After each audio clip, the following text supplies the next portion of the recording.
the heart of the Hamalpais Mountain, a landscape of volcanic fury. Rivers of molten rock snaked across the scarred earth. A breathtaking panorama of fiery destruction unfolded before him. He stood at the precipice, a figure silhouetted against the infernal glow. Agni, the Fire Dragon Knight, ranked 31st in all of Korea. Agni struggled for breath, the heat intense even with his fire resistance. Despite the discomfort, a glint of determination sparked in his eyes. This was his chance. He acknowledged the danger. Even his fire resistance couldn't fully protect him from the searing ground. Yet he pressed on. His ranking gave him an edge, a chance others wouldn't have. He was Agni, a knight clad in fiery armor, ready to face the challenge. The location held a legendary item, attainable only within this perilous dungeon. A fearsome beast, the fire dragon, guarded its treasure. Agni grinned, convinced this item was made for him, perfectly complementing his fire resistance. He spotted the entrance to the dungeon, a fiery path leading into the heart of the mountain. The legendary dragon slept within. The dragon stirred, a powerful fist clenched, ready for battle. Agni, the Fire Dragon Knight, stood before the sleeping dragon, a nervous energy thrumming beneath his fire-resistant armor. The heat alone was almost unbearable. This was nerve-wracking. A figure, shrouded in a dark green cloak, lay sleeping amidst the volcanic landscape. The heat radiating from the nearby lava flow was intense. Agni cautiously approached the sleeping figure, his eyes narrowed in suspicion.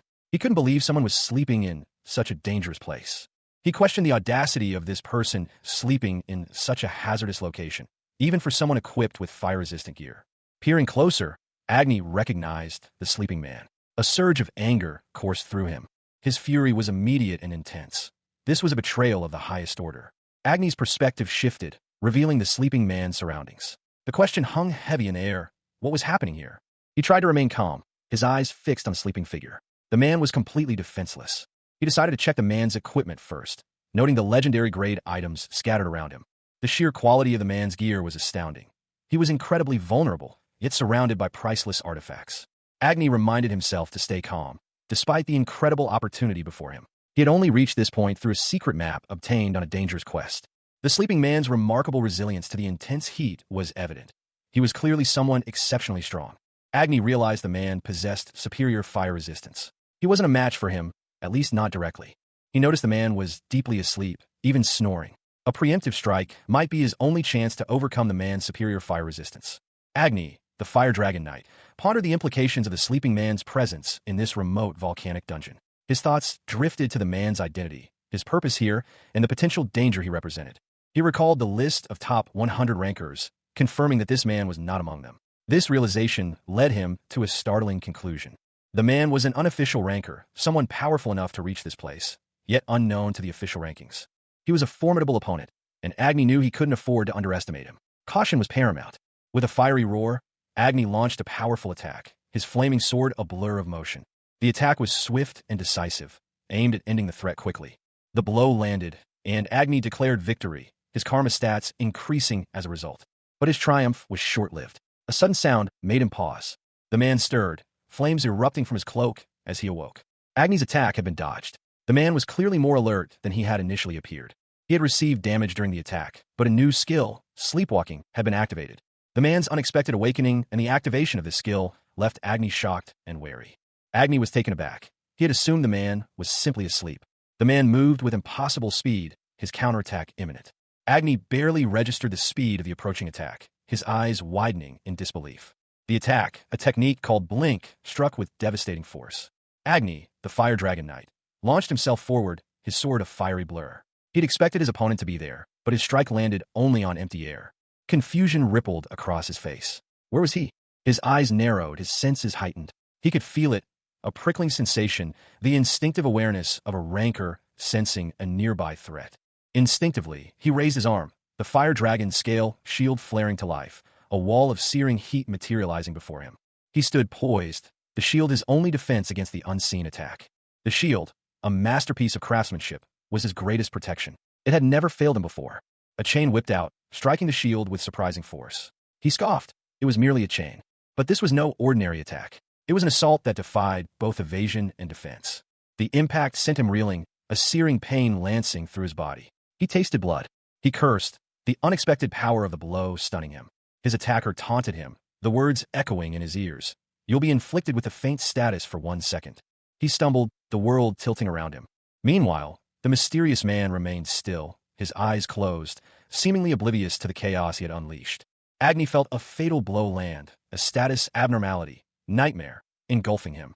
Hallucinations and pain consumed him for 5 seconds. He gasped, a terrifying figure emerging from the shadows, a harbinger of death.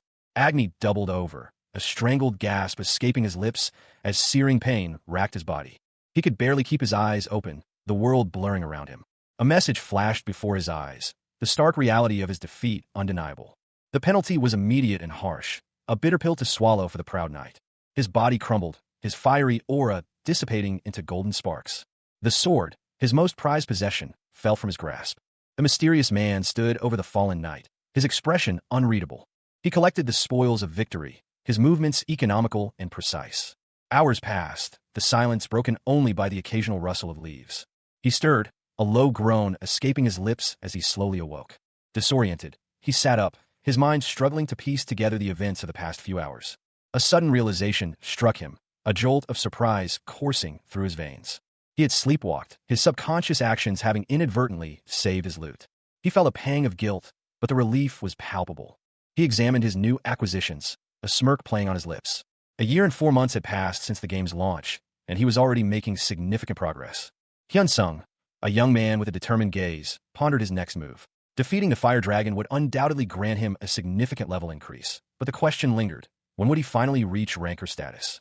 He adjusted his red jacket, the title Thananos Descendant, a stark reminder of his lineage and the power he wielded. The cosmic background shimmered, reflecting his current status, God rank. A fitting title, perhaps, but he yearned for more.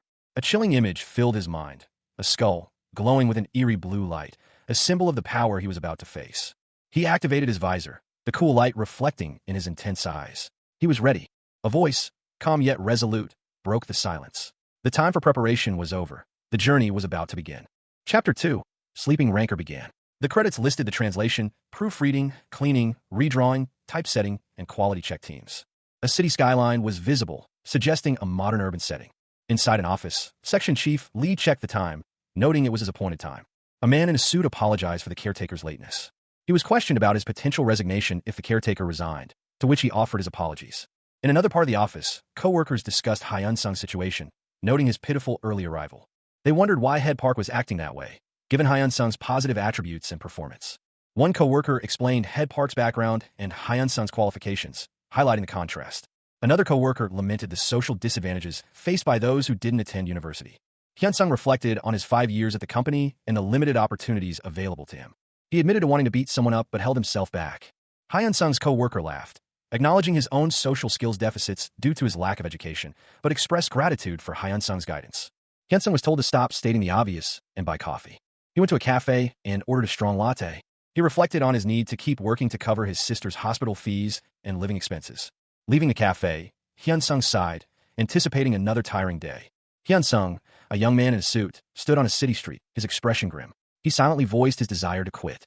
Night fell. The city lights twinkled in the distance as he walked towards a tall apartment building. Hyun-sung arrived home, announcing his presence. Inside, he was greeted by his sister, Hyuna. He informed her that he would finish his work for the day. Earlier that day, Hyun-sung had finished his work and was heading home, exchanging pleasantries with a colleague. He entered the house his parents had left him, quietly. Hyun-sung and Hyuna were living together. Hyuna, in a wheelchair, greeted her brother's return. She expressed concern over his long working hours and overtime. Hyun-sung explained that Hyuna's rapid maturity was due to their parents' early passing and her subsequent disability. Hyuna cheerfully recounted how she spent her time while he was at work. Hyun-sung asked about dinner. She had already eaten. He seemed relieved. Hyun-sung headed to his room. Hyun-sung, exhausted, made his way home. His thoughts drifted back 6 years. He recalled the day of the accident, wishing he had been in the car instead of his family. Hyun-sung's sister, Hyuna, was in the car that day. Fear was etched on Hyuna's face. The impact of the collision was immense. Their car collided with a truck. Hyun-sung's parents, who were in the front seats, died instantly. Hyuna survived, but the accident left her paralyzed. Hyuna survived, but she blamed herself for the accident, constantly pleading with her parents to have dinner out that night. Even years later, the trauma lingered. The shock of witnessing her parents' death had a profound impact on 14-year-old Hyuna. Recently, however, there was good news from the doctor. Hyuna's health had been gradually improving. Despite her past trauma, Hyuna was able to laugh again, a sign of her healing. Hyun-sung noticed Hyuna's unusual expression. Hyun-sung, his face partially obscured by a pillow, looked apprehensive. His sister, Hyuna, voiced her concern, asking if he intended to hit her. Hyun-sung attributed his current state to a particular game. A narration box explained that Hyuna had started playing a virtual reality game the previous year, on her doctor's recommendation. Hyun-sung's father urged Hyuna to try the game, assuring her she could stop if she disliked it. Initially hesitant, Hyuna's attitude shifted after she began playing, her spirits lifting. The game, described as Another Earth, was a virtual reality experience of immense scale. Despite its age, the game maintained a large player base. A detailed map showcased the game's expansive world. The game was referred to as the greatest game. Hyun-sung's father suggested he should sleep. Hyuna asked if Hyun-sung needed anything, to which he replied that he didn't, though he felt uncomfortable sleeping next to her. Hyun-sung reflected on his own growth and maturity. Hyun-sung told Hyuna to ring the bell if she needed anything, though he noted he had his smartphone. He opened the door. Hyun-sung mentioned that he had also purchased a VR capsule for himself, despite the high cost. He entered his own VR capsule, the reason for his actions implied. Hyun-sung sat in a sleek, white capsule, his bare feet resting on a padded surface. The device had proven remarkably useful. He'd purchased it for a specific reason. The game's time flow differed significantly from reality. For every hour in the real world, 5 hours passed within the game. This allowed him to catch up on much-needed sleep. Normally, he only slept 4 to 5 hours a day. In the game, however, he could sleep for 20 to 25. Without the capsule, his workload would have been overwhelming. He mused on the financial potential of the game, realizing its lucrative nature. The game idea was a phenomenon. Its success was undeniable, transforming from a simple game into a major industry, generating enormous profits. Its popularity was such that many people quit their jobs to play it. Hyun-sung reflected on his own situation. He considered himself fortunate, despite his lack of early-stage experience. His parents' disapproval of his gaming career was a significant obstacle. However, he pushed those thoughts aside, focusing on his sister, his only family. He decided to log in, putting aside his worries. The system began recognizing Hyun-sung. He confirmed his intention to connect to Idea. Hyun-sung was enveloped in a surge of blue light as he entered the virtual world. Hyun-sung arrived in the village, a staging area for new players before their tutorial. He noted that, despite its name, he was its sole inhabitant. This space allowed him to familiarize himself with his in-game avatar and the virtual world's mechanics. He approached an inn, the only building in sight. To him, it was unique. There were no other structures. Inside, he collapsed onto a bed, exhaustion overwhelming him. He admitted to himself that he wanted to experience this level of rest in the real world as well. His desire for rest quickly gave way to sleep. He drifted off, muttering about quitting. Night fell over the village. The scene shifted to show the town at night. Upon waking, he discovered he had gained a new class, Descendant of Thananos, and a class skill, the Law of 10,000 Hours. He lay on the bed, still in a state of peaceful slumber. He mumbled in his sleep about his boss, Park. He awoke, declaring that he had slept well. He checked the time, noticing it was quite early in the morning. A logo appeared on his screen, followed by a puzzled expression. He was surprised by a strange window that appeared before him. The window displayed a series of messages in an unfamiliar language. Suddenly, he felt a sharp pain and cried out in surprise. His eyes widened as he wondered if he was experiencing a class change. A message confirmed that he had changed to the God rank class, Descendant of Thananos. He was astonished to be receiving a top-class status. He checked his status, noticing something unusual. His stats were far beyond what was expected, shocking him. He pondered the reason for his unusually high stats, suspecting it was due to his titles. He remained silent, contemplating the situation. He recalled that the game promised significant earnings, and his new class and titles confirmed this. He decided to log out and take a closer look at his situation. A digital interface flickered, confirming the action. Hyun-sung sat at his desk, staring at his computer screen in disbelief. The numbers were staggering. He mused on the implications of his newfound skills. The potential was immense. An idea sparked in his mind, a plan forming to test the limits of his abilities. Hyun-sung considered the financial implications of his plan, his brow furrowing in thought. He decided that 2 months of savings would be sufficient. A sudden realization washed over him. The sheer scale of his potential was overwhelming. Later that morning, Hyun-sung prepared breakfast, a simple meal of scrambled eggs. He hummed a cheerful tune as he cooked. He smiled, content with his simple routine. Hyuna, his sister, entered the kitchen. Hyun-sung playfully teased her about needing help going to the bathroom. Hyuna, slightly embarrassed, requested her wheelchair. Hyun-sung helped his sister, his actions revealing his care for her. Hyuna expressed her gratitude, and the siblings shared a light-hearted moment. Hyuna, a young woman with brown hair, sat patiently in her wheelchair. She spoke softly, "I'll have breakfast ready for you, so just take your time." She then attempted to stand, her legs trembling slightly as she pushed herself up. A small, almost inaudible chuckle escaped her lips as she struggled. With a final push, she lost her balance and fell back into the chair, landing with a soft thud. Hyuna reflected on her progress. "I can do it so easily in the game, but it's hard in real life. But if I just practice a bit more, I'll be able to walk. She recalled the doctor's words. The doctor said I'd be able to walk sooner if I try to put on some more muscle. A young man, Agni, entered the room. He asked, "You want some help?" Hyuna responded firmly, "No, I told you not to come in." Agni relented, saying, "All right, just ask if you need any help." Hyuna smiled and replied, "I get it already. I'll call for you if I need help. So don't you dare come unless I say so." Hyuna thought to herself, "I'm going to keep it a secret from him until I can walk again." Meanwhile, elsewhere, Hyunsung was staring at a letter. He read the letter, his expression shifting to one of surprise. "What's this?"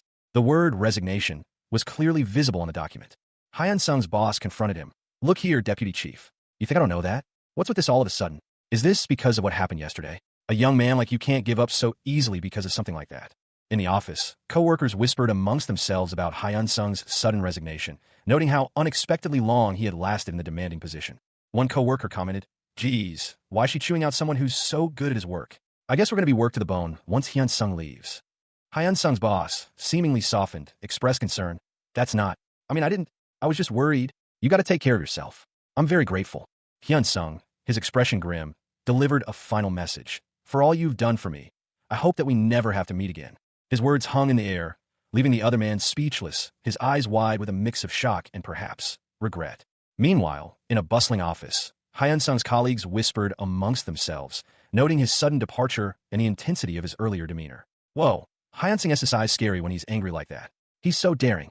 Exiting the building, a sense of exhilaration washed over Hyunsung. He felt as though he'd won the lottery. But it wasn't money he'd won. He had won a chance at a new life, a chance to earn money through a different game. Entering a brightly lit internet cafe, he was greeted by an employee. "Welcome. Do I have to pay in advance?" the employee asked. "Capsules are paid for in advance. PCs are paid for after." Hyunsung smiled, a plan forming in his mind. "I'll use a PC. All right." He knew this was a significant change, a path that demanded careful consideration. He silently resolved to take care. The employee pointed out the different areas of the cafe. "Capsules are on the right, and normal PCs are on the left."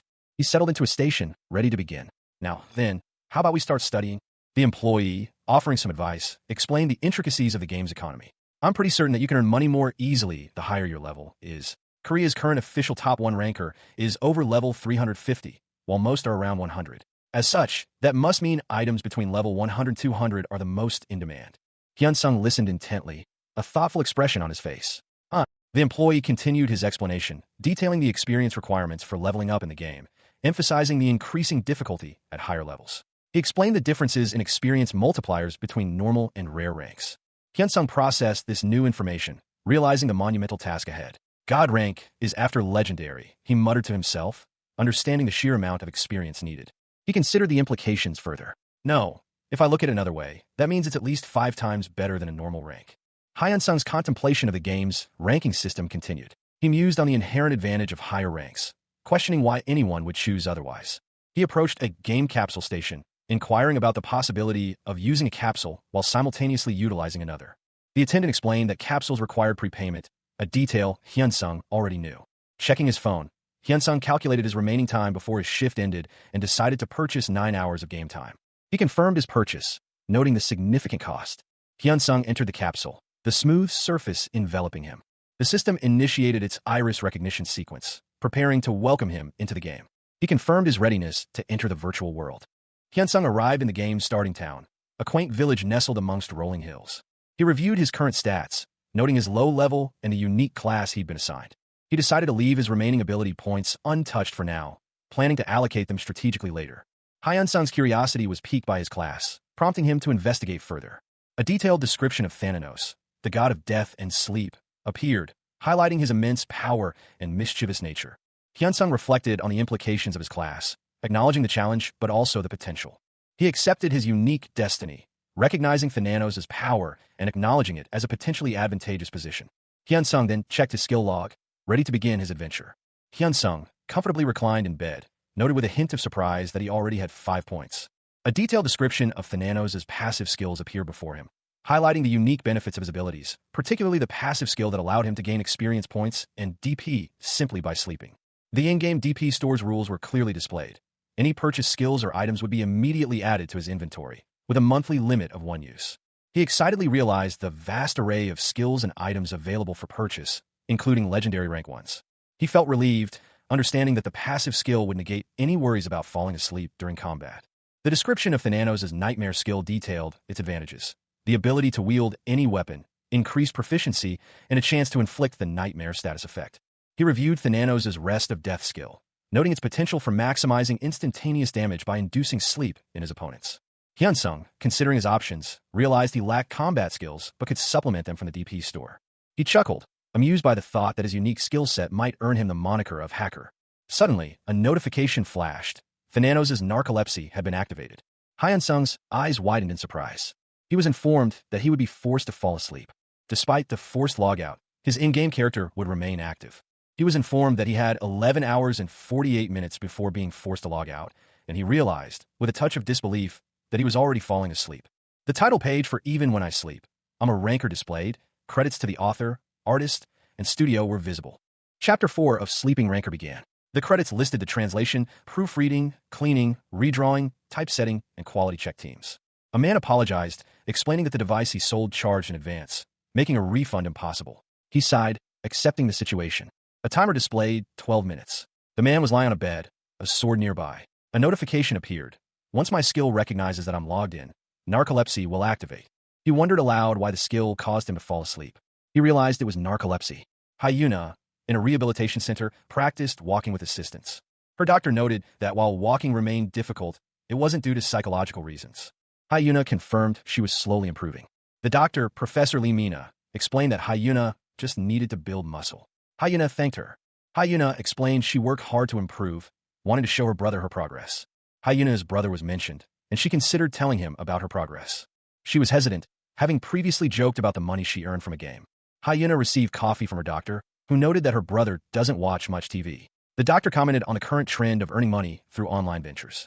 Hyuna smiled, a mischievous glint in her eyes. She explained to herself that she couldn't earn much through gaming while sick, so she was saving up for a big surprise for her brother. She thought the plan sounded fun, anticipating her brother's shocked reaction. Hyuna's friend agreed, suggesting she take a picture of the surprise to share. A phone call interrupted Hyuna's plans. She wondered why her brother was calling so late. Hyunsung, her brother, called, concerned because she wasn't home when he arrived. Hyuna explained that she had gone for a walk with her Ajumma. Hyunsung, relieved, told her to take her time and not rush home. He also mentioned that he knew she doesn't usually go out during the day. Meanwhile, at her rehabilitation center, Hyuna informed her professor that she needed to leave quickly. She asked her professor if she could come over quickly as well. The professor agreed, reminding Hyuna to be careful on her way back. Hyuna headed to the lobby, reflecting on how demanding her siblings could be. She smiled, ready to go. Hyunsung was waiting for Hyuna outside her rehabilitation center. He told her to rest well, since she didn't have many rest days. Hyuna wondered if he was angry. Hyunsung thanked Hyuna and said goodbye, promising to see her again soon. Hyunsung carefully lifted Hyuna into his arms, her wheelchair left behind. She murmured a quiet acknowledgement. He carried her gently. Hyunsung wondered if she realized he knew about her hospital visit, but he wasn't angry. Something else was troubling him. He laid her down on the bed. Hyuna's question hung in the air. A tense silence filled the room. Hyunsung asked if she had something to say. Hyuna, still lying on the bed, revealed her decision. She had quit her job. Hyunsung's sister reflected on his recent struggles, noting his exhaustion and the effort he made to hide it. Hyunsung explained his plan to earn money through his new idea. Hyuna reacted with surprise to his drastic career change. Hyuna's initial surprise quickly turned to a delighted grin. She was happy for him. Hyunsung, however, felt a pang of guilt, remembering her past struggles at her old company. He then inquired about her current gaming progress, curious about her rank in class. Hyunsung offered his assistance, mentioning his high level in the game. Hyunsung revealed his high ranking within the game, explaining that he could now afford his own medical treatments. He suggested they discuss his recent revelation. Hyuna sheepishly admitted she had ignored his previous offers of financial help. Frustrated, Hyunsung playfully smacked Hyuna's head. Hyuna and Hyunsung lay in bed. Hyuna expresses concern over Hyunsung's secretive money-making scheme, highlighting his inability to enjoy his earnings despite his hard work. Hyunsung explains that he's been paying for Hyuna's medical treatments secretly, and that's why he hasn't been able to use the money he earns. Hyunsung transitions the conversation, stating that since he's now going to play the game idea, he'll need to ask Hyuna questions from time to time. Hyuna, intrigued, questions Hyunsung's confidence in reaching the top 1,000 players within 3 months, especially considering his late start. Hyunsung remains secretive about his class in the game. Hyunsung reiterates his unwillingness to reveal his class to Hyuna, offering a wager instead. He'll tell her if he fails to reach his goal within 3 months. Hyuna playfully challenges Hyunsung, suggesting he'll likely need her help sooner than he anticipates. Hyunsung confidently asserts that his narcolepsy will not hinder his progress in the game. Later, Hyunsung lies in bed, his eyes glowing as he logs into the game idea. A narration box describes the game's world as a familiar, unchanging starter village. Hyunsung is shown in a quaint village, ready to leave.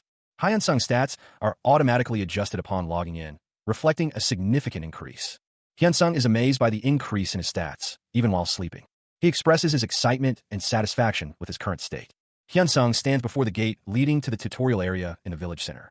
Hyunsung reflects on his father's words about the importance of taking the first step as he prepares to enter the tutorial. Hyunsung reached out a hand, his fingers brushing against a cool, metallic surface. A bright blue box appeared before him, offering a simple question. Would he like to be teleported into the tutorial?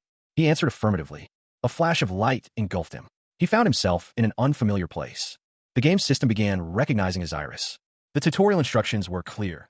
Choose a weapon, attack scarecrows, and receive a beginner's weapon as a reward. There was no time limit, and failure was impossible. Hyunsung sighed, disappointed that the tutorial was so straightforward. He had anticipated something more exciting. A selection of weapons appeared before him.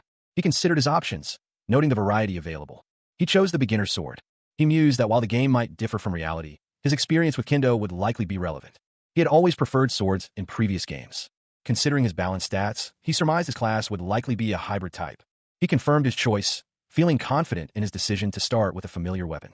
Hyunsung, a young man with dark brown hair, stood poised, a determined expression on his face. He was ready to begin. The tutorial began. A scarecrow, the opponent, appeared before him. Hyunsung checked his stats: stamina, attack power, defense, intelligence, magic power, and reaction speed. All unknown. He assessed the scarecrow, deeming it weak. With a swift movement, Hyunsung drew his sword and lunged forward. His attack was a blur of motion, a swift strike that cleaved through the scarecrow. The scarecrow crumbled, defeated. A message appeared. The quest was complete. He received rewards, the ability to choose his village and the title Monstrous Newbie. Hyunsung was surprised by a series of messages, popping up after clearing the tutorial. The messages detailed the like a professional and monstrous newbie titles, explaining their effects on his stats. He mused about the benefits of anonymity and the surprise he would give Hyuna. Hyuna, a young woman in a wheelchair, reacted with excitement to the news of the experience point increase. Hyunsung reflected on how perfect the title was for him, given his experience. He also remembered gaining a title when he changed classes previously. Having reviewed all his titles, he prepared to move on. He looked at the map, ready to journey to the next village. A map of the game world, idea, is shown, highlighting the various continents. A text box explains that each server represents a different continent, with Korea being the central and strongest. Hyunsung studies the map, his finger tracing a route. He mutters to himself that a particular location would be ideal. The reason for his choice is revealed. A town called DH, known for being troublesome and infamous, yet strategically advantageous. The narration explains that DHA is near an orc village, whose inhabitants are high-level monsters, typically between levels 30 and 40, making them impossible for beginners to defeat. Hyunsung's thought process is shown. Because few players venture near DHA, it presents an excellent, secluded hunting ground. He confidently declares it's time to level up aggressively. The sun shone brightly over DHA town, its cheerful light contrasting sharply with the grim expressions of the guards patrolling its walls. One guard sighed, lamenting the lack of foreign visitors. His companion, equally disheartened, echoed his sentiment, questioning the lack of excitement in their otherwise mundane routine. Meanwhile, a detailed description of DHA town's infamous acid slime was presented, highlighting its dangerous properties and the difficulty novices face when encountering it. One guard, acknowledging the town's predicament, noted the presence of a nearby orc village, suggesting a potential source of conflict or at least more excitement. Suddenly, a bright light erupted in the distance, catching the guard's attention. The two guards exchanged surprised glances, their curiosity piqued by the unexpected phenomenon. From the crowd gathered outside the town gates, a collective gasp arose as they witnessed the arrival of a foreigner. Hyunsung, the newcomer, arrived in DH, his expression a mixture of curiosity and slight bewilderment. The guards, initially surprised, quickly dismissed Hyunsung as an inexperienced player, a noob, and resumed their duties. Hyunsung, feeling a sense of disappointment, reflected on his dashed expectations. One guard expressed his pity for the newcomer, despite his low level. Hyunsung, undeterred, approached another guard, inquiring about monster spawns in the area. The guard, warning him about the acid slimes, advised against venturing in that direction. Hyunsung, a young man with dark brown hair, stood confidently. He declared, "Yes, I know. I came here because I knew." Meanwhile, a knight warned another figure, explaining the dangers of the acid blast. Their acid blast is as fast as a cannon shot, so it's hard to avoid. Your hair will melt if you get hit by it. The warned figure, seemingly young, thanked the knight and departed, saying, Thank you for the warning. I will see you later. The knight observed. He seems young, but I pity him. The knight muttered to himself. Tiske, I guess foreigners have it as hard as we do. Hyun-sung continued his journey, his pace quickening. He ran swiftly through a verdant forest. Hyun-sung's eyes widened in surprise. He spotted a small, gelatinous creature.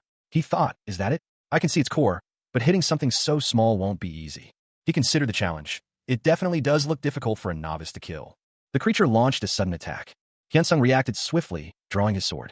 He struck with precision, aiming for the creature's core. For novices, it definitely looks as fast as a cannon. The creature's vital point was struck, resulting in a fatal blow. Hyun-sung had defeated an acid slime and gained experience points. He commented, isn't this way too easy? He mused, this won't even be a test. Hyun-sung, still in Dha town, decided he should seek out more information about the orc village.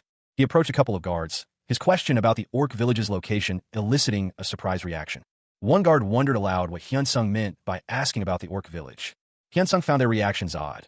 Why would anyone question the purpose of seeking out an orc village? He was told that such thoughts were inappropriate. An older guard chimed in, advising Hyun-sung to persevere and try harder in life. Despite the unusual interaction, Hyun-sung accepted some money offered to him. He expressed his gratitude. One of the guards reminded Hyun-sung not to forget about the acid slime. Hyun-sung received the title Begging King in the game. A description of the Begging King title appeared, explaining its effect. Hyun-sung continued on his journey, reflecting on the guard's strange behavior. He reasoned that he would always receive money if offered some, but still found the situation peculiar. He mused that another monster encounter wouldn't be unwelcome. He spotted a large footprint, indicating he was in the right place. Hyun-sung, a young man with dark brown hair, stood in a clearing, a confident smirk playing on his lips. He muttered the word bingo to himself. He had just spotted a group of orcs, their reddish hue unusual. One of them exclaimed, Chike, a human. Hyun-sung noted their unexpected color, thinking, I heard they were usually green, but they're red.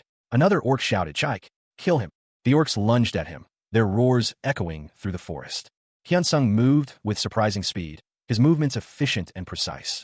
He noted to himself that their attacks were too slow and predictable. One orc swung a club, but Hyun-sung easily dodged the blow. With a swift motion, he drew his sword and countered, striking the orc with deadly accuracy. The orc let out a pained cry, Kek, before collapsing. Another orc charged, but Hyun-sung was ready. He effortlessly parried the blow and launched a counterattack.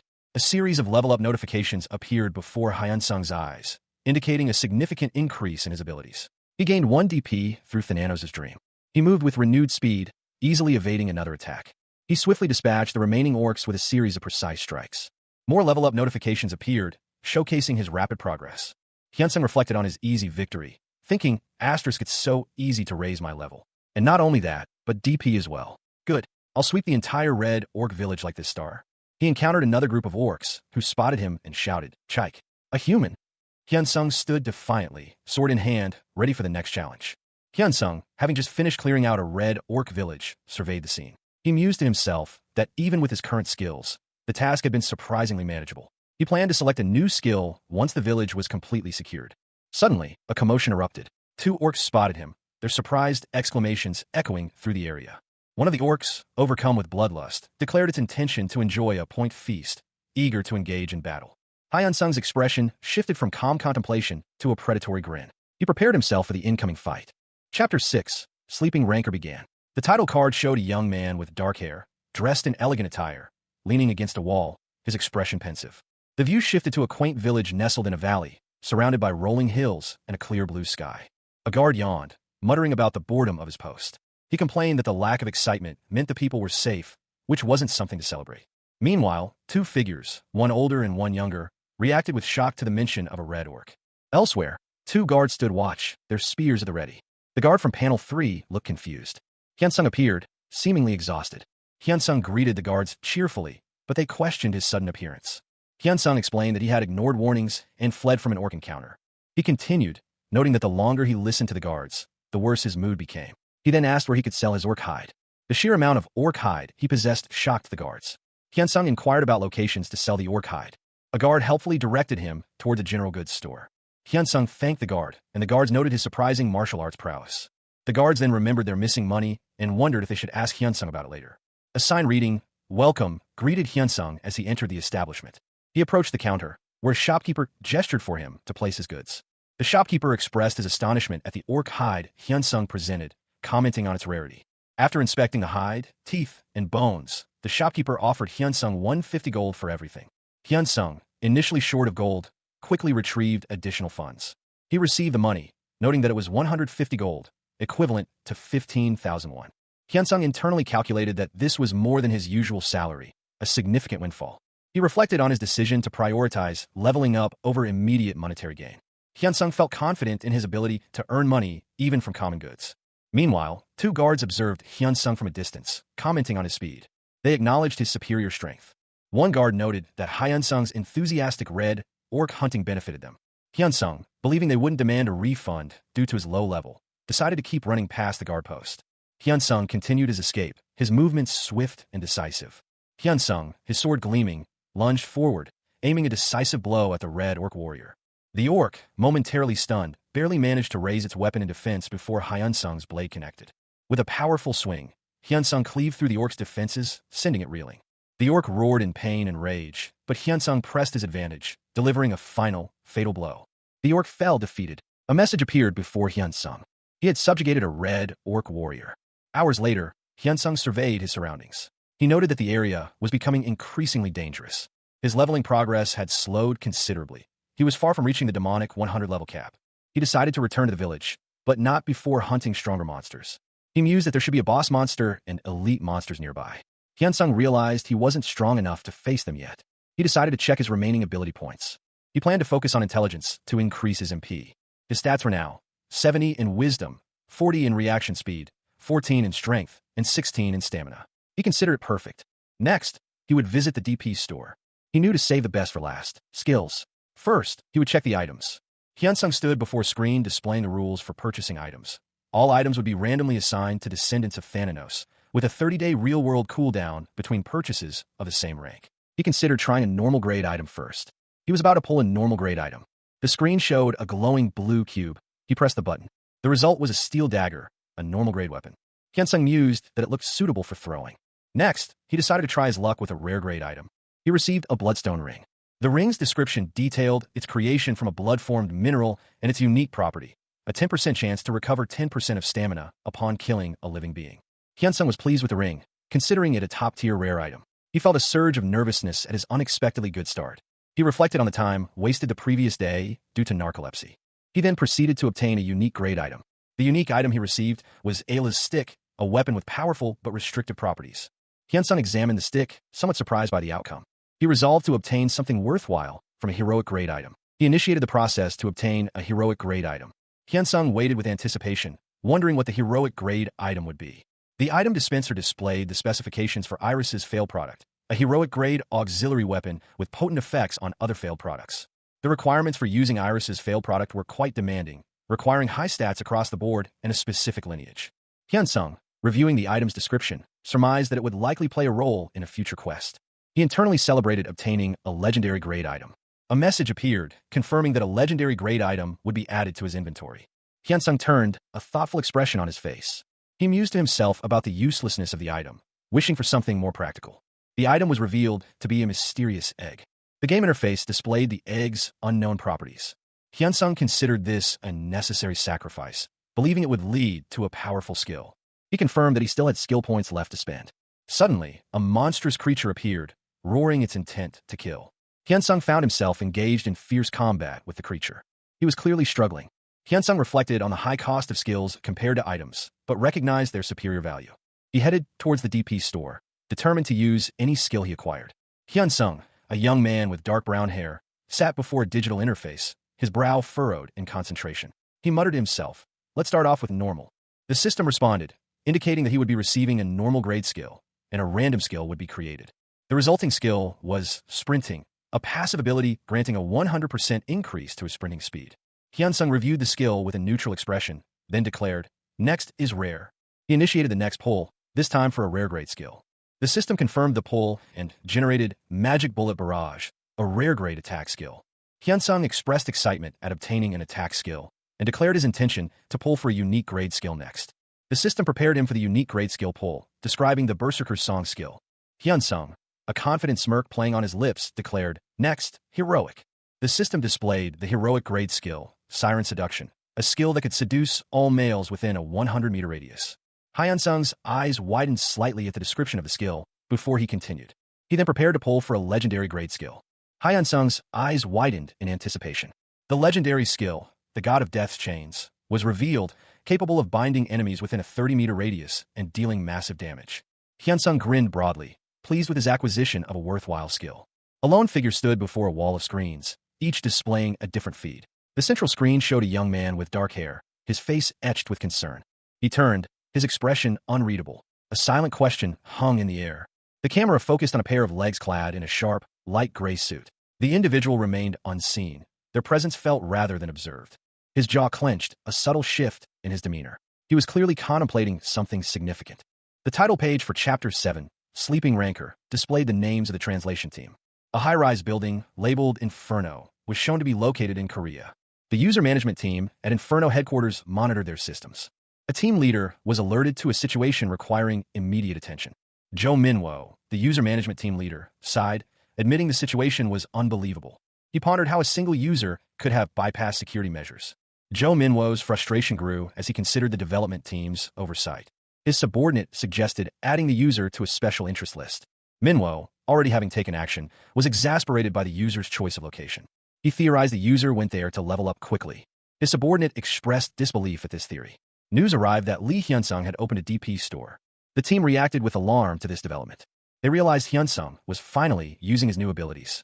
The team members showed their shock and surprise. One team member admitted to initial indifference. The unsettling truth hung in the air. Lee Hyun-sung's control over his abilities was far beyond what anyone expected. A discussion unfolded regarding the nature of classes and the importance of control, even with high stats. But the focus quickly shifted to a particular user, whose skill level was exceptional. His control was so precise that even with average stats, his movements were remarkably fluid and effective, exceeding expectations. The sheer skill of this individual was highlighted, emphasizing his exceptional control.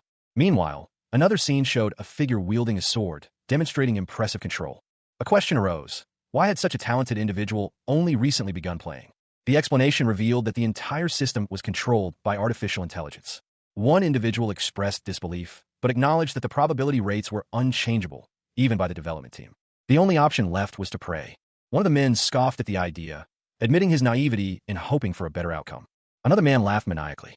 A staff member noted that, luckily, a useless unique grade item had appeared. He was pleased that his prayers had been answered, as a hero grade item was now being obtained. Suddenly, a new item appeared unexpectedly, causing confusion. The system displayed a message indicating a failed product. The image displayed the most important piece for the Iris Quest. A man sighed, stating that the Iris Quest now belonged to its user. He felt calm, believing that was the worst that could happen. Another staff appeared, this one of legendary grade. A mysterious black egg was shown, its type, explanation, limitations, and options all unknown. Meanwhile, in a control room, two men observed the egg, one questioning what it was, the other admitting he didn't know. One of the men suggested asking the development team about the egg's nature, considering it wasn't an immediately usable item. The team leader, upon seeing the egg, pleaded for a less useless skill. The man chose two skills, running and magic bullets.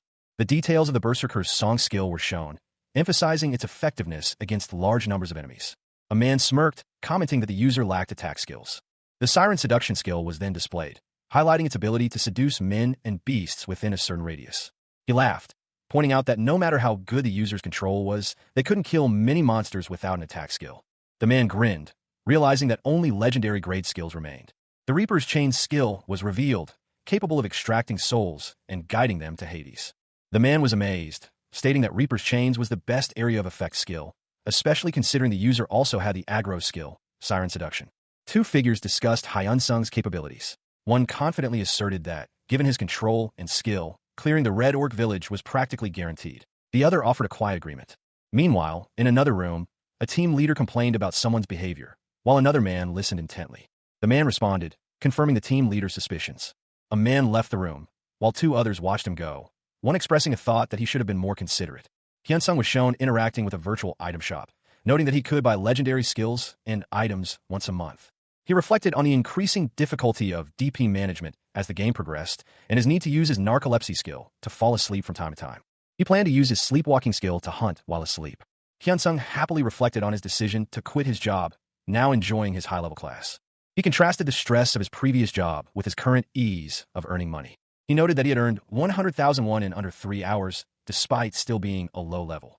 He then considered Hyuna's earnings, realizing she must earn a significant amount given her level 331.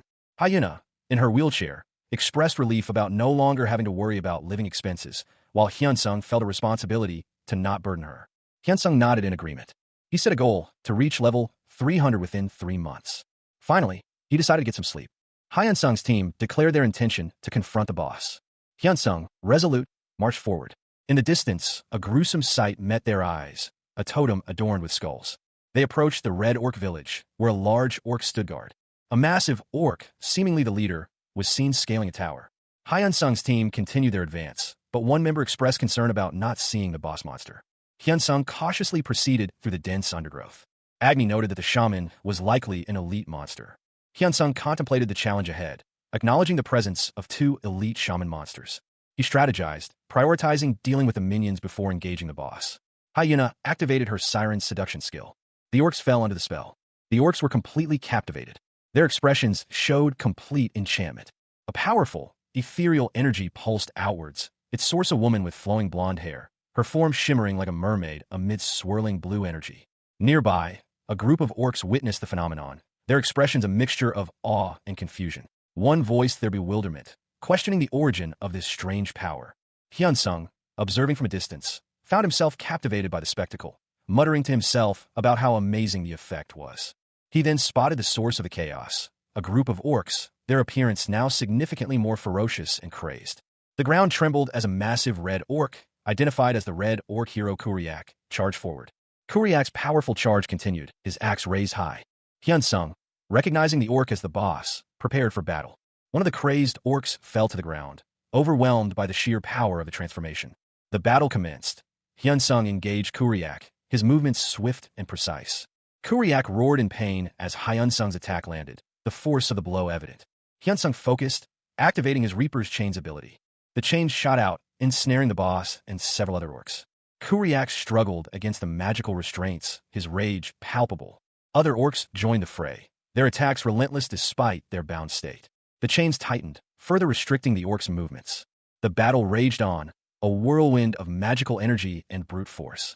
Chains of dark energy crackled and blazed, their fiery glow illuminating the scene. The air itself thrummed with raw power.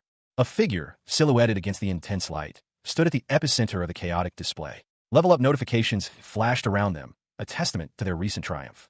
The energy subsided, leaving behind only embers and a lingering scent of ozone. More level-up messages appeared, signifying continued growth. Hyunsung, his breath ragged, stood amidst the fading light, his expression a mixture of exhaustion and triumph. He had done it. A message appeared before him, confirming his victory over the red orc hero, Karak. He received 500 gold and the secret pathway due to the effects of Thanano's dream. A scroll materialized in his hands. He obtained the title, "This is why we use ADE skill," a testament to his strategic prowess. Hyunsung stared at the sky, a single word escaping his lips, "Holy shit." He stood alone, silhouetted against the setting sun, his sword held high, a symbol of his hard-won victory. Chapter 8 of Sleeping Ranker begins. The title page features a man, seemingly asleep, in elegant attire. He awoke with a start, his eyes wide with surprise. The man gazed upon a vast expanse of collected items. His expression reflected astonishment at their sheer number. He wondered aloud if there was a skill dedicated to item collection. Meanwhile, Agni soared through the air. He observed that the items hadn't respawned, speculating that this was due to the area's unpopularity as a hunting ground. Alternatively, he considered the possibility of using Kurak's secret map. A map showed Kurak's dugout, located within a hidden dungeon near the Red Orc village. He surmised that clearing the hidden dungeon might cause the items to respawn. He set off towards the location of the hidden dungeon. He found a seemingly obvious, yet secret passage. He descended the stairs. He entered a place where elite monsters appeared as regular monsters. The entrance to the hidden dungeon loomed before him. He stood before the entrance, his sword at the ready. Hyunsung, a young man with dark brown hair, stood in a dimly lit chamber, a hopeful expression on his face. He silently wished for plentiful experience points and significant level increases. With a determined nod, he declared, "Let's go." He had entered the hidden dungeon, Orc Tomb. A message appeared, informing him that the experience points gained would be doubled upon completion. A warning appeared. Damage against vengeful spirits was halved when attacking without skills. Hyunsung faced a vengeful orc spirit, realizing that his regular attacks were ineffective against it.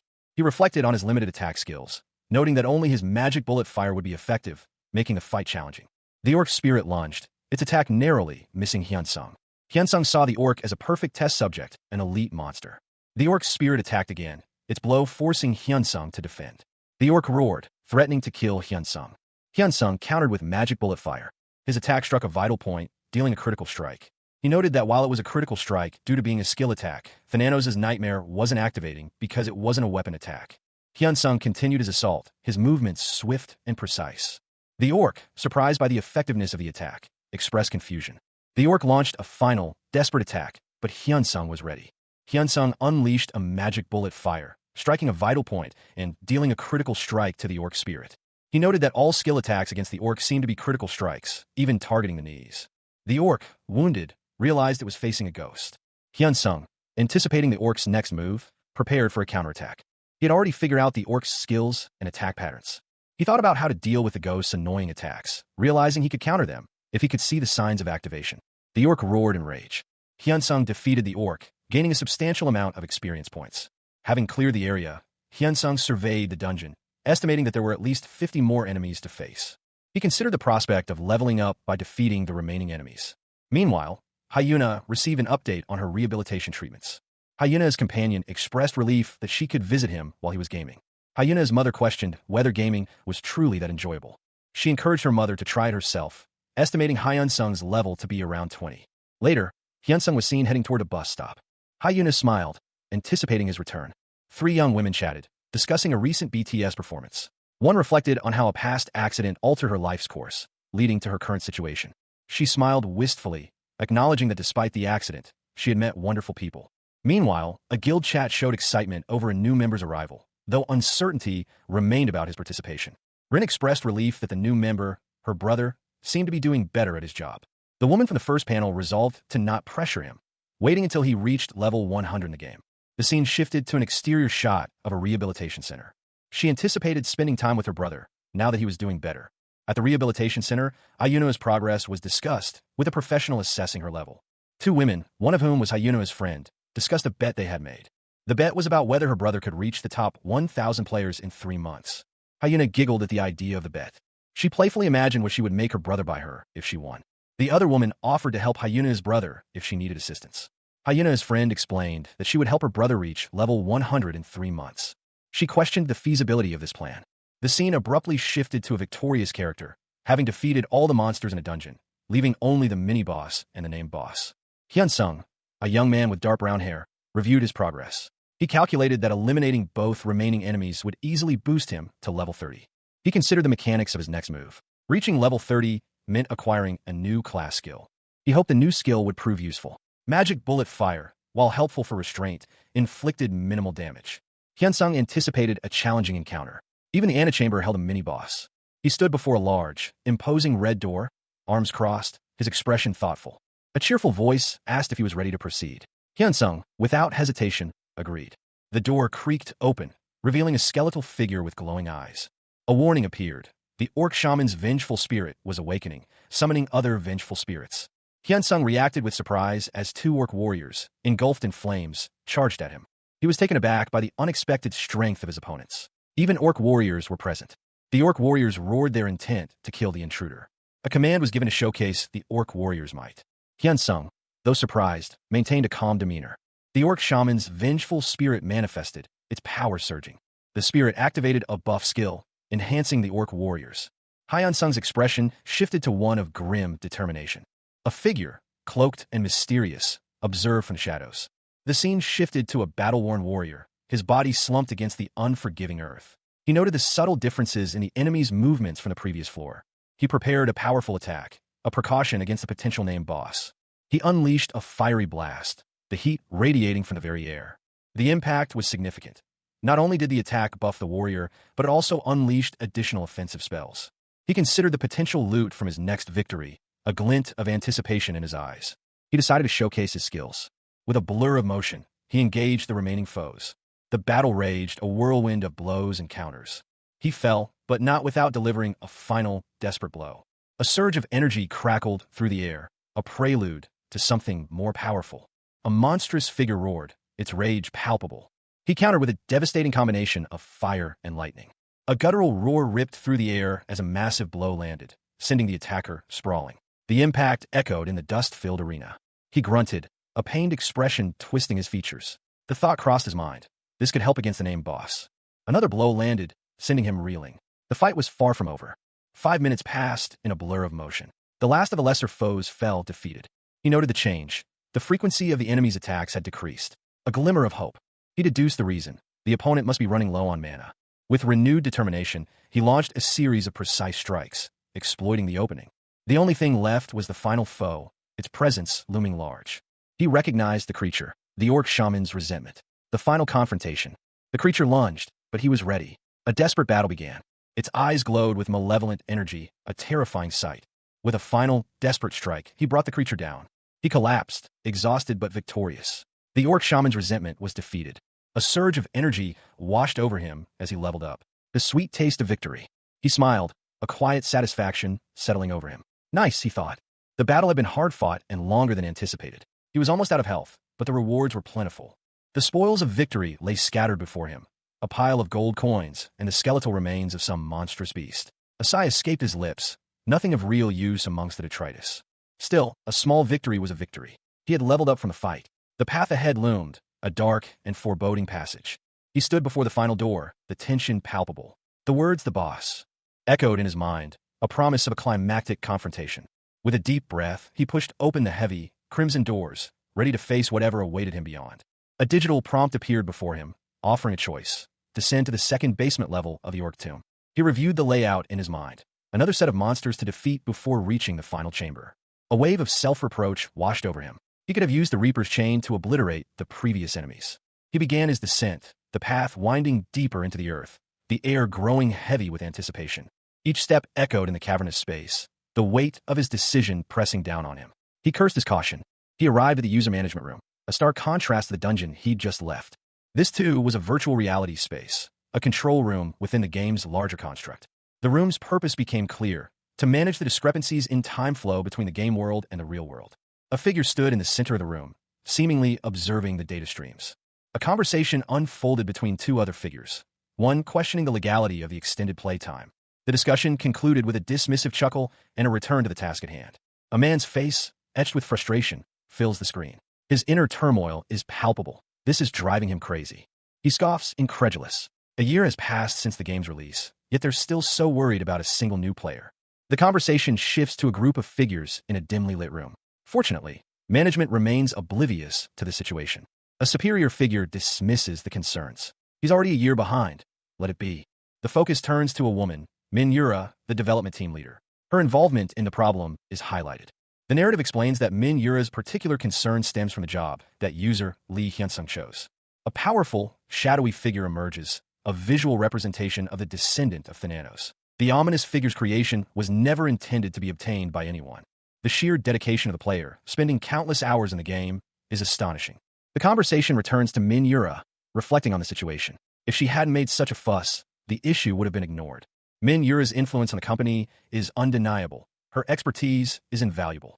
The company's unwavering support for her is a testament to her importance. Back in the control room, the team observes Lee Hyun-sung's progress. He's logged in again. He's swiftly clearing the hidden dungeon. Discussion turns to his previous encounter with the middle boss. It seems he deliberately avoided using certain abilities. The team anticipates his imminent advancement to level 33. A man's brow furrows in concentration, a thought bubble above his head revealing the number 30. He mutters to himself, the weight of the number heavy with implication. The scene shifts to a dynamic display of energy and motion. A figure, blurred by speed, navigates a chaotic battlefield. The narration emphasizes the impossible speed of this feat. The focus returns to the observers. One of them speaks, his voice laced with disbelief at the player's astonishing progress. Two men in suits discuss the player's advancement, acknowledging the increased difficulty beyond level 30. One confirms the other's assessment with a quiet A lone figure walks down a path, the destination marked as the first trial. The scene is stark, emphasizing the challenge ahead.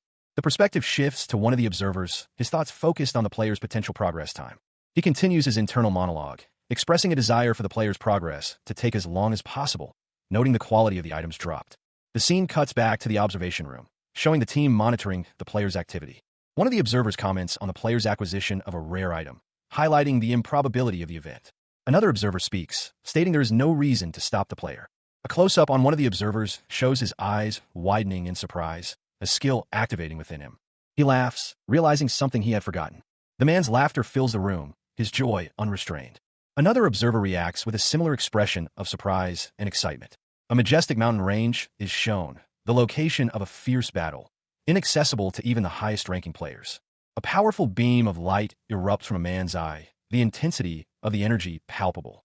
A colossal figure, radiating an almost unbearable light, stood amidst a desolate landscape. Smaller figures, dwarfed by its immensity, watched from a distance, their faces etched with a mixture of awe and apprehension. The giant raised a weapon, a beam of blinding energy coalescing within its grasp. The smaller figures braced themselves, anticipating the inevitable. One of the smaller figures, clad in shining armor, stood firm, shield raised in a desperate attempt to deflect the impending blow. Another, a woman in plate armor, gripped her sword, her stance resolute. She was ready. The giant unleashed its power, a wave of energy that ripped through the earth. The ground trembled violently. A fiery blast engulfed the armored figure, the force of the impact sending shockwaves through the air. She met the attack head-on, her sword a blur of motion as she fought to maintain her ground. The giant's single, malevolent eye widened, reflecting the ferocity of the battle. A swift, precise strike found its mark, sending a spray of blood and dust into the air. The armored woman had landed a blow. The giant roared, its fury palpable. The attack had only enraged it further.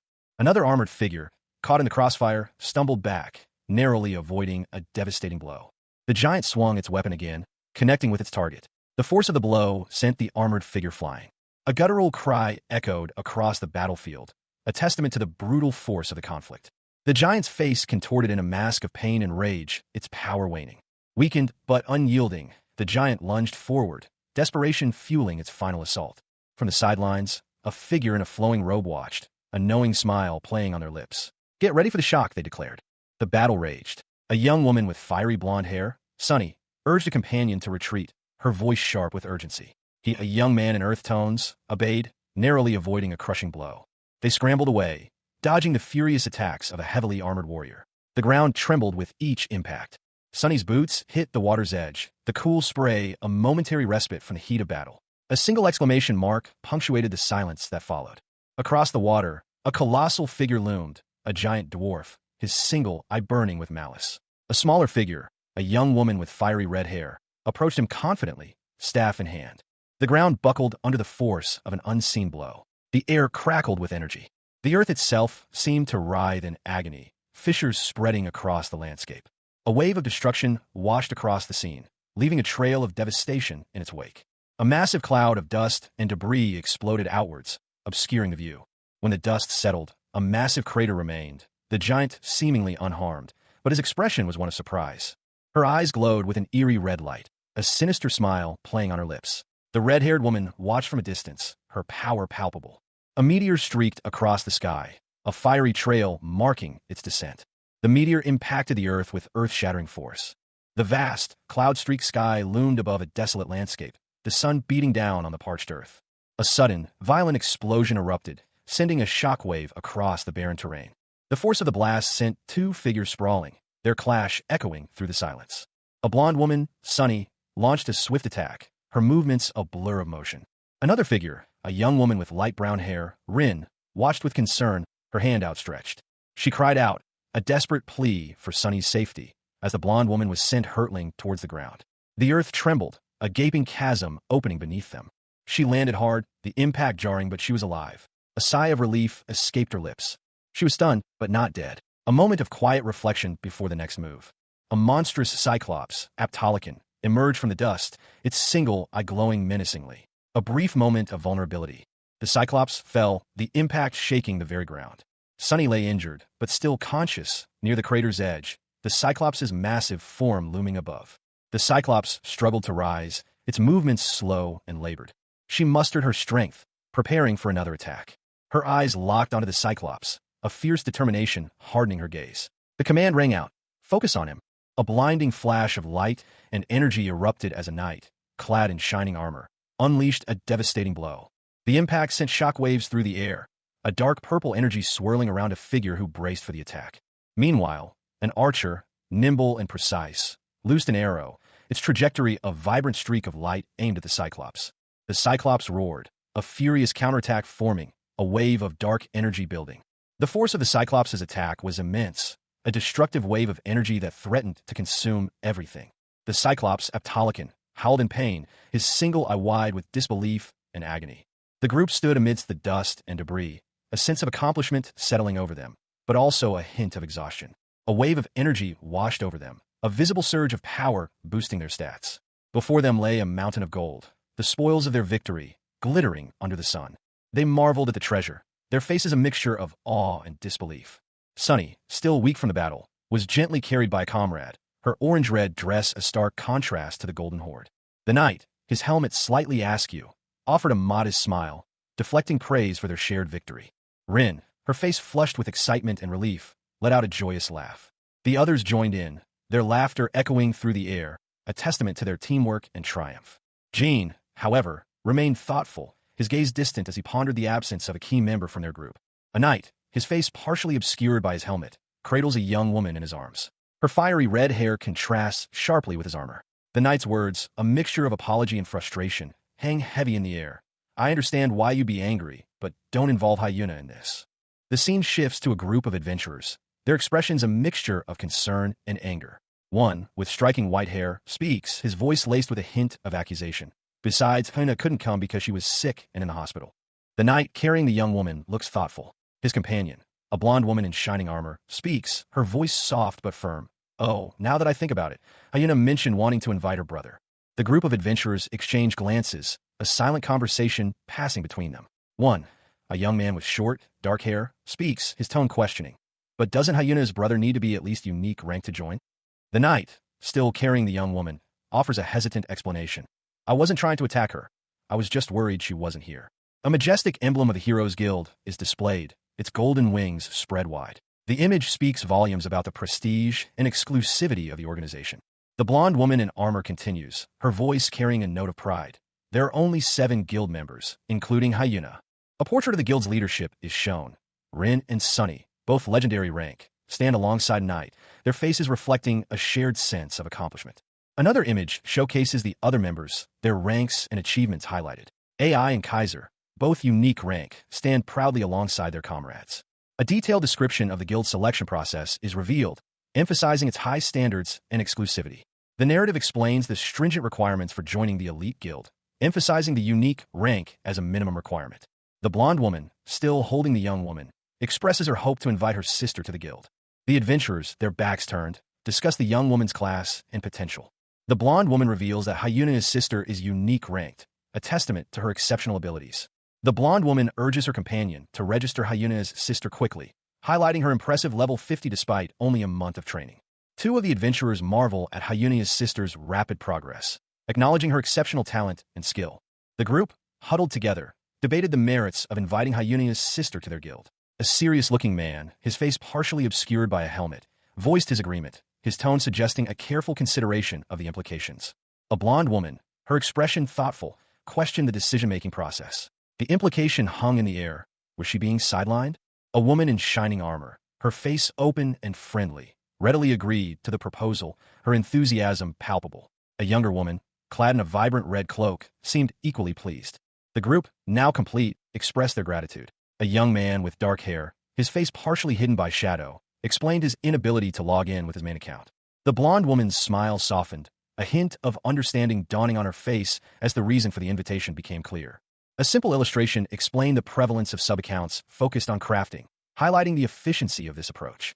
The group continued their discussion, the blonde woman's suggestion of solo play, for the time, being met with a mix of understanding and resignation.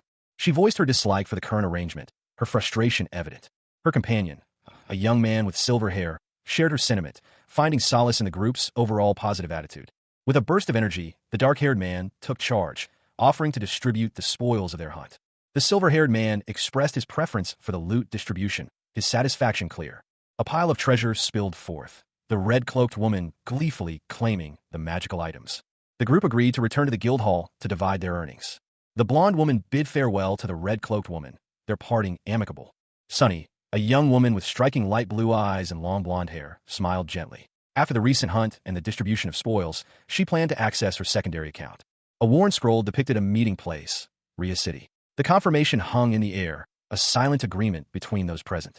A triumphant figure stood within a cavern, The words, "You have defeated Orc Knight's resentment," glowing brightly before him. The battle was over. A notification appeared. One additional dream point earned. The rewards of victory were tallied.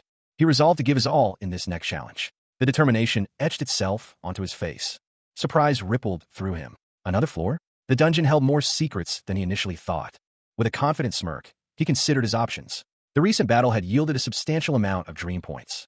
He felt strong and ready. The decision was made. He would proceed. A simple yes confirmed his intent. He was ready to face whatever lay ahead. He stood before a colossal figure, his jaw dropping in awe. The sheer scale of the opponent was breathtaking. He contemplated the enormity of the task ahead. The boss room was 5 times larger than the previous one. Given the boss's size, the challenge was understandable. He braced himself. From the immense shadow, a question arose. Was this creature an ogre? The answer, however, remained elusive. A lone figure, cloaked in shadow, observes a massive, slumbering beast from a distance. The beast's features are barely visible, but its sheer size is undeniable. A thought bubble reveals the observer's assessment. Definitely an orc. The observer, a young man with dark hair, ponders his strategy. He mutters to himself, acknowledging the raid monster's likely phases and the limitations of his own power. He knows a direct assault would be suicidal. He looks down, his gaze fixed on the weapon at his side. The weight of the coming battle is heavy upon him. His plan solidifies. He'll use a devastating technique, the Reaper's Chain, only when the beast reaches its second phase. Suddenly, the beast's eyes snap open, revealing glowing, malevolent orbs. A low growl rumbles from deep within his chest. The ground trembles as the beast rises, its immense power shaking the very earth. The young man is thrown backward by the sheer force of the beast's roar, barely managing to keep his footing. He grips his sword, his resolve hardening. He's facing a named monster, a creature of immense power and legend. With a powerful lunge, he attacks, the clash echoing through the cavern. The beast retaliates with brutal force, its claws tearing through the air. He braces himself, preparing for the next assault. He knows this is only the beginning. The beast lets out a chilling roar, its expression one of pure savagery. His vision blurs, a wave of dizziness washing over him. He struggles to stay conscious, his body betraying him. He fights against the overwhelming fatigue, the beast looming before him. The strain is too much. His body gives way, succumbing to an involuntary sleep. He falls into a deep sleep, the game mechanics announcing the activation of a passive skill, Thananos' somnambulism. A shower of digital particles rained down, heralding the activation of Thananos' narcolepsy skill. The effect was instantaneous. A wave of sleepiness washed over the target. In a control room far away, a figure threw their arms up in triumph. Their victory short-lived. Their confidence, however, was misplaced. Even with the somnambulism skill, defeating Karak was impossible. A smug grin spread across one observer's face. He seemed to know something the others didn't. He explained that Thananos' somnambulism skill mirrored the player's movements, not the avatar's inherent capabilities. Another observer, initially confused, now understood. A subtle shift in their demeanor confirmed it. The question hung in the air. If the skill worked as described, then surely the player could beat Karak. One of the observers recalled a previous conversation, a subtle hint of deception. He'd initially believed the player's failure was due to a lack of skill, but now he suspected otherwise. If the player had the rest of the Reaper's Chain, clearing the second phase would be trivial. So why the failure? A sinister smile played on the lips of the observer, promising a revelation soon to come. Meanwhile, Karak, the raid boss, roared in defiance, seemingly unfazed by the recent events. Back in the control room, a figure stood silhouetted against the screen, their expression unreadable. Suddenly, a blur of motion. A figure, sword in hand, launched a swift attack. Skip underscore panel underscore title. 20 minutes pass. A figure, clad in dark armor and bearing a skull-like helmet, collapses to its knees, defeated. A triumphant message appears. You have defeated Karak, the one who has lost his wisdom. In a nearby observation room, observers react with gasps of astonishment. That's amazing, one exclaims. Two figures discuss the impressive efficiency of the player's actions, noting the AI's perfect execution. One of the observers reflects, I'll say so myself, that was impressive. The camera focuses on the observer's thoughtful expression, but a sinister smile hints at a hidden agenda. However, back in the observation room, one observer questions the other, a hint of suspicion in his tone. Another observer, noticing something amiss on a monitor, asks, what's going on? The screen shows a shocking display of gold, hinting at a significant event. The player lies amidst a pile of gold, seemingly unconscious. One observer remarks, is he sleeping? Another observer notes the player's unusual behavior, questioning why they aren't collecting the items. One of the observers laughs, stating that this is exactly what they were expecting.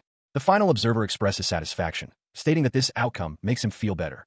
A sinister grin stretched across his face, eyes gleaming with an unsettling intensity. The words, "the somnambulism only battles," hung heavy in the air, a chilling declaration. He continued, explaining the peculiar nature of this virtual world. The implication was clear: victory meant an immediate return to sleep. The explanation continued, detailing the game's mechanics. Upon clearing a dungeon, the player would be instantly transported back to the nearest village. A man in a sharp suit listened intently, a subtle smirk playing on his lips as he absorbed the information. "Ah, that's nice," he remarked, his tone laced with a hint of something more. Another man, his face partially obscured, reacted with a simple, yet telling, "Wow, that's unfortunate." The weight of the words hinted at a deeper understanding of the situation. A fist clenched, knuckles white, the tension palpable. The unspoken frustration was almost deafening. A sudden, sharp sound echoed through the room, a physical manifestation of the growing unrest. He sat alone, barefoot on the edge of a circular bed, lost in thought. The silence was heavy with unspoken questions. He muttered to himself, frustration evident in his tone. The game's unusual mechanics were clearly causing him distress. He attempted to remain optimistic, but the strain was visible.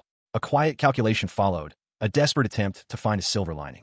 A phone buzzed, a notification interrupting his internal monologue. A look of mild surprise crossed his face. The screen displayed an incoming call from someone named Jae-won. The decision to answer or ignore hung in the balance. Two glasses clinked together, a toast to something unspoken, a moment of shared camaraderie. He sat at a table, the conversation flowing easily. "Well, I've been pretty busy," he admitted, a hint of weariness in his voice. A friend, Jong Jae-won, called, his voice full of good news. The reason for the call was a mystery, but the tone was undeniably positive. He revealed a surprising piece of news. He was now a business owner. The other man's reaction was one of genuine surprise. The scene opens with a lively exchange between two young men. One, clearly excited, boasts of his recent success. The other, more reserved, inquires about the nature of his new venture. He explains that he's starting small, focusing on simple video edits, specifically food-related content.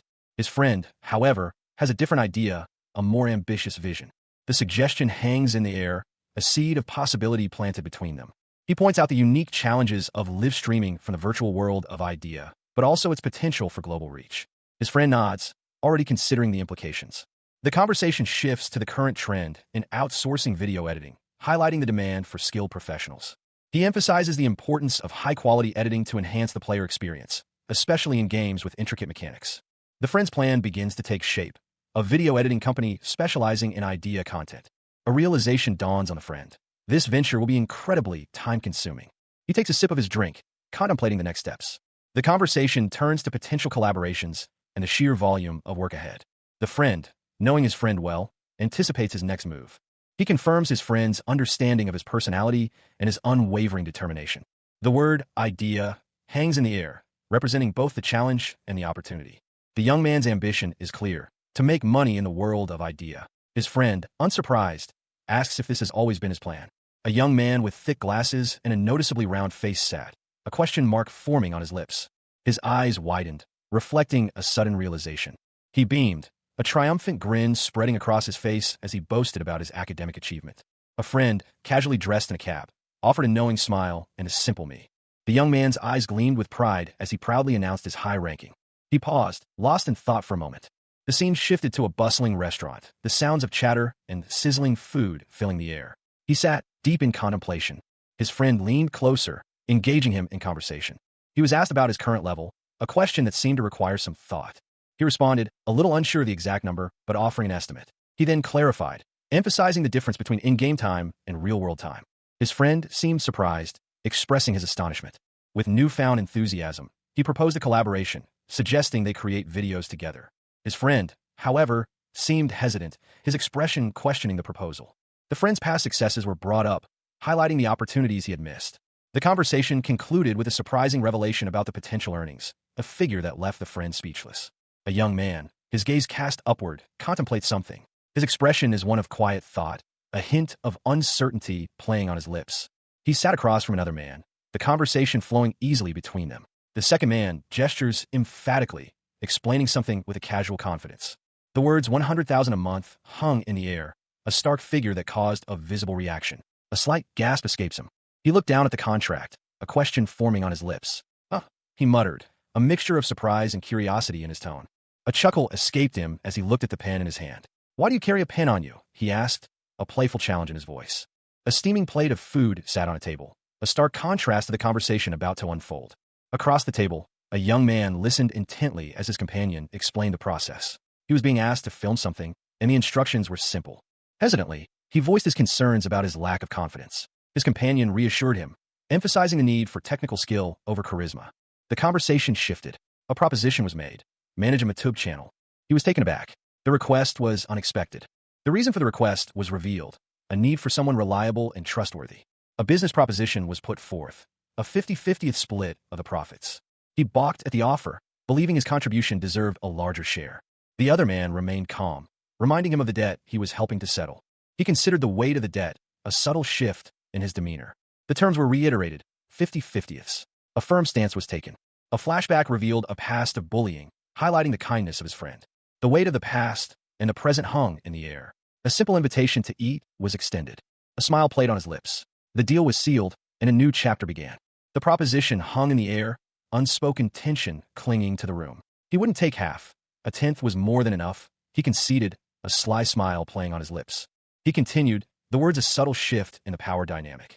All to you, he clarified, just know that. Later, in a dimly lit room, Jaewon knelt before a large, glowing orb, a sense of anticipation thrumming in the air. He carefully inserted a USB drive, his mind racing with possibilities. Was this where he could access the footage? A menu appeared on the orb's surface, confirming his suspicions. A simple O escaped his lips. He located the copy footage option, a sense of excitement building within him. This was it. A list of files appeared, each representing a different location. Acid Slime, Red Orc Soldier, Red Orc Shaman, Red Orc Village. He chose the newest file, a hidden dungeon, Orc Tomb. It should be fine, he reasoned. A moment of contemplation. Additional options? He wondered. A satisfied grin spread across his face. So there were functions like this. He reviewed the details one last time. It's good, he confirmed before hitting send. With a click, the file was sent. Night fell upon the city, casting long shadows across the buildings. His apartment building stood silhouetted against the darkening sky. Back in his apartment, the man relaxed, a sense of accomplishment washing over him. The deal was done. A phone screen displays an email from someone named Hyunsung. The message reads, the kid is diligent, I see. A man sits at his computer, a thoughtful expression on his face.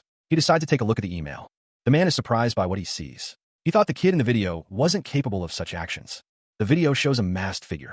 The man finds this detail intriguing. The masked figure is shown effortlessly destroying a group of enemies. The action is swift and brutal. The man watches, captivated by the skill and power on display. He mutters, amazing. He notes the enemy's strength, recognizing them as elite monsters. The masked figure continues their relentless assault, leaving a trail of destruction in their wake. The figure delivers a final blow, leaving the viewer questioning the possibility of such power. The man at the computer reflects on the footage, realizing there's nothing useless in it. He admits to himself, I can't, overwhelmed by the raw power displayed. He decides to postpone a closer look at the video, prioritizing watching the fight against the boss first. The man excitedly exclaims, let's see the boss. The boss. The boss, a massive, imposing figure, is revealed. The man's eyes widen in surprise. The boss appears to be sleeping, leaving the man utterly confused. A figure, cloaked in shadow, knelt upon the dusty ground, sword lying beside him. A low groan escaped his lips, a question hanging in the air. Huh. He rose, a masked face partially obscuring his features. There was something different about him, a subtle shift in his demeanor. The scene shifted, revealing the figure from behind, his back to the viewer, walking away from a desolate landscape. Suddenly, a fierce battle erupted. The masked figure, now revealed to be a warrior, engaged a hulking beast in a whirlwind of steel and fury. A close-up on the warrior's masked face, eyes blazing with intensity. The fight was unlike anything seen before. It was completely different. The precision of his movements was breathtaking. Each strike was calculated, aimed at the opponent's weaknesses. He moved with a fluidity that belied his strength, like a wild hunter. But now, facing the boss, his style had changed. His movements were precise and calculated, a stark contrast to the raw power he displayed earlier. He was no longer a chef or a gentleman. This was something else entirely. The observer watching the video marveled at the warrior's skill. It was like watching a knight in action, a different personality entirely. The Wild Hunter style was cool, but this knight style was simply amazing. The observer, a young man with glasses, leaned forward, captivated by the contrast between the hunter's aggressive style and the knight's calculated precision. A sudden shift in the video. The warrior announced, Phase 2. The scene changed again, revealing a monstrous figure emerging from the shadows, its presence radiating an ominous aura. The beast roared, its terrifying presence filling the screen. The fight was far from over. The beast lunged forward, its massive form a blur of motion. The battle intensified. The observer, feeling a chill down his spine, sensed an evil presence emanating from the scene. A lone figure, sword at his side, stood amidst a swirling dust cloud, facing a hulking beast. The question hung in the air. Was the beast stunned? The beast, momentarily still, was about to face a new threat. Thick, dark chains, tipped with skulls, erupted from the ground, ensnaring the beast in their cold embrace. The chains tightened, their metallic grip constricting the beast's powerful frame. A guttural roar ripped through the air, a sound of pure, unadulterated rage and pain. The source of the chains, a masked figure, their face hidden, their movements precise and deadly. The beast, trapped and desperate, cried out for help, its voice strained and weak. The masked warrior moved with terrifying speed, their chains a blur of motion. A flurry of blows rained down on the beast, each strike precise and brutal. The impact of the blows sent shockwaves through the air, leaving a trail of destruction in their wake. A witness watched in stunned silence, their eyes wide with disbelief at the sheer power on display. Jongwon's finger hovered over the phone's call icon, a message thread already open on the screen. He stared at the messages, a mixture of disbelief and alarm etched on his face. The messages were from Hyun-sung, his friend, expressing shock and awe at a video Jongwon had recently made. Jongwon was still in bed, the events of the night before still fresh in his mind. He had created something extraordinary, something beyond his comprehension. He answered the call, his voice laced with a mixture of curiosity and apprehension. Hyun-sung's voice, filled with excitement, crackled through the phone. Hyun-sung asked if Jongwon was awake, and Jongwon confirmed that he had just woken up as well. Hyun-sung then inquired about the quality of the video Jongwon had made the previous night. Hyun-sung's response was overwhelmingly positive. He declared it the best video he had ever seen, even surpassing those made by top-ranked players. Jongwon, still slightly dazed, asked if Hyun-sung thought the video was good enough to upload. Hyun-sung enthusiastically agreed, stating that he and his employees would stay up all week to ensure the video's timely release. He reassured Jongwon to take his time, as he didn't think other work would interfere. Jongwon agreed, relieved by his friend's support. He promised to upload the video to YouTube and inform Hyun-sung. Hyun-sung responded with a cheerful all right. Hyun-sung's further messages revealed his excitement about the video's potential to boost their company's growth and popularity. Meanwhile, Hyun-sung resolved to further improve his video editing skills. He thanked her for the meal, a simple gesture in the midst of their conversation. She pressed him to reveal his rank, but he cleverly deflected, knowing that revealing his class would inadvertently reveal his rank. He explained that if his rank were lower, he wouldn't have considered giving up his previous job. She found this reasonable. She mused that to join the guild, he would need at least a heroic rank. Continuing the meal, the conversation turned to her sister's recent rapid leveling in the game. She mentioned her sister's impressive feat of rising from level 52 to 60 in a single day. He casually estimated his own level to be around 30, prompting her surprise. She questioned the plausibility of his claim, wondering if he was teasing her. He confirmed that he had indeed started playing only yesterday. She recalled his earlier statement about changing classes at level 1. Her disbelief was palpable. She couldn't comprehend how such rapid progression was possible. He questioned if something was on his face, attributing her reaction to something other than his level. He was taken aback by the sheer speed of his leveling. He was overwhelmed by the sheer volume of information he needed to process. Jongwon, having just defeated the boss of a hidden dungeon, eagerly checked his loot. He anticipated receiving powerful items. His anticipation was palpable. To his surprise, the inventory screen showed nothing. He was taken aback. There were no items. However, a notification appeared, displaying his improved stats. His strength, agility, health, magic, and intelligence had all increased significantly. Another message appeared, informing him that the dungeon's special effect had deactivated. He was also informed that he had been transported to the nearest town. Reflecting on his experience, he realized he was already in the village when he logged in. He wondered if he had missed any items during his dungeon run. Jongwon checked his status window, noticing a significant level increase and a new skill. The description of a new skill, Thananos' Nocturne, was detailed. The skill description explained its powerful effect and low cooldown. Jongwon was ecstatic, realizing the skill's immense potential. Jongwon reflected on the hidden dungeon he'd just cleared. He'd expected valuable items, but the thought of a skill book crossed his mind. His eyes widened in realization. He lamented the missed opportunity for material wealth. Despite this, he noted that he hadn't even asked for money yet. A violent struggle ensued, culminating in a bloody explosion. He checked his inventory, his face falling as he discovered something was missing. He noticed a secret passage. Two figures celebrated their good fortune, discussing Jongwon. One of them laughed, pleased with their unexpected luck. Jongwon tried to remain positive despite his losses. He reflected on the consequences of death in the game. Jongwon examined his character sheet. He considered using Iris's failed product. A description of Iris's failed product appeared, detailing its requirements and bonuses. He examined the curious device, a faint hum emanating from its core. So, I just equip it to my sword? He mused, a hint of uncertainty in his voice. With a decisive movement, he attached the device to his blade. A surge of energy followed.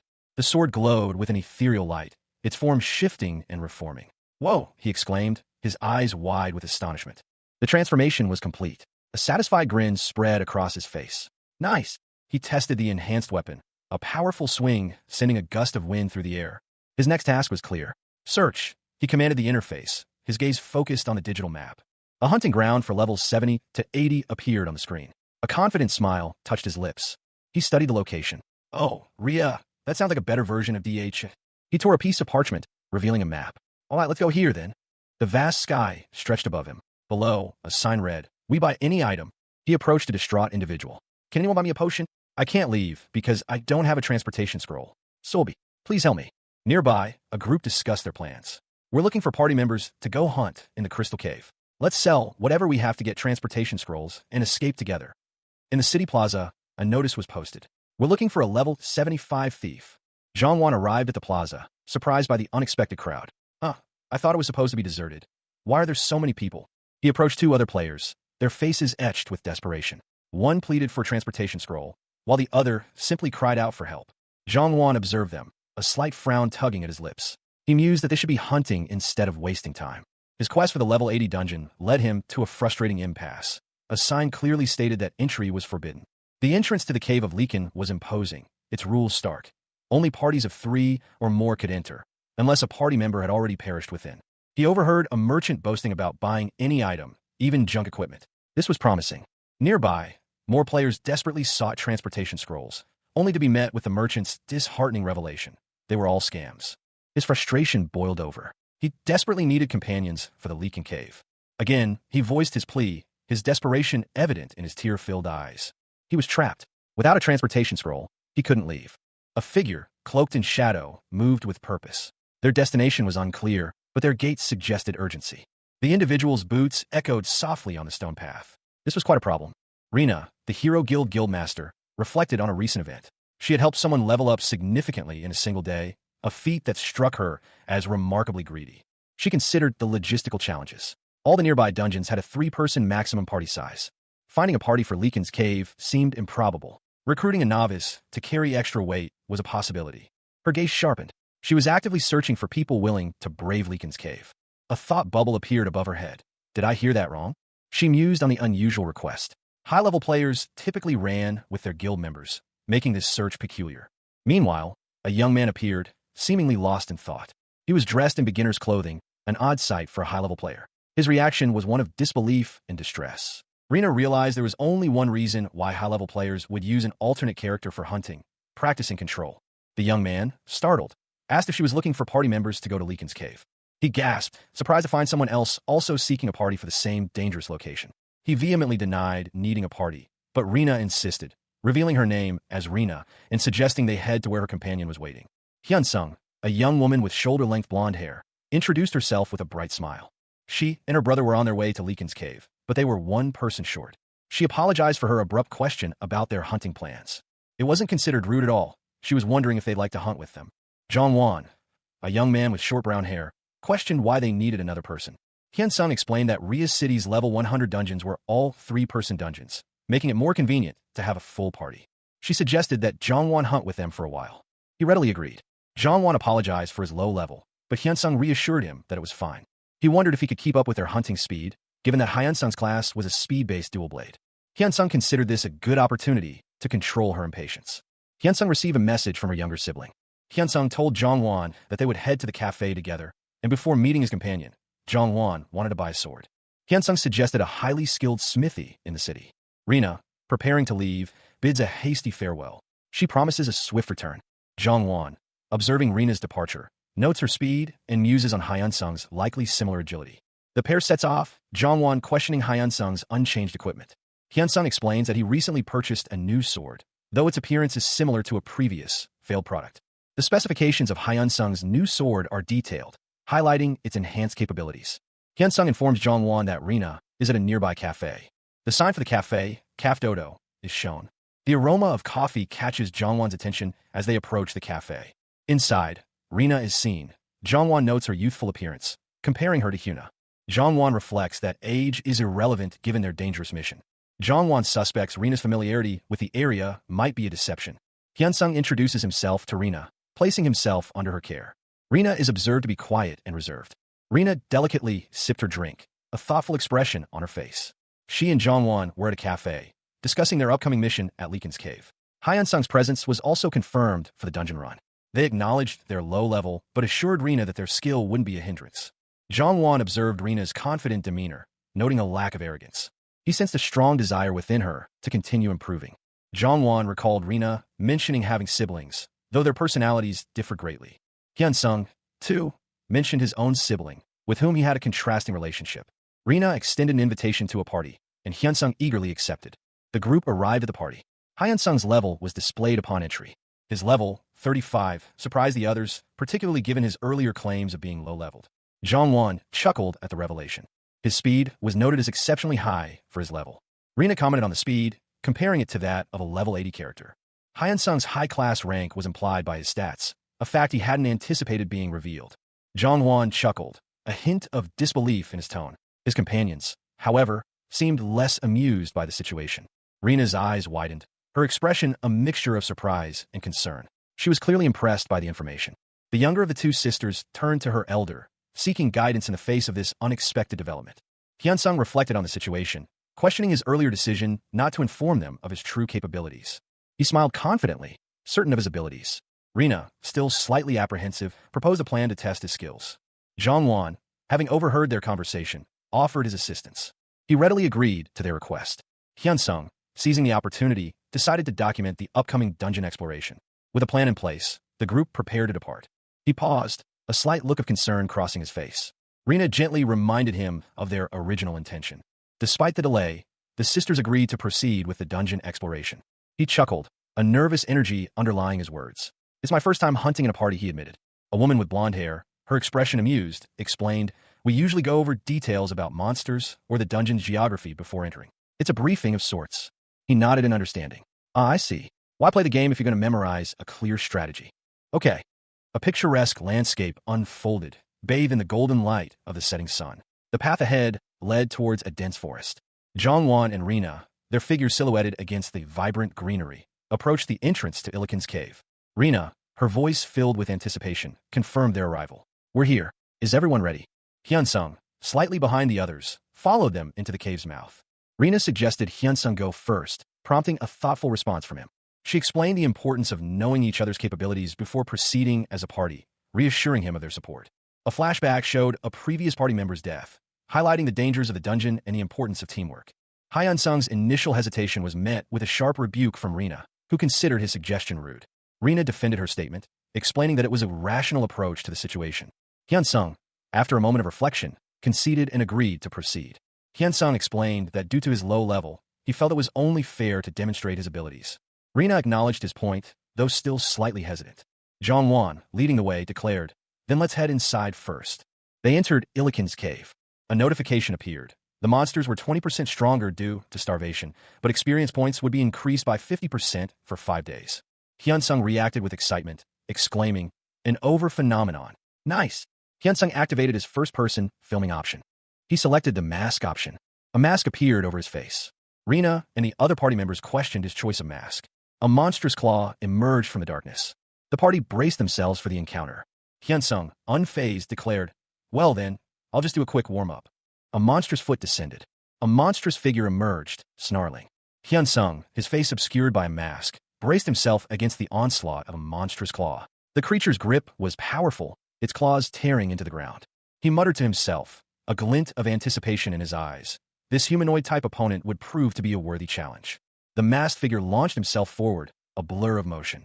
He moved with surprising speed and agility, dodging the creature's clumsy attack. Zhongwan, meanwhile, drew his sword, a blue energy crackling around the blade as he prepared to join the fight. Rina watched, her eyes wide with concern. She questioned whether he could even unsheath his sword in time. She worried aloud about his survival at this rate. The masked figure's attack connected, a brutal blow that sent the creature reeling. The force of the impact was immense, a shockwave rippling outwards. Rina and her companion were astonished by the cleanness of the strike. A notification appeared, confirming that a critical strike had been dealt. The masked figure realized he could land critical strikes without even hitting vital areas. The creature, enraged, revealed a dark orb pulsating with sinister energy. Hyunsung, masked, unleashed Thananos' Nocturne, a dark energy swirling into a sphere in his hand. The impact sent the monstrous humanoid reeling, its form momentarily obscured by a purple shockwave. Jongwon and Rina watched, their expressions a mixture of surprise and concern. Rina gasped, questioning the nature of the attack. The creature roared in pain and fury, its eyes glowing with malevolent intensity. Hyunsung pressed his advantage, his movements precise and deadly. The creature's face contorted in agony as the dark energy continued to consume it. With a final, desperate lunge, the creature collapsed, its body dissolving into dust. A message appeared, confirming Hyunsung's victory and the acquisition of a skill point. Hyunsung stumbled, wounded but triumphant, the dark energy having taken its toll. Rina, witnessing the aftermath, expressed her disbelief. Her gaze was fixed on Hyunsung, anticipating his next move. Rina stared, speechless. The precision of Hyunsung's attack was simply unbelievable. Even the seasoned warrior acknowledged the skill involved, understanding that even the most potent techniques require mastery to be effective. Her companion, equally astonished, questioned the nature of what they had just witnessed. She mused on the impossibility of replicating such refined control, even in her prime. Rina's thoughts turned to the implications of Hyunsung's power. She knew she had to recruit him to the Hero Guild. Meanwhile, Hyunsung reflected on his recent victory. He had successfully tested the power of Thananos' Nocturne, learning how to effectively use it against enemies. He realized he had inadvertently revealed his abilities to the two women. A smirk played on his lips as he considered the implications of facing a level 80 monster with only 3 attacks. With the matter settled, he turned his attention to the next task. 3 lichens emerged from the depths, ready for battle. Rina and her companion braced themselves, preparing to engage the monstrous creatures. Hyunsung, with incredible speed, moved to intercept them. Rina observed Hyunsung's speed, noting that it surpassed even that of speed-based classes, and concluded that it was simply due to his high stats. Rina urged Hyunsung to increase their speed, their pursuers hot on their heels. The ground trembled beneath them as a monstrous roar echoed through the chasm. A lichen, its eyes burning with a fierce red light, emerged from the shadows. It lunged, its claws extended, a terrifying howl escaping its maw. Hyunsung, ever vigilant, braced himself for the attack. He deflected the initial strike with a swift movement, his blade flashing. The lichen unleashed a powerful attack, activating Thananos' nightmare. Multiple lichens surrounded him, their claws slashing at his defenses. With incredible speed, he countered each attack, his movements a blur. He landed a critical blow, piercing the creature's vital point. The remaining lichens fell before his relentless assault. Hyunsung stood victorious, his mask concealing his expression. Thananos' Nocturne. Hyunsung, still recovering from his previous battle, found himself facing a fresh wave of lichen attackers. Their snarls echoed through the night. Rina, ever vigilant, stood ready with her sword, her eyes sharp and focused. She was prepared to defend herself and Hyunsung. With a burst of speed, she launched a swift attack, her blade a blur against the lichens. The creatures were taken by surprise. Meanwhile, Hyunsung, his face partially obscured by a mask, prepared for a counterattack. He channeled his inner strength. He moved with a ferocity born of desperation, his movements precise and deadly. The lichens were no match for his skill. One by one, the lichens fell, their bodies dissolving into dark, viscous fluid. The battle was far from over, but Hyunsung had gained the upper hand.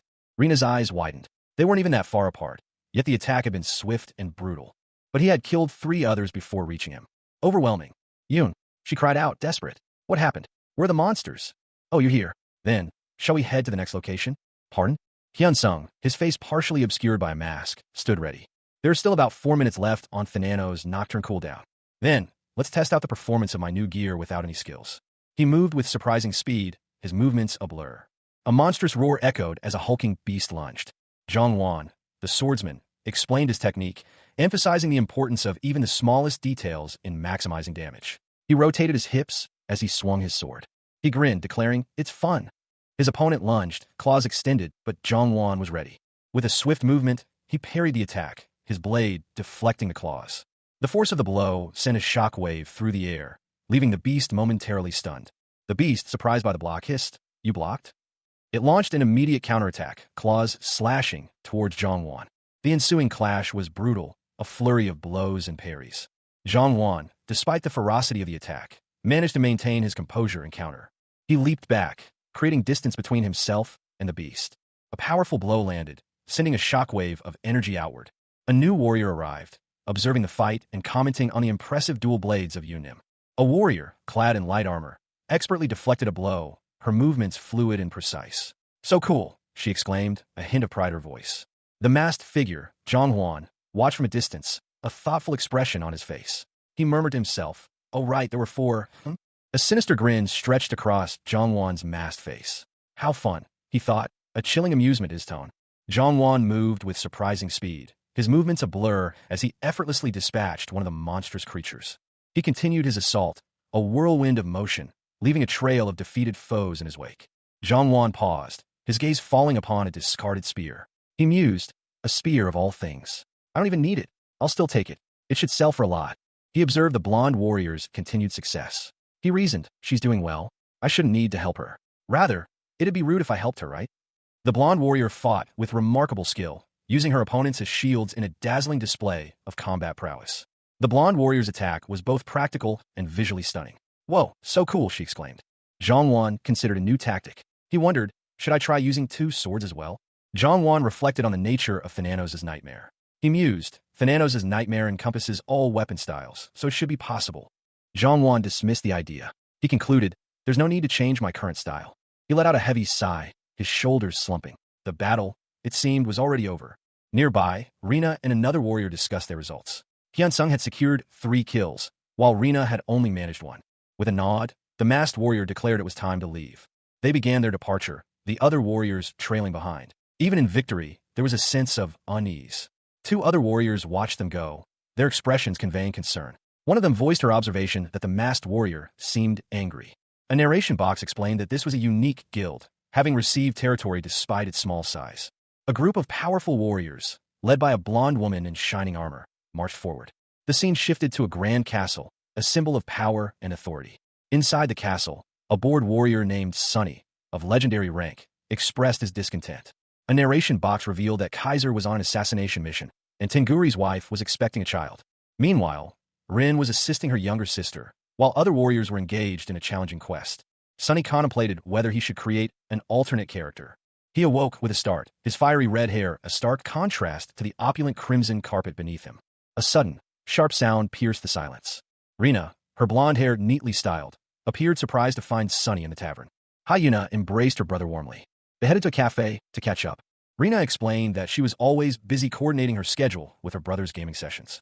Over a meal, Hyuna questioned her brother's sudden job resignation. Hyuna revealed that her brother had quit his job at S Electronics because he had advanced to a high level in the game. She was astonished by this revelation. Hyuna believed her brother's high rank would allow him to join their guild. Hyuna pondered the implications of her brother's skills and the guild's requirements. The conversation continued, the others marveling at the newcomer's exceptional skills. One voiced a concern, wondering if such rapid advancement might draw unwanted attention. He had achieved a heroic rank and reached level 30 in a single day. One of the women present reacted with disbelief, questioning if it was a lie. However, considering his playful nature and his genuine reaction, they dismissed the idea of deception. His rapid progress was undeniable. The woman pondered the implications of such a high-ranking class achieved in such a short time. She admitted it was hard to believe, but if true, she conceded that he was more skilled than Rin. The other woman attempted to downplay the significance of the event, suggesting it was nothing special. Since Rin was currently occupied, they decided to ask her later. The conversation continued over a meal. Suddenly, one of the women exclaimed, revealing that Sunny was getting further away. They noted Sunny's absence and decided to ask Rin about the situation at another time. A chasm opened beneath Rina, and she plunged into the darkness. Her descent was rapid, the rocky walls a blur. She braced herself for impact, but her fall was abruptly halted. A system message appeared, informing her that her reaction speed had increased. Above, Rina's companion watched, noting her anger. Meanwhile, Zhang Huan moved swiftly through the cavern, his senses heightened. He wore a mask, concealing his identity, but his eyes burned with determination. He had encountered a large group of enemies, their claws glinting menacingly.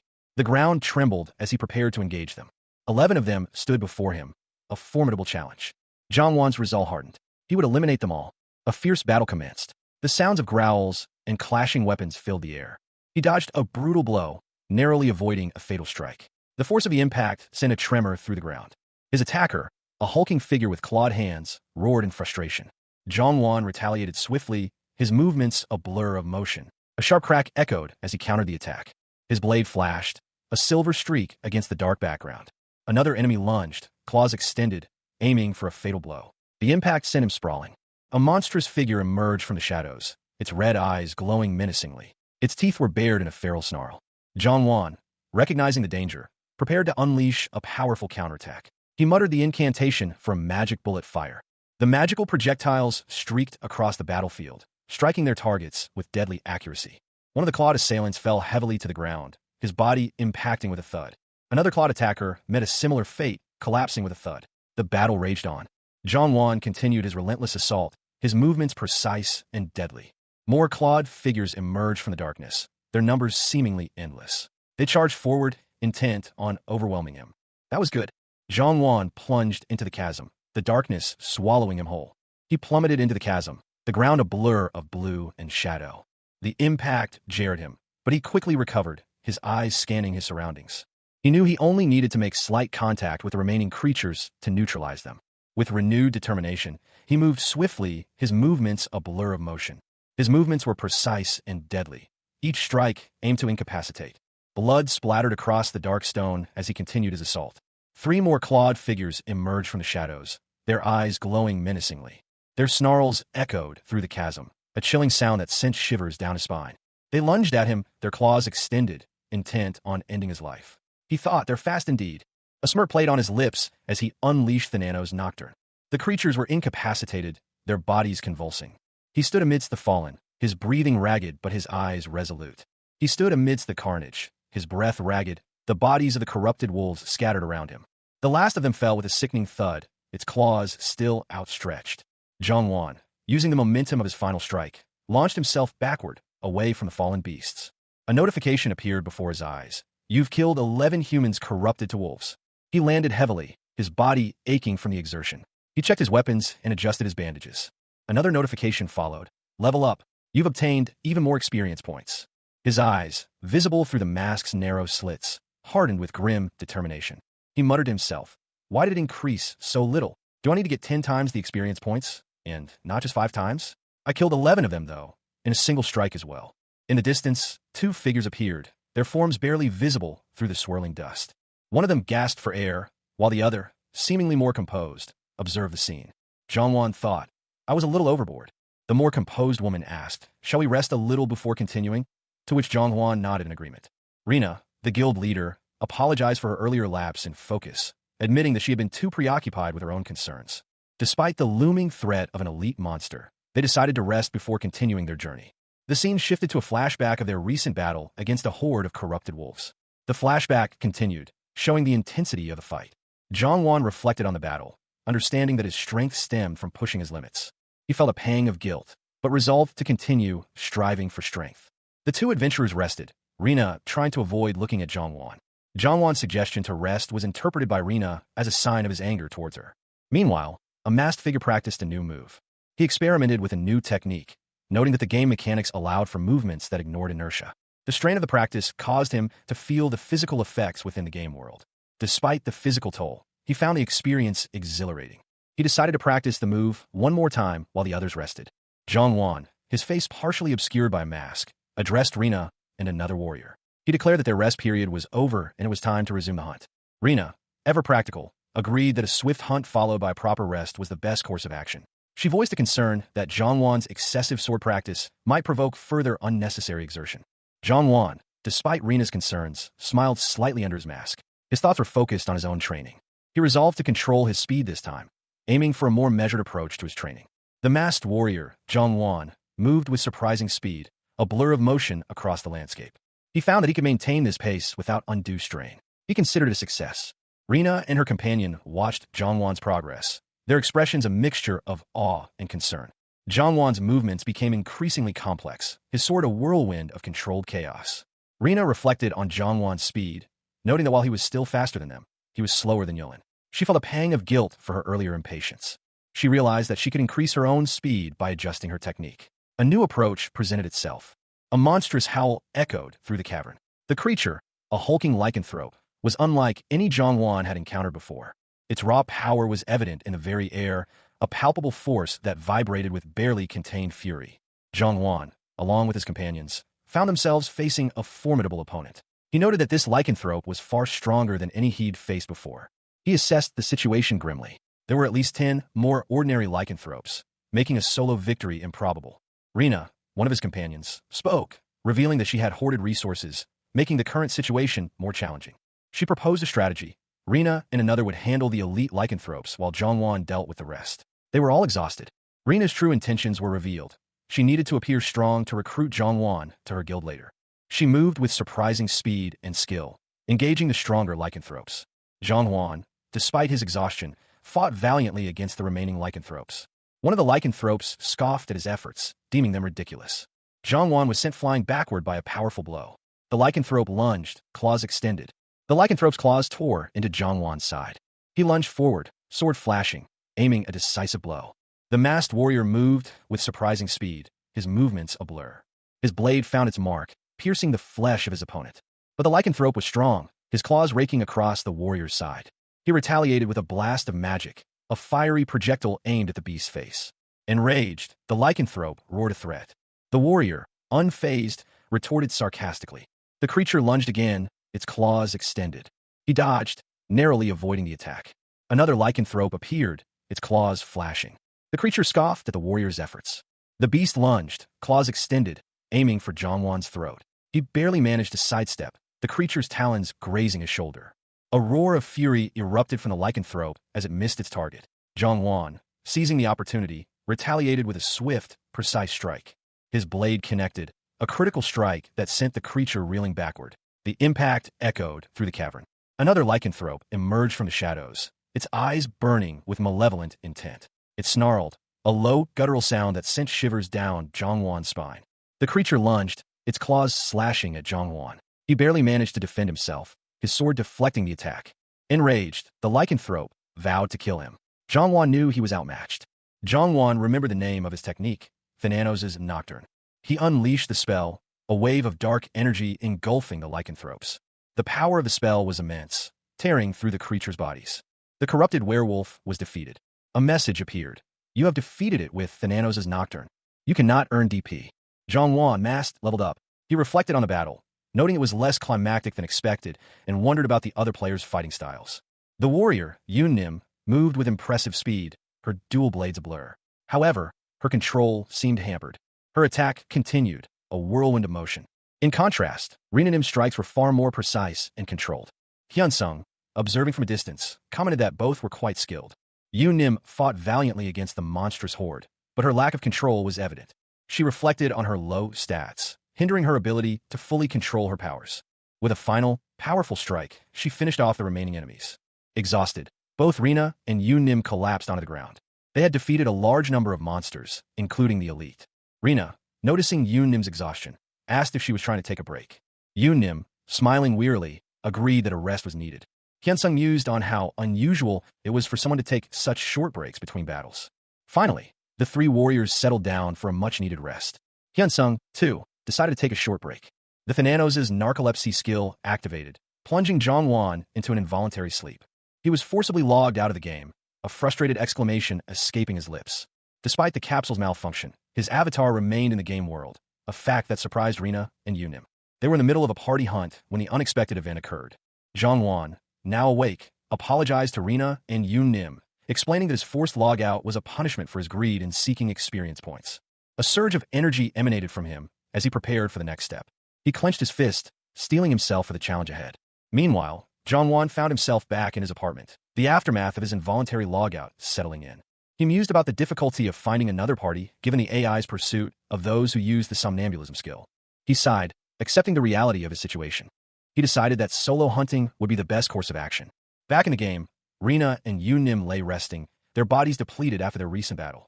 Zhongwan, having returned to the game world, sat alone, his sword resting beside him. He noticed Rina and Yun-Nim, still recovering from their ordeal. He remained still, his head bowed, a dark mask obscuring his eyes. 30 seconds had passed since the group had begun their rest. Rina, observing him, commented that it was natural for him to be tired after such an intense hunt. In the distance, a figure stood over the resting Rina and Hyun-Sung. Rina's eyes widened in surprise. Zunsung-Knim. A narration box appeared. The somnambulism skill will activate when you fall into narcolepsy during a party hunt. The information was unsettling. The somnambulism skill would not be removed until the dungeon was cleared. Meanwhile, the party continued deeper into the dungeon.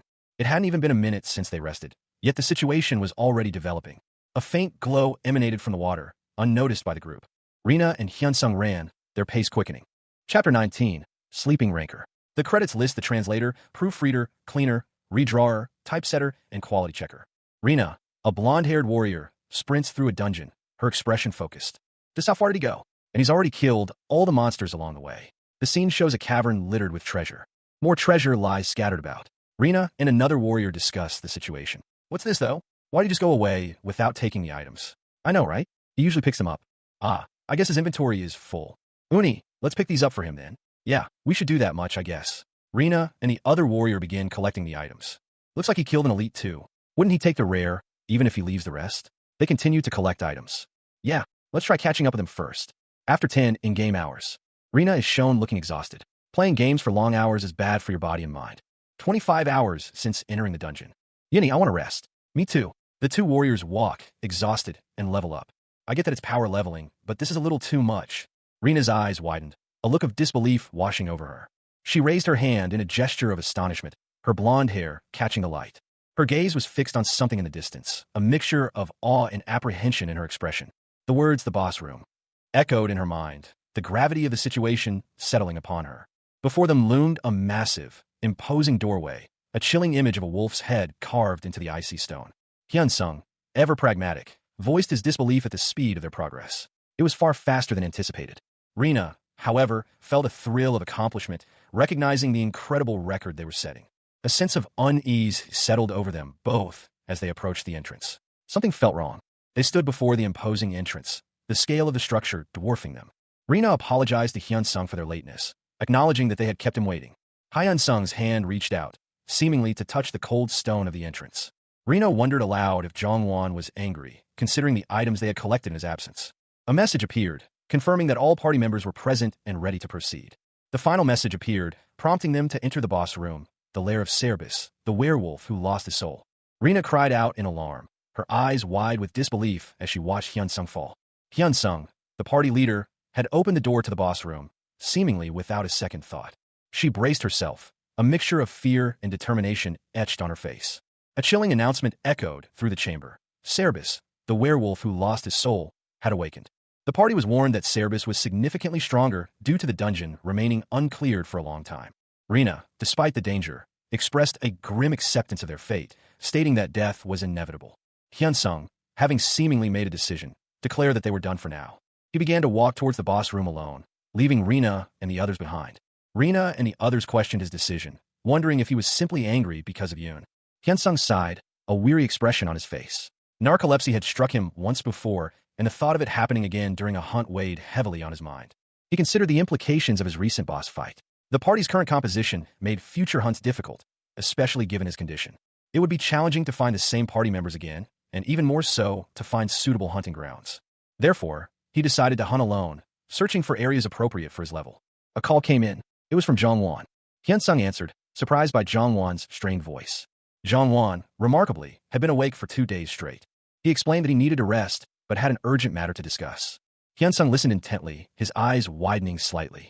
Jongwon had only killed a relatively weak orc shaman's vengeful spirit. Hyunsung questioned whether that could even be considered a boss. He clarified that he was referring to Berserk Karak, a much more formidable opponent, and asked why Jongwon hadn't watched the videos he sent. Hyunsung awoke in a cold sweat. A video of him killing Karak haunted his dreams. He received a call, Jongwon's voice tight with urgency. Jongwon didn't even remember the fight. Jongwon explained that his fighting style in the first half of the battle was drastically different from the second. Hyunsung, confused, pressed for details. Was there something wrong with Jongwon's head? Jongwon described the change in his control, noting it felt more calculated.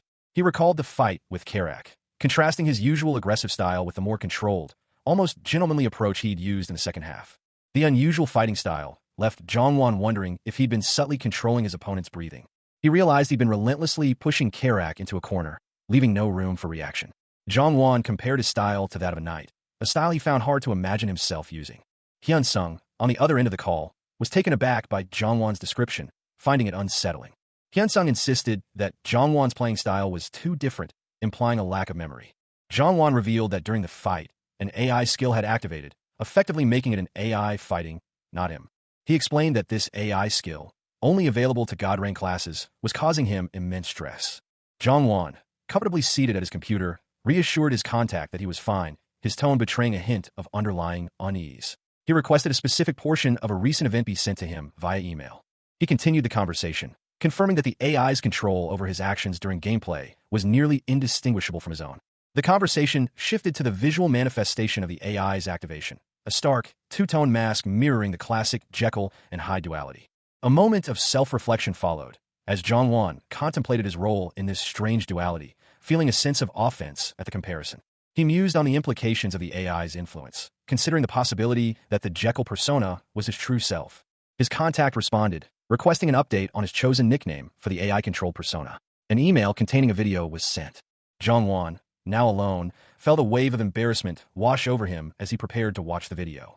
He clicked play, the video beginning to show his actions during a recent raid. Jong-won's expression was one of contemplation as he watched his own actions unfold on screen. Jong-won sat before his computer, a small smile playing on his lips as he watched the video. He felt a touch of embarrassment, but mostly curiosity. The video showed a figure, masked and cloaked, moving with an unnatural grace. It was a style of combat unlike anything Jong-won had ever seen. He leaned forward, his eyes fixed on the screen, captivated by the fluid movements. A sudden close-up of the masked figure's hand revealed a detail that made Jong-won gasp. It was his own hand, but different. The scene shifted, showing the masked figure battling a monstrous beast. The style was brutal, efficient, and utterly captivating. The figure paused, a thought crossing their mind. The mask was white, but Jong-won remembered choosing black. The beast roared, its chains rattling as it lunged. Jong-won recognized the ferocity of the attack. It was a style he knew intimately. The narrator's voice explained that the video's style had changed during editing, reflecting a new concept. The masked figure continued to fight, their movements precise and deadly. Jong-won watched, mesmerized. He noted the stark difference between his own fighting style and the one displayed in the video. He decided to learn from it. Jong-won reflected on his past experiences hunting in a party, acknowledging that he had learned some things, but he sat back, lost in thought, considering the implications of what he had just seen. He realized he had learned more from this video than he initially thought. A monstrous maw, filled with rows of razor-sharp teeth, snapped shut just inches from Jong-won's face. He stood defiant, a dark mask concealing most of his features, facing the beast. The creature sneered. "To think you'd come here by yourself." The wolf-like creature, clad in dark armor, loomed over him. "Your courage is commendable," it stated, its voice dripping with menace. The beast lunged. It snarled, "Don't think I've lost my strength just because I've lost my soul." With surprising speed, Jong-won sidestepped the attack. The creature's claws tore through the air where he'd been moments before. Jong-won countered, his movements precise and deadly. From a distance, two women watched, fear etched on their faces. One whispered, "It's dangerous in this situation. Are we going to die like this?" A powerful blast of energy erupted from one of the women. The force of the blast sent the wolf-like creature reeling. But Jong-won, with a swift movement, blocked the attack. He blocked it. He skidded to a halt, the icy water spraying around him as he braced for impact. Rina, her blonde hair flying, was already engaged, her blade flashing. The monstrous wolf-like creature lunged, its claws extended. Jong-won, caught off guard, was sent tumbling. They were surrounded, trapped in a churning vortex of water and ice. Rina shouted a warning. They were in grave danger. The creature unleashed a furious attack. The creature sneered, belittling their attacks.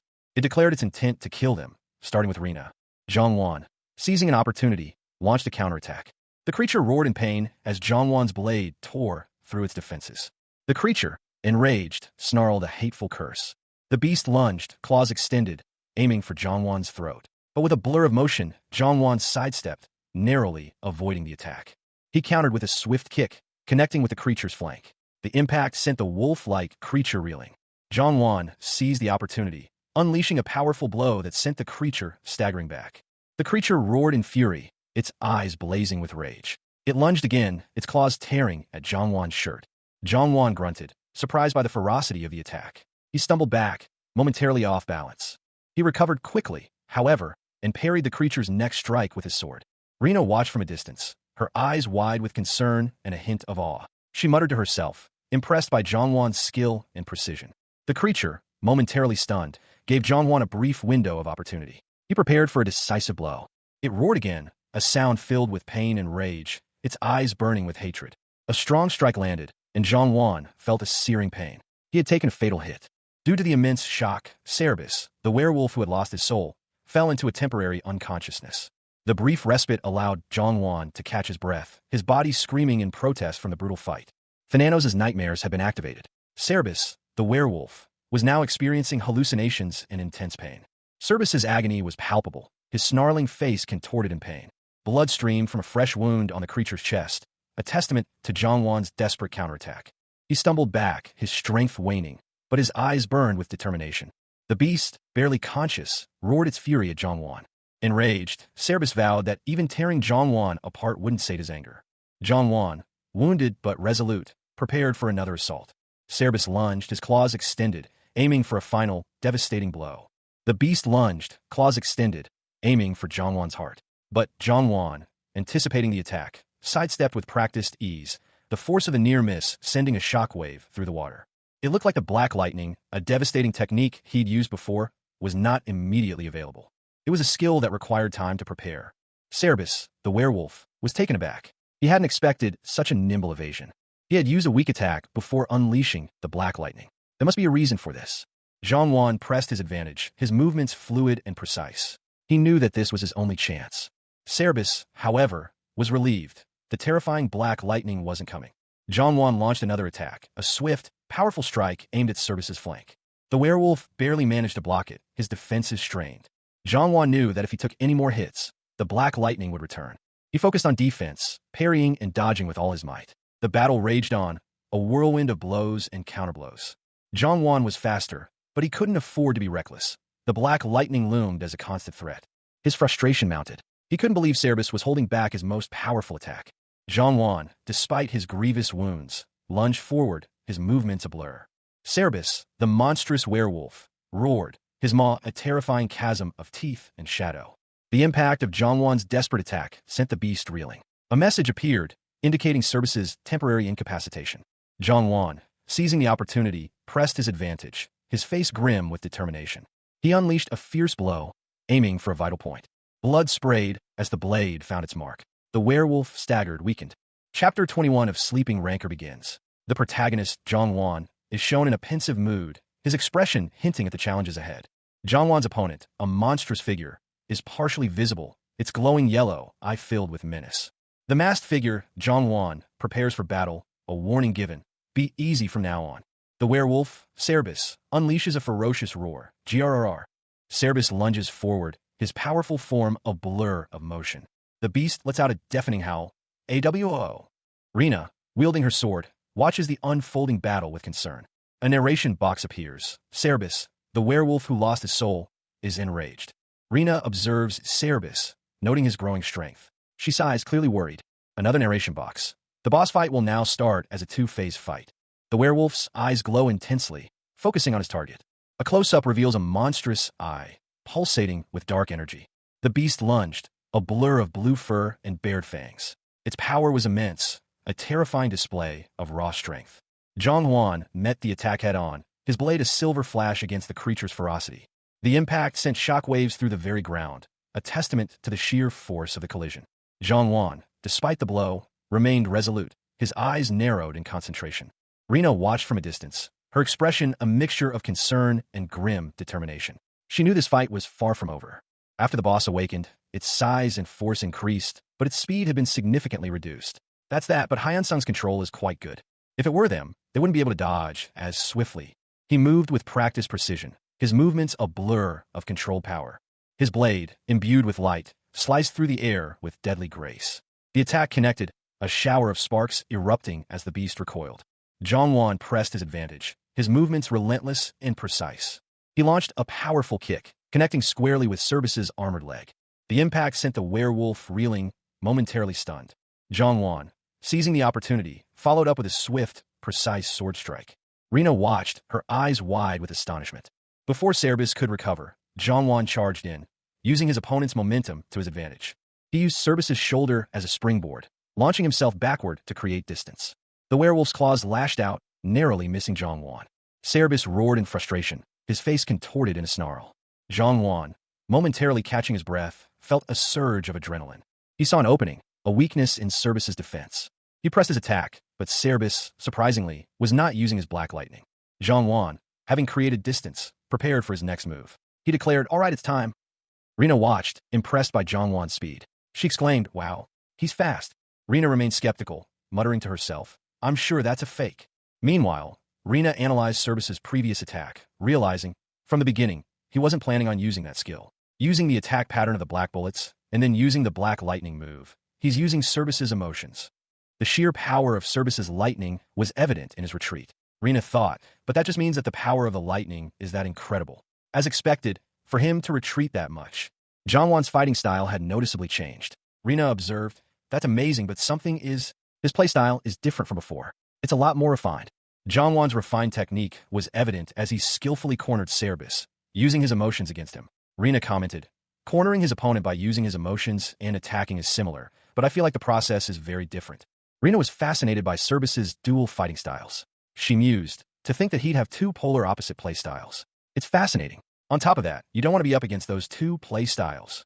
Despite Jongwon's improved speed, Rina still believed she held a slight advantage. She thought, although it's just for a moment, I'm still faster than he is. Jongwon continued his assault, relentlessly pressing his advantage. Service, momentarily stunned, considered his options. He pondered, now what will you do? Jongwon launched a swift attack, catching Service off guard. Service stumbled, his surprise evident. A dark energy pulsed, emanating from a small, golden object that fell to the ground. The Sabbath of the Dead, a powerful spell, activated. A wave of dark energy washed over Service. The Sabbath of the Dead had pronounced Service's death. Service, the werewolf, found himself unable to move. Service, having lost his soul, would sleep for 1 minute. For the next minute, any damage dealt to Service would be doubled.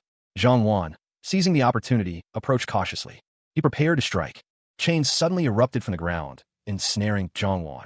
Service, bound by the chains, roared in defiance. The chains tightened, constricting Service.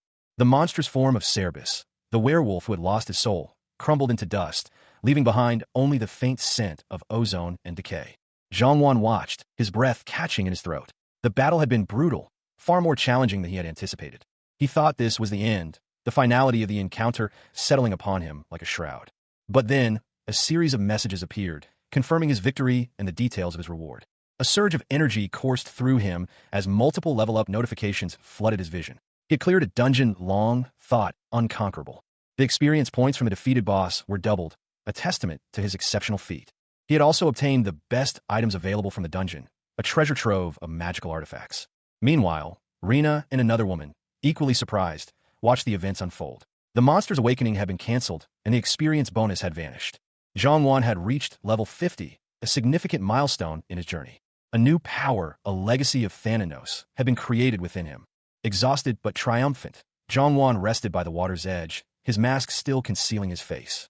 His sword lay beside him, a symbol of his hard-won victory. Rina and her companion observed him from a distance, their expressions a mixture of awe and uncertainty. Is Jongwon sleeping because he is truly exhausted? Considering how tired they were and that he single-handedly defeated the boss, it seemed understandable. Rina suggested that they should take care of his items. Her companion agreed, but then questioned what they should do about Hyun-sung.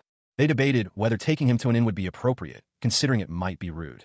Chapter 22. Sleeping Ranker begins. The credits list the translator, proofreader, cleaner, redrawer, typesetter, and quality checker. The Inferno headquarters user management team is shown monitoring screens. One team member exclaims that something is insane. He asks what user Hyun-sung's level is right now. Team member Jo Minwo is shown looking at his phone, the word press visible on the screen.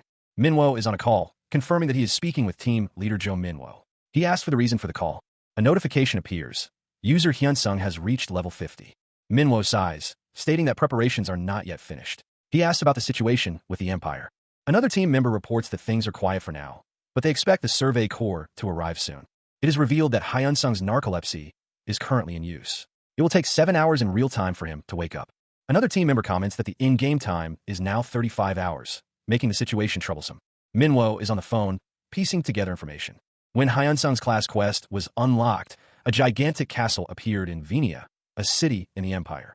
Venia, a city reminiscent of Venice, was renowned for its beauty and high user population, a popular destination for players. The imposing castle, however, was a stark contrast to the idyllic setting.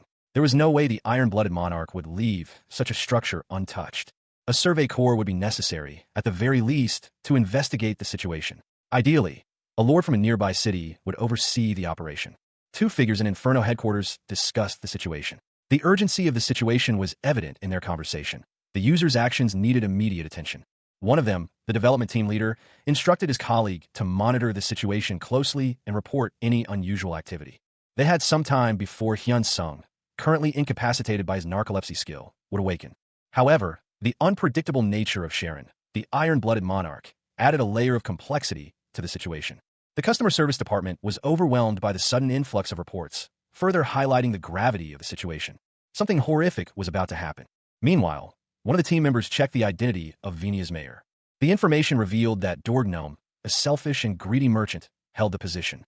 This was considered a positive development. Dorgnome would likely prioritize sending users rather than his own guards. However, the team also considered the time it would take to gather users and the various other factors that needed to be considered. If Sharon personally took charge, the consequences would be far-reaching, impacting Hyun-sung's quest and much more. He will undoubtedly awaken the monster sealed within, the snake wyvern Aquilier. The creature's terrifying visage filled the screen, its gaping maw a horrifying sight.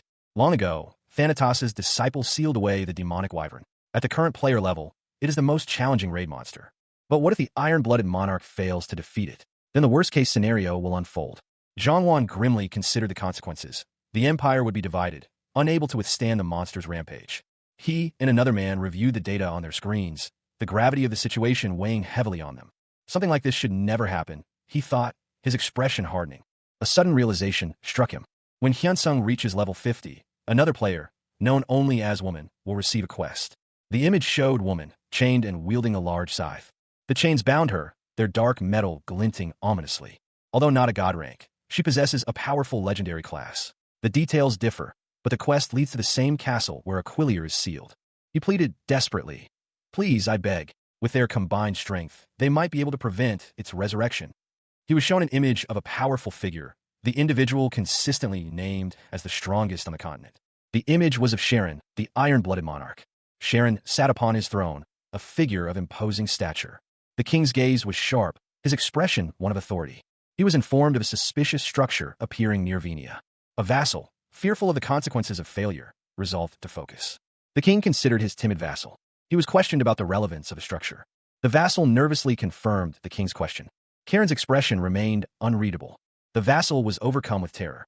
He profusely apologized and promised to inform Venia's mayor immediately, after which he was dismissed.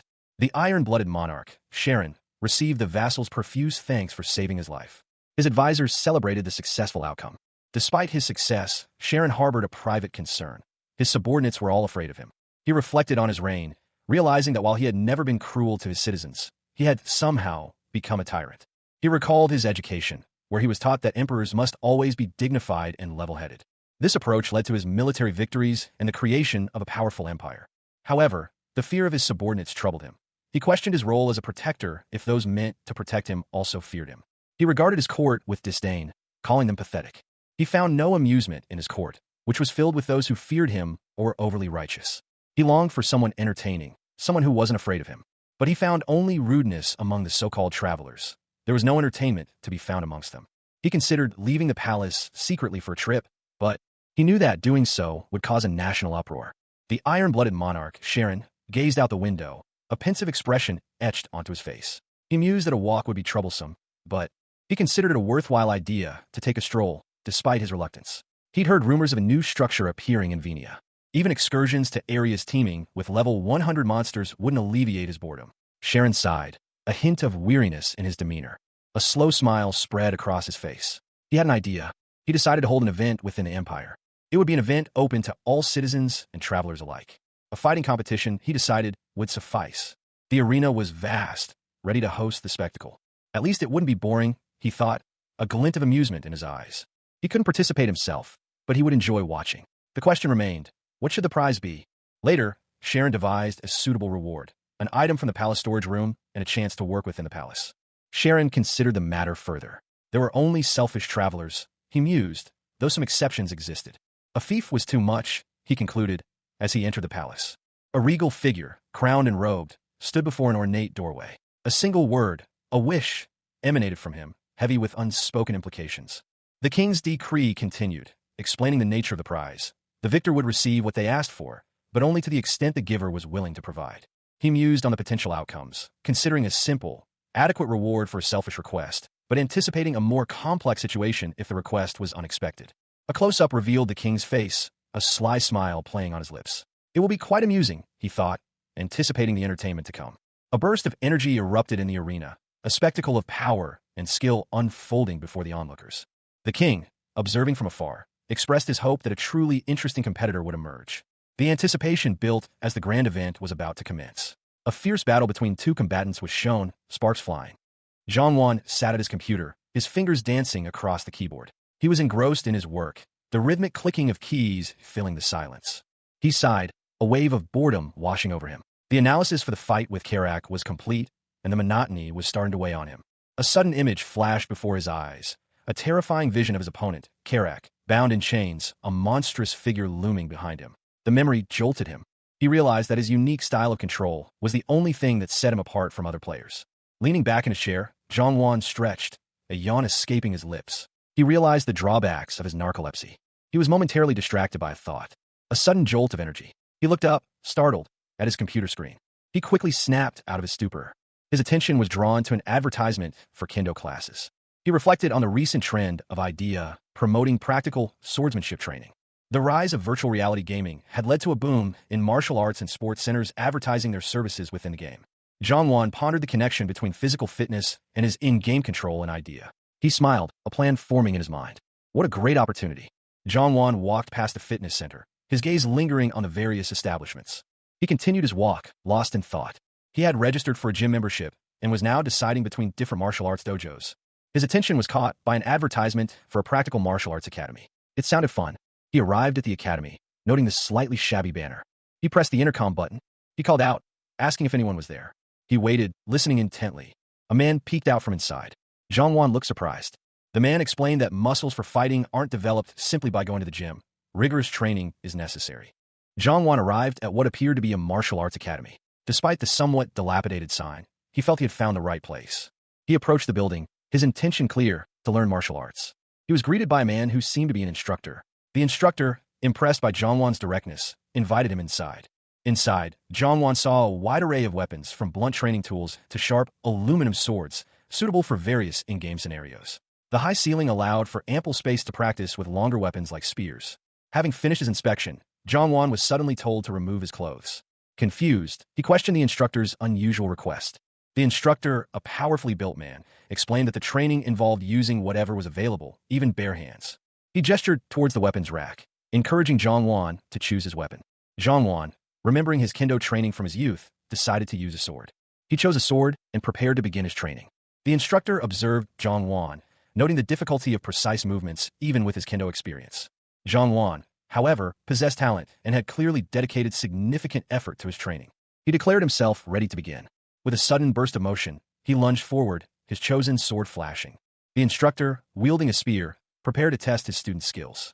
Zhang braced himself for the incoming attack. He deflected the spear with a swift, precise movement of his sword. The instructor was impressed by his ability to endure the impact. The instructor noted that even a beginner would have dropped their weapon from such a blow, but Zhang aggressive stance showed his determination. His choice of a sword proved to be the correct one. The instructor explained that using a sword against a spear presented unique challenges. Zhang continued his training, facing multiple opponents. The young swordsman, Zhang found himself on the defensive, his opponent's spear a blur of motion. He barely managed to evade a blow, the spearhead whistling past his ear. He stumbled back, his foot catching on the floor. A sharp pain shot through his leg. His opponent smirked, a cruel glint in his eyes. Zhang felt a surge of adrenaline, a primal instinct taking over. He lunged forward, his movements surprisingly swift and precise. The spear narrowly missed him again, but he was gaining ground. He parried a blow, the force of the impact jarring his arm. His opponent, momentarily surprised by Zhang unexpected burst of speed, paused. Seizing the opportunity, Zhang countered with a swift strike. The clash of steel echoed through the training hall. He was breathing heavily, his muscles screaming in protest. Despite his success, exhaustion was setting in. A wide smile stretched across the instructor's face. He'd finally found a student worthy of his teachings. He explained that beyond stamina, there wasn't much to add to Zhang current swordsmanship skills. The question of alternative training was raised. Zhang, having taken on the role of Hyde, was determined to excel. He considered what else he could learn. Zhang explained that while he primarily used a one-handed sword, he wanted to incorporate a weapon for his left hand. The instructor, unconcerned, inquired about Zhang fighting style. Zhang expression shifted to one of playful mischief. The instructor roared with laughter at Zhang admission of using his skills to harass opponents. Zhang suggested a dagger as an option, a proposition the instructor found intriguing. The instructor considered the idea of a dagger, believing it would be a good choice. Zhang, now holding a dagger, prepared to demonstrate. The instructor instructed him to watch carefully. Zhang instructor demonstrated the swift, precise movements of dagger combat, his form a blur of motion as he spun and slashed. The instructor's focus was intense, each movement economical and deadly. He explained that incorporating dagger techniques would enhance Zhang overall combat capabilities. Zhang listened intently, his gaze fixed on his instructor's every move. The instructor emphasized the dagger's speed and versatility as a supplementary weapon. He suggested that throwing the sword could create an opening for a swift dagger attack. The instructor asked when Zhang wanted to begin his dagger training. Rina let out a small gasp, her eyes widening in surprise. She cautiously descended the icy slope, her movements precise and measured. The warrior adjusted her grip on her sword, her expression hardening with determination. A surge of energy enveloped her, a shimmering blue aura surrounding her body. With a powerful thrust, she launched herself forward, her sword aimed at the monstrous beast. The blade sliced through the air, leaving a trail of shimmering light. The impact sent a shock wave through the ice, shattering it into 1,000 pieces. She pressed her attack, her movements fluid and deadly. The creature roared in pain, its massive form reeling from the blow. A final, decisive strike brought the beast crashing down, its lifeblood staining the ice. Rina, the blonde warrior, stared at the scene before her, a troubled expression clouding her features. "It's not going the way I expected," she muttered, her voice barely audible above the crashing waves. The monstrous wolf, its fur matted with seawater, lay defeated on the shore. Its massive form twitched occasionally, a testament to the ferocity of the recent battle. Rina, still catching her breath, reflected on the fight. "I was too arrogant up till now," she admitted, a hint of self-reproach in her tone. Nearby, a small pile of gold coins glinted in the sunlight. She considered the loot, a mixture of relief and uncertainty in her eyes. "Phew, will I be able to meet Hyun Sung Nim again?" she wondered aloud, her gaze drifting towards the unconscious figure. The warrior pondered their next move. "What should we do?" she questioned, her gaze fixed on the unconscious form. Her companion, equally concerned, suggested a course of action. "Let's just wait and see, since we don't know when he's going to wake up." They settled down to wait, the uncertainty of the situation weighing heavily on them. "Till when is he going to sleep? Who knows?" Rina sighed, her shoulders slumping. Rina's patience snapped. "I can't wait any longer," she declared, her frustration evident. She attempted to rouse the sleeping figure. "Excuse me, isn't it time that you wake up?" she urged, gently shaking him. The masked figure remained unresponsive, his breathing slow and even. He was fast asleep. Suddenly, a holographic message appeared before them, its blue glow illuminating their faces. The message detailed the consequences of Hyun Sung's prolonged sleep. He would be logged out of the game and moved to the nearest village upon his next connection. They discussed their chances of encountering each other again, given their similar levels. Rina, determined, resolved to find him. She planned to use the power of online video to locate Hyun Sung. She intended to recruit him for her guild upon their next meeting. To do so, however, she knew she needed to become stronger. She invited her companion to train with her. Her companion, slightly winded, agreed to continue at a slower pace. She left a message for Hyun Sung, promising to wait for him. He set off, running towards their destination. Meanwhile, another character questioned Rina's unusual behavior. Zhang awoke, feeling stiff from his prolonged inactivity. He sat on the edge of his bed, considering his options. Before beginning his workout, he decided to search for some information online. A thoughtful expression crossed his face as he pondered. An online forum post detailed the organization of a survey team headed to Venia Castle. The post had garnered significant attention and many comments. He recognized the name Venia. It was one of the locations he had researched the previous day for potential hunting grounds. He recalled the city's beauty, despite its popularity as a tourist spot. A sudden noise startled him. Another online post discussed a powerful, gangster-like guild in Venia, though the name eluded him. A third post revealed that the Superhuman Guild was in charge of the Venia survey, a fact that was met with considerable negativity in the comments. He mused that this information was irrelevant to him. He resolved to exercise later. He returned home. He reflected on his recent training, noting that a new skill had become ingrained. He prepared to test his new abilities. Iris recognition started. Player Hyun Sung. He initiated the connection to the idea system. A large statue of a winged woman stood in the center of a plaza. This was Rihei Village's central plaza. As expected, his stats had been adjusted after his long sleep. His strength, reaction speed, stamina, magic power, and intelligence had all increased. He was pleased. Now he could afford more potions. The plaza was unusually crowded and chaotic. Someone cried out for help. He decided to sell some of his less useful items to a player instead of a store for a better price. A young man with bright hair welcomed him to his stall. He sold his items for 32,450 gold, double the amount he would have received at a shop. The transaction was complete. The seller wished him well, hoping for continued good business. Zhongwan headed towards the general goods store to obtain a teleportation scroll, but noticed an unusual number of messages. He stared, dumbfounded, at the glowing interface before him. A class-exclusive quest? The notification read, confirming his suspicions. His eyes widened in surprise. A surge of energy pulsed through him. The quest had begun. He stood poised, ready for whatever challenges lay ahead. He'd heard rumors of such quests, but never expected to receive one so soon. A God-rank class-exclusive quest. The sheer scale of it was overwhelming. His mind conjured an image of the quest window, a terrifying skull chained in shadow. The details of the quest were laid out before him, a daunting task. Even the quality of the quest window was different, a testament to its significance. The first trace led to Venia, a city where an ancient evil dragon was sealed. He needed to explore the castle and find the disciple's trace within Aquilier's nest. The quest was time-sensitive, and failure meant losing the opportunity. He muttered, "That's crazy." The sheer scale of the quest was daunting. A news feed scrolled across Zhongwan's screen, detailing the superhuman guild's underhanded tactics to secure the Venia quest. The young man frowned, his brow furrowing. He worried aloud about the possibility of the Survey Corps discovering the trace of Thananos' disciple before him. Zhongwan's eyes widened, reflecting his growing anxiety. He was shocked by the potential consequences of failure, a drop from level 53 to level 1. Despite the risk, the potential rewards spurred him on. Success meant choosing a god's authority skill and a god's relic. An image of a powerful, skeletal figure wielding a dark, ornate book appeared before him, symbolizing the quest stakes. The names of the god's authority and god's relic intrigued him. He sensed their immense power. He resolved to obtain them, a determined grin spreading across his face. With renewed purpose, Zhongwan declared his intention to travel to Venia. Chapter 25, Sleeping Rancor. A majestic city, Venia, sprawled before him, its buildings rising from a tranquil body of water. The city was bustling with activity. Recruitment posters advertised for various parties and quests. Zhongwan, observing the scene from afar, noted the city's vibrancy compared to his previous location. He was relieved the Survey Corps hadn't yet departed. He still needed to register. Zhongwan chuckled to himself, a quiet sound lost in the city's clamor. He overheard a conversation between two adventurers, one boasting about his impressive sword. The other adventurer, unimpressed, simply commented on the overall cool appearance of everyone around. The detail of the sword's design was striking. Zhongwan reflected on his own simple attire, feeling self-conscious about his appearance.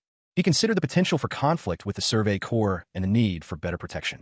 Zhongwan, having purchased, he sighed, reflecting on the unexpected cost of his new leather armor. Zhongwan, however, justified the expense. His income from the game allowed for such investments. With his equipment sorted, he set off towards the castle, eager to continue his quest. The journey, though, proved longer than anticipated. His initial estimations, based on in-game travel times, were far too optimistic. He pressed on, acknowledging his advantage over the larger Survey Corps. His solitary nature allowed for greater speed and flexibility. A confident smile played on his lips as he continued his trek. He felt the power of the god's relic thrumming within him. He wondered about the true extent of the skill's power, his anticipation growing with each step. Finally, the imposing structure of Mayor Dordgnome's residence came into view. Inside, the mayor inquired about the progress of the Survey Corps. The scene shifted to reveal the identity of the Venia's mayor, the great merchant Dordgnome, a non-player character. Reiner, the guild master, affirmed the progress, attributing it to Dordgnome's influence. Dordgnome chuckled, pleased with the outcome and Reiner's loyalty. He mused, "Annoying bastard, but I still need to humor him." It was a gamble, but the potential profits were enormous. Even if they had to step on a few high-level players, it was worth it, as long as they remained under Mayor Dordgnome's protection. The mayor, a portly figure with a sly smile, explained the situation. He continued, emphasizing the urgency of the Emperor's order to quickly finalize the recruitment for the Survey Corps. The mayor readily agreed, promising a full headcount soon and offering to expedite the process. He presented Zhongwan with a small, ornate box. Zhongwan received the box with a respectful nod. Inside was the iron-blooded monarch Karen's badge. Zhongwan smirked, anticipating the power it would give him over those who had previously belittled him.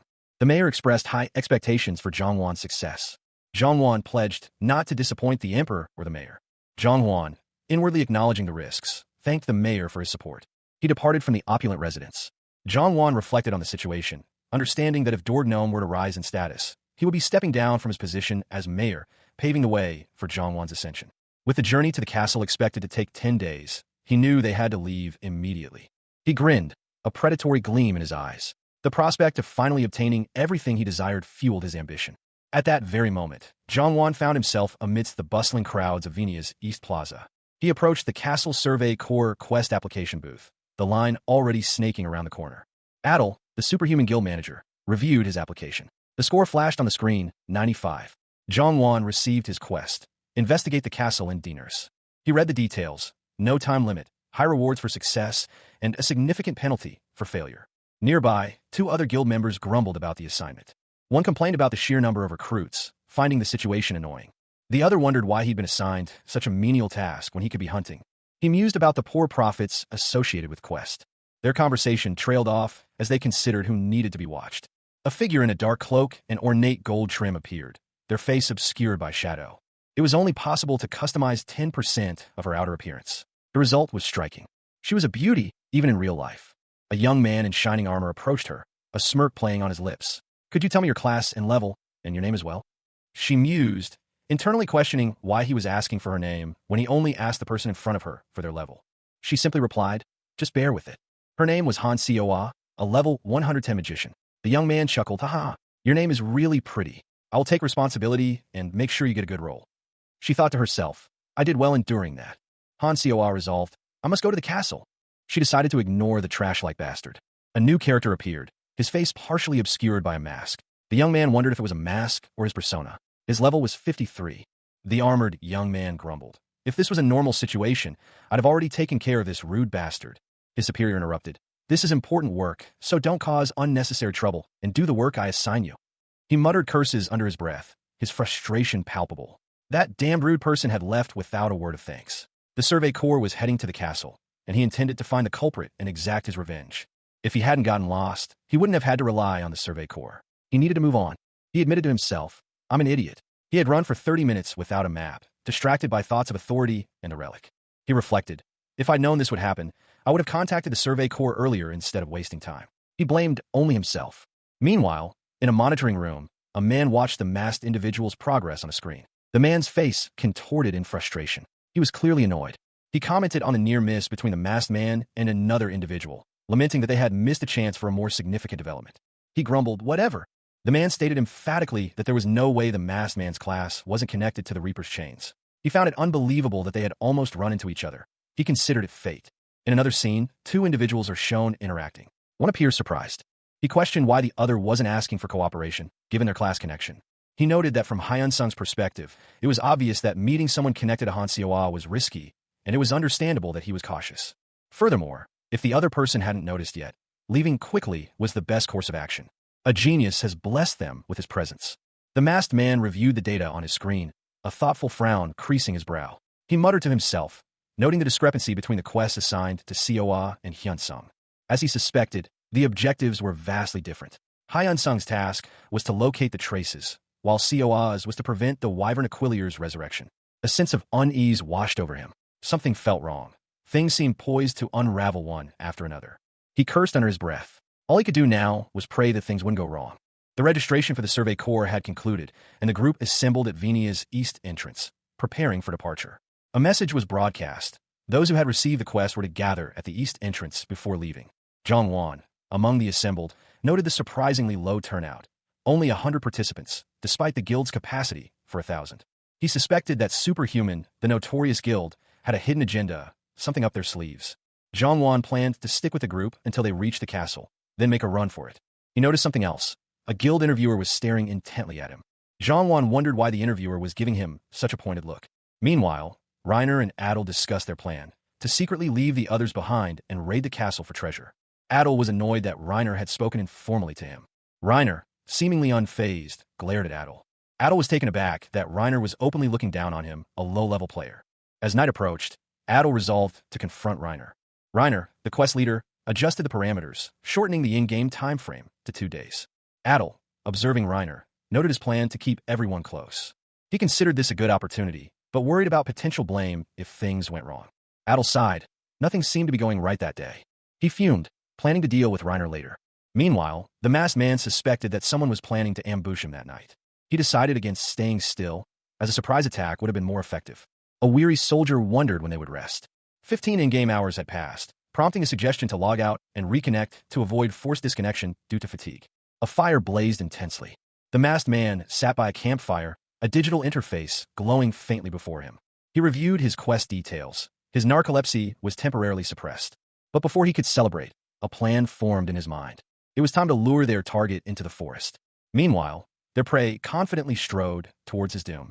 The forest was dark and ominous. A high-level warrior emerged, enraged by the masked man's audacity. He charged, sword drawn, intent on swift vengeance. The masked man reacted with surprise to the sound of a chain. He found himself in a precarious position. A wave of unease washed over him. He realized something was amiss. His weapon was missing. The masked man recoiled, a look of surprise etched onto his features as he felt a sharp pain. He muttered, barely audible, "That's..." The chains, glowing with an eerie purple light, pierced his armor, drawing blood. His eyes widened in disbelief as he recognized the nature of his predicament. Reaper's chains. He confirmed his suspicions. "I'm not mistaken. That's the Reaper's chains. But it's different." The game interface appeared, detailing the effects of the chains, true damage, ignoring defenses, and a stun effect. He was defenseless for 10 seconds. His thoughts raced. What just happened? The game also announced his death and a 24-hour penalty for logging in. A woman with a scythe appeared, asking, "Are you all right?" The masked man stared at her, speechless. This woman, just what on earth? The masked man, his features partially obscured, stood in the shadows. He was assessing the situation, his eyes narrowed in thought. A woman with long, dark hair appeared before him, her expression unreadable.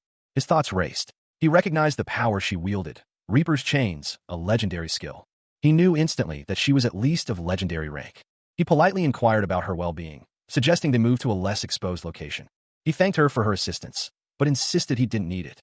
He explained that revealing his identity was too risky at this point. He bid her farewell and departed, leaving her alone in the forest. The woman watched him go, a single crow cawing overhead. Meanwhile, another man noticed the masked man from afar. Two men in suits discussed the situation, clearly perplexed by the masked man's actions. One of them, Hyun-sung, reflected on the situation, finding it illogical. The masked man, having just evaded detection, now observed two translucent screens displaying quests. A thought bubble above one of the figures revealed that Hyun-sung and Han Seo-ah's objectives differed. The screens flickered, showcasing details of the quests. A figure in a suit interacted with the technology. Meanwhile, Han Seo-ah's mission was revealed, to prevent the resurrection of Aquilier. Hyun-sung, observing the same screens, felt a growing sense of unease. He sensed that things were about to take a turn for the worse. Ominous. A fiery explosion erupted, illuminating the night. A masked figure, his face partially obscured, moved swiftly. He planned to escape before being discovered. His companions called out, signaling their retreat. The group gathered around a campfire, a temporary respite in their dangerous mission. One of them voiced his suspicions about the guild's deceptive practices. The masked man reflected on the increased vigilance since the death of one of their own. He felt a sense of satisfaction. His death would remain a mystery for now. A frantic phone call was made. Hyun-sung had died. He explained the events leading to his death, suspecting a setup.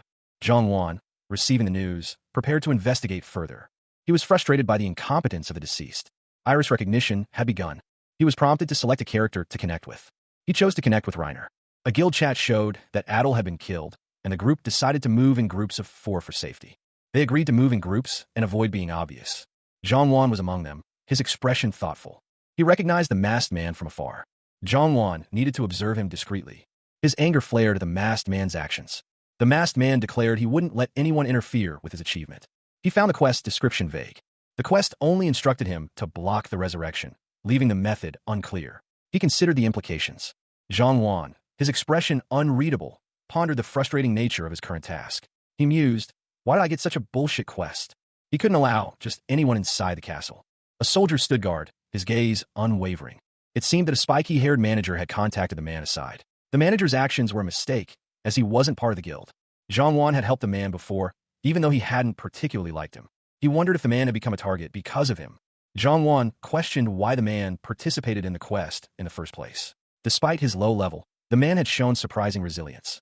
Despite saving him, the truth was out, and Jong-won felt the need to protect him. Jong-won chuckled to himself, considering that if he saved the man twice, the man would be so grateful he wouldn't know what to do. They had been walking for 35 in-game hours, which made sense considering the circumstances. They had only been walking for 7 real-time hours. He considered resting, but before that, why were they watching him? A witness stepped forward at that moment. Jong-won, surrounded by several figures in armor, pondered their motives. Were they simply observing him, or was this a calculated strategy to uncover something? He shrugged off any concern. Whatever their intentions, it was of little consequence to him. He moved with such speed that their reactions couldn't keep up. Were they merely acting? They had finally cornered him. It seemed their pursuit had been successful. The masked man wondered if they were referring to the woman from earlier. He scoffed at the idea that such unskilled individuals could have captured her. It was simply impossible, given her abilities. He realized the obvious. The deceased player would have messaged his guild mates before logging out. He was trapped. There was no escape. They demanded to know the identity of Adelnim's killer. This was his only chance. He decided to test his plan. The masked man lunged, his blade flashing. His opponent, taken by surprise, barely managed to deflect the blow. A status effect, Thananos' nightmares, afflicted the warrior. He cried out in pain as hallucinations overwhelmed him. From above, a group of soldiers watched, their swords glinting in the moonlight. They prepared to attack. One of the soldiers, his face contorted in pain, received a critical blow. Blood flowed freely. Another soldier, similarly wounded, staggered back, his strength failing. The masked man had struck a vital point, dealing a critical strike. His opponent was severely weakened. He moved swiftly, his movements fluid and precise. He wondered if his opponent was truly dead. The remaining soldiers were ordered to remain silent. They were warned about the dangers of further attacks. He was starting to get used to the intensity of the battle. He felt a growing sense of calm. He steadied himself, preparing for the next attack. He needed to remain calm and focused. The soldiers charged, their swords raised high. Their target was the masked man. The masked man, his movements fluid and precise, dodged a swift blow. A glint of something green flashed in his left hand. It seemed he was using poison, a dangerous tactic. His opponent, however, was not easily fooled. He anticipated the attack and countered with a powerful strike from his sword.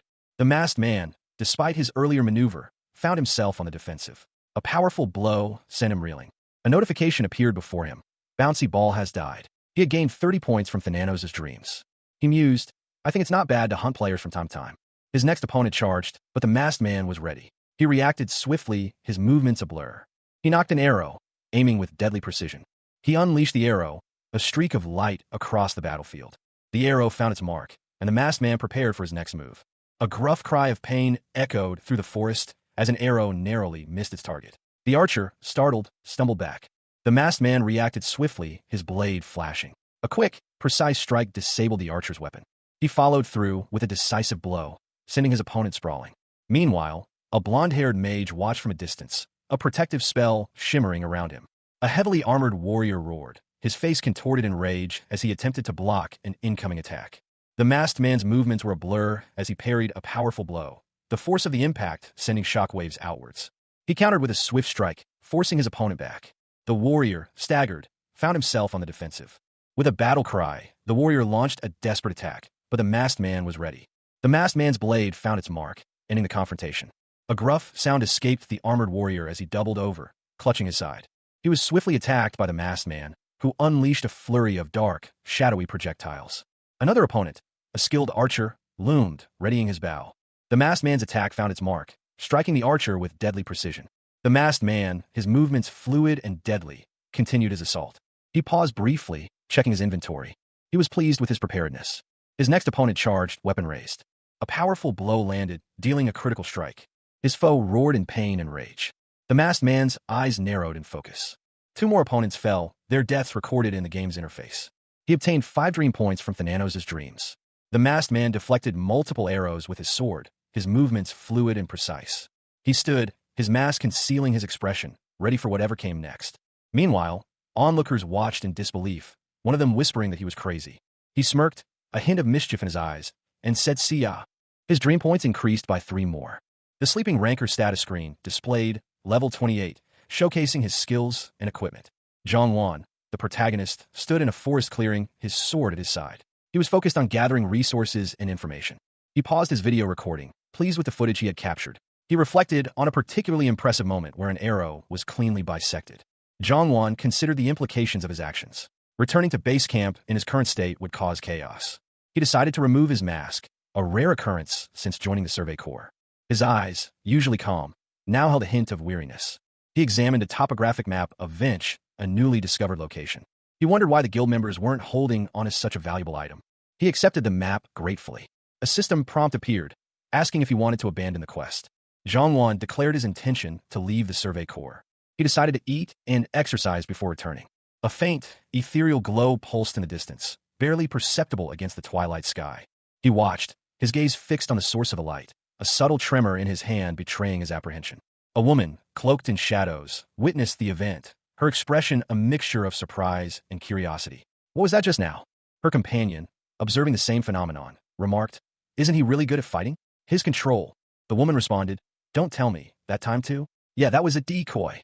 The narrative shifted to a different location. A man, his face partially obscured, moved through the forest. And this time too, he led them into the forest again to take out those users. His actions were observed from afar. One observer noted, there was even a map when he was collecting the items, right? Then he logged out right after. The woman from earlier pondered, just what on earth is he after? Her companion declared, "Let's follow him. For now, I'm going to log out for a bit too." A wolf lunged, its jaws snapping shut on a deer.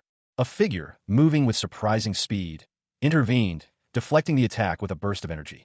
He spun, a blur of motion, deflecting the attacks of 3 monstrous boar-like creatures. Their dark, thorny fur bristled as they charged. Each strike was precise, imbued with a power that sent the beasts reeling. Sparks flew where his blade met their hides. With a final, decisive blow, he sent the last boar crashing to the ground, its form dissolving into dark energy.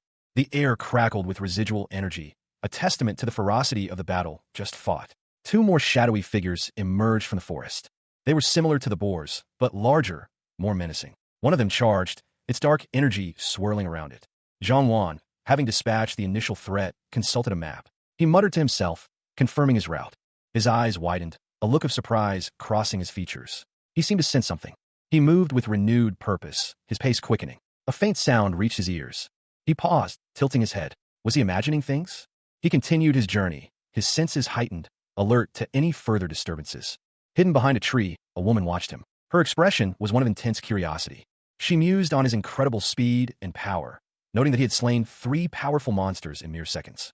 She observed Zhang Wan from a distance, her expression unreadable. The black lightning he'd wielded moments before still lingered in her mind. The sheer power of that attack was undeniable. Even from afar, she could sense its destructive potential. His skill was exceptional, far beyond what one might expect from a player of his apparent level. She mused on the possibility of recruiting him. The speed with which he dispatched his foes was astonishing, a mere 25 seconds. Zhang Wan's movements were fluid and precise, a testament to his mastery of the sword and his ability to adapt to any situation. He effortlessly dodged attacks, using his body and sword in perfect harmony. His efficiency in collecting items was equally impressive. The woman's awe was palpable. She whispered to herself, marveling at his skill. Even his aerial maneuvers were calculated and effective, showcasing a level of control rarely seen. Meanwhile, in a different location, a man named Yasuo was expressing his frustration. He was furious that Zhang Wan, whom he considered a mere ally, was so unexpectedly strong. Yasuo's annoyance stemmed from the fact that Zhang Wan's strength was now a potential threat to his own plans. Elsewhere, another man, blindfolded, strategized. He planned to create a separate, faster group to reach their destination first. He carefully considered the level of his potential recruits, aiming for a group capable of handling the challenges ahead. She silently hoped there weren't more than 10 of them, and decided to rest for a while. The night sky was clear, the moon a bright disk in the inky blackness. Zhang Wan wondered aloud how much longer it would take to reach the castle. He continued his journey, frustrated by his inability to level up despite the passage of time. Zhang Wan's expression was one of quiet determination. He estimated that he would encounter them before reaching the castle, judging by their speed. He felt confident that he could handle them, as long as they were all below level 200. He decided to increase his pace, as the quest was accumulating karma points. He also noted that, unlike monsters, the higher the opponent's level, the more DP he would receive. He had found them. The masked man observed that there were 5 players, taking turns logging out, and all seemed to be above level 150.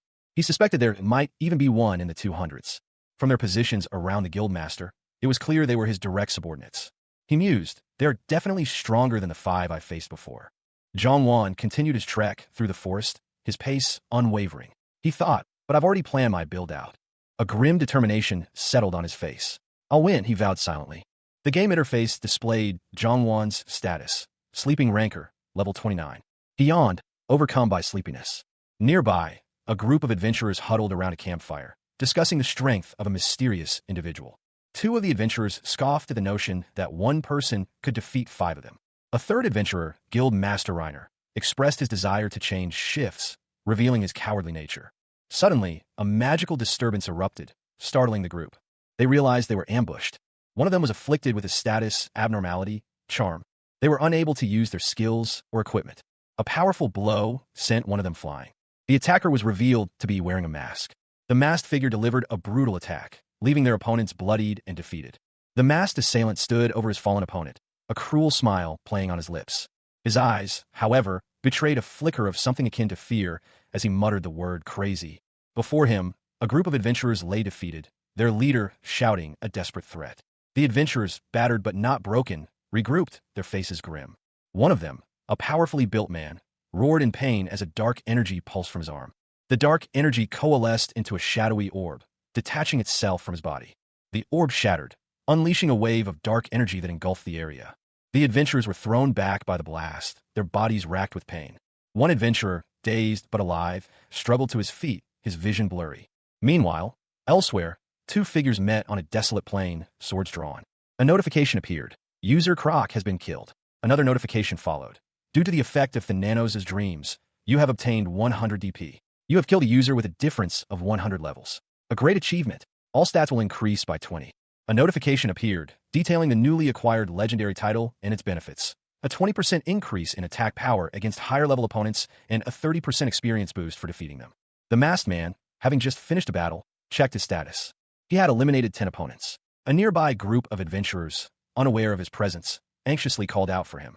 A sinister smile played on the masked man's lips as he prepared to greet the arriving guildmaster. The adventurers were informed that they had been hit with a preemptive strike, initiating battle mode. He taunted them, daring them to find him. The game mechanics were explained. Once hit by a preemptive strike, players enter battle mode and cannot log out until the fight concludes. The adventurers questioned why he wasn't attacking, given the status abnormality he had inflicted. They were informed that the battle mode would be removed if there was no combat for 5 minutes. One of the adventurers angrily demanded the masked man reveal himself. 10 minutes had passed since the masked man's arrival. The tension remained palpable. He had initiated a preemptive strike, forcing the adventurers into battle mode. One of them, a burly warrior, reacted with furious disbelief. Another adventurer, seemingly the leader, considered his options, a grim expression settling on his face. The masked man, his movements swift and precise, drew his sword, the glint of steel catching the light. The adventurers, spurred into action by the masked man's aggression, moved to engage him. They knew this battle was unavoidable. They shouted their battle cries, their determination fueled by adrenaline and a shared sense of purpose. One of them, filled with rage, vowed to kill the masked man. The ensuing clash was brutal. The adventurers, despite their numbers, were clearly outmatched. One by one, they fell, their strength failing against the masked man's superior skill and power. The masked man stood victorious, his sword dripping with the blood of his defeated foes. He reflected on his recent victory, noting that the guild master's death would prevent interference for the next 5 days. He considered his next move, realizing that only one significant obstacle remained. His gaze fell upon a woman cloaked in darkness, her presence hinting at a formidable challenge. The masked man logged out of the game, a faint blue light emanating from his hands as he did so. He found himself back in his apartment building, the familiar scene a stark contrast to the virtual world he'd just left. Inside, a young woman with brown hair waited, a cigarette dangling from her lips, her expression unreadable. She greeted him with a comment about his appearance. He explained his recent intense gaming session. The conversation turned to the guild master's recent activities, her unusually fast-paced hunting. He noted her unusual behavior, but also that she seemed to be enjoying herself despite the intensity. Their discussion shifted to the size of their guild, which was small at its inception. She observed his interest in the guild, considering it a positive sign. He questioned the guild's structure and operations, given its small size and unusual location. She explained that guilds varied greatly in their structure and goals, and that theirs was focused on enjoyment rather than profit. She further clarified that their guild's activities were less focused on large-scale raids and more on smaller, more casual interactions. A close-up of a young man, a slight smile playing on his lips.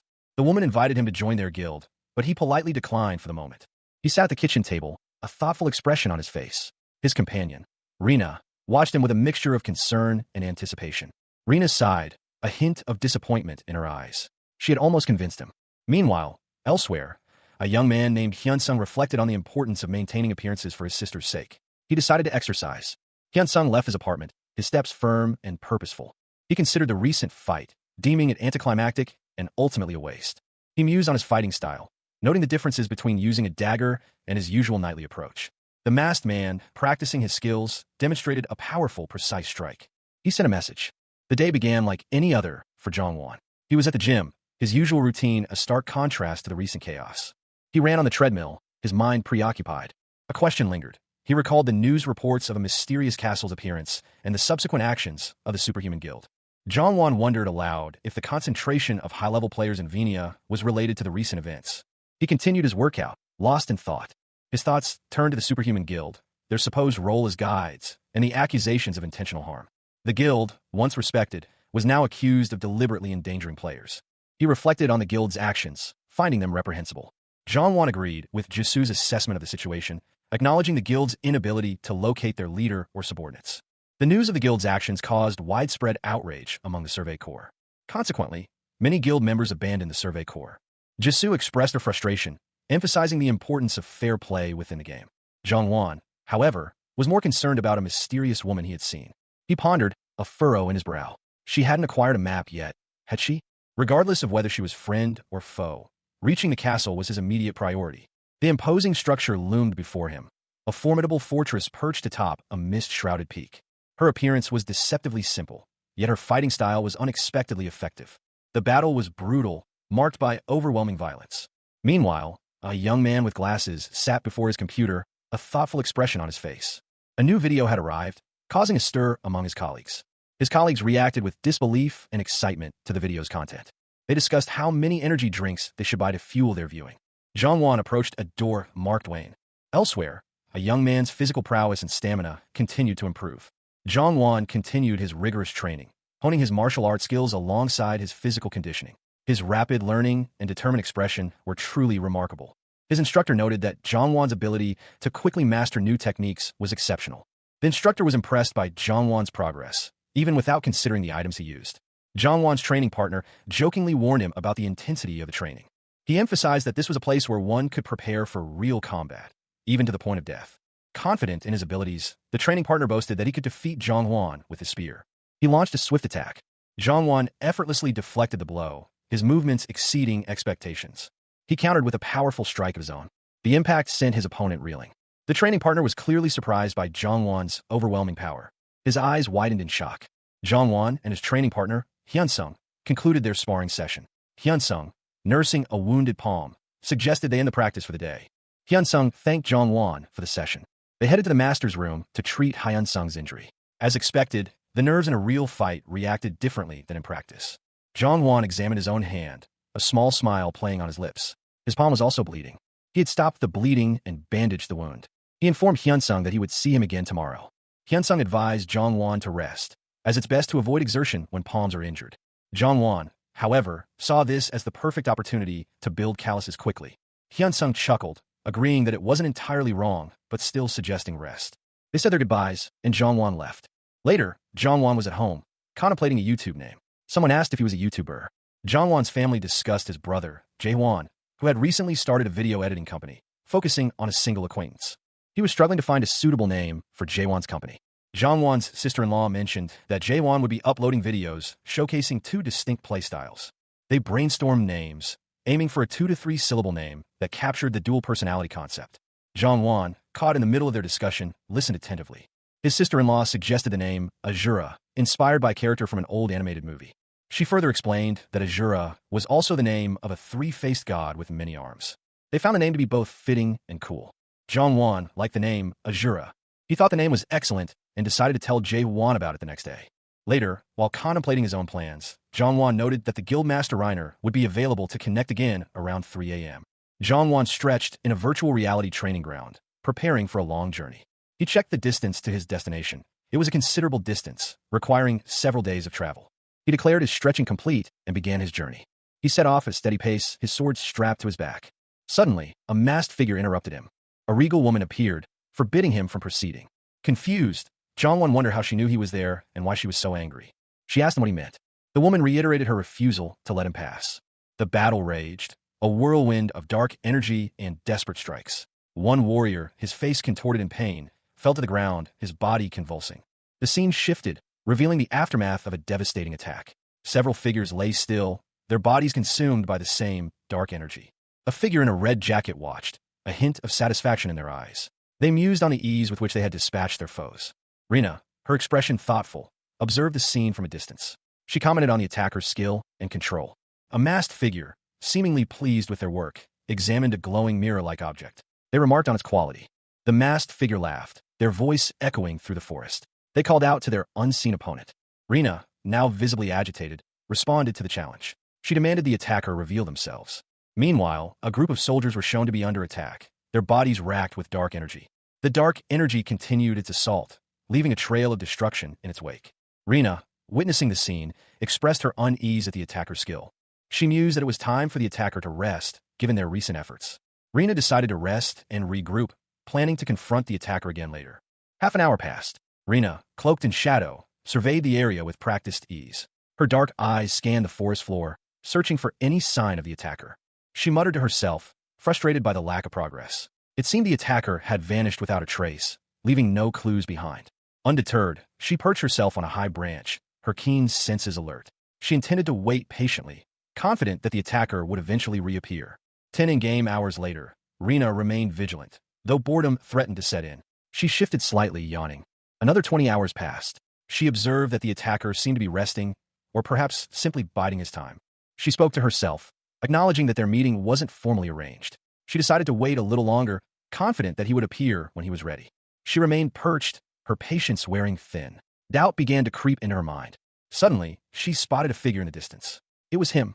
Rina, no longer able to contain her uncertainty, decided to approach him directly.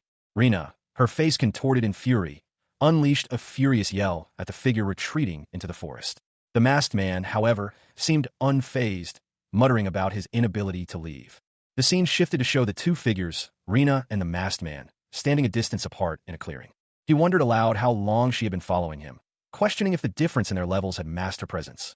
He dismissed the notion that she was working for Reiner, reasoning that if she were, he would already be dead. The masked man reflected on the precariousness of his situation, realizing that the right words could mean survival, but the wrong ones could lead to failure. He resolved to never give up on his authority. Rina, meanwhile, thought about her plan to proceed to the castle, but to observe the man a little longer. She acknowledged the unfortunate circumstances, but resolved to complete her quest. From a distance, a third party observed the interaction between Rina and the masked man, expressing frustration. This observer noted the similarity in their behavior during similar quests. The observer found it frustrating, despite the positive outcome of Reiner's death. The masked man and Rina continued their conversation, the masked man asking what Rina was talking about. Rina, in the midst of a quest to prevent unauthorized entry into a castle, explained her current situation. The masked man, listening intently, acknowledged her words, though he noted a slight discrepancy. He knew the true nature of her quest, a fact that seemed to amuse him. Rina, surprised by his knowledge, questioned the nature of his own quest. The masked man, confident in his abilities, felt the quest would be easier than anticipated. He revealed that he had discovered the true nature of her quest during a previous encounter. His actions resulted in the use of the Reaper's chains. Rina, astonished, questioned how he could possess the same skill. She pondered the rarity of obtaining a legendary class, realizing the implications of his skill. Rina's thoughts raced, considering the possibility of a copied skill and the implications of his knowledge of Thanatos, the god of death. The masked man explained his predicament to Rina. He was in the midst of a class-exclusive quest that required him to visit the castle. Rina, understandably wary, questioned his trustworthiness. He responded by revealing that his class was also of legendary rank, connected to Thanatos, the god of death. Rina found this revelation surprising, but not entirely impossible. She then shared her own knowledge of Thanatos, describing him as the strongest god in the world of Idea. The masked man added that there was a possibility of 2 legendary classes connected to such a powerful god. He then produced a map, prompting Rina's inquiry about its significance. He confidently stated that he had already memorized the map, making the journey to the castle trivial. However, he acknowledged that its theft would be a significant problem. He explained that if the map were stolen, the thief would gain significant authority. The masked man revealed that the map was a quest item obtained after eliminating members of a superhuman guild. Rina expressed her gratitude. The masked man questioned whether his earlier attempt to gauge a reaction had been unsuccessful. Rina confirmed that she knew he had orchestrated the events, including luring and eliminating the 5-man squad and a detached force. The scene ends with Rina's contemplative expression. She had been following him from the start, a fact he'd only just realized. The masked man pondered this revelation, a hint of unease coloring his thoughts. He decided to be honest in return. The woman before him seemed to be telling the truth. She apologized for following him, explaining that she had only done so after witnessing him obtain the map. Their conversation turned to the nature of their quests. He questioned whether their objectives were the same. She revealed that her quest was to prevent a resurrection, a task she found surprisingly straightforward. In contrast, his quest was detailed and precise, leaving no room for ambiguity. He reflected on the differences between their quests, noting that hers was to prevent a resurrection, while his was to find a trace. The masked man found his assigned skills rather annoying, expressing frustration at their limitations. He and the woman continued their discussion, their figures silhouetted against the bright landscape. She commented on his skills, noting that they seemed to be primarily focused on support rather than direct combat. He admitted that his sleep-related skills were indeed quite bothersome. He explained the many issues he faced with his limited attack skills and long cooldowns. The possibility of their quests being intertwined dawned on them both. Rina, the blonde woman in the ornate robe, declared, "I can trust her words on having the quest about blocking the resurrection." The masked man mused, "I thought she was deceiving me or had something up her sleeve, but no, right now, she's speaking the truth." He continued, internally, "But I should keep my god rank a secret. Ah, that's right. And this is also annoying. This too and that." He pondered, "Is her class lower than mine? Since I'm Thananos' descendant, then she should be his subordinate." In the midst of his complaints, the masked man and Rina found themselves face to face with another individual. The newcomer introduced himself. "Ah, I wasn't able to introduce myself since we were talking excitedly. I'm Hyunsung." Hyunsung questioned the masked man. "But why are you wearing a mask?" "Ah, this? It's my persona. I'm going to start YouTubing." Rina commented, "Well, with his control, even if his face doesn't come out, he's still very cool." Rina then said, "Take it off." The masked man was so used to wearing it that he didn't even realize he had it on. Rina exclaimed, "He's really handsome. A face like his with great control and skills." Rina, her brow furrowed with concern, questioned Jongwon, "What's wrong?" Jongwon, startled, quickly dismissed her concern, muttering, Pardon? Ah, nothing." They continued walking, Rina nodding in agreement as Jongwon suggested. "Then first, let's head to the castle together. Since our quests are similar, too." Jongwon affirmed yes. They began to run, their pace quickening. Jongwon's speed was impressive, a testament to his abilities. Rina, observing him, thought, "He's really handsome. On top of that, he has a legendary class, and his control is amazing. He'll be a bigger hit if he does YouTube without wearing his mask, although he will be a big hit even if he wears it." Rina refocused, stating, "Focus, Hanseoa. Let's just complete the quest." Jongwon, despite his outward calm, felt the pressure. He thought, "I can't lose." Rina noticed Jongwon's internal struggle. Jongwon wondered aloud, "What's the difference in our levels?" Rina explained, "Do you think I'm doing this because I want to?" "Huh, just cause. Since Hyeon Sungnim might run away in the middle." Rina revealed, "The one who has the map is you. That's why. And being in a party is too much because of experience points." Jongwon accepted her friend's request. He extended his hand, a gesture of camaraderie. The other hand, gloved in black, met his in a firm clasp. A message appeared, confirming their newfound alliance. They were now friends with Hyeon Sungnim. A majestic castle, perched atop a high peak, filled the horizon. Jongwon and Rina gazed upon it, awestruck. Rina, her eyes wide with wonder, commented on the sheer scale of the structure. Jongwon, equally impressed, questioned the methods behind such an incredible feat of architecture. They had arrived within 25 hours, a remarkably short time. The speed of their journey was unusual, yet Jongwon appeared excited rather than exhausted. Rina observed Jongwon's strong willpower, noting that his control over his abilities would soon lead him to a higher rank.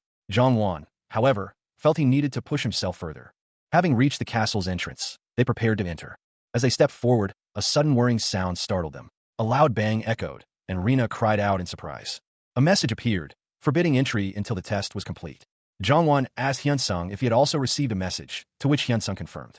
The message stated that only Thananos' descendant could enter and that a test must be taken to obtain the trace. Jongwon realized that upon failing, the Wyvern Aquilier would resurrect. He was the only one who could proceed, given his arrival after reaching level 50. Jongwon read the message, learning that he needed to take a test. He considered how he would explain the situation to Rina. Rina theorized that the castle's appearance was due to Hyunsung's actions. Jongwon agreed, suggesting that the location was more suitable for Hyunsung's test than his own, due to Hyunsung meeting certain requirements. Jongwon nodded, his expression thoughtful. Rina, the woman beside him, had just explained the situation. She proposed a plan. Hyunsung would take the test to enter the castle, while she would protect the castle's exterior. Rina believed this was the only entrance, and that Reiner, the enemy, would likely approach from this direction. Hyunsung agreed to the plan and set off. As Hyunsung entered the designated zone, a magical declaration was made.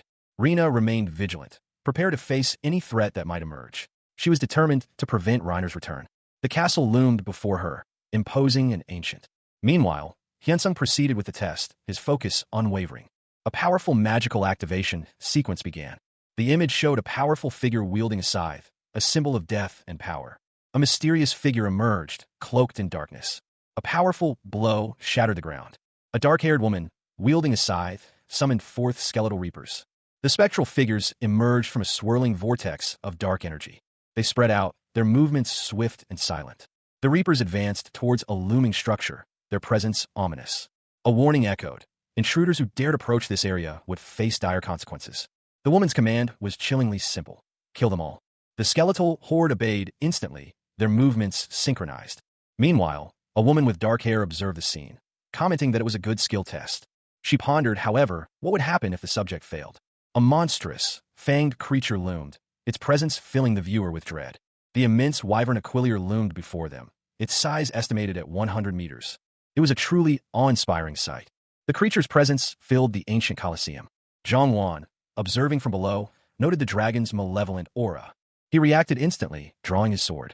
Zhang Wan questioned if the dragon had understood his earlier assessment of it as an evil beast. A notification appeared, announcing an achievement. All of his stats had increased by 5. He was surprised by this unexpected boost. Suddenly, a desk and chair materialized before him. A test had begun. He was instructed to solve the problems presented. The time limit was 1 hour. Each wrong answer would increase the difficulty of subsequent questions. Zhang Wan, a smirk playing on his lips, prepared to begin.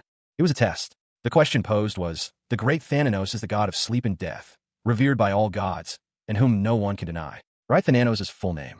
Zhang Wan considered the question, a slight smirk playing on his lips. He decided to skip the first question. The next question read, the great Thanatos had only one disciple. Write the disciple's full name. He contemplated this question as well. He was given 10 minutes to answer. He thought about when the disciples sealed the wyvern and when Thanatos first moved due to somnambulism. The instructions were clear. Answer quickly, as the difficulty would increase with each wrong answer. He considered skipping this question as well. He reflected on his bet with Huna, realizing he should have simply lost and granted her wish. He wondered about the consequences of focusing solely on leveling up. Time ran out. Marking would begin. All his answers were wrong. The difficulty increased to the highest level. The wyvern's doppelganger had awakened. The final test began. He had 1 hour to survive the wyvern's doppelganger. The wyvern's doppelganger lunged. The monstrous shadow loomed, its immense form eclipsing the arena. Cracks spiderwebbed across the ground, radiating outwards from the creature's terrifying presence. Zhang Wan, eyes narrowed in concentration, processed the information. He realized the wyvern's doppelganger's difficulty was indeed increasing. He smirked, a glint of determination in his eyes. The challenge was escalating, but he was ready. With a burst of speed, he launched himself forward, a blur of motion against the backdrop of the collapsing arena. He moved with impossible speed, a fact he noted with a surprised exclamation. The doppelganger lunged, its massive jaws snapping shut with terrifying speed. Despite the creature's ferocity, Zhang Wan felt no fear, only a surge of adrenaline. He narrowly avoided the attack, the wind from the near miss ruffling his hair. The force of a near miss sent a shockwave through the ground, causing further damage to the already unstable arena. The wyvern's true form emerged, a terrifying sight of scales and claws. Zhang Wan, despite the shockwave, remained surprisingly unscathed. He noted his stamina was drastically reduced, but he resolved to focus on dodging. All of Zhang Wan's equipment and armor were removed and placed in his inventory. He noted the loss of agility from his long sword, but accepted the necessity. He decided to allocate all his remaining ability points. A powerful blow sent him sprawling across the stone plaza. He drank a potion he'd been carrying, a precaution he hadn't expected to use. Zhang Wan's eyes widened in surprise. The wyvern's doppelganger began to spread its massive wings. The creature launched itself into the air, its movements surprisingly agile despite its size.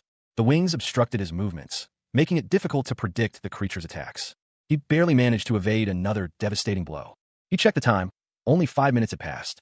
The destruction caused by the wyvern provided some cover. The creature's attacks became increasingly precise and difficult to dodge. Zhang Wan braced himself for another attack, his face grim. Siren's Seduction. A title card introduces a new challenge. A monstrous wyvern, its scales shimmering, loomed before him. Its eyes burned with malevolent intent. Zhang Wan, dodging a fiery blast, found himself in a desperate struggle for survival. The wyvern unleashed another torrent of fire, forcing him to take evasive action. He was astonished. The creature could breathe fire. With a single breath, a large portion of the plaza was incinerated. Zhang Wan, despite his surprise, smirked. He had anticipated this. He questioned the game's difficulty, finding it unreasonably challenging. He couldn't remain idle, had to fight back. He prepared a new strategy, summoning a dark energy. He braced himself for the wyvern's next attack. The ground trembled. A monstrous foot, larger than any building, descended into view. He stared, momentarily speechless. The colossal head of the creature emerged, revealing rows of razor-sharp teeth. Zhang Wan grinned, a predatory gleam in his eyes. His plan was working. The masked figure watched, recording the unfolding events. A surge of dark energy erupted, the name of the technique echoing in the air, Thanatos' Nocturne. The wyvern roared, its power seemingly amplified by the dark magic. A critical strike landed, activating Thanatos' nightmare. Due to the significant level difference, the duration of the status effect was halved. He cursed, realizing the precariousness of his situation. The Inferno user management team oversaw the operation from a modern skyscraper. Zhang Wan, the sleeping ranker, stood amidst a devastated landscape. He muttered, "Nice." A concerned voice warned, "If he dies here, Aquilier will resurrect." The team discussed the dire situation. If Aquilier resurrected, the Korean server would be destroyed. Even a subjugation squad couldn't defeat him with the current players' levels. One member worried about the potential damage, even with NPCs involved. Suddenly, Zhang Wan gasped, "It's using breath." He had narrowly dodged a devastating attack. "Wow, to think I dodged it like that." The team observed Zhang Wan's actions. One commented, "He has really good senses." They debated his strategy. Could he kill the wyvern's doppelganger? One member stated, "For now, since he has stamina, he should be able to continue." Another added that the doppelganger was also very strong. Another team member pondered the nature of Aquilier, noting that it was a monster that could not be killed and that certain items dropped upon its defeat. The team discussed the difficulty settings of the game, noting that the hardest difficulty was as described in the manual. He remained silent, a thoughtful expression etched onto his face. The masked figure, his breath ragged, pleaded for a moment's respite. He knew he couldn't keep this up for long. His companion, equally strained, explained the unusual circumstances of their current predicament. The items and skills they needed were dropping prematurely. A pained groan escaped his lips as he registered the severity of his injuries. Why was this happening? With a surge of adrenaline, he unleashed a powerful attack. He felt the impact, a satisfying confirmation that his strikes were connecting. He was doing damage. He continued his assault, his movements precise and deadly. He realized the truth. This wasn't the real thing. It was a doppelganger. The creature retaliated, its attack narrowly missing its target. A monstrous roar echoed through the chamber as a massive wyvern emerged from the shadows. The wyvern lunged, its massive claws aimed at the combatants. They knew their strategy: exploit the creature's weakness. Its underbelly was its only vulnerability. Zhang Wan, the masked warrior, spun, his blade a blur, deflecting a searing blast of energy. A monstrous screech echoed as a wyvern's head emerged from the shadows, its maw agape. The creature lunged, its claws extended, aiming for Zhang Wan. Zhang Wan barely avoided the attack, the wind from the wyvern's wings buffeting him. The wyvern's doppelganger had been afflicted with a temporary status abnormality, causing pain and hallucinations. Zhang Wan, realizing the limited duration of the effect, focused on exploiting the weakness. He knew that because of their level difference, the effect would be short-lived. Before the effect wore off, he found a vulnerable spot on the creature. It was a reverse scale, a hard-to-reach area due to the creature's attacks. With a burst of speed, he launched a series of precise strikes. He had found the weakness common to all dragon species. The blows landed true, each one a critical strike. Zhang Wan, panting slightly, realized he had successfully exploited the reverse scale. Despite the critical hits, the wyvern still had considerable stamina left. It was not yet time to use the Sabbath of the Dead. Zhang Wan had already used Nocturne 8 times. He only had 10 minutes left. The wyvern roared, a powerful blast of energy erupting from its maw. Zhang Wan, seizing the opportunity, unleashed a powerful attack. The wyvern's doppelganger's stamina had dropped below 10%. For the next minute, it would be in an awakened state, immune to status abnormalities. Zhang Wan knew this was his only chance. If he didn't act now, he would not get another. The beast roared in defiance. He would use the Sabbath of the Dead. The final confrontation began. The beast loomed, its shadow engulfing Zhang Wan. Zhang Wan, however, remained resolute. He had invoked the Sabbath of the Dead, a risky gamble. He muttered a final incantation, his eyes fixed on the wyvern's doppelganger. The creature's mouth opened, revealing a swirling vortex of energy. Zhang Wan knew a direct hit would be fatal. With a roar, he unleashed his attack. The impact was earth-shattering. The wyvern's doppelganger recoiled. It staggered, momentarily stunned by the force of the blow. The creature's immense body crashed to the ground, sending tremors through the earth. But the respite was short-lived. The wyvern's doppelganger began to recover. A fiery breath gathered in its maw. Zhang Wan braced himself for another devastating attack. The Berserker's song skill activated, its power surging through Zhang Wan. The skill's description detailed its devastating effects and short duration. Zhang Wan unleashed Thanatos Nocturne, a powerful technique. Level-up notifications flashed across his vision as he fought. More levels were gained in the intense battle. His sword struck the ground, creating a deep fissure. The wyvern's monstrous form loomed over him. He thought he was doomed, but then he realized the double damage from Nocturne and Berserker Song had saved him. Leveling up also mitigated the skill risk. He smirked, considering his next move. He had done it. Zhang had defeated the Wyvern Aquilier's doppelganger, a victory that earned him a substantial reward of 2,000 gold. The impossible feat also granted him the prestigious title, one who challenges the impossible. Furthermore, Thanatos' collection, God, skill was unlocked, and the first trace of the quest to find Thanatos' disciple was cleared. This incredible achievement resulted in a 30-point increase across all of his stats. Zhang eyes gleamed. He had reached level 60. He was about to be transported to the rewards room when a figure appeared, interrupting the process. The newcomer, cloaked in shimmering green energy, greeted Zhang with a chuckle. "Ha! Nice to meet you, my god." Zhang, clad in his usual attire, stood before a powerful figure, their face obscured by a dark hood. He greeted the figure with a respectful, if slightly apprehensive, tone. The hooded figure addressed Zhang, their voice echoing with an almost supernatural resonance.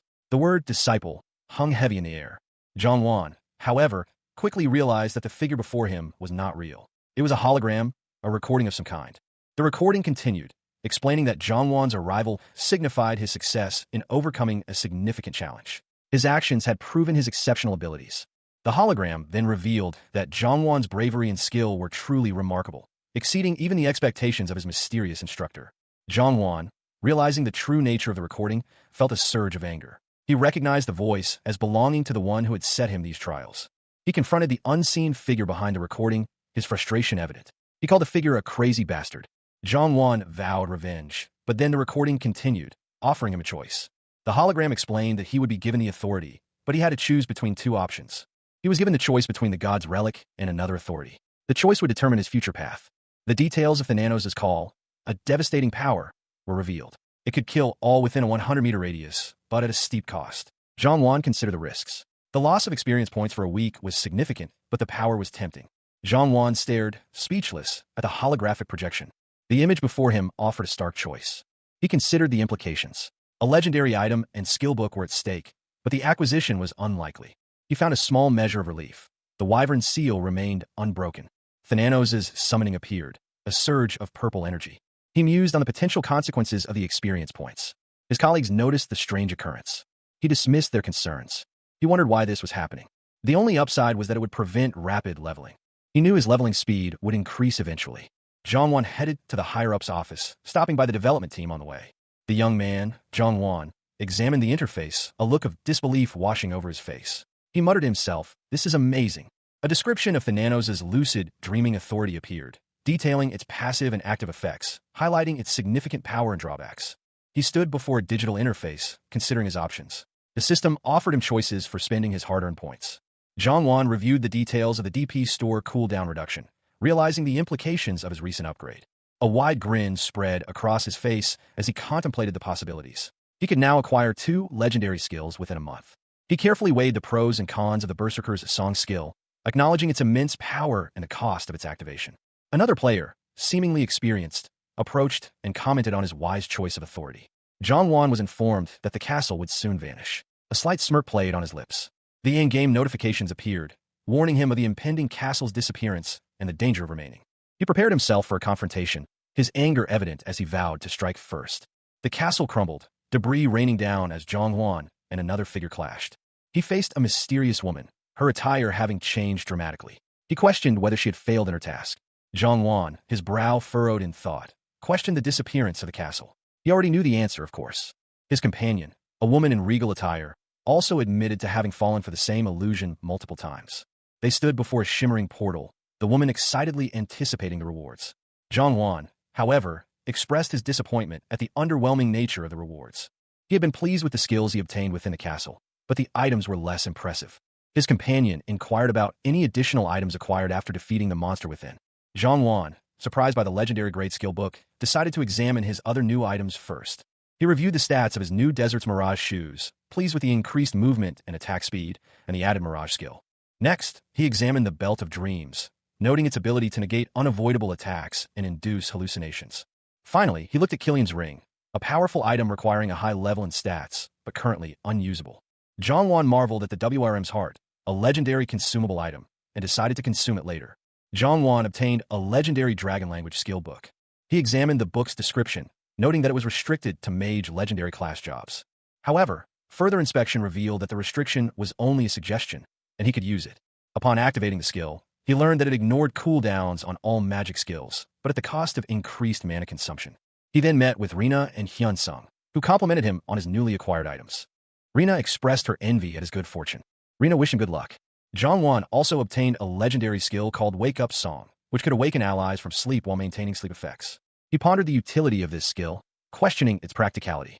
Jongwon checked into the Venus Central Plaza Inn. He examined the WRM's heart, a powerful item he had acquired. He ingested the WRM's heart, permanently increasing his magic power and intelligence by 500 points. He noted that it tasted like scorched rice candy.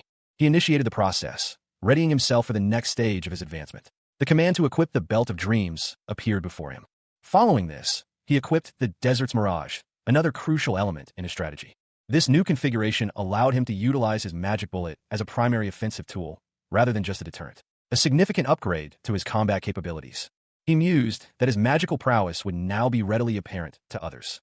He smiled contentedly, satisfied with his progress for the day. Rest was well-deserved. The scene shifts to a brightly lit restaurant, a stark contrast to the previous image. A large air conditioner hums quietly in the background. A man with glasses, his face etched with exhaustion, sits alone. He confesses, "I couldn't sleep after seeing that video." Another man joins him. He announces his intention to take a 2-day break, explaining that he'd already completed some work in advance. Despite the break, the first man suggests uploading a video he'd received. He points out its impact and brevity. The conversation turns to a nickname. The first man reveals that the name was suggested by the caretaker, and he likes it. He asks his companion's opinion on the name Azura. The second man recognizes the name from a manhwa, associating it with a 3-headed god. The first man is pleased with the name's suitability, noting its thematic fit and the number of characters involved. The conversation shifts to the 5-man squad video, which is deemed more impactful than the previous one. The first man explains that his style has evolved since he began practicing, and that it no longer overlaps with the AI's style.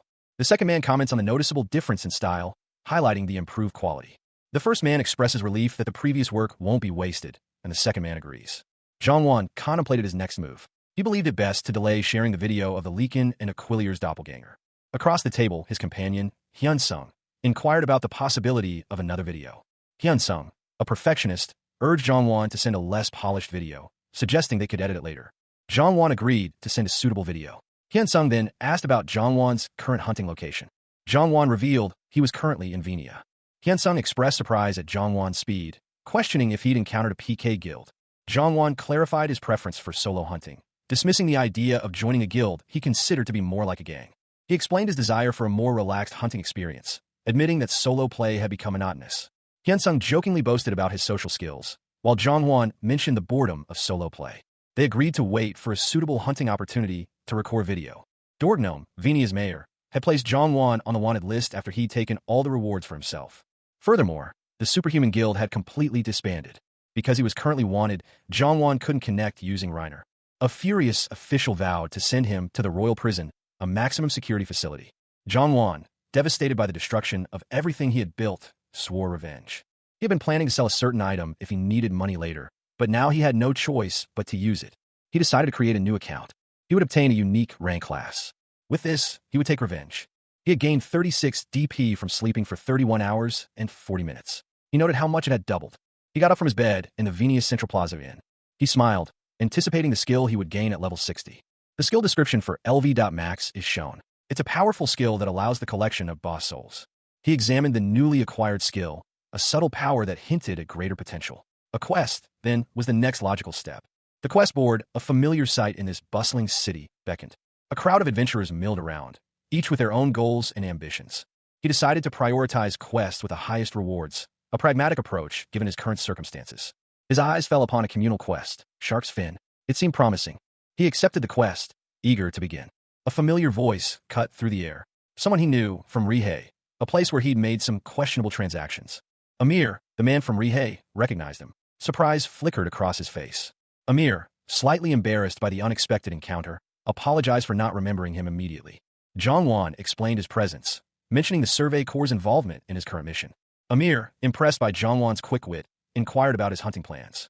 They discussed their respective quests, discovering they were both headed to the underwater cave. Jongwon learned about the party's item distribution system, which favored contribution. Amir explained his non-combative class and the advantages it offered, particularly the discounts on healing items. He smiled, accepting the terms of the quest. His new companion, Amir, expressed his gratitude. Amir revealed his own rare class rank, explaining his choice to become a merchant. Zhang was relieved that Amir's class rank was hidden, extending an invitation to join his party. A party member list appeared, showing the other members' levels and classes. They decided to proceed to where the others were waiting. Zhang felt optimistic about the group's compatibility. Hyunsung, another party member, introduced himself, acknowledging his lower level. The others reassured him, indicating that such things happen. Luina and Fiang, a healer and a mage respectively, greeted the group. Zhang politely offered his care to the newcomers. A bystander commented on Zhang attire. A woman observed the group, suspecting the merchant's intentions. She smiled, a knowing glint in her eyes. Their group chat buzzed with anticipation. Luina stressed the need for caution, given the scale of their next target. Fiang, however, expressed confidence, noting that their new recruit didn't seem suspicious. Meanwhile, Kuma, ever the pragmatist, focused on the lucrative nature of their target, a wealthy merchant. A warning cry pierced the air. A hulking, reptilian creature lunged from the shadows. Zhang companion, startled, braced for impact. The creature's attack was swift, but Zhang friend managed to evade the worst of it. He urged his companion to retreat, seizing the opportunity to escape. The creature, a turtle-like monstrosity, swung its powerful limbs, attempting to crush them. Zhang observed the creature's defensive posture, recognizing its strength. He moved swiftly, exploiting a momentary lapse in the creature's defense. The creature roared in pain as Zhang attack connected. It staggered back, momentarily stunned. Meanwhile, his companion, having gained some distance, prepared a ranged attack. The arrow found its mark, piercing the creature's shell. The creature, weakened and vulnerable, lunged one last time. Zhang grimaced, a wave of self-reproach washing over him. He had been too late. The impact of his attack sent the monstrous turtle reeling, but it was far from defeated. He braced himself for the counterattack, the creature's immense weight a palpable threat. Rina, ever observant, noted the turtle's considerable mass. Zhang staggered, the force of the blow leaving him momentarily disoriented. Despite the setback, he and Rina pressed their assault against the colossal beast. Rina, confident in her abilities, declared that victory was assured. With a swift, precise movement, Zhang blade sliced through the air, aiming for a vital point. The turtle roared in pain as Zhang attack found its mark. Meanwhile, Rina unleashed a powerful lightning spear, further weakening their opponent.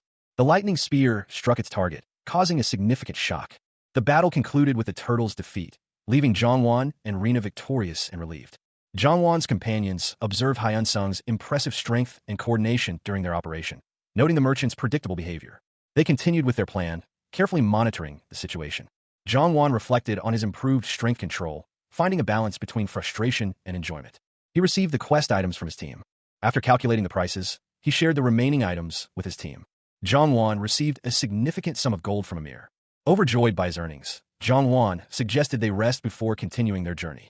The group took a break, discussing the exhaustion of their recent adventures. They deliberated on their next destination. Sunny, ever the pragmatist, voiced his preference for a less challenging path. Another member of the party, however, favored a more adventurous route, despite the increased difficulty. A discussion ensued regarding the risks involved in choosing the more dangerous path. Zhang expressed his preference for the more challenging route. With the decision made, the group prepared to head left towards the more difficult path. The battle against the high-rank mob was intense, a flurry of blows and desperate maneuvers. Zhang, his allies close behind, landed a decisive strike, the shark-like creature collapsing with a final, guttural shriek. With the creature vanquished, a wave of exhaustion washed over them. The quest item, a shark fin, was secured. Despite their success, the group acknowledged the increased difficulty of their chosen path. They were taking longer breaks than usual. Zhang, leaning against a rock, pondered their next move. The battle had been taxing, even for a high-rank party. Sunny, ever the pragmatist, pointed out the unusual length of their breaks. The path was proving more dangerous than anticipated.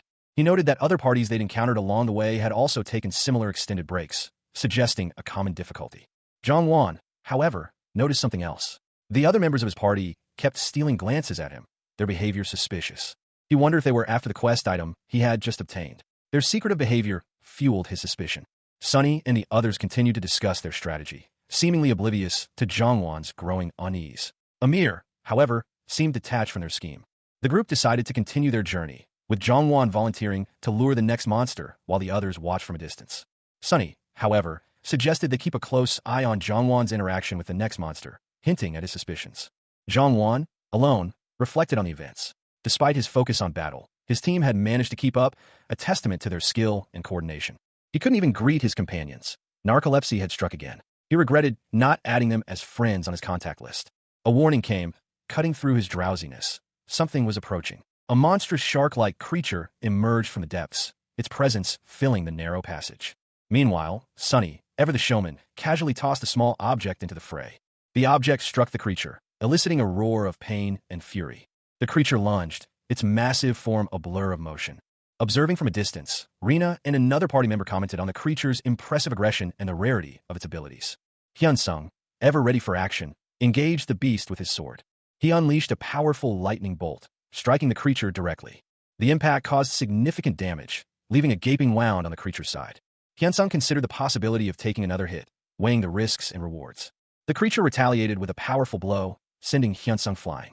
Hyunsung smirked, noting the rapid healing of his wounds. Healing reactions pretty quick, he mused.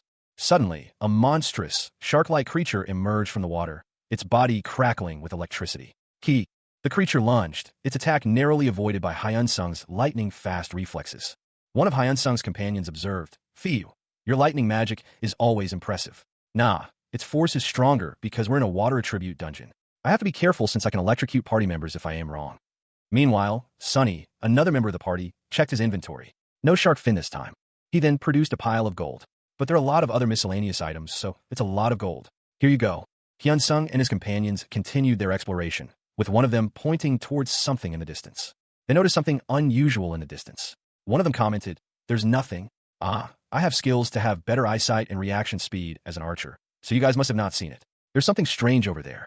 Another party member boasted, "What is he talking about? My reaction speed is over 300. With Bell to Dreams, it's over 400 too." Hyunsung pondered, reaction speed is related to eyesight and dynamic visual acuity, but Hyunsung stated, "I don't see anything." His companions agreed, "You're right, something's off. Let's just watch what they're trying to do for now." Sunny and Hyunsung both admitted, "I can't see anything." "Me neither." Sunny, brimming with excitement, exclaimed that it would be awesome if they found a secret pathway. With a shared sense of anticipation, the group set off. They proceeded cautiously along the icy terrain. Hyunsung noted that the wall looked unnatural, and that it was disappointing if their plan was to lure them there to kill them. It was definitely a secret dungeon. As they approached, a hidden entrance revealed itself, prompting gasps of surprise. Sunny, ever optimistic, declared their luck to be great and urged them to enter. The group ventured into the dark, mysterious opening. Hyunsung smirked, realizing that their enemies had fallen for the trap. A colossal, icy structure loomed before them, its surface etched with intricate, chilling patterns. The adventurers paused, taking in the imposing sight of the boss room. They had finally reached the boss room after a long and arduous journey. One of them suggested a short break before engaging the final challenge. Another member, needing arrows, was given permission to quickly purchase more from a nearby vendor. The wide variety of arrows available was noted. Zhongwan, observing the other party members, noted their unusual behavior. They were continuously hunting, even though they weren't actively engaging in player-versus-player combat. He wondered about their intentions, but figured he'd learn more once they reached the boss room. He decided to finish quickly and then go exercise. Hyunsung, due to his inability to join the frontline fight against the boss, asked his teammates to be cautious. He offered to immediately support them if needed. The party members acknowledged the warning and understood the gravity of the situation. A crucial rule was stated. Once inside the boss room, no one could log out or use teleportation scrolls until the boss was defeated. The final question loomed. Would they enter the chamber of the blade-toothed Laquin?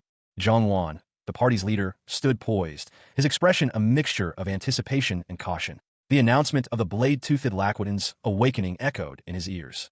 The monstrous creature materialized before them, a fearsome humanoid with the head of a shark, its sharp teeth bared in a menacing grin. With a powerful surge, the Laquidin lunged, its attack sending Zhongwan hurtling downwards. He braced himself for the fight, a thrill mixed with apprehension coursing through him. This was his first time facing a secret dungeon boss. He knew they were far stronger than those found in regular dungeons. His gaze swept across his companions. He wondered if they planned to ambush him after the battle, taking advantage of his weakened state. Dismissing those worries for now, he resolved to focus solely on defeating the boss first. He spun, his movements a blur of motion as he unleashed a powerful attack. The force of his strike sent a shock wave through the air, a clear indication of his skill and power. The Laquidin roared in pain, momentarily staggered by the blow. Meanwhile, Sunny, ever opportunistic, exclaimed in amazement as gold coins multiplied around him. He reached out, greedily collecting the windfall. The battle raged on, the Laquidin's ferocity undiminished. The beast lunged, its jagged teeth bared, but Zhongwan was ready. With a practiced movement, he sidestepped the attack, his blade flashing. He countered with a swift strike, the sword meeting its target with a resounding clang. The Laquidin roared in pain. The creature recoiled, clutching at its wounded side. Its pained cry echoed across the battlefield. Meanwhile, Sunny, observing from a distance, grinned. This was his chance. Rina, sensing an opportunity, unleashed a bolt of energy, striking the Lakwatan with pinpoint accuracy. Hyunsung, ever vigilant, prepared his own attack, his bowstring taut. A critical hit. The additional damage dealt was significant, weakening the beast further. The Lakwatan, enraged and wounded, unleashed a powerful shockwave, the force of which sent tremors through the ground. Zhongwan barely managed to avoid being caught in the blast, narrowly escaping serious injury. The creature's massive claws swiped at him, tearing through the air. Zhongwan, however, remained calm. He knew this was his chance to deliver a decisive blow. With a burst of speed, he activated a mirage technique, confusing the beast. Seizing the opportunity, he lunged forward, his blade aimed for the Lakwatan's heart. The final blow landed, and the beast collapsed, defeated. A low growl echoed through the cavern. Zhongwan, still catching his breath after the battle, felt a prickle of unease. Before him, the blade-toothed Lakwatan, seemingly lifeless, twitched. Dark energy pulsed from its wounds. With a surge of dark energy, the creature lunged, its jaws snapping shut inches from Zhongwan's face. He barely managed to dodge the attack, the wind of a near miss ruffling his hair. The Lakwatan roared, its rage palpable despite its weakened state. Zhongwan reacted instantly, his blade a blur as he countered the beast's attack. The force of the blow sent him reeling, but he landed nimbly, ready for the next assault. Rina's voice cut through the air, a warning. Hyunsung was in danger. Sunny and Hyunsung exchanged a quick glance. The battle was far from over. Hyunsung, wincing, explained his low mana reserves. Rina, however, was ready. A surge of energy crackled around her staff. She unleashed a powerful lightning strike, but warned them to be careful. The resulting blast engulfed the Lakwatan in a blinding flash. Zhongwan, bracing himself, sensed the beginning of a calculated attack. A monstrous Lakwatan lunged, its jaws agape. He barely dodged the initial assault, the creature's teeth narrowly missing him. The Lakwatan's attack continued, relentless. Zhongwan managed to land a critical strike, hitting a vital point. Rina and Hyunsung watched in astonishment as the Lakwatan faltered. Zhongwan noted the coordinated nature of the attack, realizing he had faced veterans. They strategized their next move, deciding on another lightning bolt, this time with better aim. Rina unleashed another powerful lightning bolt. Hyunsung narrowly avoided being struck by the stray energy. The Lakwatan was hit, and Zhongwan expressed his gratitude to Rina. Hyunsung, Rina, and Zhongwan were surprised by the unexpected power of the attack. Zhongwan learned that Rina had been conserving her mana, explaining the seemingly reckless attack. He lunged, his blade a silver flash against the monstrous Lakwatan. Hyunsung's desperate cry echoed across the icy cavern. Rina's laughter rang out, a sharp counterpoint to the battle's grim intensity. Her timing, as always, was impeccable. One of the veteran Lakwatans, clearly irritated by the coordinated assault, questioned the unusual pattern of attacks. Meanwhile, a young man, awestruck by the display of skill, expressed his admiration for the team's impressive teamwork. The battle concluded with a resounding victory. A message appeared, confirming the defeat of the blade-toothed Lakwatan. The two young men, relieved and exhilarated, celebrated their survival, acknowledging their reliance on each other's skills. The remaining Lakwatans, witnessing the defeat of their comrade, looked on in stunned silence, unsure of what to do next. Zhongwan, having cleared the underwater cave, received a notification of his impending teleportation. The entrance to the lake was a breathtaking sight. A vast expanse of water lay nestled amidst towering peaks, its surface reflecting the vibrant hues of the sky. Zhongwan, Rina, and Hyunsung stood together, their breaths misting in the crisp air.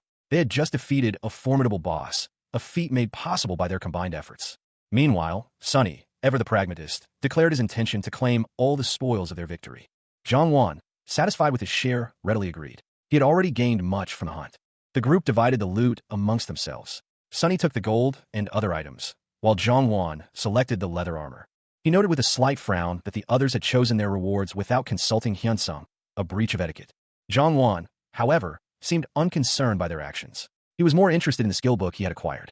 Examining the skill book's description, Zhongwan realized it contained a powerful new magic, Shark Torpedo. He was pleased to discover that his dragon language skill allowed him to bypass the cooldown. Feeling a kinship with Sunny, Zhongwan sent him a friend request, which Sunny happily accepted. Zhongwan smiled, pleased to have added another friend to his list. The party began to disperse, their attitudes markedly different from when they had first set out. Zhongwan watched them go, a hint of disapproval in his eyes. Zhongwan, ever the pragmatist, proposed a collaboration with Hyunsung for their journey to Venia. Hyunsung, however, politely declined, citing other pressing matters but expressing enthusiasm for future hunting partnerships. Meanwhile, Sunny reflected on the unique experience of working with Zhongwan, noting his rarity among players. Zhongwan, weary from their recent battle, considered using a teleportation scroll to reach Venia, but ultimately decided against it due to the cost. Luina, Fiang, and Kuma discussed Hyunsung's departure, questioning whether it was truly coincidental that he left in the opposite direction. Rina questioned Zhongwan about his ability to manipulate the boss during their fight, to which he simply attributed it to luck. The two women then strategized their next move, deciding to prioritize securing the merchant's loot. The unnamed warrior, reflecting on their recent success, acknowledged the necessity of eliminating their target, regardless of the circumstances. Zhongwan, still traveling towards Venia, considered the significant wealth that could be obtained by defeating Amir. Rina and another woman discussed the treacherous nature of backstabbing, highlighting the inherent risks involved. Zhongwan, having defeated another user, gained 20 karma points. Zhongwan reflected on his inability to ask his companions about their feelings on being betrayed due to the awkwardness of the situation. Zhongwan reviewed his karma points, a wry smile playing on his lips. He could easily purge them at the temple. The system notification confirmed his ability to remove them using DP. He found the prospect amusing. They were still in the game, 5 in-game days having passed since their last encounter. Rina pondered their mysterious deaths. She suspected Hyunsung, but doubted his capabilities. Another companion dismissed the idea of Hyunsung's involvement, citing his low level. Rina wondered if it was Hyunsung's ally. It was a relief that the incident wasn't discussed on the community homepage. One of them found the situation darkly humorous. They decided to flee for now, planning to discuss the matter later. They confirmed the merchant would still be in Venia, and that the quest couldn't be completed in 2 days. Zhongwan looked towards Venia, a thoughtful expression on his face. A crimson tide erupted, staining the water a horrifying shade of red. He surveyed the scene, a grim satisfaction settling on his face. The spoils of his actions lay scattered before him. They all had valuable items. A plan formed in his mind. He would sell them all.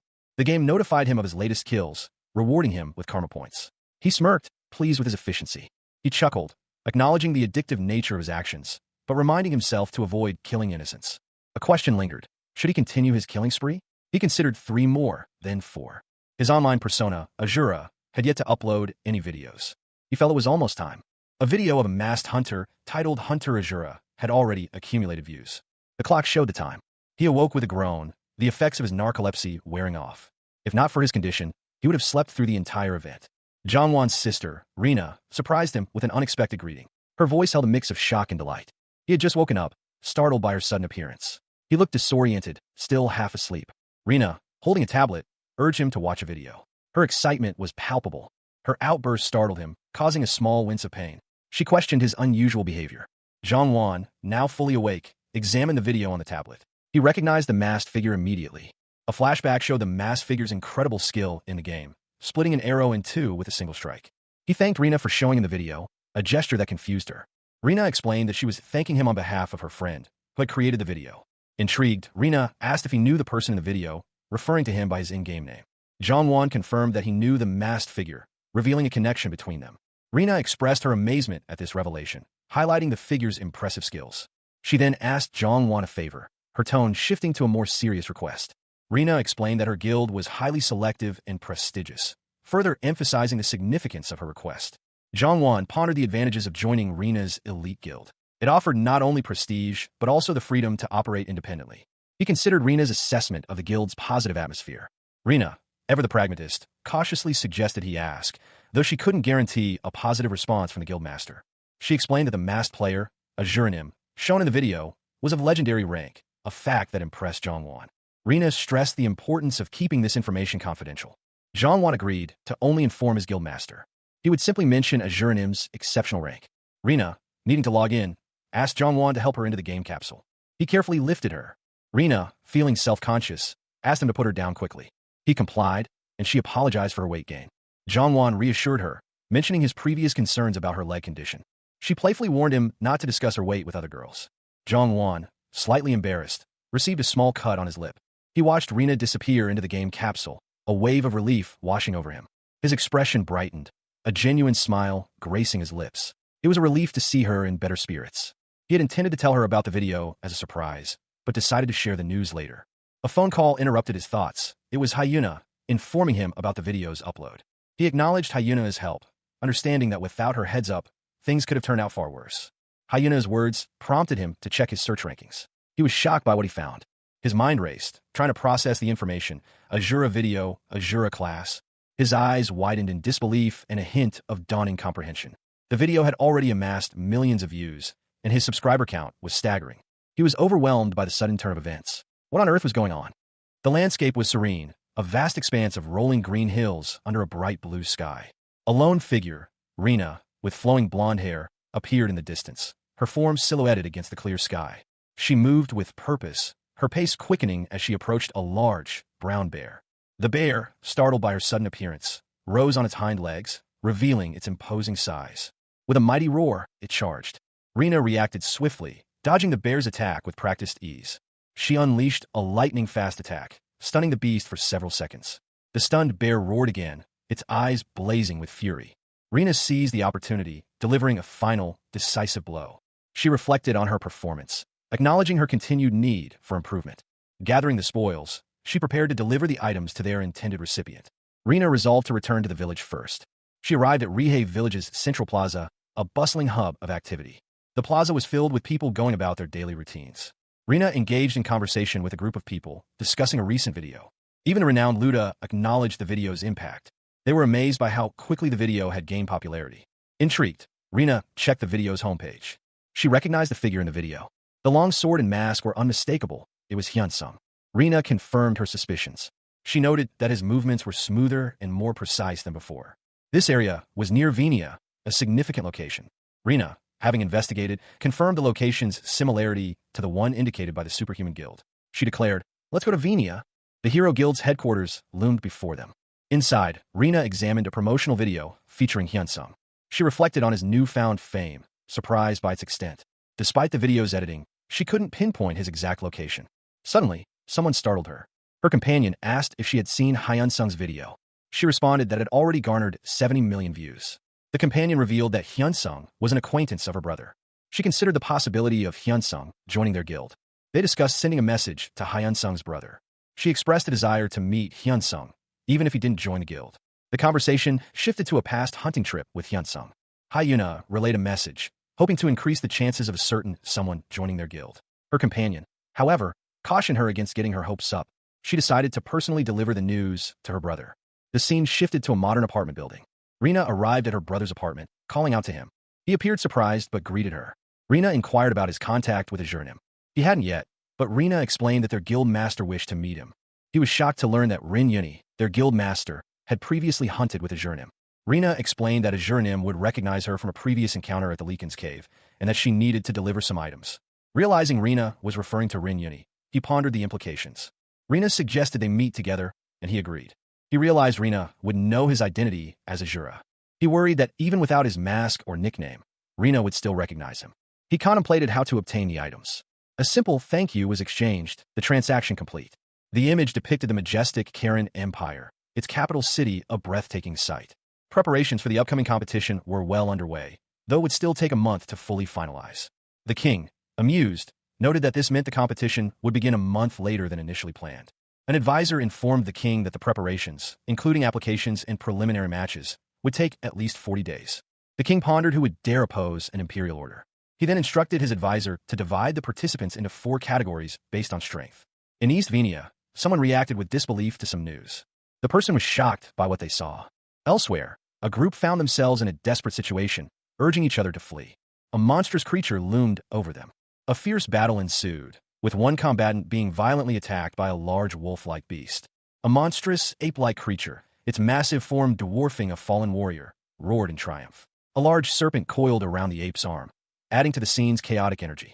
The impact of the battle was evident. A warrior lay defeated, his body engulfed in flames. A horde of monstrous figures advanced, their guttural cries echoing through the landscape. They moved with terrifying speed, a wave of destruction sweeping across the land. Serpents slithered alongside them, adding to the threat. A chilling order was given: eliminate Thananos' descendant.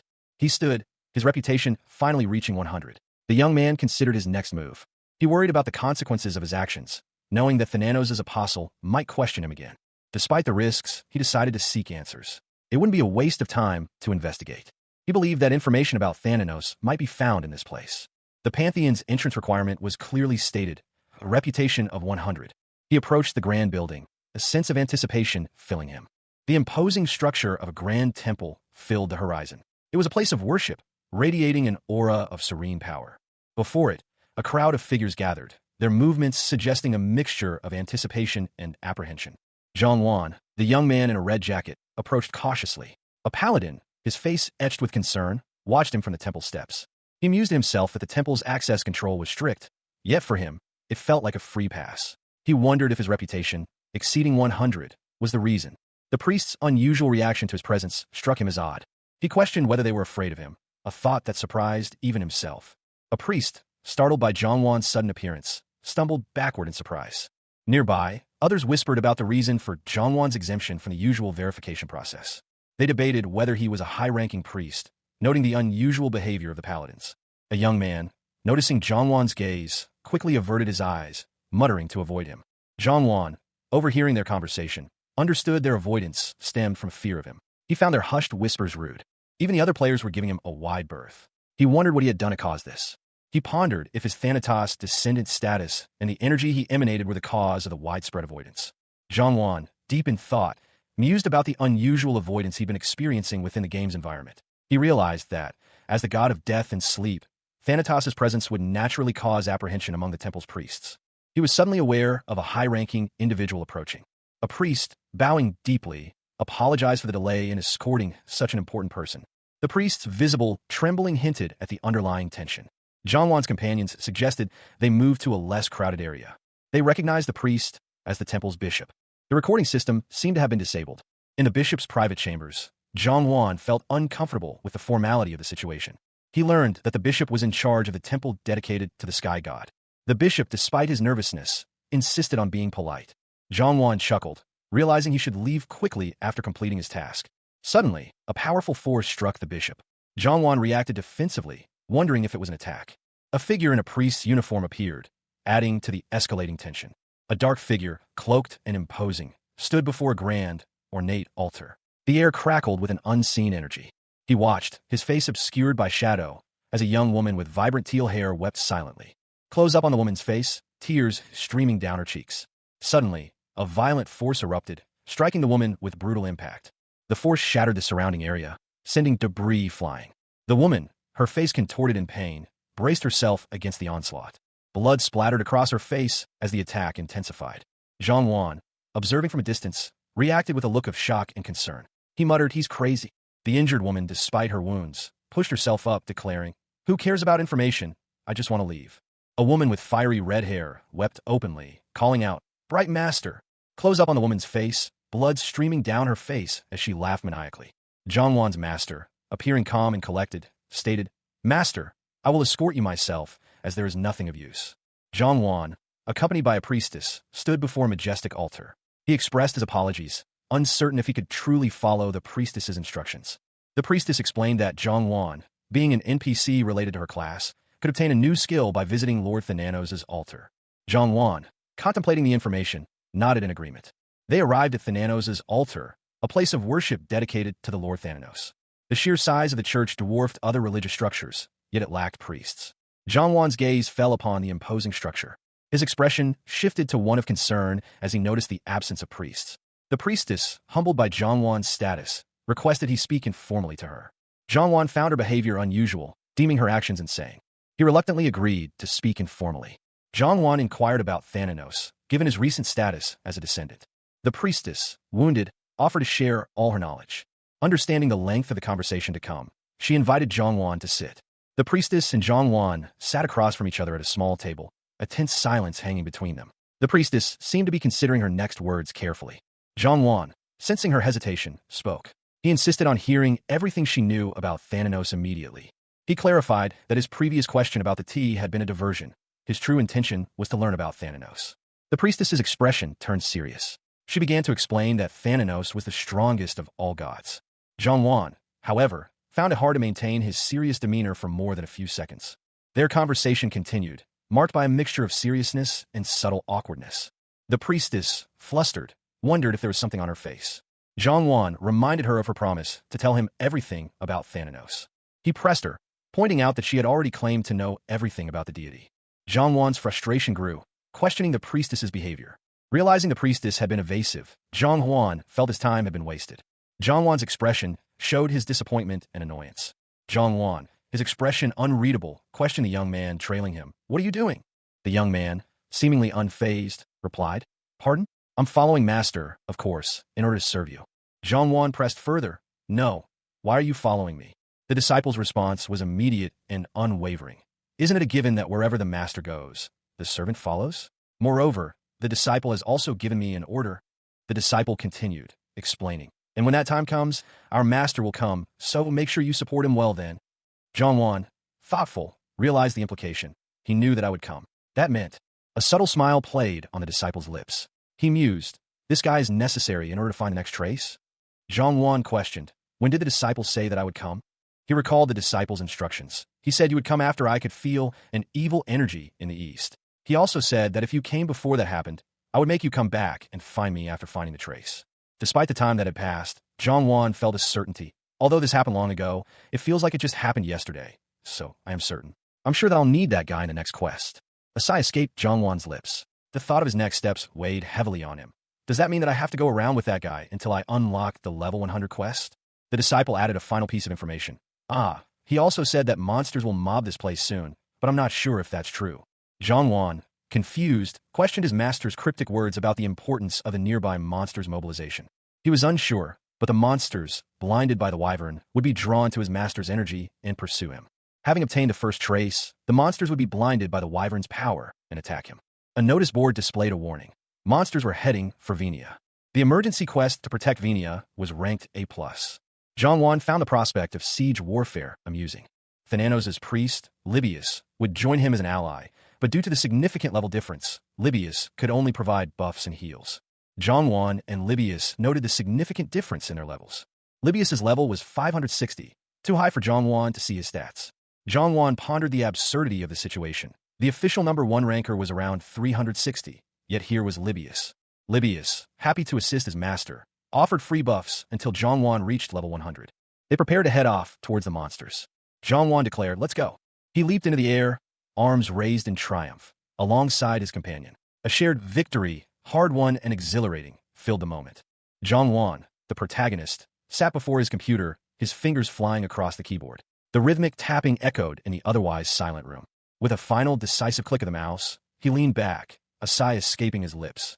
A wave of exhaustion washed over him. He felt a deep sense of accomplishment, but also a profound weariness. Meanwhile, Manhwa, the development team leader, reviewed his work. Her expression was one of intense concentration. She was preoccupied, her thoughts drifting to the recent monster wave and its unexpected cause. Frustration clouded her features. She muttered to herself, blaming the Thananos' descendant for the chaos. Her gaze returned to the screen, focusing on the AI's prediction of Hyunsung's actions. Uncertainty filled her. She pondered the implications. No other player had completed the same chapter as Hyunsung. Even CONM, a level 400 player, hadn't found a clue. The situation was increasingly perplexing. Despite the gravity of the situation, hunger gnawed at her. She decided to take a break and eat.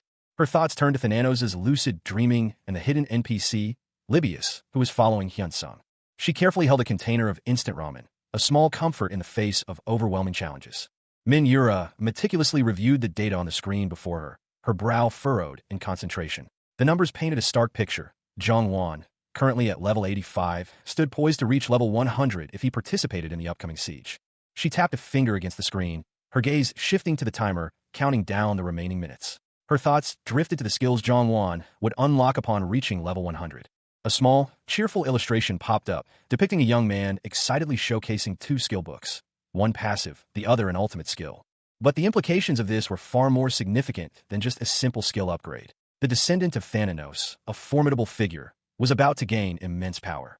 Meanwhile, Zhang himself was calmly eating, seemingly oblivious to the impending changes. He was unaware that both his passive and ultimate skills were already active. Even a player of his caliber couldn't easily farm experience points during the siege.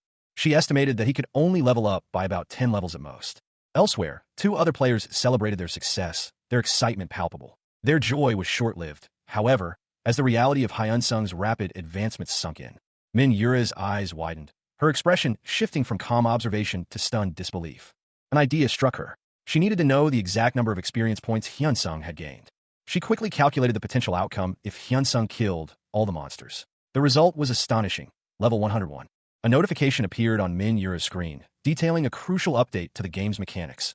Boss monsters empowered by Aquilier's influence would now drop superior items.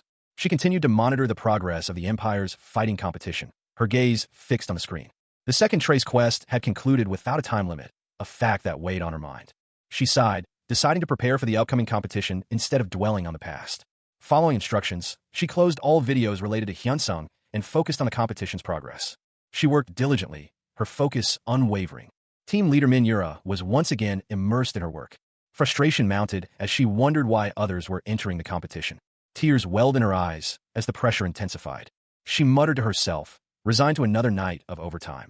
Rina arrived in Venia, but her target was nowhere to be found. She decided to search elsewhere. The city was under siege. The order rang out. Everyone, head to the east gate. Meanwhile, an emergency quest appeared. Protect Venia from an approaching army of monsters. A blonde woman pondered whether Hyunsung would participate in the quest. She surmised that he likely would, unless he was at the hunting grounds and hadn't seen the quest notice. She questioned why the quest was termed a siege. The quest description did not specify it as such. She reminded herself to hunt safely, away from the castle walls. She reasoned that if Hyunsung was in Venia, he would have already engaged the monsters. A masked man, Libius, expressed excitement at the prospect of facing the monsters. He realized the monsters could sense his energy, the energy of Thananos' descendant. He knew they would have noticed his proximity. He asked Libius to redirect Thananos' energy elsewhere. Libius readily agreed. He pondered the implications of his recent discovery. Could this truly be possible? His expression shifted from contemplation to a dawning realization. A wide, joyful grin spread across his face, his eyes sparkling with excitement. His companion, awestruck, expressed their amazement at his newfound knowledge, crediting his master for the increase in his understanding. With a renewed sense of purpose, they decided to put their plan into action. The scene shifted to a chaotic battle. A group of monstrous creatures, including wolves and a serpentine beast, engaged in a fierce struggle. More of the same monstrous creatures were visible, their forms menacing and powerful. One of the creatures lunged forward, its jaws snapping shut. A giant orc, identified as the boss, roared in anger. The orc's energy was splitting into two distinct parts. From the orc's perspective, the energy was seen splitting and traveling across the landscape. The energy manifested as multiple purple projectiles striking the forest floor. The number of projectiles was far greater than initially anticipated. A pack of monstrous creatures, including a hulking orc and a large wolf-like beast, searched the forest. "Is he over there?" one of them questioned. Another orc, closer to the action, corrected them. "No, this way." The orc's energy signature suddenly vanished. "Huh." His energy vanished completely. One of the creatures exclaimed, noticing the sudden absence of power. The remaining creatures reacted swiftly. "Roar! It's nearby!" one bellowed. "Hiss! Let's disperse and search," hissed another, as they scattered to find the source of the energy. A massive, multi-headed serpent emerged from the shadows, its presence filling the forest with an aura of menace. The orcs, sensing the approaching danger, roared in response to the serpent's appearance.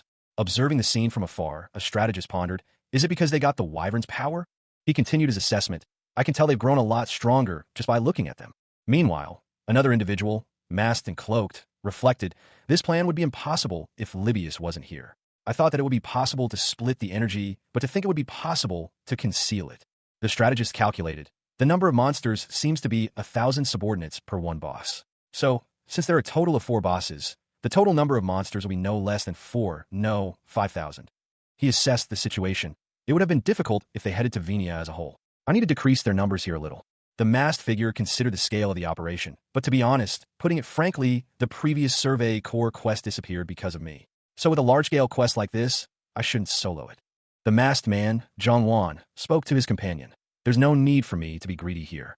To compensate, I can simply tackle a few dungeons and hunt. Plus, I have Libius with me." He continued, deciding on a different strategy. "Instead, I'll focus on the bosses and elite mobs." His ambition was clear. "I need to be number 1 in contributions." Zhongwan pondered. More importantly, are other quests not appearing? A thought crossed his mind. I expected another exclusive quest related to the wyvern, but it seems there isn't one. He and Libius sat on a tree branch. Libius exclaimed, "That's a shame. If there was, the rewards would have been amazing." Libius suggested, "Then we should go and get the wolf first." Zhongwan, the sleeping rancor, ran, the ground trembling beneath his feet. He was being pursued. A pack of wolves, their eyes gleaming, closed in on him. At the head of the pack stood a monstrous blue wolf, its eyes burning with an unnatural light. This was no ordinary beast. The alpha wolf's senses were keen. It could smell Zhongwan from afar. It questioned Zhongwan's attempt to evade them, suspecting a trick. The alpha wolf, undeterred, continued its pursuit, determined to not let him escape. Suddenly, the wolf lunged, its jaws snapping shut just inches from Zhongwan's face. Zhongwan barely managed to evade the attack, his heart pounding in his chest. He was thrown to the ground, the force of the impact knocking the wind out of him. In a desperate move, Zhongwan unleashed a flurry of attacks, his movements a blur. The ensuing struggle was fierce, with both Zhongwan and the wolf sustaining injuries. Zhongwan, utilizing his enhanced magic, fired a powerful blast, the force of which was almost explosive.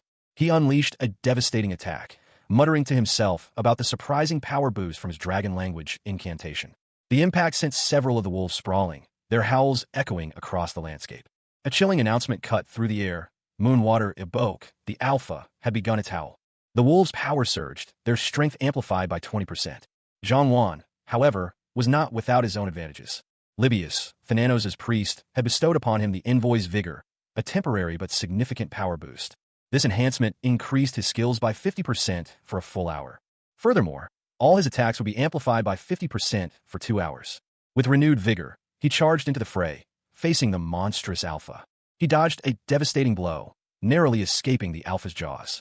The Alpha lunged again, its massive form filling the sky. He tumbled down a steep incline, narrowly avoiding the snapping jaws of several monstrous wolves. This was no mere fight, it was a hunt. The Alpha wolf, its eyes gleaming with predatory intent, loomed before him. Zhongwan found himself surrounded, facing a pack of enhanced wolves. The beast lunged, its jaws wide open. He needed to minimize injuries and kill them efficiently. To achieve that, he couldn't use magic, only his sword. With a battle cry, he prepared for a close-quarters assault.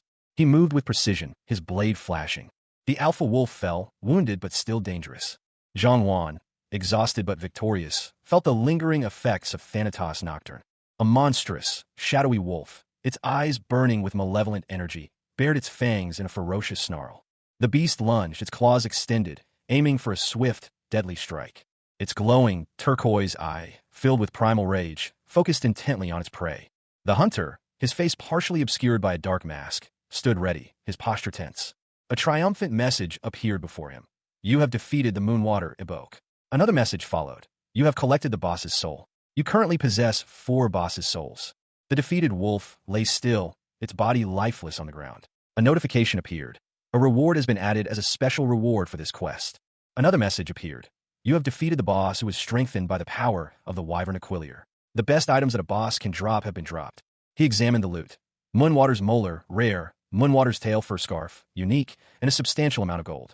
He reflected, I leveled up 30 levels. This is what hunting's supposed to be. He crushed a dark orb in his hand, unleashing Thanatos Necromancy. He launched the dark energy outwards. A detailed description of Thanatos Necromancy appeared. Activates by consuming the soul of a collected boss. You summon the collected boss. A dark, purplish energy pulsed from a wound on the massive, wolf-like creature.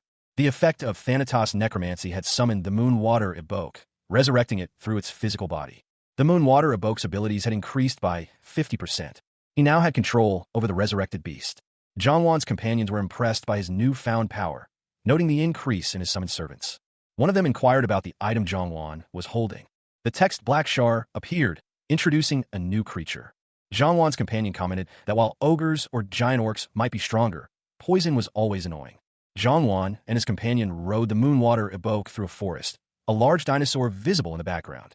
Zhongwan's companion apologized for their inability to be of more help, explaining that Libius's healing and buff cooldowns had greatly increased. Zhongwan, astride his powerful Moonwater Ibok, surveyed the battlefield. He knew he needed to strike while his temporary power boost was active. The Ibok, eyes blazing with otherworldly energy, lunged forward.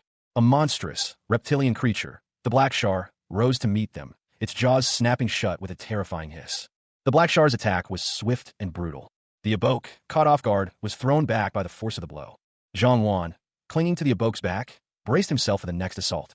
The Black Shar continued its relentless assault, its massive jaws threatening to crush the Ibok.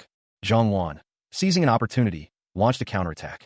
He skillfully evaded the creature's snapping jaws, his movements precise and deadly. With a blur of motion, he unleashed a devastating blow. The Black Shar recoiled, hissing in pain and surprise. The final blow landed, and the massive Black Shar shuddered, its scales cracking under the relentless assault. Crimson ichor sprayed across the parched earth.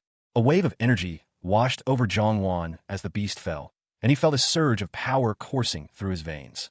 As the effects of the battle subsided, Zhongwan noted that his Moonwater Ibok had vanished, as expected during the cool-down period. He had only leveled up once, a slight disappointment. A dark shape moved in the distance, a silhouette against the bright sky. The creature roared, its sound echoing across the plains. Zhang Wan, astride his abode, prepared for another confrontation. Hyunsung, observing from afar, marveled at Libius's skill in restoring the abode from the brink of death. Hyunsung, his face partially obscured by a mask, smiled knowingly. The enraged patriarch of the giant ogres, Akap, threatened Hyunsung, calling him a traitor. The giant ogres, led by their enraged patriarch, advanced on Hyunsung and Libius. Hyunsung and Libius exchanged a look, a silent understanding passing between them. He considered his options. The lucid dreaming technique was powerful, but the cooldown was too long for this situation. It would be too easy to defeat the ogre champion with Libius's buff active. A more challenging, yet strategic approach was needed. Their plan was simple. Hyunsung would face the champion, while Abok would engage the patriarch. The ogre champion's high defense made a direct assault impractical. Zhang Wan, however, preferred a different target. The patriarch, despite his strength, had a weaker defense. Following their strategy, Hyunsung and Rina engaged the giant orc champion. The beast roared, its massive form shaking the earth. The battle was fierce. The ogre champion unleashed a flurry of blows, but Hyunsung and Rina skillfully evaded each attack. Meanwhile, Zhang Wan prepared to face the patriarch. The ground trembled with the ogre's approach. He drew his sword, ready to confront the formidable foe. The clash was imminent. Zhang Wan would face the patriarch, Hyunsung would face him. A monstrous roar echoed through the clearing. The creature, a hulking ogre, bared its fangs, saliva dripping from its massive jaws. A masked figure, sword at the ready, observed the scene from a distance. He muttered to himself, "That's crazy." The masked man, despite his initial surprise, remained calm. He mused, "Even though he was hit by magic bullet fire, my stacks aren't accumulating." He analyzed the situation, concluding that magic was likely ineffective against the ogre. The question remained, what about this? He leaped into action, his movements fluid and precise. The technique he employed was called Mirage. A burst of energy erupted as he unleashed his attack. The force of the blow sent a shock wave through the ground, creating a small crater. The ogre, momentarily stunned, tilted its head in confusion. The masked man pressed his advantage, his sword a blur of motion. He struck the ogre with a powerful blow, sending it reeling. Blood splattered across the ogre's face as it roared in pain. Another, larger ogre appeared, its eyes fixed on the masked man. The masked man braced himself for the inevitable confrontation.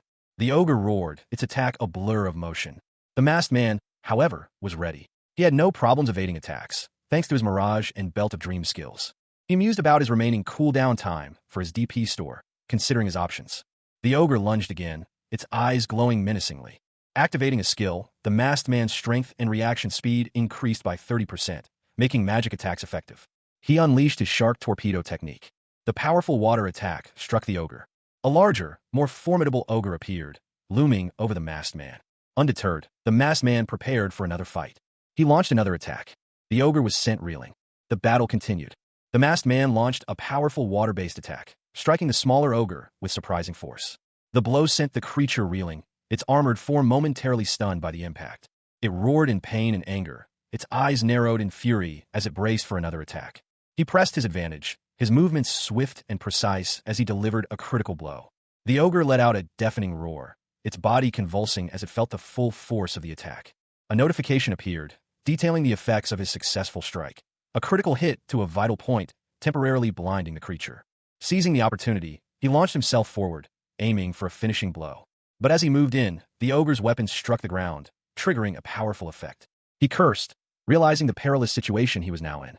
The effect of the Belt of Dreams had been triggered, rendering all attacks ineffective. He was sent flying backward, the force of the impact throwing him to the ground. Despite the hallucinations, he noted the ogre's surprisingly good instincts in countering his attack. A hulking orc, its face contorted in pain, clutched at a wound on its eye. The blow had been swift and brutal. He knew this fight was a race against time. The masked man surveyed the remaining orcs, a grim expression settling on his face. A pained grunt escaped him as he braced himself for the next onslaught. The patriarch of the giant orcs, Pyric, loomed large, a terrifying figure of immense size and power. With a sickening crunch, the massive orc's foot crushed the life out of Moonwolf Abok. The masked man frowned, his assessment of the situation darkening. This was not going as planned. He decided on a new strategy. Reducing their numbers was the immediate priority. He unleashed a flurry of attacks, the chains binding Pyric momentarily hindering the beast's movements. Another orc fell victim to the masked man's relentless assault. Pyric roared in fury, his rage palpable. The masked man continued his assault, but the strain was evident. His magical reserves were dwindling. He activated Thananos' Nocturne, his most powerful technique. A surge of dark energy erupted from him, threatening to consume everything in its path. He stood amidst the chaos, his breath ragged, the remnants of his powerful technique still swirling around him. A surge of energy coursed through him, a notification flashing before his eyes. Level up? One of the remaining orcs, enraged, lunged at him, roaring, "Cheek! Arrogant human! I'll kill you!" The orc's attack connected, but the masked man remained unfazed. A message appeared. All attacks are ineffective due to the effect of the Belt of Dreams. He retaliated swiftly, unleashing his shark torpedo technique. A wave of water, shaped like a shark, hurtled towards the orc. The orc roared in pain as the attack struck. The force of the attack sent the orc flying backward. He realized, with a grimace, that controlling the sharks was proving difficult. Another orc attempted a counterattack, but the masked man judged the situation too dangerous. He muttered, "I have more ineffective attacks remaining." Compared to Perak, who seemed normal, the situation was dire. The masked man surveyed the scene. Akap had taken some damage, but not enough to significantly hinder him. He only had 2 attacks left, Magic Bullet and Shark Torpedo. All other skills were on cooldown, a consequence of the Dragon Language effect. His lack of attack skills was problematic. He had been reckless, believing he had enough to defeat them all. An orc roared, threatening to kill him. The masked man knew a rigorous fight would secure victory, but the remaining orcs pressed their attack. He needed to capture his overwhelming victory on the recording. More orcs attacked simultaneously, proving annoyingly difficult to handle. The masked figure stood before a glowing interface, their eyes fixed on the screen. A countdown timer ticked down. Thananos' lucid dreaming had been activated. For the next minute, all risks, cooldowns, and casting times would be nullified. He only had 1 minute to defeat 2 formidable opponents. The warrior unleashed Berserker's Song, his attack power surging. All damage would be nullified for 10 seconds, and his movement speed and attack power increased by 50%. He declared that 1 minute was plenty of time. He leveled up, breaking free from the chains that bound him. His foe sneered, promising to kill him. The battle raged on. He summoned a watery shark. The water crashed around him. The attack continued. He plunged into the churning waters, the spray stinging his face as he pursued his quarry. Below, a monstrous form rose from the depths, its jagged teeth bared in a silent snarl.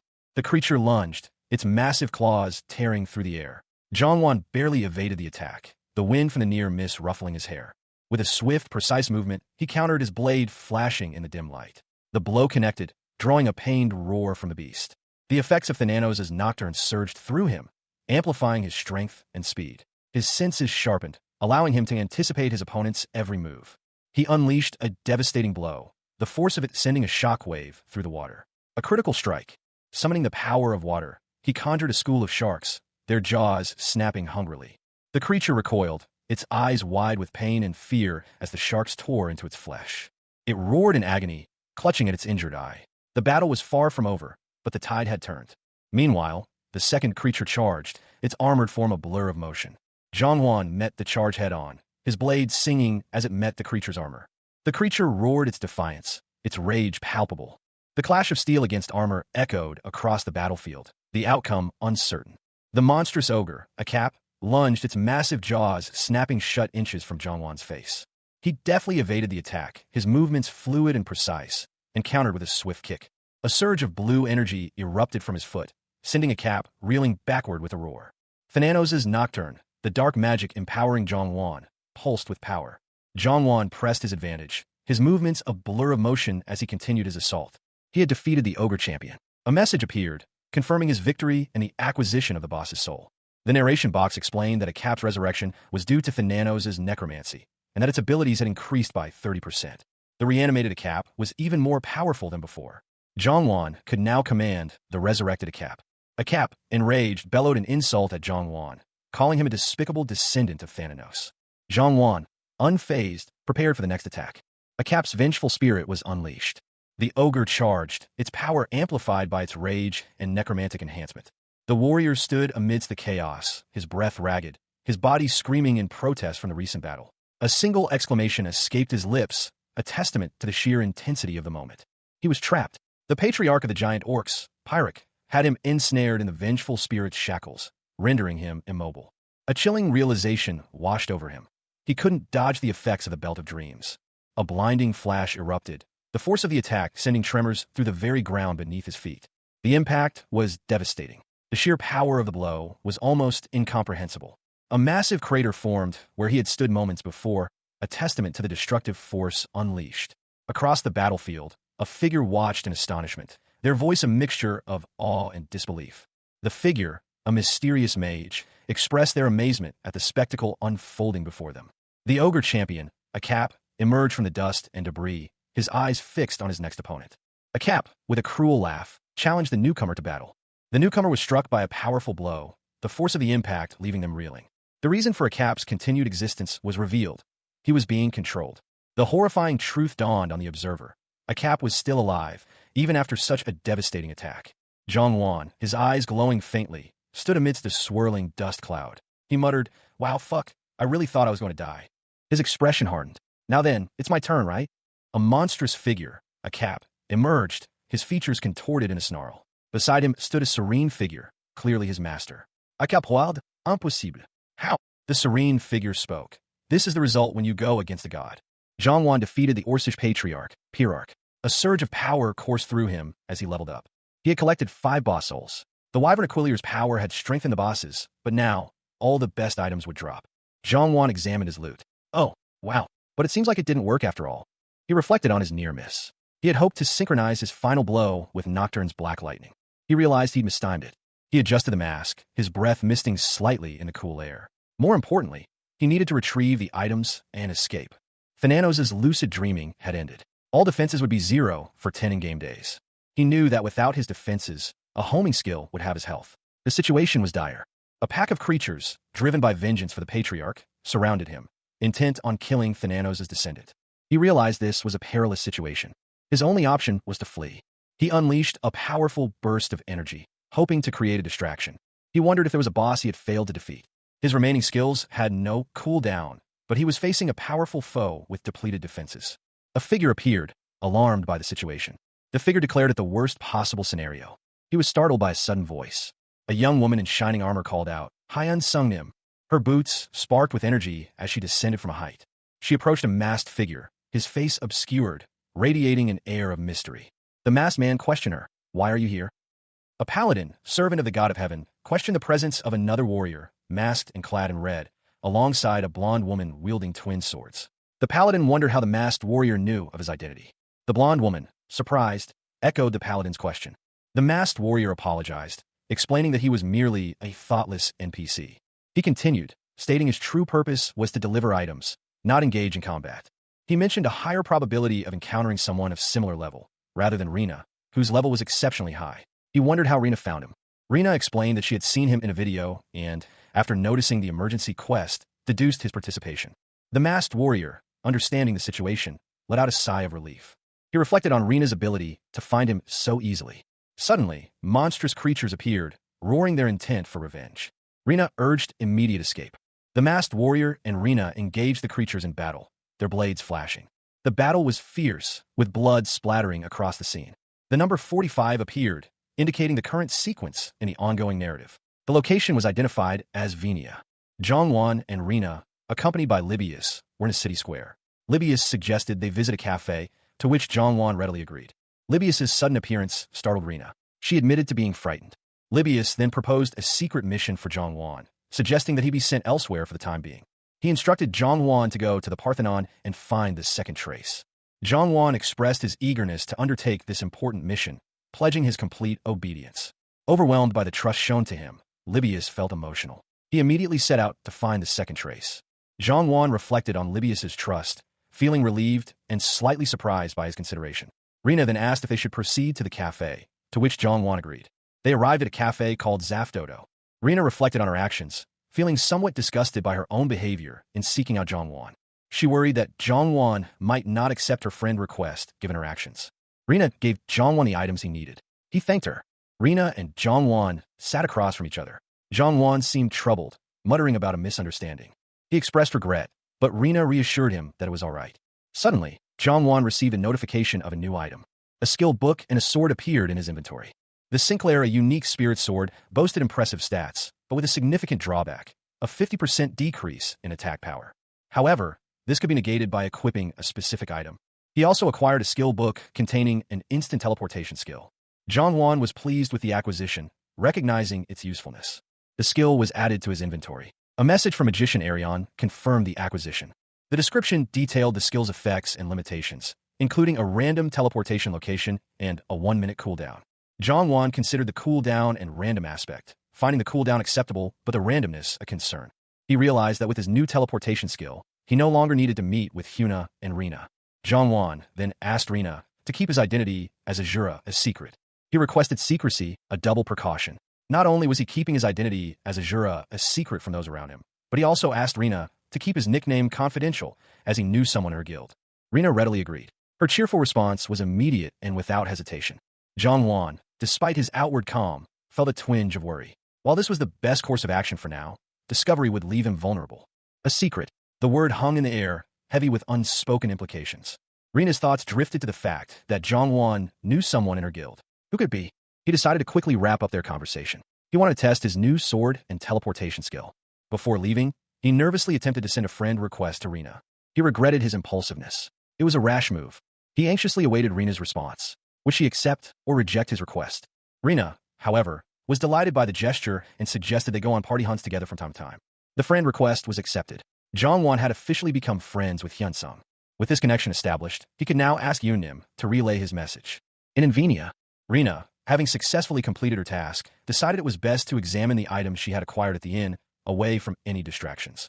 She settled into a comfortable bed, ready to inspect her loot. Zhang, having found a quiet moment, began to examine the items he had obtained. Among his acquisitions were 8 items, 6 of which were raw materials. He found this peculiar. He mused that, given his recent acquisition of instant teleportation and the Sinclair, this was to be expected. His attention turned to a skill book among his finds. The book was titled Sweet Dreams, and he was unsure of its exact nature. Upon using the book, he obtained the Sweet Dream skill. The skill allowed for health regeneration during a 10-minute slumber, though it had a 24-hour cooldown. Zhang was impressed by the skill's potential. He realized that combining this with his somnambulism skill would allow him to use Night Azura once every 24 hours. He considered that this would greatly aid Azura's survivability in battle, as Azura takes more damage than he does. Zhang smiled, recognizing the skill's immense value, even considering the opponent's perspective.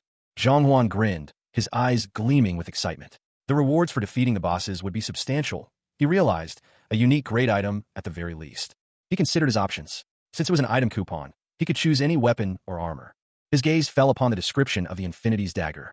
The specifications detailed its impressive capabilities, a reaction speed of 400+, the ability to summon additional daggers, increased stealth, and a significant power boost. He was awestruck.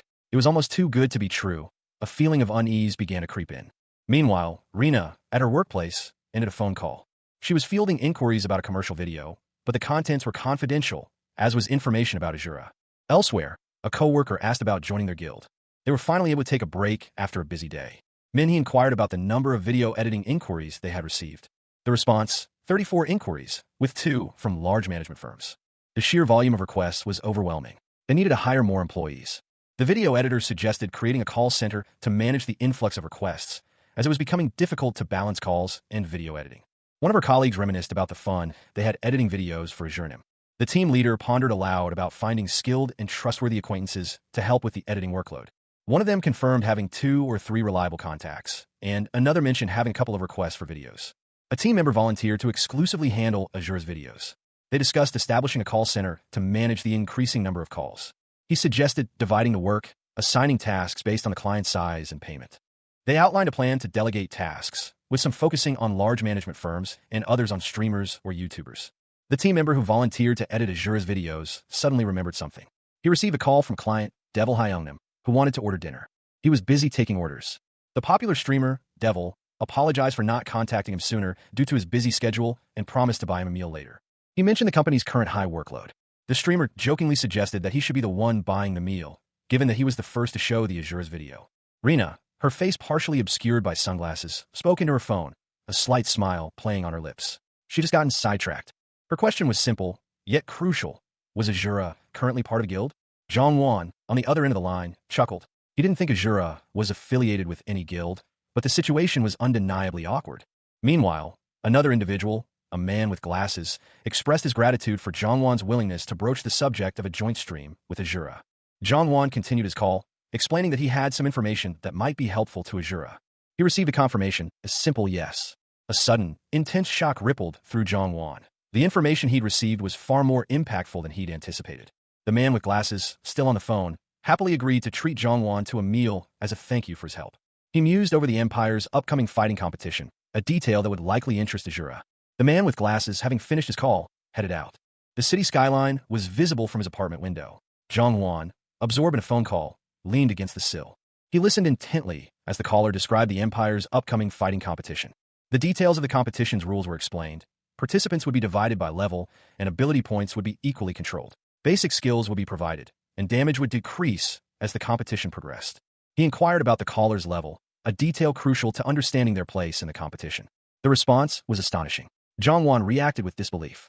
He expressed his shock at the unexpected news, noting how recently the competition had been announced. The caller instructed him not to level up before the competition. Zhongwan learned that pro gamers would be participating in the lower-level classes. A sudden realization dawned on him. He understood the strategy. To have fun, he shouldn't level up. Meanwhile, he was asked about the status of his competition video. He had 2 videos ready. One was an hour-long boss raid recording from when he was level 50, and the other was a shorter battle against Monster Core. The second video showed a dynamic battle against a formidable monster. Zhongwan ended the call, a thoughtful expression on his face. Zhongwan, hunched over his computer, listened intently to the details of the Venia invasion. He was surprised to learn about the monster's presence, as he hadn't heard about it before. His contact explained that the invasion was, in fact, a consequence of Zhongwan's actions. He had defeated 4 bosses, creating a video that went viral. The contact expressed disbelief and concern over the implications of Zhongwan's actions. Zhongwan checked his phone, a reminder from Hyunsung. Hyunsung's message explained the situation further, revealing that the Goziong incident and the Venia invasion were connected to a class quest. The contact pondered the implications, realizing that the Monster Core must have been significantly weakened by Zhongwan's actions. Zhongwan, slightly worried about his image, agreed to send the video of his fight. His contact explained that, given the current situation, the video would likely become extremely popular. Meanwhile, in the office, others discussed the upcoming fallout from the video's release. Zhongwan sent the video, preparing for the meeting the next morning. The interior of a modern cinema complex bustled with activity. Bright posters advertised upcoming films. Zhongwan and Rina entered a nearly empty theater, the red seats stretching before them. He smiled, a gentle expression softening his features. She mirrored his calm demeanor. Rina reflected on the passage of time, noting it had been 5 years since she last attended a movie with her parents. Zhongwan expressed his hope for Hyuna's recovery, envisioning her attending university someday. Rina smiled, understanding his sentiment. She acknowledged Hyuna's lack of friends due to her inability to attend high school. Rina suggested they not pressure Hyuna further, content that she was happy. Rina worried about Zhongwan's reaction to the news she was about to share. Rina decided to share the news during their dinner. She anticipated his shock. Rina smiled serenely, a peaceful expression on her face. Zhongwan's mouth watered in anticipation of the meal. Rina playfully asked if he was shocked by the news. Rina's legs, clad in white pants and brown sneakers, were prominently displayed as she stood confidently. The scene was set in a luxurious, marble-floored space. She addressed Zhongwan, who was seated nearby in a wheelchair. Her tone was playful, almost teasing. She exclaimed, surprised by his speechless reaction to her standing. Rina continued, emphasizing the significance of her ability to stand unaided. Zhongwan's internal monologue reflected his shock and confusion at the unexpected turn of events. Rina attempted to explain her silence, but Zhongwan interrupted. She revealed that her recovery had been underway for 3 months. Zhongwan apologized, understanding her desire to wait until she was fully recovered before sharing the news. He asked her to sit down, his concern evident. Rina confirmed that her grandmother was aware of her progress. The conversation turned to the duration of her remaining rehabilitation. Rina shared the positive prognosis given by her doctors, indicating a likely return to university the following year. Rina asked Zhongwan a favor, her tone suggesting a playful request. She revealed that she wanted his help studying for university entrance exams. Rina, her face alight with an almost manic energy, blurted out a proposition. Let's study for the entrance exams. Zhongwan, ever the pragmatist, responded thoughtfully, mentioning Rina's past academic achievements and her current circumstances. He offered a gentle suggestion, implying that she wasn't obligated to pursue higher education if she didn't wish to. Rina, however, revealed the underlying reason for her eagerness, the difficulty of making friends her own age while working. Zhongwan empathized, recalling his own similar struggles during high school. He pointed out that this might be Rina's last chance to connect with peers her age. Rina, caught off guard, stammered a response. Zhongwan, unexpectedly, declared his own desire to attend university, but with a condition. Rina, intrigued, pressed him to reveal this condition. He stated his desire for her to study alongside him. With a radiant smile, Rina readily agreed to his proposal. The two clasped hands, their future plans solidified. The city of Venia, a breathtaking sight of spires and bridges, was bathed in the cool light of the moon. The scene was peaceful until, from the eastern wall, a chilling sight emerged. Monstrous, shadowy figures began to scale the fortifications. Their movements were swift and silent, their forms barely visible in the darkness. A palpable sense of dread filled the air. A lone figure on the wall spotted them, a cry of alarm escaping his lips. He warned his companions, urging them to prepare for an assault. But the creatures were too fast. One of the defenders was quickly overwhelmed. The attacker was thrown to the ground, the beast's claws inches from his throat. A desperate cry for help echoed through the night. Another soldier found himself in a similar predicament, struggling against the creature's strength. The defenders fought back valiantly, but the sheer number of attackers was overwhelming. One archer noted the unusual strength of the beasts. A wave of panic threatened to break their ranks, as the creature's venom proved particularly potent. Amidst the chaos, desperate pleas for healers and antidotes filled the air. The unusual potency of the venom was discussed amongst the defenders. A chilling realization dawned on one of the soldiers. The attackers were acting in a coordinated manner, suggesting a hidden command structure. As dawn broke, the monstrous assault began to wane. The survivors, exhausted but alive, watched as the creatures retreated. This wasn't supposed to happen. A look of disbelief washed over the man's face as he watched the unfolding chaos. A wave of dark energy pulsed outwards, a precursor to the approaching threat. The monstrous figures loomed over the city walls, their size dwarfing even the imposing structures. Panic gripped the defenders. How could they possibly stop such a force? The moonlight wolves roared their battle cry, a chilling sound that echoed through the city. Their rage was palpable, fueled by a thirst for vengeance. The city was ablaze, a testament to the ferocity of the attack. Meanwhile, in a quiet apartment building, Zhang Wan slept soundly, oblivious to the chaos unfolding in the city. Rina gently woke him, her voice filled with a mixture of urgency and concern. He looked at her, a question in his eyes. On the television, a video of a battle was playing, showcasing incredible skill. Rina pointed out the amazing feat, noting the high skill level displayed. Zhang Wan, however, was more concerned about the video's rapid broadcasting. He nodded slowly, absorbing the gravity of the situation. The video they had just watched was a stark reminder of the danger. Meanwhile, a young woman with blonde hair and a bright expression watched the same video, awestruck. Her awe stemmed from the sheer skill displayed in the video, a fire mage of remarkable power. A man in a suit, observing the video with them, commented on the user's exceptional level, estimating it to be over 150. The discussion turned to the timing of the video's upload, suggesting the events depicted occurred before the current invasion. The implications were clear. The user in the video had defeated powerful monsters before the invasion began. Another observer, a woman with short, curly hair, raised the estimate of the user's level even higher, believing it to be well above 300, based on their skill and tactics. The conversation shifted to the user's legendary status and the rarity of their rank. The group decided to transition the conversation to the current dire situation in Venia. A man, identified as Metsonim, was contacted. He was currently in Venia. Metsonim described the dire situation. Moonlight wolves, giant snakes, and intelligent ogres were attacking Venia. He explained that the situation was dire, and they were barely managing to hold on. Zhang Wan, having heard the report, decided to go back to sleep. However, the possibility of the powerful user joining the fight could drastically change the outcome. A woman voiced her apprehension. The relief of Azura's potential arrival was tempered by the uncertainty of his absence. What if he had pressing real-world matters that prevented him from logging in? Zhang Wan listened intently, his expression serious. The woman's eyes widened as she relayed the news. Azura had appeared. She continued, explaining that Azura's arrival was at Venia's eastern wall, and that a group of reporters were already there. A brief message appeared, explaining a delay due to the 5-to-1 time ratio. The scene shifted to Venia's battered eastern wall. Carson, the captain of the guard, surveyed the scene with a grim expression. He lamented the city's pitiful state, even questioning whether additional travelers could offer much help. Carson's face showed shock and disbelief. He was informed that the last wave of attackers had ended only an hour prior. The soldiers, facing another imminent attack, resolved to fight to the death. One soldier expressed his attachment to the city, unwilling to abandon his home. Carson rallied the troops, urging them to defend their city with all their might. The soldiers braced themselves, their faces grim. A wave of monstrous creatures crashed against the city walls. A deafening roar echoed as the beasts attacked, their claws tearing at the stone. The ground trembled with the force of the assault. A monstrous beast lunged, its jaws snapping shut. Amidst the chaos, a young woman, Rina, found herself facing a particularly ferocious beast. She questioned its identity.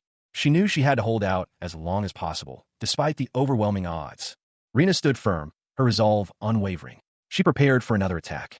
With a surge of power, she unleashed a devastating attack, calling upon the heavens for aid. The attack was swift and merciless, a divine punishment. The force of the attack sent shockwaves through the battlefield, decimating the horde. The battle raged on, but the tide had begun to turn. The warrior's attack sent shockwaves through the horde of monstrous creatures. A blinding flash of light erupted from her, incinerating dozens of the beasts in an instant. She continued her assault, her blade a blur as she cut down more of the creatures. The ferocity of her attack was breathtaking. Meanwhile, the human soldiers, emboldened by Rina's display of power, charged forward, their battle cries echoing through the city. Hope flickered in their eyes.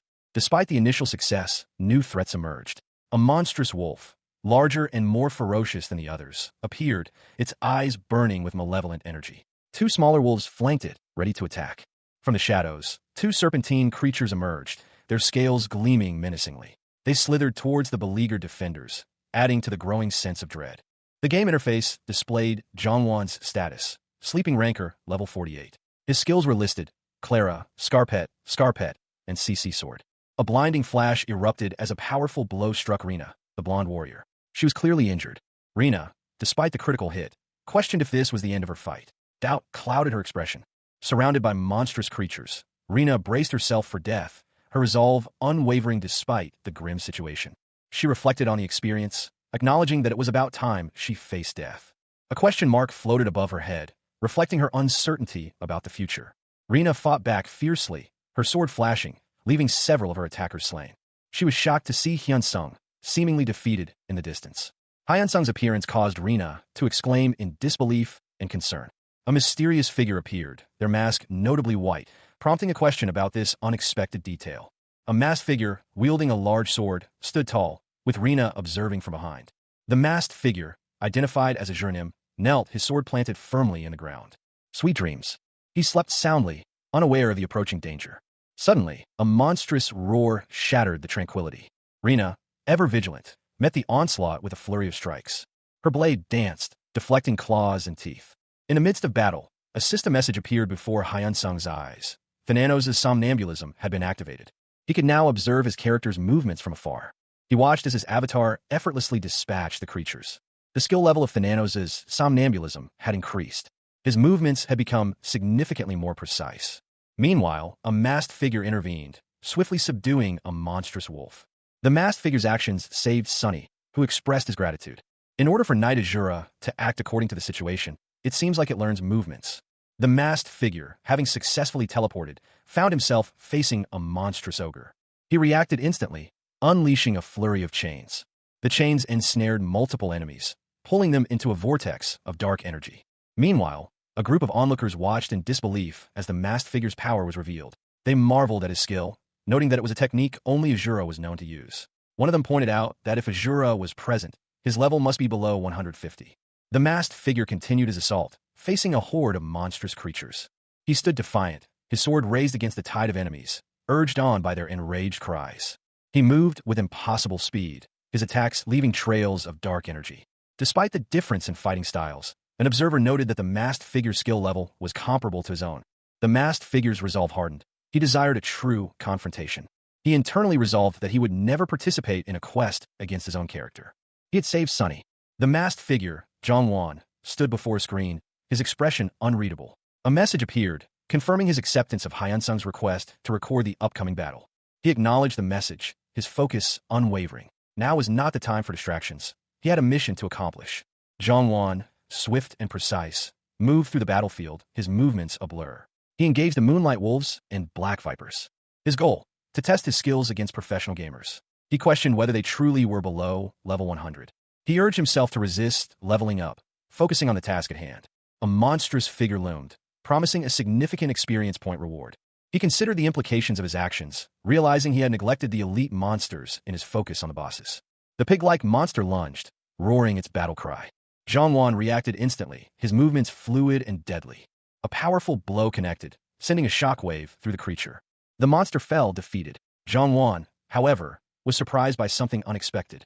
The masked figure, Zhongwan, stood amidst a swirling vortex of dark energy, his eyes glowing with an eerie purple light. A colossal orc warrior, its corpse animated by Thananos' necromancy, loomed before him, a terrifying testament to the dark magic at play. The giant orc warrior, A creature summoned by Thananos' necromancy roared its challenge. Zhang facing the resurrected orc, felt a chill run down his spine. He knew he was in grave danger. His mask hid his expression, but his eyes burned with determination. He would not yield. The battle raged, a clash of immense power between the masked warrior and the undead giant. Meanwhile, observers watched in disbelief, witnessing the impossible feat of a single warrior confronting such a powerful foe. They murmured amongst themselves, stunned by the sheer audacity of the fight. The orc's ferocious assault continued, its blows shaking the very ground. Other monstrous creatures, summoned alongside the orc, joined the fray, adding to the chaos. Zhang countered with a devastating blow, his power seemingly limitless. The force of the impact sent the lesser monsters scattering, momentarily clearing a path. A wave of energy erupted, signaling the continuation of the epic battle. The warrior lunged, his blade a silver streak against the monstrous wolf's snapping jaws. Blood sprayed as the beast fell back, wounded but defiant. A guttural roar echoed as another foe, a hulking brute, charged forward, its eyes burning with rage. With a blur of motion, the warrior met the charge, his sword a whirlwind of steel. He shouted, "No, you crazy sleepwalking bastard, if you summoned a monster." The blow sent the brute reeling, momentarily stunned by the warrior's unexpected power. He followed through, his sword arcing in a deadly dance, leaving a trail of crimson in its wake. He thought, "Asterisk, at least pick up the items, and stop thinking about killing monsters, asterisk." A status screen displays Zhang profile, Sleeping Rancor, level 49. His stats show a focus on agility and swordsmanship. Zhang wearing a mask, stands silhouetted against a bright light, his level rapidly increasing. He swiftly strikes down a monstrous foe, his level jumping to 97. The battle continues, his power surging. He levels up again, reaching 99. He worries about losing his chance to fight the pro gamers if he reaches level 100. He realizes he might be unable to participate in the contest due to a time limit. A notification appears. Sweet Dreams has been unlocked. The player is now awake and able to carry out activities. Zhang prioritizing the task at hand, decides to collect items, disregarding his image. He receives a message of thanks from Yun for saving him. Zhang observes Azura's departure. Others discuss Azura's power, noting his aura and the impressive feat of eliminating the great orcs and ogres. Zhang companions celebrate, planning to use a screenshot of his actions to debunk rumors about Azura's level. A blonde woman expresses concern that they cannot tolerate rumors about Azura, and notes that the quest completion message has not yet appeared. He had successfully changed his equipment, ensuring anonymity. He walked away, his new attire blending seamlessly with the surroundings.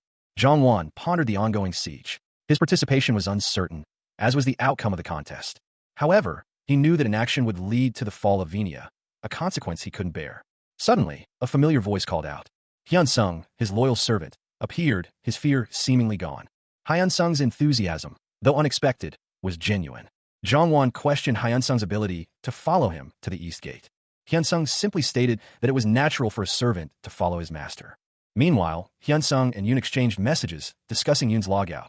Libius, it seemed, had overheard their conversation. Libius expressed his honor at witnessing a glimpse into his master's insight. Zhang considered trusting Libius, then decided to log out at the tavern. The Thanatos narcolepsy skill activated, forcing him into an involuntary sleep. Despite the broken capsule, he remained in the game until a forced logout. He could disconnect now. His body slumped to the ground, his experience points surging. Nearby, Hyun-sung, a lowly servant, witnessed the event with awe and reverence. Hyun-sung expressed his honor at witnessing such a divine display. He greeted the great god, completely unaware of Zhang true identity. Guard arrived, alerted to the commotion caused by Hyun-sung's outburst. Back in the real world, Zhang was preparing to send a video. He was getting ready to go to his physical therapy appointment. His wife noticed him leaving and wondered what he was watching. She questioned him about the blurred video. He explained that he had rejected many video submissions, resulting in the blur. Zhang and his wife, Rina, discussed his recent online activities. Rina expressed her disappointment that the style of his latest video had changed. Rina's comment prompted Zhang to get ready for their outing. Later, Rina inquired about Zhang interactions with someone called Azura. Zhang confirmed that he had spoken with Azura. He relayed Azura's message about a guild member named Yoon and her connection to Rina's guild master. Azura also mentioned that he would prioritize Rina's guild when considering joining one. Rina reacted with surprise and delight to this news. Zhang reflected on Rina's shocked reaction upon learning his true identity as Azura. Rina suggested Zhang go to the gym while she saw the doctor, but he insisted on accompanying her.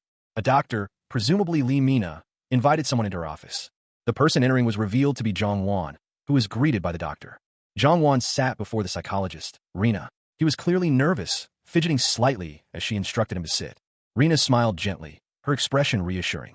He had something to tell her. She explained that Hyunsung would begin physical therapy, and she would speak with him afterward. Hyunsung apologized for having lied, explaining the difficult circumstances. Jongwon, having come to thank Rina for her help with his sister, found her professional demeanor reassuring. He inquired about Hyunsung's progress.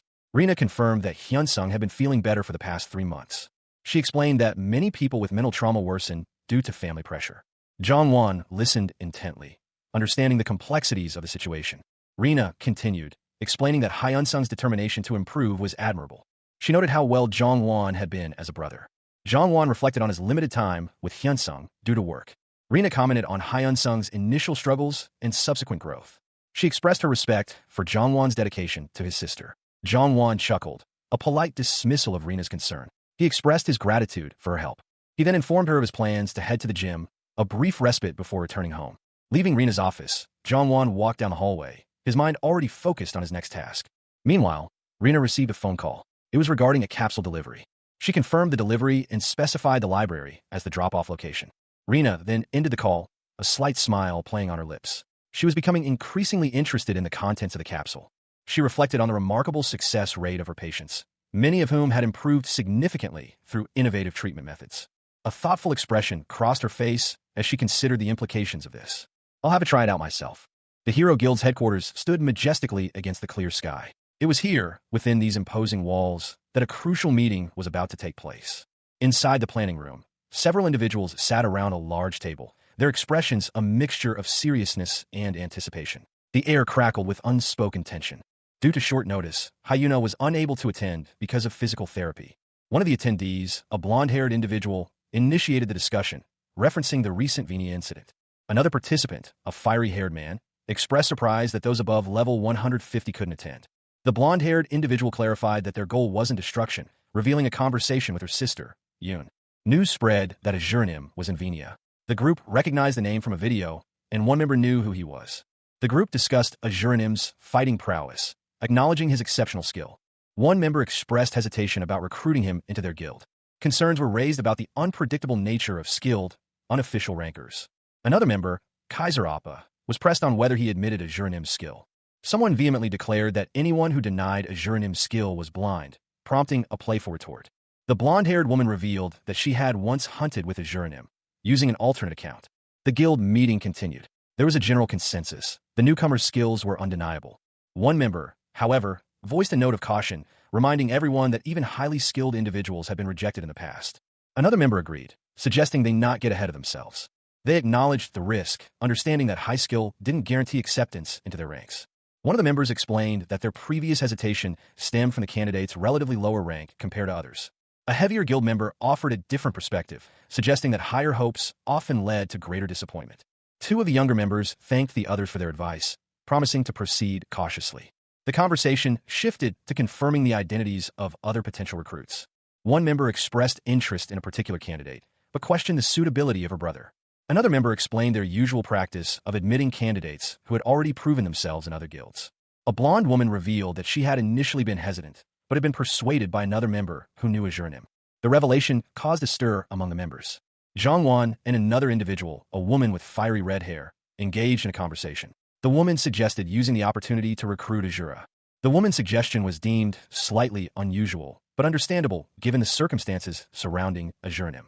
The scene shifted to a grand hall, focusing on a figure in regal attire. The individual's clothing was ornate, suggesting a position of authority. The camera angle shifted, revealing more of the figure's elaborate armor and footwear. He confessed his unsuitability for his current role, questioning why he was appointed. A caption identified him as Eden, the leader of the Mythology Guild, the strongest on the Korean server. Eden continued his conversation, expressing his belief that another individual was better suited for the position. He reiterated that everyone present recognized the other's superior capabilities. Eden explained his lateness, attributing it to his responsibilities as guildmaster. The red-haired woman urged him to explain the plan. Eden declared the plan to be straightforward, noting the limited number of guild members below level 150. He acknowledged that even with the available members, their combined strength might be insufficient, leading to the decision to use buffs. The scene showed a guild meeting in progress, with several individuals present, including Eden and the red-haired woman. A map of Venia showed the deployment zones for the Mythology Guild's elite buffers, a crucial strategy to compensate for the guild's lack of high-level members in the upcoming invasion. The guild master explained that the buffers would also be applied to other users participating in the battle, a detail already communicated to them. He continued, explaining that they had discovered the monster's invasion caused Venia's barriers to disappear, creating a critical situation. This, too, was part of Azura's plan, a revelation that caused a stir among the guild members. The plan involved using the Pantheon, a powerful resource. The idea was met with surprise and some skepticism.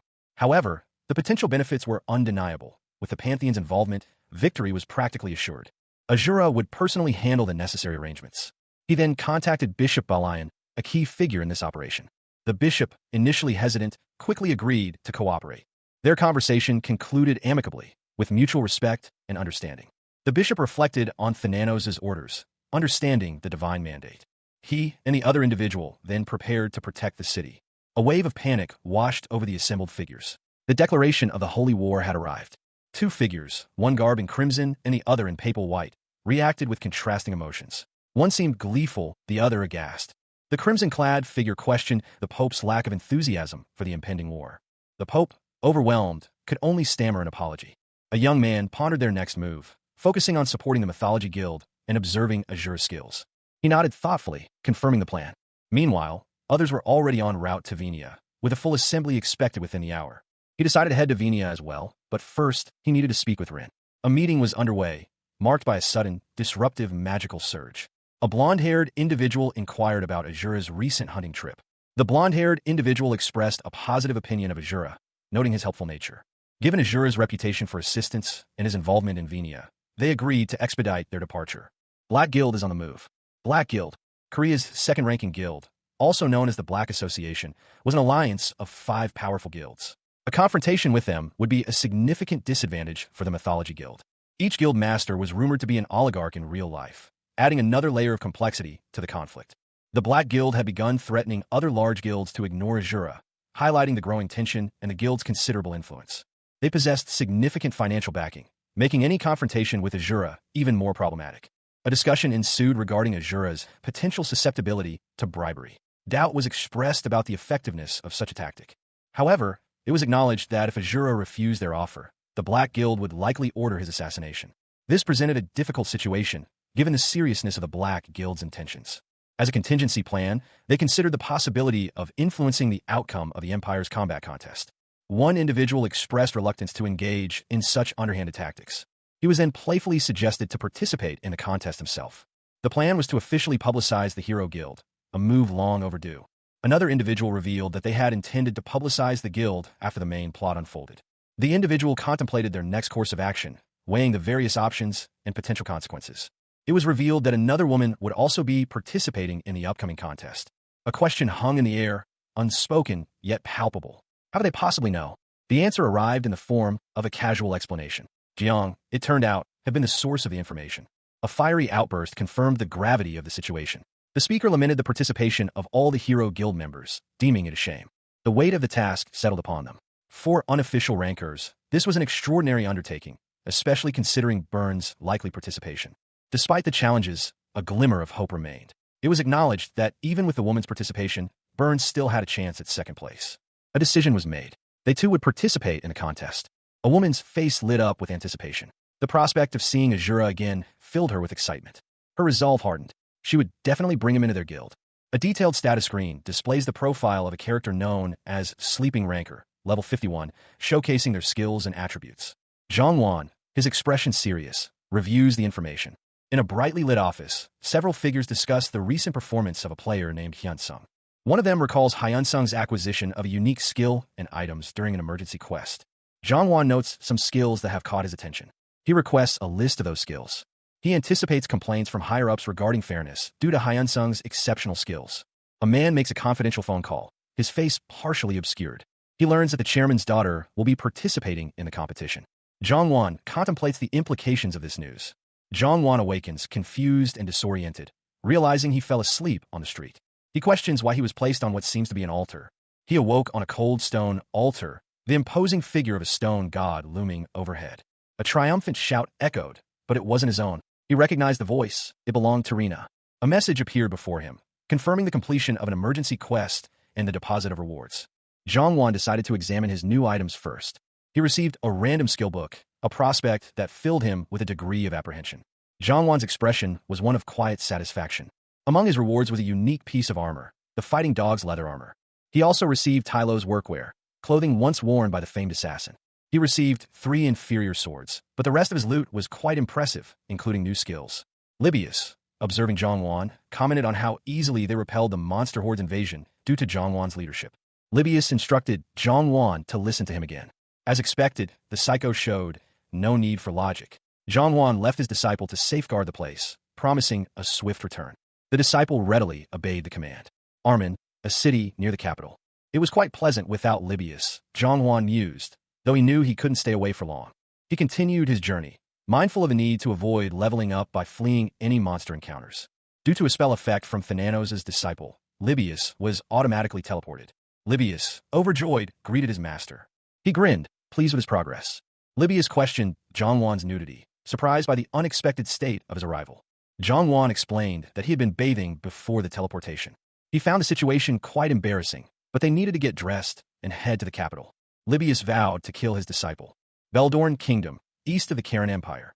A high-angle view showed a lavishly decorated room. Zhang Wan, Werin, and 2 other figures sat around a low table, engaged in a serious discussion. He leaned back, a thoughtful expression on his face. There's 6 days left till the competition, right? Werin, the Black Spy Guildmaster, corrected him with a smirk. No, they said 6 days, but it will actually take about 7. The conversation shifted to the upcoming competition. The organizers were still working around the clock, and they awaited confirmation on Azura's participation. Peleus, the Black Wizard Guildmaster, expressed more interest in the new recruits joining their association than in Azura himself. Henry, the Black Dealer Guildmaster, was questioned about his gambling habits by Peleus, who warned him against touching the guild's funds. Werin chuckled, dismissing concerns about Azura. He proposed a plan. The group agreed that whoever's pro-gamer wins should take Azura. Werin found the idea great, and Zirable agreed. Zirable, while it wasn't ideal for him, agreed to participate because he had no use for a combat-focused member. Werin asked about the participants from their guild. Inferno was hosting the competition and had already announced it to every player, making recruitment easier. Werin admitted that this was a good opportunity to recruit players. The guild leaders finalized their strategy. They would use the upcoming competition to elevate their guild's standing and, in time, eliminate the Xinhua Guild. One of the leaders, a powerfully built man with striking red hair and a scar across his face, smirked. They discussed the lack of pro-gamer recruitment by the Xinhua Guild, viewing it as advantageous to their plans. The meeting concluded with the agreement that Azura would join the winning guild. Elsewhere, a vast, snowy landscape stretched before him. He moved with surprising speed across the frozen terrain. He muttered about the inconvenience of the teleportation scroll restrictions. His movements left deep imprints in the snow, a testament to his increased strength. A woman, cloaked in rich fabrics, observed him from a distance, pondering his enhanced control over his monstrous abilities. The camera focused on a detail of her attire. She mused about his skills, her curiosity piqued. A powerful surge of energy erupted from him, shattering the ice around him. Meanwhile, back at the guild house, the leaders remained confident they would secure Azura's services. The woman, her blonde hair catching the light, observed the group with a knowing smile. She'd heard the rumors, of course, whispers of a young man whose skills were said to be overwhelmingly strong. Her companions, equally intrigued, discussed the upcoming competition. The stakes were high, and the potential for glory or humiliation was immense. One of them voiced a concern. The matches might be too one-sided if the participants' levels were too disparate. But the woman dismissed their worries, confident in the outcome. She knew the young man's abilities were far more nuanced than they realized. Meanwhile, news arrived from Eden. Other large guilds were sending their most talented prospects to compete. This development shifted the dynamics of their strategy. The competition was suddenly far more significant. The guild leaders gathered, their faces serious. They were here to decide who would represent them in the upcoming competition. Beyond the immediate competition, their participation would also serve to enhance the reputation of the Heroes Guild. The air in the room was thick with anticipation. Each member of the guild held their breath, awaiting the decisions that would shape their future. One of the guild leaders, a stout man, nervously cleared his throat. His apprehension was palpable. Another, a young man with striking silver hair, declared their determination to win. He was not willing to accept defeat. A woman with auburn hair, however, announced her withdrawal from the competition. She was a healer and lacked confidence in her combat abilities. Another guild member, with fiery red hair, echoed the sentiment, stating that their skills were not suited for this type of competition. With several members opting out, the blonde woman confidently concluded that everyone else would participate. She smiled, a serene expression on her face. Well then, I'll see you all at the competition. The pre-competition screen displayed Jongwon's profile, showcasing his current rank and stats. He was listed as the sleeping ranker, a testament to his hidden potential. A countdown timer loomed. Idea fighting competition, D1. The anticipation was palpable. Everyone was resting at home, preparing for the upcoming competition. The control room was mostly empty. Jongwon, however, was still working diligently at his computer. He mused, it's the competition, yet I'm still working. He worried, it'll be fine, right? But admitted to himself, well, it's not like she's going to come out saying, I'm the Inferno Chairman's daughter. Hyun-sung's performance was discussed. Despite his skill, he hadn't reached level 100. It was noted that even with stat equalization, Azura would dominate the competition. The pro gamers agencies were bound to complain about fairness, but there was nothing that could be done. The upcoming match between Azura and the pro gamers was anticipated to be a massive hit. Jongwon worked intensely at his computer, aware that today was the day the cooldown for the DP store would reset. He watched the screen, showing the DP store's reset and various characters preparing for the event. The imperial capital bustled with activity. A sprawling metropolis of stone and mortar, it stretched as far as the eye could see. This was a bird's-eye view of the city, showcasing its grandeur and scale. Jongwon, along with several other players, found themselves amidst the lively atmosphere. He stood patiently in a long queue, his expression thoughtful. The line was extensive. Many players were present. He contemplated whether to get Libius to stand in line instead, but ultimately decided against it, unwilling to risk causing any trouble. While waiting, he decided to use the DP store to obtain a new skill. He checked his DP balance. He had accumulated a significant amount. He reflected on his infrequent use of his Sabbath of the Dead skill, resolving to use it more often. He decided to roll for a new skill. The skill draw was exclusive to descendants of Thananos, with varying DP costs depending on rarity. He decided to obtain a skill without hesitation. He pondered the implications of his discovery. If a heroic grade skill could level up, it might even reach god grade status. The sheer possibility was exhilarating. Let's check out the legendary grade skill, he thought, already anticipating the result. It was another one of those, he muttered to himself, a familiar disappointment. A second later, he was staring at the skill's details. If I practice with this one a little, he mused, it could turn into something, right? He considered the potential. If he combined this with the rare and unique legendary grade skills he had acquired earlier, he could do something insane at the competition. Upon passing the test, his participation application would be automatically completed. All skills, including passive ones, will be disabled within the testing grounds. A monster with stats identical to his own would appear. How cliché. But this would filter out the oddballs for sure. The monster could be killed, and the test would be considered complete upon surviving for 10 minutes. Would you like to begin? Start recording. A dark, shadowy figure materialized before him. Jongwon, now masked, prepared for the challenge. Jongwon, crouched low, a determined glint in his eyes despite the mask concealing his face, declared his intent to showcase the fruits of his rigorous training. He gripped his sword ready. With a burst of speed, he launched himself forward, a whirlwind of motion. His movements were a blur, a flurry of precise strikes aimed at his opponent. The masked warrior continued his relentless assault, each movement a testament to his honed skills. He moved with an almost supernatural grace, his blade a silver streak against the backdrop of the arena. He was a whirlwind of motion, leaving his opponent reeling from the ferocity of his attack. The fight intensified, a clash of steel echoing through the arena. Jongwon, despite the intensity of the battle, maintained his focus and precision. He parried a blow, his blade meeting his opponent's with a resounding clang. A swift counterattack followed, the warrior's blade flashing. Blood splattered across the ground as the battle reached its climax. Jongwon, his movements a blur, unleashed a final, devastating blow against his masked opponent. The air crackled with energy. The masked figure crumpled, dissolving into particles of dark energy. A message appeared before him. You have killed the monster. Another message followed. You passed the test, and the application for participation has been completed. A timer flashed, 38 seconds. A new record. Due to the effects of Pro Bystander, he could choose a nickname or remain anonymous. He chose to stop the recording. Meanwhile, other applicants discussed the results. They were astonished by the speed of his completion, referencing Azura's previous record. One exclaimed that Azura was now in first place. Jongwon, still hooded, looked at the application test scoreboard surprised. He reflected that had he known about the scoreboard, he would have tried to be less conspicuous. Jongwon, ever the pragmatist, mused about the inconvenient timing of his narcolepsy. He reflected on his recent disqualification from the application test, a mere 10 minutes shy of completion. His companions, however, were less concerned with his internal struggles. Their conversation turned to the astonishing feat of Azura, a pro gamer who had soundly defeated Lucifer, a supposed top contender, in the qualifiers. They debated the plausibility of Azura's victory, questioning whether it was a result of skill or some unforeseen glitch in the system. One of them jokingly suggested that Lucifer might be deleted from the game entirely. Zhang, still fuming from his own failure, muttered about the infuriating competitor. His anger intensified as he recalled Azura's arrogant demeanor. He seethed, imagining Azura acting as if his victory was inevitable. Suddenly, a thought struck him. There was a scoreboard. He vowed revenge. His eyes burned with a fierce determination. He would humiliate Azura in the qualifiers. The announcer, Bei Song-jae, greeted the viewers, welcoming them to the Idea Empire's fighting competition. The camera panned to the Colosseum, where the competition was about to begin. The two commentators, Hong and Gino, exchanged pleasantries, with Gino jokingly mentioning the repetition of his introduction. Commentator Hong reflected on the previous matches, noting a lack of noteworthy players. He anticipated the upcoming matches to be more competitive. The commentators discussed Azura's absence from the competition, expressing their disappointment. They speculated on the reasons for his non-participation, highlighting his high ranking in the application test. A flashback showed Azura's immense power, explaining the high expectations surrounding him. Commentator Hong shared his thoughts on the upcoming sub-level 100 matches. Commentator Gino expressed his excitement for the upcoming match between Lucifer and Ark.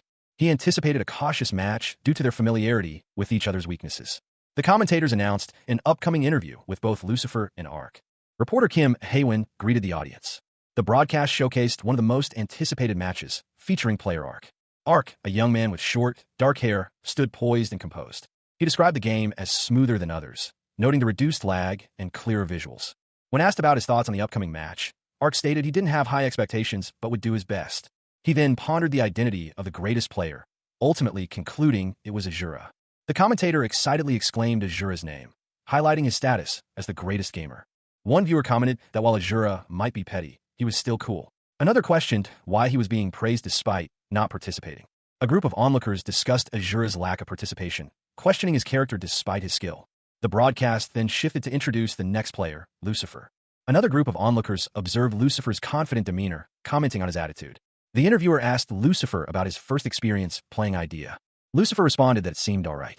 The pro gamer, his eyes narrowed, considered the question. He was asked which player he was most concerned about, player Ark or user Azura. He scoffed. It was insulting to even be compared to a novice like Ark. His opponent, a woman with vibrant pink hair, reacted angrily to the comparison. It was even more offensive to be compared to an ordinary user like Azura. The reporter, Kim Haewon, ended the interview, stating that she understood why a pro was a pro. The interviewers thanked the players for their time.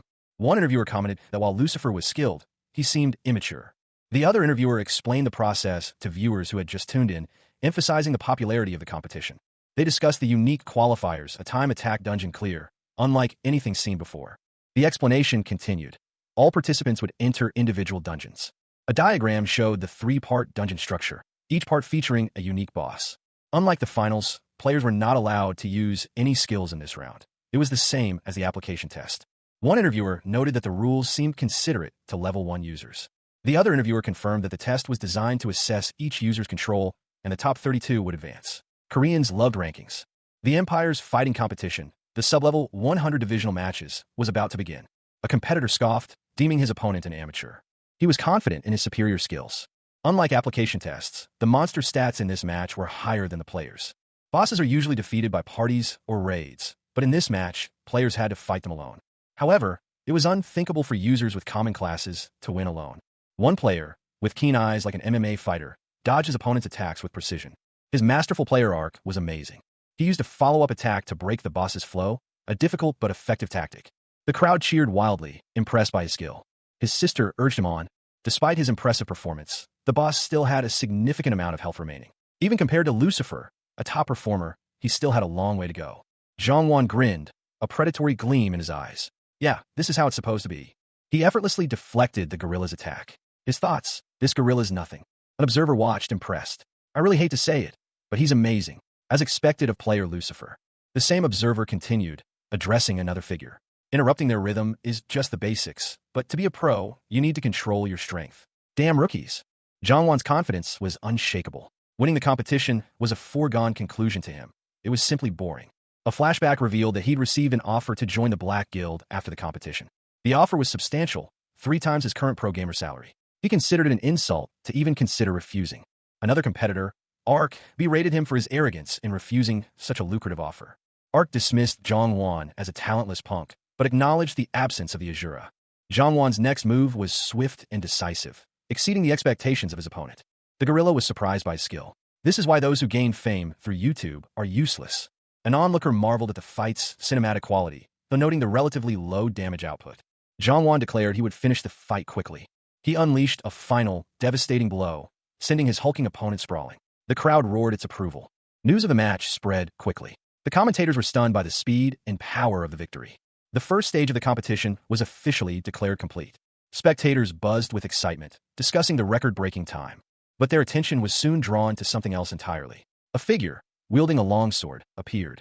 The figure was also armed with a dagger. And, remarkably, a mask concealed their identity.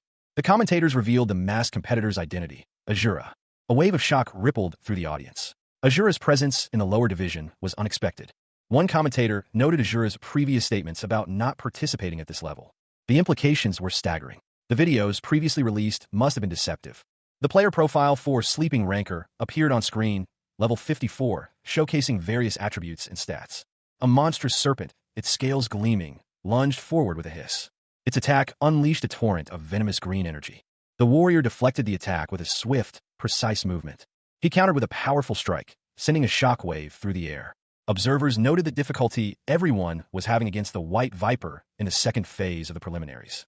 The serpent's scales shimmered, its body coiling tightly. Despite his efforts, the warrior found it incredibly difficult to pierce the serpent's defenses. Even though he was landing blows, the serpent continued to take damage. The warrior unleashed a flurry of attacks, leaving him breathless but amazed at his own skill. Two onlookers discussed the warrior's incredible skill and control, noting the unusual effectiveness of his swordsmanship. He moved with a grace that belied his power, his left hand casually deflecting the serpent's attacks, while his right hand remained poised, ready to strike. Observers noted the precision of his counterattacks, each short stab maximizing damage. One commentator expressed disbelief at the speed and skill displayed. The player, known as Azura, had just completed the second phase in record time. Even when considering the combined times of the first and second phases, Azura's performance was exceptional. The sheer thoroughness of his attacks was remarkable, each blow calculated to inflict maximum damage. Azura entered the third phase of the game. He faced a formidable opponent, a powerful vampire. Despite the vampire's ability to transform and use crowd control skills, Azura proved more than a match. With a final, decisive blow, Azura defeated the vampire. The commentators erupted in cheers, marveling at Azura's incredible speed and skill. Azura's total time was a new record, shattering the previous best by a significant margin. The commentators celebrated Azura's victory, joking about the pro gamers who had been off-screen for so long. One commentator noted Azura's significant improvement since his last appearance in online videos. A woman with dark hair and a regal air observed the proceedings, a thoughtful expression on her face. It had been a good idea to come here, she mused. She pondered the best way to approach him, perhaps teasing him a little. But why was his nickname Azura? Was it an item effect? The fourth round, field matches for level 300 and above, were about to begin. A blonde woman in shining armor watched the unfolding events with a mixture of awe and curiosity. How was he able to do that? Now that she thought about it, she realized she could also grow stronger. That woman would win this competition. She resolved to proceed calmly. On the day of the finals, after the preliminaries had concluded, the preliminary match rankings were displayed. Azura had secured first place. One competitor declared their intention to win the finals. Another, less confident, felt insignificant compared to the others. Azura, deep in thought, simply hummed. He stretched, a slight frown creasing his brow. Time was short. His internal monologue continued. The competition was fierce, and the time constraints were a significant challenge. He considered the rankings. Rina and Coa were strong contenders, placing second and third respectively. He glanced at Rina, who was relaxing on the couch, seemingly unaware of his internal struggles. She commented on his performance, acknowledging his skills despite his disqualification. The conversation shifted to the overall rankings, with Rina's third place finish being a highlight. He was surprised she knew about the second-place competitor. He explained their strained relationship with Rina's guild. Rina elaborated on her past experiences, explaining why she didn't join his guild. She mentioned the intense training she underwent to overcome her previous defeat. She then listed off the members of her guild and their rankings. He was astonished by the sheer number of high-ranking players in her guild. Rina confidently asserted their guild's dominance. Rina questioned Zhang about whether he had seen Azura's match. He admitted he hadn't. She expressed feeling bad for Rinyani's performance, but noted Azura's superior control. Zhang agreed, adding that he should re-watch the match later. Rina playfully told him to watch it twice. Zhang announced he was going to sleep. Rina wished him good night. She then explained that she wanted to wake up early to watch the match tomorrow. Zhang, surprised, suggested she watch it with him. He apologized, explaining that Jongwon had asked him to watch it with him. Rina gently chided him for not telling her sooner, and they said good night again. Alone in his room, Jongwon thought about waking up early to prepare his skills. He planned to focus on a specific skill to make the competition more enjoyable. The broadcast of the tournament began, with the hosts welcoming viewers. A commentator noted the high viewership expected due to an unexpected event. Jongwon, at home, expressed his desire to watch the match while enjoying food and drinks, but acknowledged his financial responsibilities. Jongwon and another man sat in a grand hall, discussing the previous day's matches. The man noted the exhaustion of the pro gamers. He chuckled, stating that no matter how skilled a player is, it's difficult for an ordinary person to understand their skill. The other man agreed, adding that even if a pro gamer loses, it would still be an honorable match. They continued their conversation, discussing the impressive skills of a player known as Azura. The man explained that Azura's previous match had garnered significant attention online, leading to many viewers studying his techniques. He wondered if there were any viewers unfamiliar with Azura's abilities. The scene shifted to a co-host, Hong Jin-ho, announcing the tournament's resumption and asking if they had seen the Stage 3 program. He explained that he had been instructed to watch the program despite initially considering it a spoiler. Jongwon, understanding the co-host's feelings, chuckled in agreement. The co-host stated that the viewers would understand once they saw the players of the first match. The announcer declared that the players for the first match of Stage 3 were about to appear. The crowd reacted with excitement as Azelle and Azura entered the arena. The observers noted Azura's different appearance compared to the previous day and the audible distress of Azelle. Hyun-sung, his eyes wide with disbelief, stared at the object before him. He muttered, what is that?" He was momentarily distracted by the sight of a figure in dark armor and a mask, standing tall and imposing in the arena. The figure, clearly a warrior, gripped a large sword, its polished surface gleaming faintly in the arena's light. The arena buzzed with anticipation. Jongwon, the sleeping ranker, stood poised, his opponent a formidable figure known as Azura. A wave of shock rippled through the crowd as the match began. The sheer brutality of Azura's fighting style was unexpected. Jongwon felt a surge of apprehension. He hadn't had time to prepare for a fight of this caliber. His thoughts raced. He was woefully unprepared for this encounter. Despite his lack of preparation, he resolved to fight. He had no other choice. He drew his sword, a grim determination etched on his masked face. A blinding light emanated from the sword as Jongwon prepared for battle. A surge of purple energy pulsed from his eyes. The clash was swift and brutal. Azura launched a series of attacks. Jongwon was sent reeling from the force of the blow. He evaded further attacks, his movements fluid and precise. Despite the danger, a sliver of confidence grew within him as he realized the stamina was regenerating. Jongwon, the sleeping ranker, found himself in a desperate sprint, his brow furrowed in concentration. He observed his opponent, noting the speed and precision of their movements. Professionals were on a different level. Knowing a direct hit would be fatal, he reacted instantly, raising a mana shield. The sheer power of the incoming attack was unsettling. What was the source of such strength? Azura's attack shattered the mana shield with ease, surprising Jongwon. He had a plan, though. He could block one attack, then counter with a volley of mana bullets. The impact sent him reeling, a sharp pain lancing through his body. He coughed up blood. His shield had broken on the first strike. This was beyond anything he'd encountered before. Azura pressed his advantage, unleashing a flurry of attacks. Even breaking the shield wasn't enough. The relentless assault continued. The opponent's power was overwhelming. There was nothing Azelle could do. Azelle couldn't withstand the onslaught and fainted. Azura's speed was astonishing, especially considering he didn't use any skills. Azura, seething with rage, vowed to kill his opponent. His teeth were bared, eyes blazing. He received a notification of a hidden chat request from Zerable. Lucifer confirmed his identity, and Azura briefly considered the implications of Azelle's match. The hidden chat closed, leaving Azura with a smirk and a single word, fuck. Meanwhile, in the Veldorn Kingdom, a council meeting was underway. The Black Knight Guild Master, Junggu, commented on Azelle's performance and Azura's overwhelming power. Izarabe, the Black Hunter Guild Master, noted Azura's unmatched control in battle. The Black Spy Guild Master, Wherein, observed that despite Azura's high ranking, his combat power was still low due to his low level. The council discussed the possibility of training Azura to maximize his potential. They also acknowledged that other guilds might try to recruit Azura, but their resources were superior.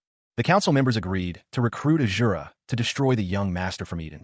Wherein expressed his agreement with the decision. Despite concerns about Azura's potential defiance, the council proceeded with their plan, confident in their ability to control him. The council meeting continued. One member, a man with vibrant orange hair, confidently asserted that the upcoming opponent was no match for their champion. Another council member, a woman with striking pink hair and elaborate tattoos, countered that the outcome would speak for itself. They observed the ongoing match, discussing the implications of a potential loss. The third round of the tournament commenced, focusing on the final match of the 32 brackets. The match progressed, with observers noting the unusual fighting style of one of the combatants. One of the observers correctly predicted the victor, anticipating the next stage of the tournament. The first 32 brackets concluded, and the most valuable player was about to be announced. The announcers prepared to reveal the MVP from the third stage's first 32 brackets. To the surprise of some, but not all, Azura was declared the MVP. Following a short break, the next 16 brackets were to begin. An interview with Azura, the masked MVP, was announced, much to the excitement and curiosity of many. A picture of Azura and the interviewer appeared on screen, highlighting the upcoming interview. The announcement echoed through the hall. The player who had made the most significant impact in the 32 brackets was about to be interviewed. Azura, the mysterious player, was present. He stood before the interviewer, his masked face impassive. The interviewer, a woman with a warm smile, held a microphone. She expressed surprise at his willingness to participate in the interview, noting his popularity and mysterious nature. Azura remained silent for a moment, then simply stated that it was fine. Alone, he reflected on his decision to participate, questioning his motives. The interviewer commented on the intensity of his matches, despite their seemingly calm exterior. Azura responded that he was simply doing his best. The interviewer thanked him, hoping he would maintain his composure throughout the tournament. He explained his approach to the game, emphasizing his focus on doing his best and being considerate of his opponents. She complimented his skills and manners. The interviewer then posed a final question regarding his status as one of the best players. Azura gave a concise answer, stating that was all he had to say. The crowd watched with anticipation as the interview concluded. Azura slumped onto a plush sofa, his armored form a stark contrast to the opulent surroundings. A wave of self-doubt washed over him. He questioned his bravado during the recent match. He quickly composed himself, however. The next match loomed, and he needed to prepare. He stood, adjusting his armor. A subtle shift in his demeanor suggested a renewed focus. The profile of a player known as Sleeping Ranker appeared on a screen, their ranking a prominent 56. A commentator noted that player Azura had been expected to appear as Knight Azura. However, defying expectations, Azura was now using the Hunter persona. The match concluded swiftly. A spectator remarked that whether Azura used the Knight or Hunter persona, both were formidable. Another commentator praised Azura's exceptional skills, calling them legendary. One person declared the tournament to be essentially made for Azura. They decided to leave before being asked for another interview. Azura was seen relaxing in a comfortable chair, watching a screen. He learned that he was in the third stage, 16th bracket, and would be facing his next opponent in the second match. His next opponent was revealed to be player Yoon. The commentators noted that Yoon was one of the top contenders, and the only other player remaining besides Azura. They discussed Yoon's impressive skills and her previous victory against player Shuz. They agreed that Yoon was simply a highly skilled player. The arena roared with excitement as Azura, his back to the crowd, stood poised with his weapon. A young woman, her voice echoing across the stadium, cheered enthusiastically.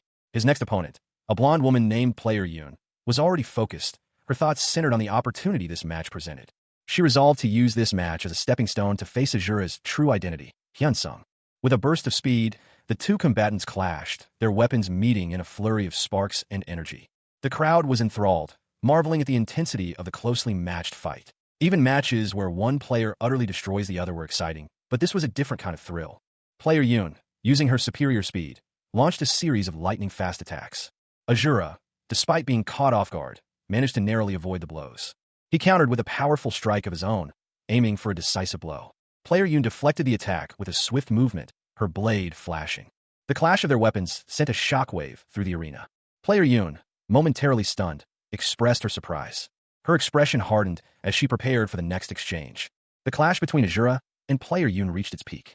A blinding flash erupted as their attacks collided. Azura's knuckles were visibly strained, the force of the impact evident. Player Yoon countered with a swift, frozen punch, her icy power a stark contrast to Azura's raw strength. The frozen punch connected, sending a shockwave of ice outward. Despite her skill, player Yoon found herself in a precarious position. The attack was too close to dodge, and blocking it would still leave her vulnerable. With a sigh, she conceded defeat.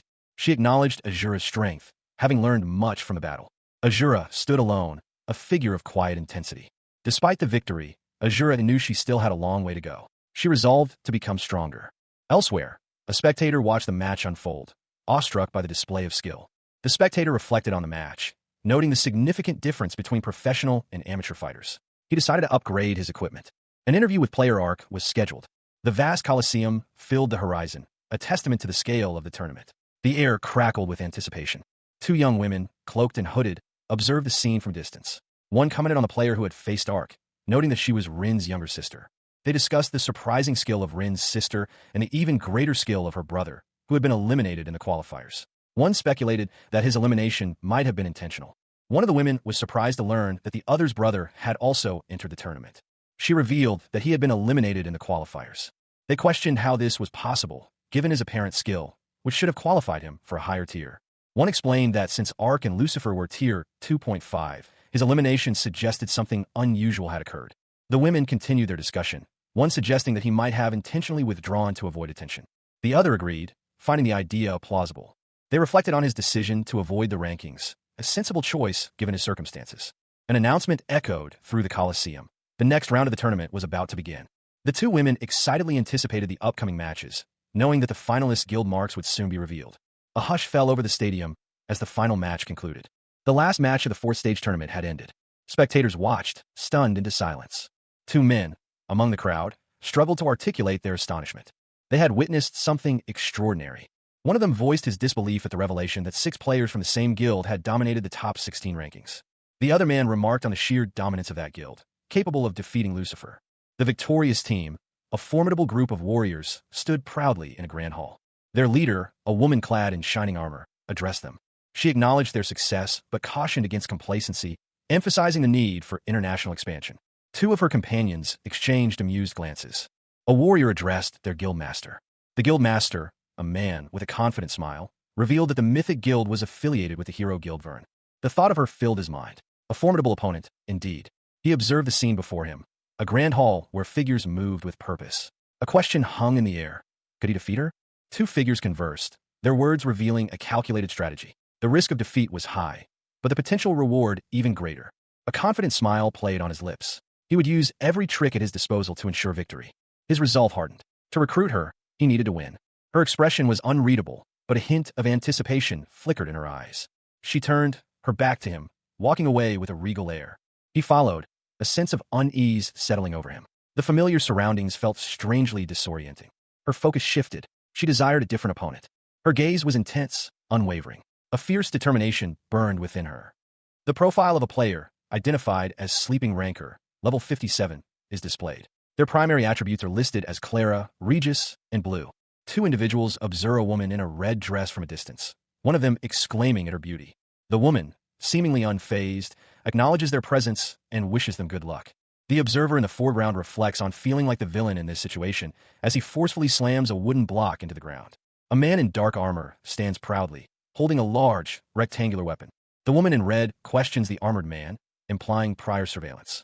The armored man explains that their hunting grounds overlapped, leading to an unexpected encounter. He acknowledges the unusual circumstances of their conversation before the match has even begun. An overhead view shows the arena where the match will take place, with the text explaining that hunting grounds for unofficial rankers often overlap. The woman in red explains that even if they're not close, they will still exchange greetings. The armored man expresses concern about the upcoming match, mentioning the absence of a healer and mage due to incompatibility with the tournament. He considers the implications of losing, particularly the consequences for their queen. The woman in red suggests that the armored man make the first move, to which he agrees. The woman in red attacks. The anticipation hung heavy in the air as player Vern, seizing the initiative, launched a swift attack. His opponent, player Coa, reacted instantly, her movements a blur. The greatsword whistled through the air, a terrifying display of power. Observers gasped, certain that this blow would be fatal. But Coa, with impossible grace, deflected the blow with her scythe. The onlookers were stunned by her skill. Such a feat seemed impossible. Undeterred, Vern used his strength to redirect his attack, pressing his advantage. The crowd roared with excitement at the incredible display of skill. Vern's eyes widened in surprise as Coa's scythe grazed his ear. He reacted quickly, altering the trajectory of his attack to block her next move. He realized the extent of her skill. She had used a precise timing-based skill. Vern, impressed and slightly unnerved, muttered to himself, "She's a monster." Player Vern, unable to remain idle, resolved to act. Suddenly, player Vern vanished into the shadows. Player Coa, her expression unwavering, watched the unfolding events. She spun her greatsword, preparing for whatever might emerge from the darkness.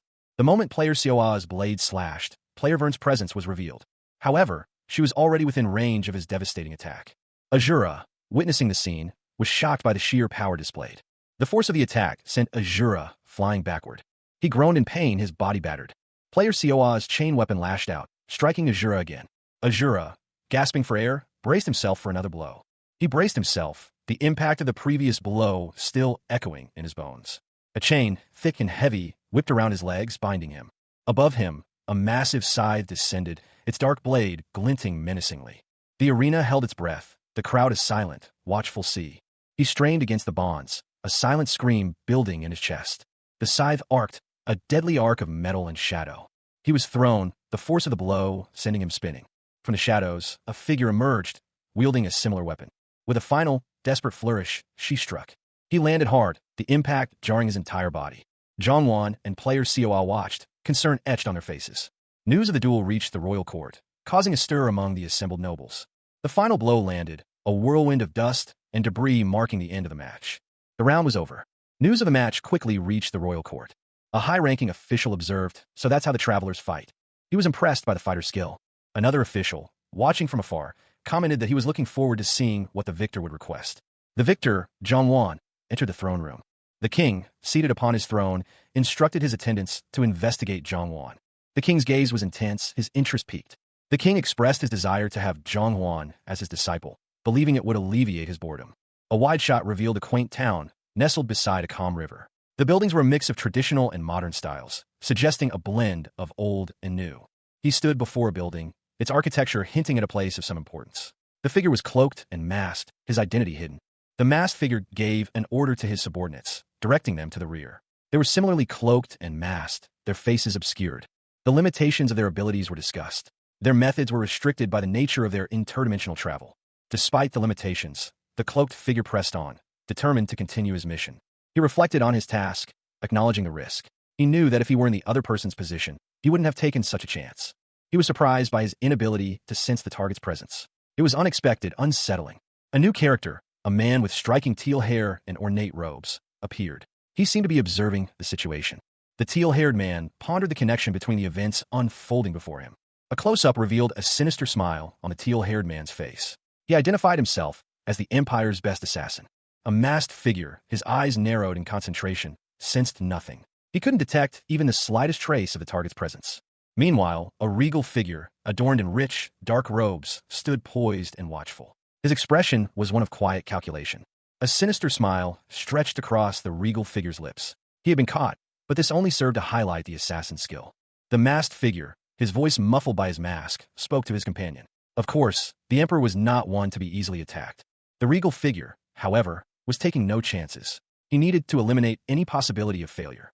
He addressed the masked figure, stating that this was precisely what a loyal vassal should do. Suddenly, the masked figure was attacked. A swift, unexpected blow. The regal figure reacted with surprise, his eyes widening in disbelief. The attacker, still hidden in shadow, explained that this was why loyal dogs were so annoying. The regal figure was left reeling, questioning his actions. Had he killed the Emperor? The masked attacker revealed his reasoning. He had anticipated the question and silenced his opponent preemptively. The masked man, kneeling before the Emperor, stated, "You don't care, right?" But more importantly, the assassin pondered how to dispose of the evidence. His eyes widened in a sudden realization.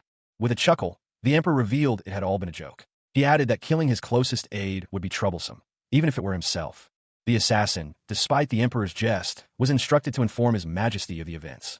The assassin, however, questioned the Emperor's motives, wondering why he would not fight against those who serve death and sleep. The Emperor simply clapped, impressed by the assassin's obedience. The situation escalated, becoming increasingly complicated. Finding the task annoying, the Emperor decided to contact the Pope for his master's sake, as he didn't know where the apostle was. He wrote a letter to His Holiness, Libius, explaining the situation and his belief that the iron-blooded monarch wanted their master. Libius, upon receiving the letter, was surprised but insisted that war was out of the question. The Emperor, however, proposed an alternative, to infiltrate and assassinate the target instead. The Emperor questioned Libius's plan, and Libius responded that he had already sent a warning to the Emperor. Hyunsung watched, speechless, as a colossal, shadowy figure emerged from the swirling vortex. "Whoa!" he breathed, his eyes wide with disbelief. The being, cloaked in darkness, addressed him. It was clear that Hyunsung was bound to its will, for he readily agreed to whatever the being commanded. The being's response was curt, yet it held an undeniable authority. Hyunsung's expression hardened. His loyalty to his master was absolute. Any threat would be met with unwavering resolve. The being continued, revealing a prophecy of the Empire's imminent demise. Two figures sat in a grand hall, one of them issuing a warning. The seated figure, seemingly unfazed, responded with a chillingly calm invitation. A burst of laughter echoed through the hall. The seated figure suddenly launched himself forward, his movement a blur. The hall shattered into fragments as the figure unleashed his power. A masked figure, cloaked in shadow, felt a surge of power. Panic seized him as he realized the failure of his mission. He collapsed before a regal figure, his plea for death echoing in the opulent chamber. The older man observed the fallen figure, a thoughtful expression on his face. He questioned the nature of the fallen figure's allegiance. His gaze shifted, and he mused on the implications of this event, recognizing the movement of those long dormant within the pantheon. Meanwhile, a powerful warrior sat alone amidst a desolate landscape, consumed by grief and regret. His thoughts drifted back to a past battle, a loss that still haunted him after 10 long days of fighting. The identity of the fallen figure was revealed, an apostle of death and sleep. The older man, his expression hardening, resolved to confront the warrior once more. He understood the situation. The travelers were under protection. He found amusement in the unfolding events, anticipating the outcome. He dismissed the masked figure, granting them permission to leave. The masked figure, relieved, departed. A gloved hand rested on a dark blue orb, its surface shimmering with an inner light. The Pope of the Pantheon of Death and Sleep looked down at the orb in his hand, a question mark forming on his face. What? All of a sudden? What? He had something to say. Meanwhile, in a quaint village, a young man was startled. Libius, a young man with striking teal hair, approached him, a smirk playing on his lips. What's wrong? Don't come any closer. Libius chuckled. Ahem, this lowly servant of yours did something good. He explained that the emperor had sent someone the previous night. The young man, clearly surprised, asked about the emperor's tournament. Libius smirked, revealing his plan to use the tournament's prize to his advantage. The young man realized the gravity of the situation and decided to contact the Pope. The emperor's message was blunt. Clean up your own shit. Libius contemplated a drastic measure, assassinating the emperor. He despaired, muttering that there was no way he could win. Even if he asked the apostle for help, he didn't know where to find him. Zhang Wan, surprised, checked his phone. He could already withdraw money from YouTube. He received a message that the balance had been deposited. He would call back later. He was ecstatic, calculating the potential earnings from his videos. 2 million won in just a couple of weeks. He stared, bewildered. Something felt strange. His expression shifted to confusion and disbelief. He checked his transaction history, his eyes widening. It wasn't 2 million won. It was $2 million. The tournament's digital display showed the profile of a combatant known only as Sleeping Rancor, their current ranking a prominent 59. With the conclusion of the previous matches, an announcement was made. A brief intermission would follow before the matches resumed on the third stage. The announcer revealed the identity of the next competitor, Azura. In the royal box, a young woman, seemingly unimpressed, questioned the king's decision to make her watch this particular match. The Archmage Uriah, a figure of considerable power and influence on Continent 5000, was also present. Despite their abilities being sealed and skills restricted, Uriah noted that the competitors were still below average. Uriah, speaking to a companion, suggested they wait a little longer, as the main event was yet to begin. Uriah's companion expressed curiosity about the traveler that the old man, Karen, seemed so concerned about. An announcement was made urging those who had left their seats to return as the match was about to start. As the announcement concluded, the competitors entered the arena. Uriah pondered the change in atmosphere since the arrival of the traveler Karen had mentioned. The king, a jovial figure with a crown of gold, seemed amused by something. Beside him, a woman with silver hair and an elegant gown watched with a neutral expression.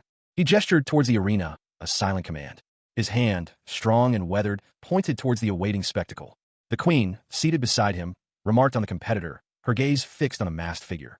The silver-haired woman, surprised by the king's words, questioned him.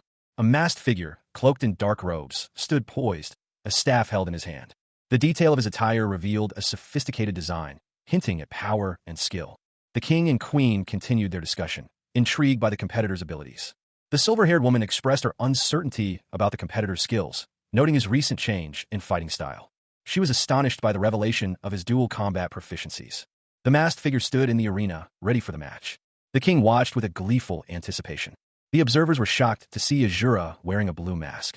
The masked figure stood opposite a warrior wielding a massive spear. The arena, a colossal structure, was packed with spectators.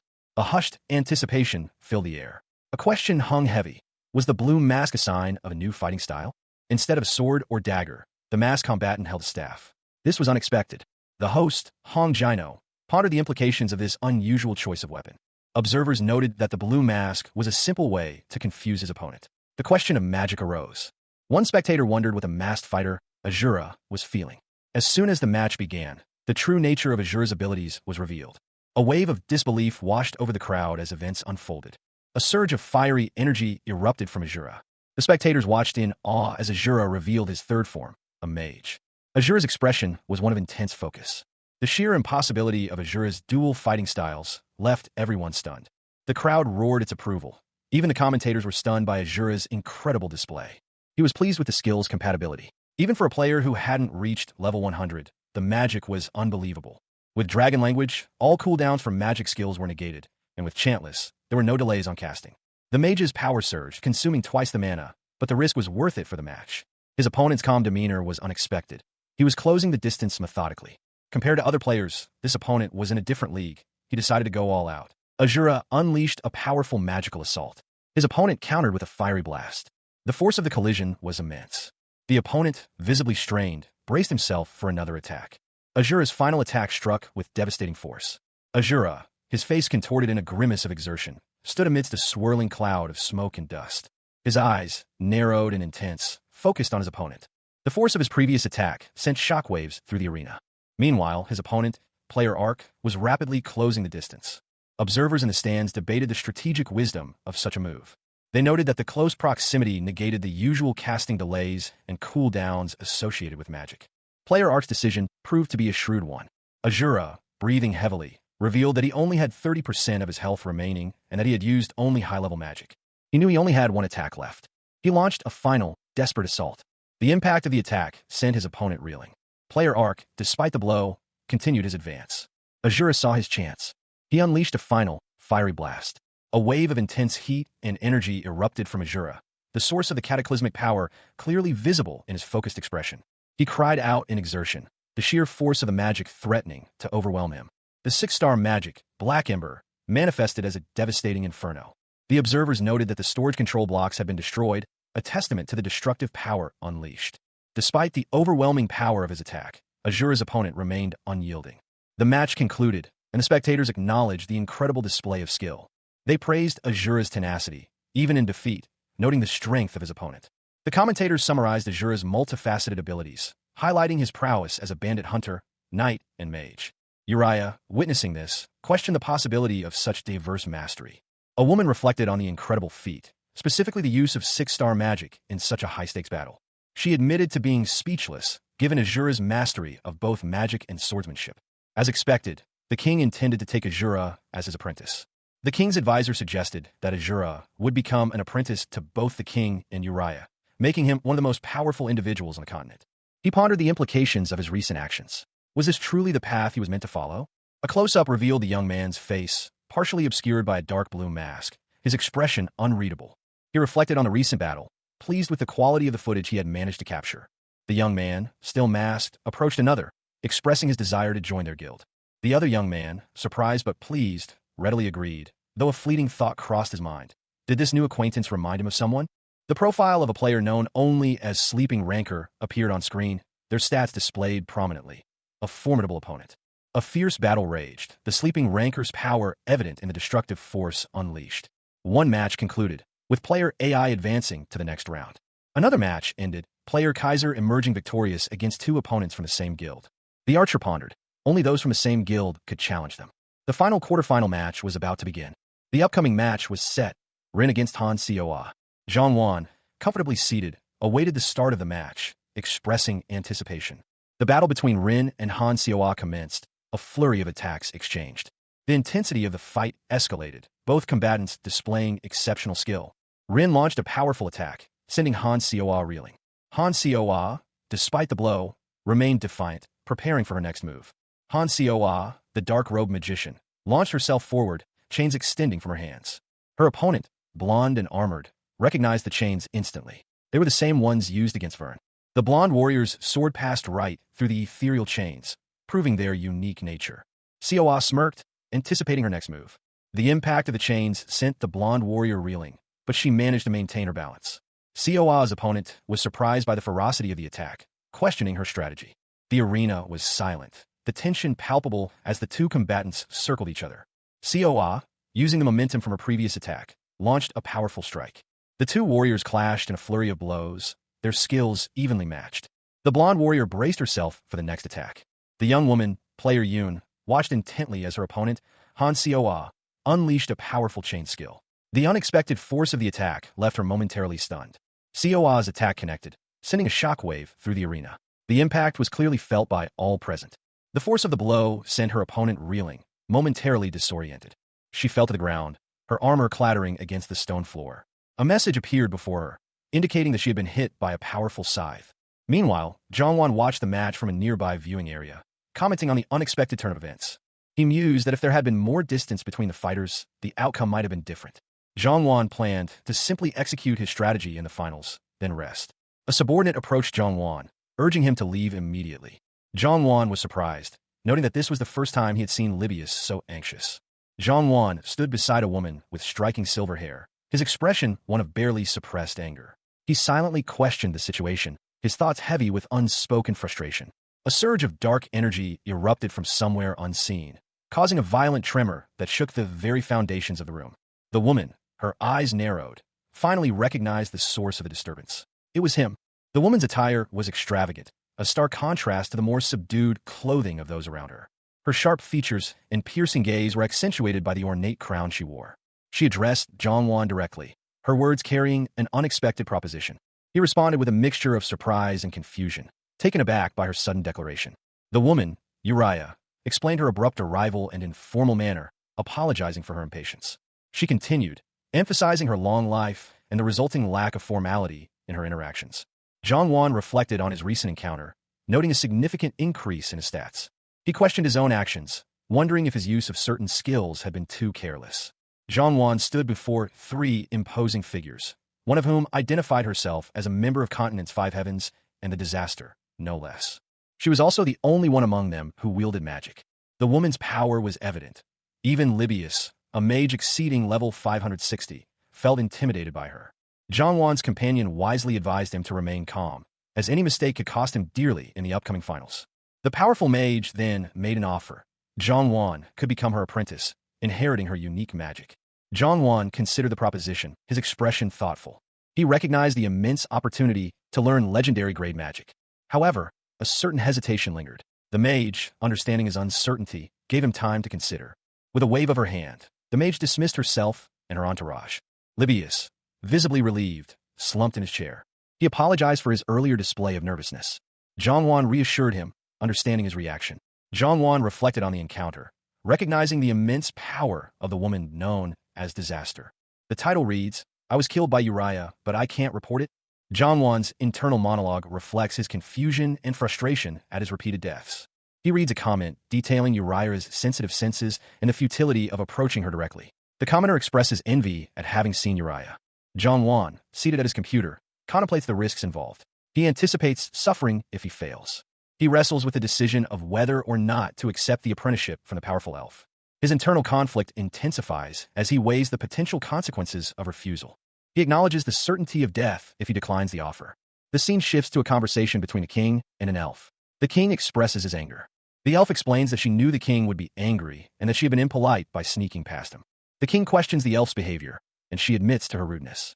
The elf is scolded and told not to approach the king again. The king remarks on the value of the elf's research, implying that it is considerable. The elf is informed of the limitations on a research budget. The profile of a player, identified as Sleeping Rancor, with the in-game name Azura, is displayed. His stats and abilities are visible. A wide shot shows a large coliseum, filled with spectators. The atmosphere is electric with anticipation. The scene shifts to the announcer's booth, where two hosts welcome viewers to the match. The hosts announce the upcoming battle, Lucifer versus Azura. A close-up shows Lucifer and Azura facing each other. Lucifer notes that Azura appears to be a mage. Lucifer warns his opponent not to underestimate Azura's versatility. Lucifer, arrogant, declares his intent to swiftly defeat Azura. The match begins, with Lucifer charging forward. Azura analyzes Lucifer's abilities, realizing his magic limitations.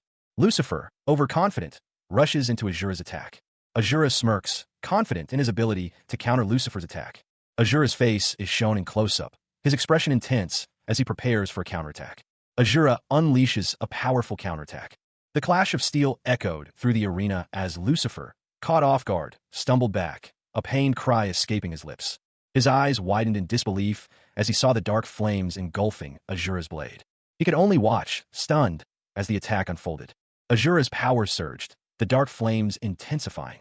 The arcane sigil pulsed with energy, a dark ritual unfolding. He was transforming, his body becoming one with the dark energy. Meanwhile, others watched the battle unfold, their expressions a mixture of concern and anticipation. Lucifer's face contorted in agony as the flames consumed him. The battle raged on, the outcome uncertain. A masked figure observed the scene, a smirk playing on his lips. He mused that the fight was easier than expected. He considered the opponent easier than a previous foe. The match concluded unexpectedly quickly. Azura emerged victorious. A wave of excitement washed over the arena. The crowd roared its approval. The Emperor, Sharon Dialis Kareen Elfi, presided over the awards ceremony. Azura stood proudly, awaiting the presentation. Lady Yuria, the announcer, called for silence. A masked man in the audience recognized the name Yuria. Suddenly, a portal opened in the arena. The masked man recognized Yuria as the woman who had previously threatened him. He feared she would come to kill him if he ran away. The Emperor nervously hoped that Yuria's actions would not cause any accidents. This is a continuation of the previous narrative. The masked man, having just spoken to the elf, felt a sudden wave of drowsiness. He was approached by several other individuals, one of whom greeted him. The masked man stood near the elf, who seemed to be observing him intently. He responded with a simple, uncertain utterance. The masked man's eyes widened in surprise as he felt a strange effect take hold. A message appeared before him, indicating that a skill called Thananos' narcolepsy had been activated. The elf explained that he would be forced to fall asleep. The masked man collapsed to the ground. The elf watched in surprise as the masked man fell unconscious. Meanwhile, in the audience, someone expressed concern about the masked man's sudden collapse. The elf wondered if she had done something unknowingly. The masked man lay asleep in a luxurious bed.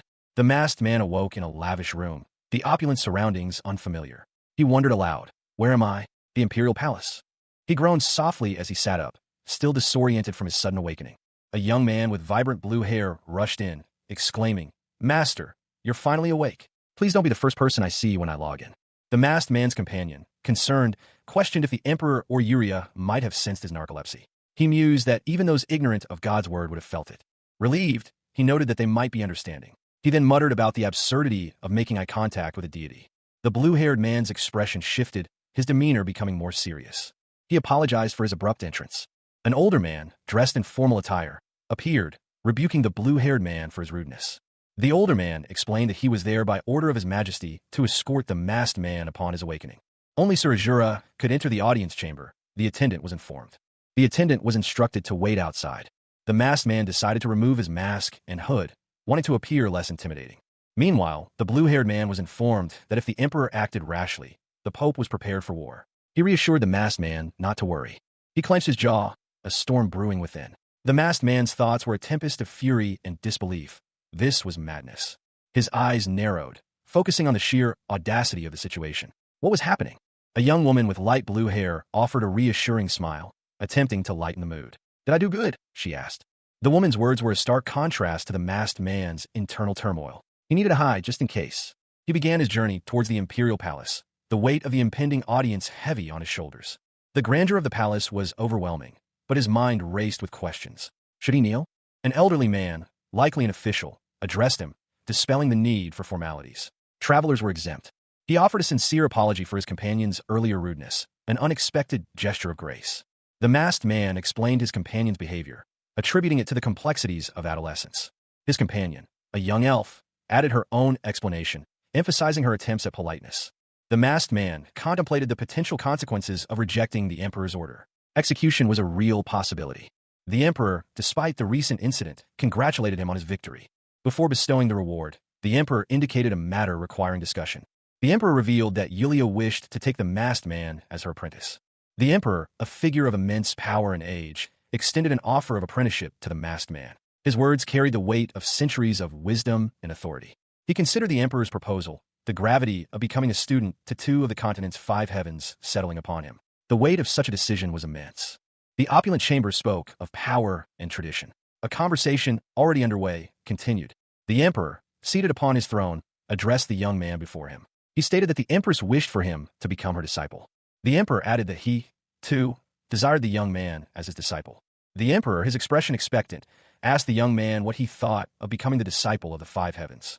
The young man, Zhang Wan, considered the offer. His expression was thoughtful. Zhang Wan mused that even becoming the Emperor's disciple would be a great opportunity. He made his decision. He would refuse. The emperor seemed surprised by this unexpected turn of events.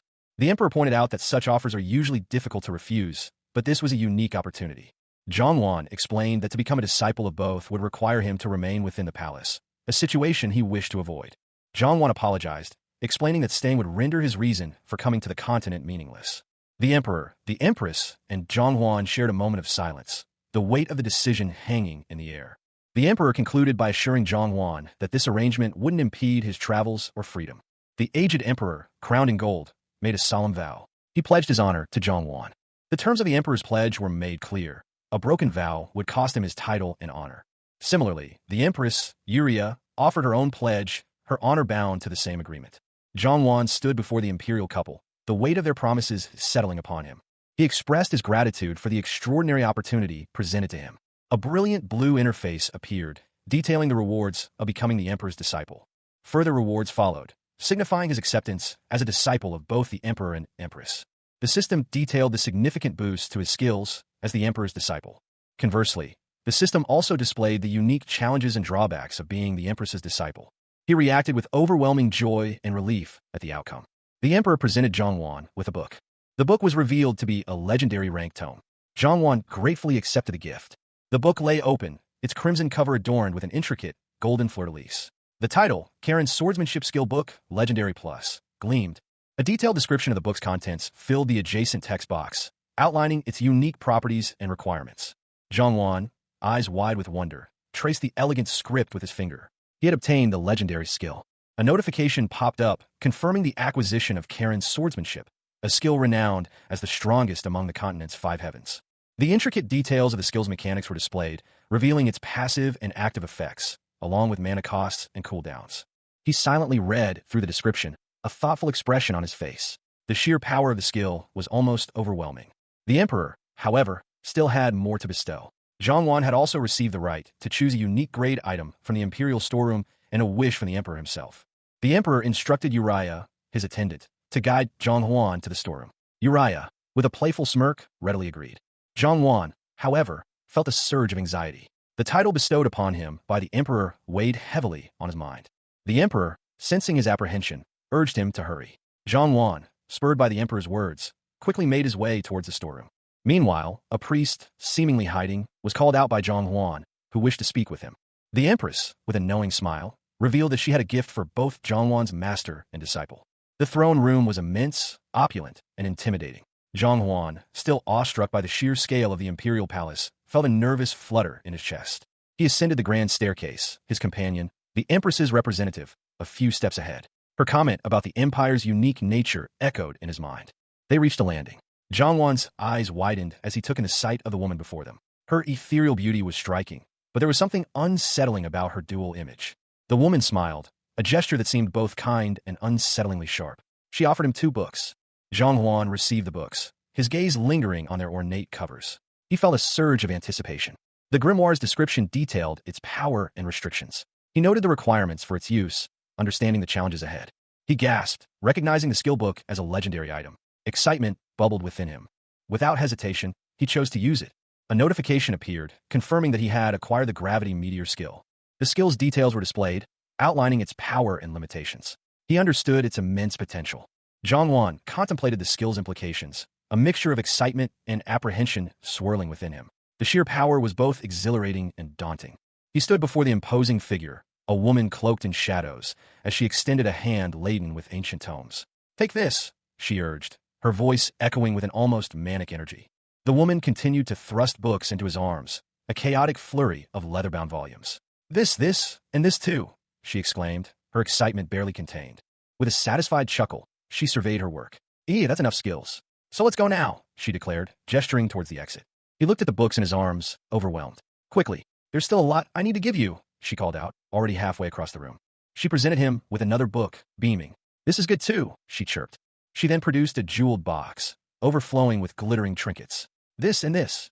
A grin spread across his face as he received the box. "Is this allowed?" he mused, a mischievous glint in his eyes. He questioned the ethics of accepting such gifts. How can I decline something my master gave to me? She gestured towards a distant hallway. "Let's go over there." They arrived at a chamber filled with weaponry. "Is this perhaps the place where heroic items are kept?" he asked, his voice filled with wonder. He voiced his concerns about lingering too long. Let's choose quickly and then leave. If we're here for a long time, I'm going to get in trouble. I'm not going to get scolded with her, right? The young man stood before a vast array of magical artifacts, his mentor's words echoing in his mind. He was to choose only one. He considered his options, a thoughtful expression on his face. The weight of the decision was clear. His eyes flickered, a sudden realization dawning on him. He made his choice. He reached out, his hand closing around the hilt of a gleaming sword. A strange energy pulsed from the weapon. The sword felt strangely familiar, resonating with a power he hadn't known he possessed. He felt a surge of energy. Zhongwan's status screen displayed his rank. Sleeping Ranker, level 63. His primary weapon was listed as Clara, a gravity type. A detailed description of Iris's failed product 1 appeared, highlighting its heroic status and auxiliary weapon type. The requirements and bonuses for equipping Iris's failed product 1 were listed. High stats and a significant attack boost. Zhongwan, clad in dark armor, held a sword. He mused that there might be more of Iris's failed products in the vicinity. He examined a glowing sword, one of Iris's creations. The description of Iris's failed product 3 was shown, detailing its properties as an auxiliary weapon. Zhongwan noted that this product was even better than the first, offering significant MP conductivity improvements. A woman with silver hair and dark clothing watched Zhongwan, questioning his choice of weapon. A description of the quest, Iris's failed product, appeared, outlining the task of finding all of Iris's failed products. Zhongwan, having made his selection, declared his readiness to leave. Two individuals discussed Zhongwan's abilities and lineage, noting his talent and his descent from a god. The narrator revealed that the plan was to observe Zhonghuan further, but his acquisition of a heroic-grade item prompted a change of plans. The woman expressed surprise at the unexpected development, admitting she was unaware of Zhonghuan's actions. The emperor's advisor, a stern-faced man with a neatly trimmed gray beard, sighed deeply. His young, elegantly dressed companion, with her pale skin and dark hair styled in a severe fashion, pressed him further, questioning his frugality. He remained silent for a moment, his expression unreadable. His thoughts turned to the player's choice of weapon. He found it a curious selection. A wide shot of Onum, the Empire's first granary city, revealed a vast, fertile plain crisscrossed by irrigation canals and dotted with small farmsteads. The camera pans along a tranquil river, reflecting the clear blue sky. Two figures, a man and a woman, walked along the riverbank, discussing their surroundings. The woman noted the abundance of monsters in the area. The man, cloaked and hooded, paused, considering his options. He needed to choose a weapon. A detailed description of Ayla's stick appeared before him, outlining its unique properties and requirements. He found himself unable to equip it due to insufficient level. A description of Killian's ring, a heroic-grade item, appeared. Its power and requirements were listed. He muttered the name Ayla in surprise. The cloaked figure now held Ayla's stick, examining it closely. A message appeared, offering the option to fuse Killian's ring and Ayla's stick, with a warning that the fusion would be permanent. He examined the items closely, a ring and a stick, both radiating faint power. A fusion, perhaps? He hesitated, a flicker of doubt crossing his mind. The potential rewards were great, but the risks were unknown. But the opportunity was too tempting to ignore. He decided to proceed. The fusion process began, a surge of energy enveloping the items. The result was a new staff, imbued with the combined power of the ring and stick. Its description revealed incredible bonuses, far exceeding his expectations. He was awestruck. He hefted the staff, feeling its power surge through him. A new weapon, forged in the crucible of risk and reward. With his new weapon secured, he felt ready for whatever challenges lay ahead. He was ready to move forward. He began his journey, the staff held firmly in his grasp. His first test would be a trial of gravity. A powerful spell was cast, altering the very fabric of the world around him. Suddenly, a meteor shower descended from the heavens, a celestial barrage aimed at his position. One of his companions was caught in the fiery rain, struck by a falling star. The meteor shower continued, a terrifying display of cosmic power. A wave of intense heat and energy erupted, engulfing everything in its path. The force of the blast was immense, causing widespread destruction. The resulting shockwave sent tremors through the land. Amidst the chaos, a desperate cry for help pierced the air. Nearby, witnesses watched in horror as the catastrophe unfolded before their eyes. They cried out in fear and confusion. A notification appeared, informing him that the destruction of Onum had increased his karma points. He leveled up, reaching level 100, gaining increased stats and a new skill. Two new skills were unlocked, Thananos' alarm clock and Thananos' postmonition. A quest to find Thananos' disciple was initiated. He considered the situation, realizing the immense power of his new skill, but also its potential drawbacks. He wondered if the skill would be nerfed later, and if he could use it again once his MP recovered. He decided to use some of his hard-earned DP to acquire new skills. He reflected on his actions, wondering about the consequences of his actions and his next steps. Zhongwan and two companions walked, the mood heavy. They needed to repair the damaged wall, but a powerful presence loomed over them. One of them commented on the apparent anger of Uriah, whose temper was legendary. Another inquired about Uriah's whereabouts, expressing a desire to see her flustered, as he had at an awards ceremony. Zhang Wan, however, felt no need to worry. He thanked his master and resolved to be more careful with his new abilities. Before testing his new swordsmanship skills, Zhang Wan decided to examine his newly acquired abilities. He reviewed the details of Thananos' alarm clock, a passive/active skill. The description detailed its passive and active effects, including its devastating active ability and cooldown period. He noted that the alarm clock had both passive and active effects, with the active effect being particularly powerful. Zhang Wan then examined Thananos' postmonition, another new skill. This skill offered powerful buffs, doubling experience points and damage for a short time. He mused that while the buffs were random, they were generally excellent, particularly useful for boss hunts. Zhang Wan realized that to obtain more authority, he needed to level up and complete a specific quest. A skeletal figure emerged from the shadows, chained and menacing. The quest log detailed the legend of Thananos' disciple, whose actions centuries prior still resonated across the land. A god-ranked title awaited those who could uncover the disciple's hidden traces. It further explained that the disciple had sealed a powerful orb, but its rediscovery had catastrophic consequences for the kingdom of Phileos. The quest requirements were laid out. Find the traces, defeat the last king, and claim the orb containing the demon king's soul. Each trace unlocked at a specific level. Zhang Wan, reviewing the quest details, realized he needed to complete this before reaching level 150.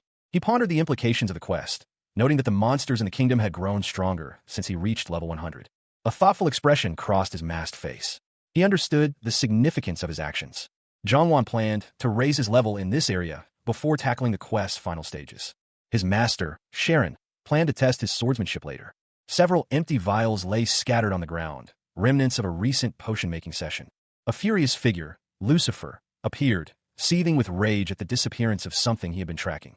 Zhang Wan sat amongst a group of individuals, a palpable tension hanging in the air. He reflected on the significance of this moment, an opportunity for acknowledgement from his father. He then addressed a man, his voice sharp and urgent. Secretary Gu. The secretary, responding immediately, received a curt order. Find out about Lucifer's whereabouts right now.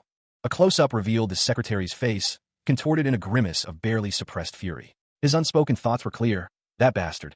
A profile of a sleeping rancor, identified as Azura, is displayed. His stats and abilities are listed, hinting at considerable power. The imposing temple of Thananos looms against a night sky, its architecture hinting at ancient power and mystery. A wide shot reveals the sprawling temple of Thananos, situated high in the clouds, a testament to its isolation and significance. The Saintess of Thananos, Coa, stands before a large, imposing figure. The figure greets her arrival with a subtle, almost sinister smile. The large figure, a high-ranking member of the Thananos clergy, introduces himself as one of the saints of Thananos. Coa calmly acknowledges the saint's greeting, her demeanor suggesting composure and purpose.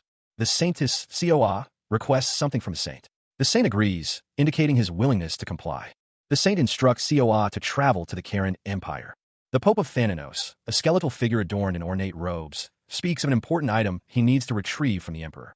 The Pope explains the item's significance to their religion and master, emphasizing its potential power once it is within the pantheon. Coa, contemplating the task ahead, appears thoughtful and determined. Coa accepts the mission, confident in her ability to complete it. A figure, clad in dark armor emblazoned with a skull, stood overlooking a sprawling city. His back was to the viewer, obscuring his face, but a sense of quiet contemplation emanated from his posture. Turning, he revealed a stern face, etched with lines of experience and authority. He spoke, his voice low and measured. Finally, we'll have a divine item here. Despite the acquisition, a hint of worry clouded his features. Still, we'll have to unlock the seal. Ugh, I'm not sure if Libius will be able to do it properly. A guttural roar echoed, shaking the very ground. The earth trembled, and a fiery inferno erupted. The flames consumed everything in their path, revealing monstrous figures writhing in agony. 7 days after the Empire's fighting competition, a figure emerged from the fiery chaos, a triumphant grin on their face. Level up. Phew. Azura, level 148, stood tall and proud, his power evident in his imposing stance. He addressed his companion, a relieved smile playing on his lips. We're finally done. His companion, eager to proceed, asked, Can we go inside the castle now? He considered his options. Then, I will just use Karen's swordsmanship. Azura prepared himself, readying his equipment for the next challenge.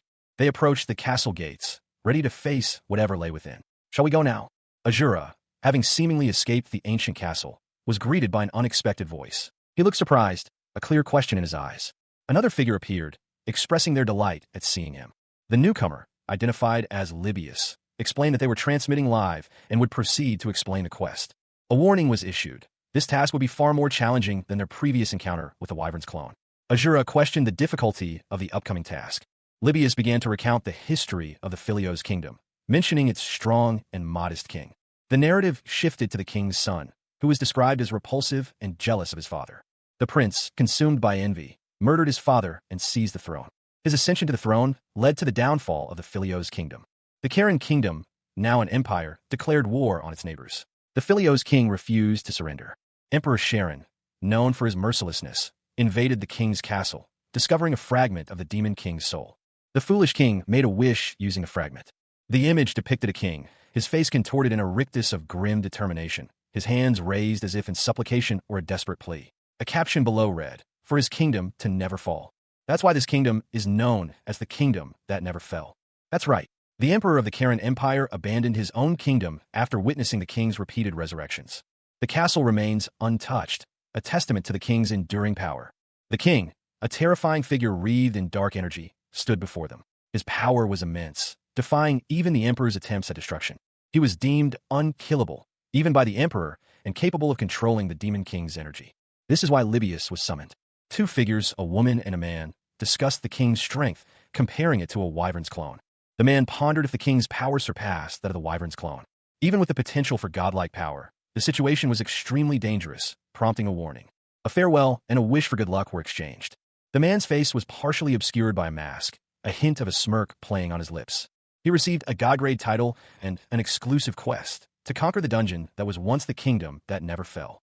A notification appeared on Azura's screen, detailing a special quest within the kingdom that never fell, a place where experience points and item drops will be significantly increased. He and his companions, Zhonghuan and Rina, discussed the nature of the quest, wondering if it was a sub-story related to the main objective. Zhonghuan pondered the implications. Suddenly, an alarm blared. An intruder had infiltrated the castle. The guards were immediately alerted and ordered to assemble. Azura, Zhonghuan, and Rina found themselves facing the unexpected threat. The intruder launched a swift attack, his spear aimed at Azura. The masked figure moved with surprising speed and agility. Azura deflected the blow, engaging the intruder in close combat. A guard cried out in pain as the intruder's attack connected. Azura countered with a powerful strike. The force of the blow sent the intruder reeling. A critical strike message appeared, indicating the intruder had fallen unconscious. Azura stood victorious, but the unexpected attack left him wary. He stood there, momentarily stunned by the sudden appearance of a masked figure wielding a glowing blade. The masked man's movements were swift and precise, a stark contrast to the chaotic scene unfolding around him. A chilling observation was made. Karen's swordsmanship was, to put it plainly, lacking. The masked man moved with deadly grace, his movements a blur of motion as he advanced. A desperate cry for retreat echoed through the battlefield. Panic seized the ranks. Soldiers desperately tried to flee the onslaught. A commanding voice cut through the chaos, urging them to stop blocking the path and to push forward. Despite the order, the soldiers struggled against the overwhelming force. A single, powerful gesture from the masked man seemed to amplify the chaos, further disorienting the soldiers. The masked man unleashed a wave of psychokinesis, sending soldiers reeling. He watched, his expression unreadable behind the mask, as his power swept through the battlefield. With a flick of his wrist, he summoned his weapons, two blades shimmering with dark energy. He moved with terrifying speed, his blades a whirlwind of destruction. With a swift, precise movement, he sliced through his opponents. The masked man stood amidst the carnage, his work complete. The masked man stood amidst the carnage, his victory absolute. A trail of fallen soldiers marked his path. He looked towards the imposing castle in the distance, a grim expression etched onto his features. His internal monologue reflected his doubt. This seriously never ends. He questioned whether his current plan would even work. From the castle gates, a contingent of soldiers emerged, their movements suggesting a renewed offensive. A young man with dark hair, partially obscured by mask, appeared, seemingly surprised by the sudden appearance of the soldiers.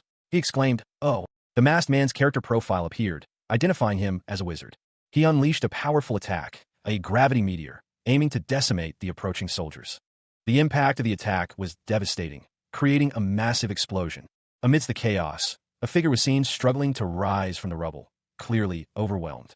The masked man and another individual, possibly an ally, stood triumphantly over the devastated battlefield. The ally exclaimed, Oh, the scene concluded with a fiery explosion, leaving the outcome uncertain. The purple glow faded, leaving behind only the stark white of the website address. The masked man's ally, whoever they were, remained unseen. The title, Sleeping Rancor, appeared, a stark contrast to the previous image. The story continued. The profile of a player, identified as Sleeping Rancor, level 65, is displayed. Their stats are partially visible. A scene of fiery destruction unfolds, a castle engulfed in flames. The devastation continues, with more of the castle crumbling into fiery ruin. A figure, cloaked and armored, kneels before another, offering an apology. They vow to eliminate a threat. The cloaked figure refers to the threat as the Wicked Empire's dog. A monstrous figure with crimson fur and sharp teeth is revealed. He is the intruder. The monster speaks, stating that he has been waiting for the intruder. Soldiers, terrified, confront the monster. They realize they cannot flee. One soldier expresses their fear, acknowledging the monster's power. A soldier suggests attacking the monster, despite the overwhelming odds. The soldiers strategize, noting that the monster is also human and can be exhausted. The monster is attacked, a sword clashing against his defenses. The creature lunged, its claws extended, aiming for the masked warrior. A swift movement, a blur of motion, and the warrior deflected the attack with his sword. The impact sent a shockwave through the ground, cracking the stone beneath their feet. He surveyed the damage, a slight grimace playing on his lips. That place was hit head-on by the meteor, but it's fine, he mused, more to himself than anyone else. A shout pierced the air. Over here. The intruder's here. He's a human too. The soldiers, emboldened by the unexpected sight of a human opponent, prepared to attack. The warrior, despite his earlier confidence, felt a surge of exhaustion. I'm the idiot for asking him for help, he thought. Thanks to him, I have no time to rest. A commanding voice cut through the chaos. Soldiers, fall back. He braced himself, preparing for another onslaught. A powerful blast of energy erupted from the creature, sending the warrior reeling. The knight, seemingly unfazed, declared, "You guys won't be of any help, even if you get involved." The knight revealed his identity. I'm Mirondo, the commander of the Phillos Kingdom's Knight Order. I can no longer stand by and watch the tyranny of the Wicked Empire. You demon in sheep's clothing. The masked warrior observed the knight, a thoughtful expression crossing his face. He became a demon, but he still thinks he's a human. He wondered. The masked warrior declared, I'll show you what a real demon is. He launched a fierce attack. The warrior lunged, his blade ablur, aiming for the creature's exposed heart. He spun, narrowly avoiding a counterattack that would have cleaved him in two. The creature retaliated, its blow forcing a pained grunt from the warrior. A knight, his armor gleaming, arrived on the scene, his long sword held high. With a mighty roar, the knight unleashed a devastating long sword technique. The warrior, momentarily stunned, used quick teleportation to escape the blast radius. He landed heavily, his breath ragged. The knight, seemingly uninjured, examined his long sword. The warrior, winded but determined, prepared for another attack. He fought with a ferocity born of desperation, pushing his body beyond its limits. The creature, enraged, unleashed a final, powerful attack. The creature lunged, its claws extended, aiming for a killing blow. Zhang Wan, anticipating the attack, sidestepped with practiced ease. He muttered to himself, acknowledging the danger he had just narrowly avoided. His mind raced, calculating his next move. Attack, dodge, or stab. He chose to attack, unleashing a swift, powerful strike. The blow connected, sending the creature reeling. Seizing the opportunity, Zhang Wan prepared for another attack. The creature, enraged, retaliated with a furious counterattack. A knight, clad in shining armor, suddenly intervened, deflecting the blow. Zhang Wan, momentarily stunned, stumbled back. He steadied himself, his eyes fixed on the knight and the creature. With a battle cry, the knight launched a devastating attack, shouting heavenly thrust. The creature, its chest laid open by a mighty blow, shuddered violently. Darkness clouded its eyes. Thananos's nocturne, the dark energy that pulsed within it, began to dissipate. A dying rasp escaped the creature's lips, a final, desperate plea. King. A figure in shining armor knelt beside it, his face etched with sorrow. Please live. Suddenly, the ground trembled. The armored figure cried out, Act! A masked warrior watched from a distance, his thoughts a whirlwind of strategy. He could take the creature's weapon and attack, but it would vanish upon the creature's death. He muttered himself, what a shame. The warrior focused, using telekinesis to move debris. That took more time than I thought, he observed. A man with silvery hair appeared, chuckling. This lowly servant was really touched. It was so dignified for the descendant of Thananos. The masked warrior glared, his voice filled with anger. So cruel and heartless. The masked warrior and his companion, a young man with vibrant blue and pink hair, stood within a grand hall. The atmosphere was heavy with tension. The air crackled with an oppressive energy. Before them loomed a colossal figure, its features obscured by shadow and a thick mane of purple fur. The masked warrior's thoughts turned to the immense power of their adversary, a being possessing both the might of a demon king and the gift of immortality. His companion, confident in his abilities, declared that he could seal away the immortality. The monstrous figure made a gesture, revealing a portion of a dark, ancient artifact. The warrior's companion noted the creature's immense size, estimating it to be around 4 meters tall. He reflected on the creature's size, noting that it was smaller than the clone of a powerful wyvern, suggesting a quicker battle. The warrior had already used the full potential of his belt of dreams, making a direct assault too taxing. His companion, however, was ready. He raised his hands, and blue flames erupted, a display of his immense power.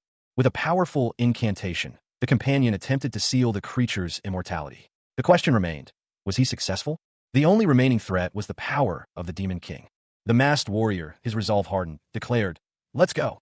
The masked warrior, his form a blur of motion, unleashed a devastating blow. His blade, imbued with an ethereal glow, sliced through the air with terrifying speed.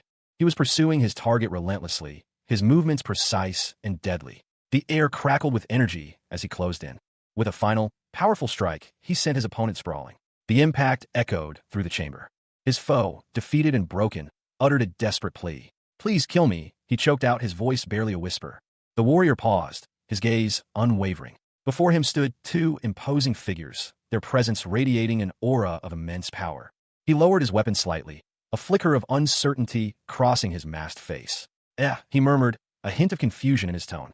Zhongwan, the young man, let out a weary sigh. His shoulders slumped slightly under the weight of his heavy cloak. He had lived a long life, sustained by the Demon King's power, but now, regret gnawed at him. His voice was filled with despair as he pleaded for death, weary of his prolonged existence. Observing from a distance, a figure commented on Zhongwan's strength, though ultimately expressing disappointment. Another voice, filled with awe, noted Zhongwan's strength, as expected of one who has mastered death itself.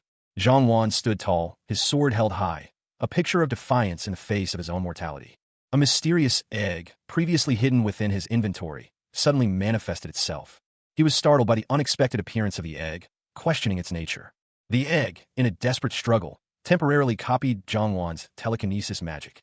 The egg sought to absorb the Demon King's fragment, a decision Zhongwan now had to make. The egg explained that absorbing the fragment would grant temporary access to the Demon King's power. The final choice was presented, to allow the absorption and the subsequent hatching of the egg.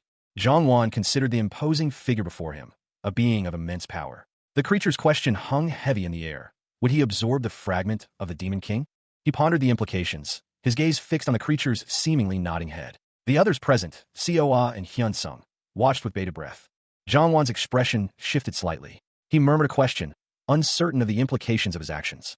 A voice, seemingly emanating from within the egg itself, reassured him. It would not attack him if the egg hatched. A declaration of non-aggression from the king of Phil Laos was relayed. The egg, it seemed, would absorb the fragment. The king of Phil Laos, his body dissolving, declared his readiness to die. He had achieved his goal. A system message announced a rank increase. The egg was hatching. Zhongwan's eyes widened in surprise. He was awestruck. The egg hatched, revealing a small, cute, devilish creature. It declared its arrival with glee. A shadowy void filled the screen. Then a small, blue-skinned creature emerged, exclaiming excitedly, "Master, did you hear that? I talked." Zhongwan, amused, simply replied, "Yeah, I agree it's cute." His rank had increased to Legendary ++, a higher rank than Karen's Swordsman and Gravity Meteor. The creature boasted, "On top of that, you absorbed the Demon King's immortality, the Demon King fragment, and you even copied my telekinesis. Oh Gaga, I am that charming." Zhongwan chuckled, questioning if the Legendary ++ rank referred to the creature's cuteness. A detailed status screen appeared, revealing the creature's abilities: soul gluttony, skill copy, and immortality. Zhongwan pondered the implications of a growing demigod rank, a rank unattainable by other means. The soul gluttony skill description was displayed, showing that it increased stats by consuming the souls of defeated bosses. The skill gluttony skill description detailed its ability to absorb opponents' skills, albeit with a long cooldown. The skill copy skill description explained that it could copy skills 2 ranks below its own, with a 30-day cooldown. Zhongwan realized the implications of the skill copy, including the possibility of copying powerful skills like Gravity Meteor and Karen's Swordsman. The Demon King's Fragment skill was shown to be incomplete, unable to be used immediately. Zhongwan was astonished by the sheer power and potential of his new pet, particularly the short cooldown on the immortality skill. He smiled, a genuine expression of happiness. His small, familiar pet, nestled close, mirrored his joy. The quest update appeared on his screen, a bright blue notification announcing his level up. Following the notification, 3 figures appeared before him, their expressions a mixture of curiosity and anticipation. One of them, a man in ornate robes, gasped at the sight of the pet. He continued to marvel at the creature, his curiosity piqued. The pet, in response, proudly declared its loyalty to its master. Despite his interest, the man in robes was pressed for time, urging Zhang Huan to claim his reward. Zhang Huan was presented with a choice, an authority or a relic. He considered his options, remembering his previous choice. His companions watched, their expressions a mixture of anticipation and curiosity. The choices were presented: the conductor of death, authority, and God's jade mat, relic. Zhang Huan, upon seeing the name of the relic, found himself questioning the choice. He was urged to hurry, the man in robes growing impatient. Zhang Huan questioned whether he could see the quest description. A familiar voice chuckled. Of course, why ask when it's not the first time we've met? The screen displayed the Level 1 active ability, the Conductor of Death, a terrifying power capable of unleashing silent black lightning across the world. He was impressed by its power, noting that while devastating, it could only be used once a month. Zhang Huan then prepared to hear about the third trace. The Emperor's emissary explained that to complete the quest, Zhang Huan must travel to the Karen Empire, meet the Emperor, and acquire 2 relics.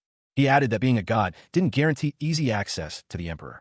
Furthermore, until the relics were acquired, Zhang Huan's level would be capped at 19. Meanwhile, Libius and another individual discussed whether the Emperor's disciple shared information with the Pantheon. They surmised that the disciple likely didn't know the other's identity, and that they would need to return to the capital. Zhang Huan realized he had forgotten something important, though he dismissed it as just a feeling. A message appeared, indicating that he had cleared a story dungeon, received experience points, and that the dungeon would be destroyed. The quest details were further clarified, outlining the remaining traces and their unlock levels, as well as the consequences of failure. Zhang Huan's face was tight, a grin set to his jaw. He had just learned of the Pope's involvement in the relic's transfer, a detail that weighed heavily on him. The gravity of the situation was not lost on him. He had gravely sinned. His next destination, the Temple of Thanatos, was a month's journey away, even with Azura's enhanced speed. Considering the game's time dilation, that translated to 6 days in the real world. He exchanged a worried glance with Coa. The weight of his actions pressed down on him. However, the Emperor offered a solution: a high-speed flying boat. It would take a week to prepare, but it was a viable option. Zhang Huan expressed his gratitude. The Emperor provided a summoning device to signal the boat's completion. Suddenly, Zhang Huan gasped, a look of alarm crossing his features. He realized something important. The small demon clinging to him lacked a name. The demon, surprisingly, seemed to find this detail significant. He chuckled, a light sound that belied the gravity of the situation. A girl. Of course, I knew that, he said, addressing Libius, a hint of amusement in his tone. The other, a young woman with striking teal hair, looked surprised. Pardon? I thought she was a boy since she looked like me. Zhang Huan considered the information regarding his new pet. It was an egg obtained from the DP store, hatched from an egg containing Thanatos' power, significantly stronger than a normal pet, according to the description. The small, bat-winged creature, its face obscured by a skull-topped hat, expressed pure joy. Although, that's so nice. I'm so happy. A notification appeared, announcing the Hero Guild's new headquarters in the Einstein Castle. The majestic Einstein Castle stood tall against the clear sky, a symbol of power and prestige. Inside, a spacious office hummed with activity. Player Coa, the Saintess of Thanatos, sat at her desk, reviewing applications. The sheer number of applicants after the recent fighting competition was overwhelming.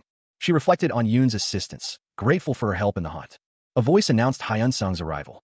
Hyunsung entered, greeted by a smiling subordinate. Coa, however, maintained a composed expression.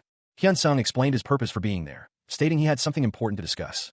Coa invited him to sit, her demeanor suggesting she was prepared for whatever he had to say. He mentioned his brother's upcoming inspection of the guild house. Hyunsung explained that he had previously mentioned knowing someone from the guild, leading Coa to believe it was Hyunsung's sister, Hyuna.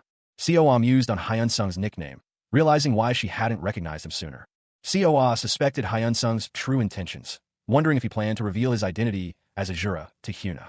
2 women, dressed in what appears to be fantasy-inspired armor, sat in a richly appointed room. One, with blonde hair, expressed concern that a certain Hyuna might not believe a crucial piece of information unless it came from a trusted source. The blonde woman's companion, with brown hair, nodded in agreement. The room itself suggested a place of power and authority. The blonde woman continued, pondering the blurred lines between game and reality, and suggested using the situation to take a break. She then proposed including another person in their plan, a suggestion that surprised her companion. A cluttered desk filled with paperwork hinted at the significant workload the women were managing. The scene shifted to a modern high-rise building, a stark contrast to the previous setting.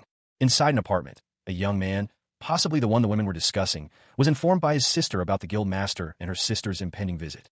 He seemed to realize that his sister, Rin, and her sister, Yoon, had already noticed something. The young man reflected on the situation, confident that his identity was already known to those involved, but concerned about his sister's potential disbelief. His sister, meanwhile, expressed her willingness to inform the guild master and her sister of the upcoming visit. A tranquil landscape of mountains and lush greenery was shown, suggesting a peaceful setting. A wave of grotesque creatures, their eyes glowing menacingly, lunged forward with guttural roars. In response, he unleashed a devastating gravity meteor, the earth trembling under its impact. The resulting explosion engulfed the battlefield in a fiery maelstrom. He floated amidst the clearing sky, his level having increased to 160. The sheer power of the attack had left him slightly breathless. A young woman with vibrant purple hair approached, suggesting they hunt more monsters together. He declined, needing to move on. She sighed, acknowledging the need for haste, but also noting that his presence had helped her level up quickly. He then used a wide-range provocation, drawing more monsters to him. His companion commented that his aggro was consistently effective. She instructed him to hide until she called for him. He agreed, and they set off. The sign for Pang Bakery Cafe swung gently in the breeze. Hyun-sung, his gaze fixed on something beyond the bakery, appeared lost in thought. Inside a grand hall, Rina, her expression a mix of anticipation and slight concern, paced restlessly. She explained that her companions would arrive soon, but one had other business to attend to. Hyun-sung, seated beside her, simply acknowledged her words with a quiet, "I see." A message appeared on a screen, informing Hyun-sung that Yoon-nim would arrive shortly, apologizing for the delay. Rina, observing Hyun-sung's interaction with the message, noted that he hadn't yet noticed her companion's arrival. She questioned whether he was aware of Yoon's presence. Rina, captivated by the small, mischievous-looking creature, inquired about its identity, expressing delight. The creature, Thanatos, revealed its ability to speak, startling Hyun-sung. Thanatos excitedly introduced itself. The small creature playfully tickled Hyun-sung. Rina offered Thanatos a mysterious blue orb, described as the boss's soul. Rina expressed her gratitude to Hyun-sung, praising his coolness.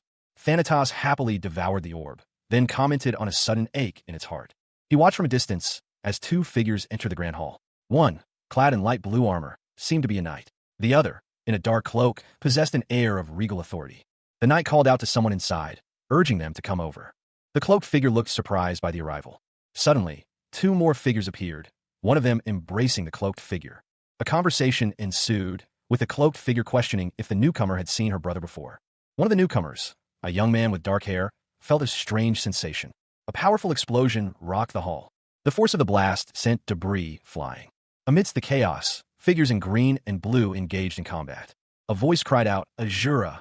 The young man with dark hair, along with the others, looked on in shock. A mysterious figure, cloaked and unseen, walked away.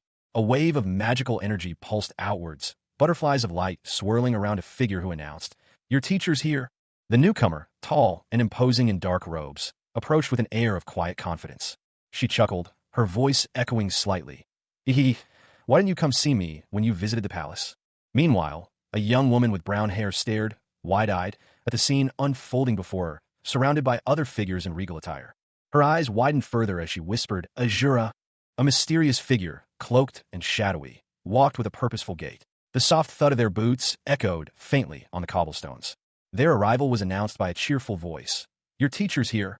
The cloaked figure paused, a playful lilt in their voice as they asked, Why didn't you come see me when you visited the palace?"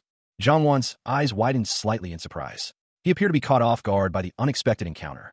His gaze darted nervously between the cloaked figure and the group of people behind him, his expression one of concern and confusion. The group behind him reacted with alarm, their voices rising in a chorus of where? Amongst the group, a discussion ensued. The question of the emperor's disciple, Azura, and his possible connection to the cloaked figure dominated their conversation. The question, "Where's Azura?" hung heavy in the air. The cloaked figure, addressing Azura directly, questioned his absence, expressing a hint of playful annoyance. Two women whispered amongst themselves, revealing the shocking truth. Hyun-sung, the man present, was also a disciple of Yuria and the emperor. The cloaked figure, noticing the crowd, suggested they move to a more private location. The cloaked figure, addressing the group, questioned their identities, revealing them to be friends of their disciple. He had received a cryptic message from his sister, the guildmaster, and her younger sister. The message hinted at a hidden connection, a secret that involved them all. Following the trail of clues, he found himself at a familiar cafe, only to be confronted by representatives from the palace disaster branch. A woman, distraught and weeping, accused someone of causing her significant harm and teleporting away. Her distress was palpable. The incident had clearly left her shaken and vulnerable. Meanwhile, the cafe owner, seemingly aware of the situation, expressed his inability to pursue the culprit. A small, mischievous figure appeared, seemingly commenting on a recent event. The scene shifted to the empire's capital, where several individuals were gathered. In Uriah's lab, a teacher presented Hyunsung with a skill book. The teacher explained that the emperor had only given him one skill book, but he was receiving an additional one. Hyunsung accepted the book, and upon opening it, he obtained the legendary meteor riding skill. The skill description detailed its unique properties and limitations, including a significant cooldown period. He tested the skill, noting its power despite some initial clumsiness. His teacher then revealed that the emperor had originally intended to give him a flying wyvern, but changed his mind due to its perceived tackiness. Hyunsung's teacher, Uriah, had just bestowed upon him a legendary skill, not a flying wyvern as initially expected. The other students reacted with amusement and awe. He thanked his teacher and prepared to leave the laboratory. As he departed, Hyunsung was greeted by a group of people, including Seoa. Seoa, noticing something, asked Hyunsung a question. The scene shifted to show a grand palace. Seoa's expression turned serious as she revealed a startling truth. Hyunsung was Azura. She apologized for the chaotic events that had transpired earlier that day. Hyunsung, however, reassured her that there was no need for apologies, as she couldn't have foreseen the events. Seoa, still smiling, offered to give him a personal tour of the palace. Observing the reactions of the non-player characters, she could gauge their level of trust in Hyunsung. A discussion ensued about the palace's defenses and the strength of their fighting force. The conversation turned to the Shinhwa Guild, a subsidiary of the Hero Guild. It was revealed that Eden, a former member of the Hero Guild, was the only person the speaker trusted enough to lead the Shinhwa Guild. Rin and her companions stood before Grand Castle. Rin questioned if members of the Shinhwa Guild also frequented this location. A woman, presumably Rin's cousin, explained that most guild members above level 300 were aware of the Shinhwa Guild connection to the Hero Guild. She detailed how promising prospects were often transferred there. Hyunsung, startled by the information, reacted with a surprised eye. Hyunsung wondered about the purpose of this place. The group arrived at a large, glowing green portal, identified as a dungeon belonging to the territory. The woman elaborated, explaining that every territory had a secret dungeon within its castle. She continued, stating that only those with permission from the territory could enter. Rin, realizing the implications, exclaimed that this must be Rin Nim's dungeon. Hyunsung confirmed that the monsters within were level 300 and that the dungeon was designed for those needing to quickly level up. He added that those who reached the required level would receive permission from the emperor to enter the palace dungeon. Hyunsung expressed surprise at the existence of such a place. Two women excitedly discussed their own rapid leveling experiences within the dungeon. Hyunsung planned to discuss his experiences with Sharon and Uriah after the main scenario. Hyunsung reflected on how much he had improved his level in the dungeon. The imposing castle stood defiant against the sky, its walls a testament to centuries of history. A warning, however, was etched into the very stone. In the event of aerial threats, the cliff edge offered no respite. Hyunsung, surveying the scene, was awestruck. Such a structure, he mused, was truly worthy of the title Impregnable Fortress. His thoughts turned to the potential rewards. If he could secure a territory, his ambitions would be within reach. Suddenly, chaos erupted. A wave of panic washed over the onlookers as an ambush unfolded before them. The magical barrier had been breached, a fact that had gone unnoticed until now. The castle's defenses, it seemed, were failing. Rin, sensing the danger, immediately proposed a joint investigation. The commotion reached the outer walls, where others watched in confusion and alarm. Hyunsung's attention was drawn to a disturbance at the base of the wall. His companion warned him of the danger. A figure emerged from the shadows, causing a nearby guard to cry out in terror. Hyunsung, left behind, was furious at being abandoned. He stood there, speechless, his face a mask of disbelief and anger. From atop the castle walls, a group of figures, a young woman with blonde hair, a man with brown hair, and another woman with dark hair, urgently beckoned someone. A young man with teal hair, seemingly startled, tumbled from the sky, landing awkwardly on the wall. He quickly apologized to his master. The others noted his disregard for a magical trap, marveling at his feat. The impact of the fall left him wincing in pain. He explained that he was escorting a non-player character. His master, along with the others, also apologized for the misunderstanding. The group then proceeded to the meeting room. There, they learned that the Hero Guild would not accept Hyunsung. The news was met with shock and concern by those present. Two women, one with brown hair and the other with blonde, reacted with visible distress. Hyunsung, seemingly taken aback, questioned the decision. A status screen displays, showing a character known as the Sleeping Rancor with a level of 69. The scene shifts to a majestic castle, identified as the Veldorn Kingdom. Within a grand hall, a tense meeting unfolds. A figure, seemingly in charge, laughs derisively.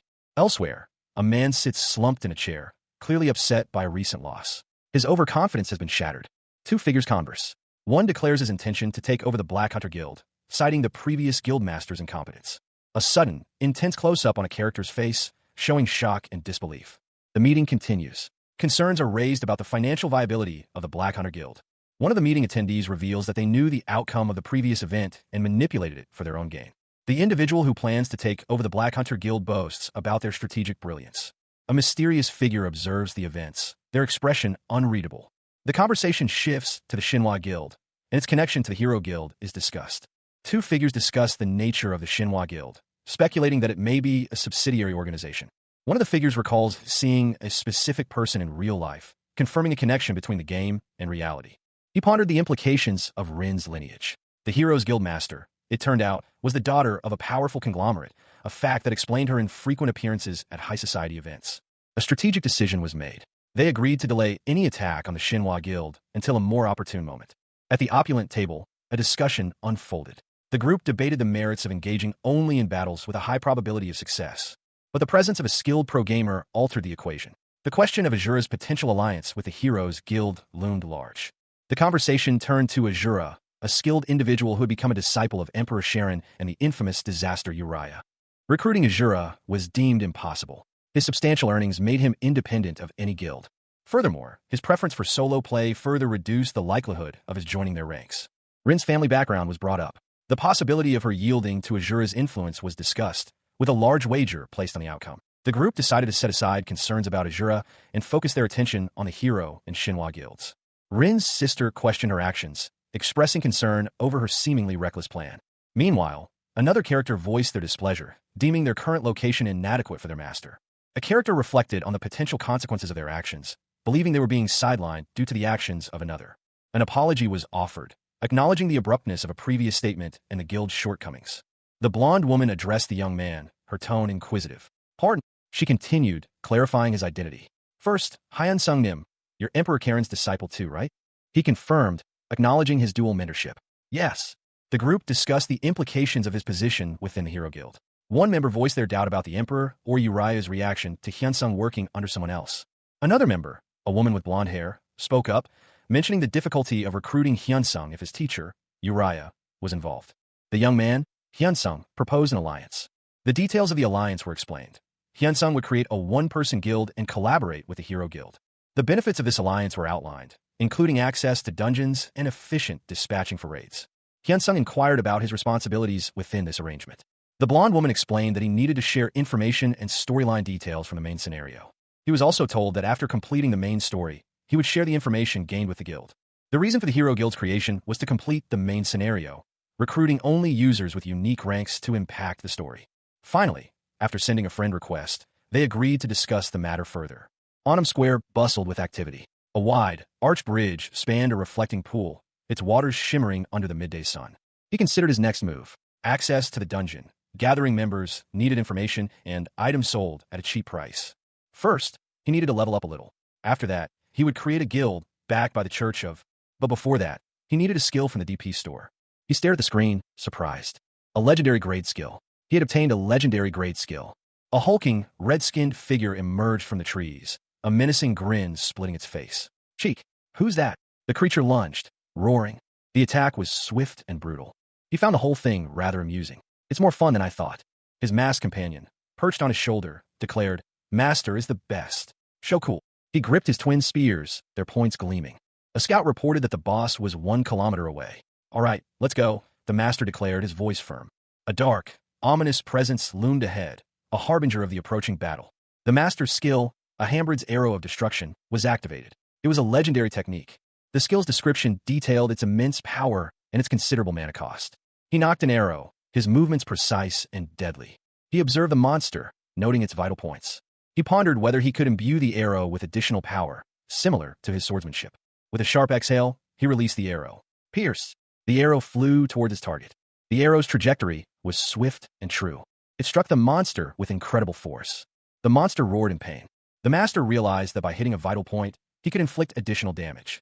He ate, a small smile playing on his lips despite the mask concealing most of his face. His narcolepsy wouldn't activate while completing the third trace quest, so he needed to level up as much as possible. And with renewed energy, he prepared to unleash his power. He was ready to show everyone something truly spectacular.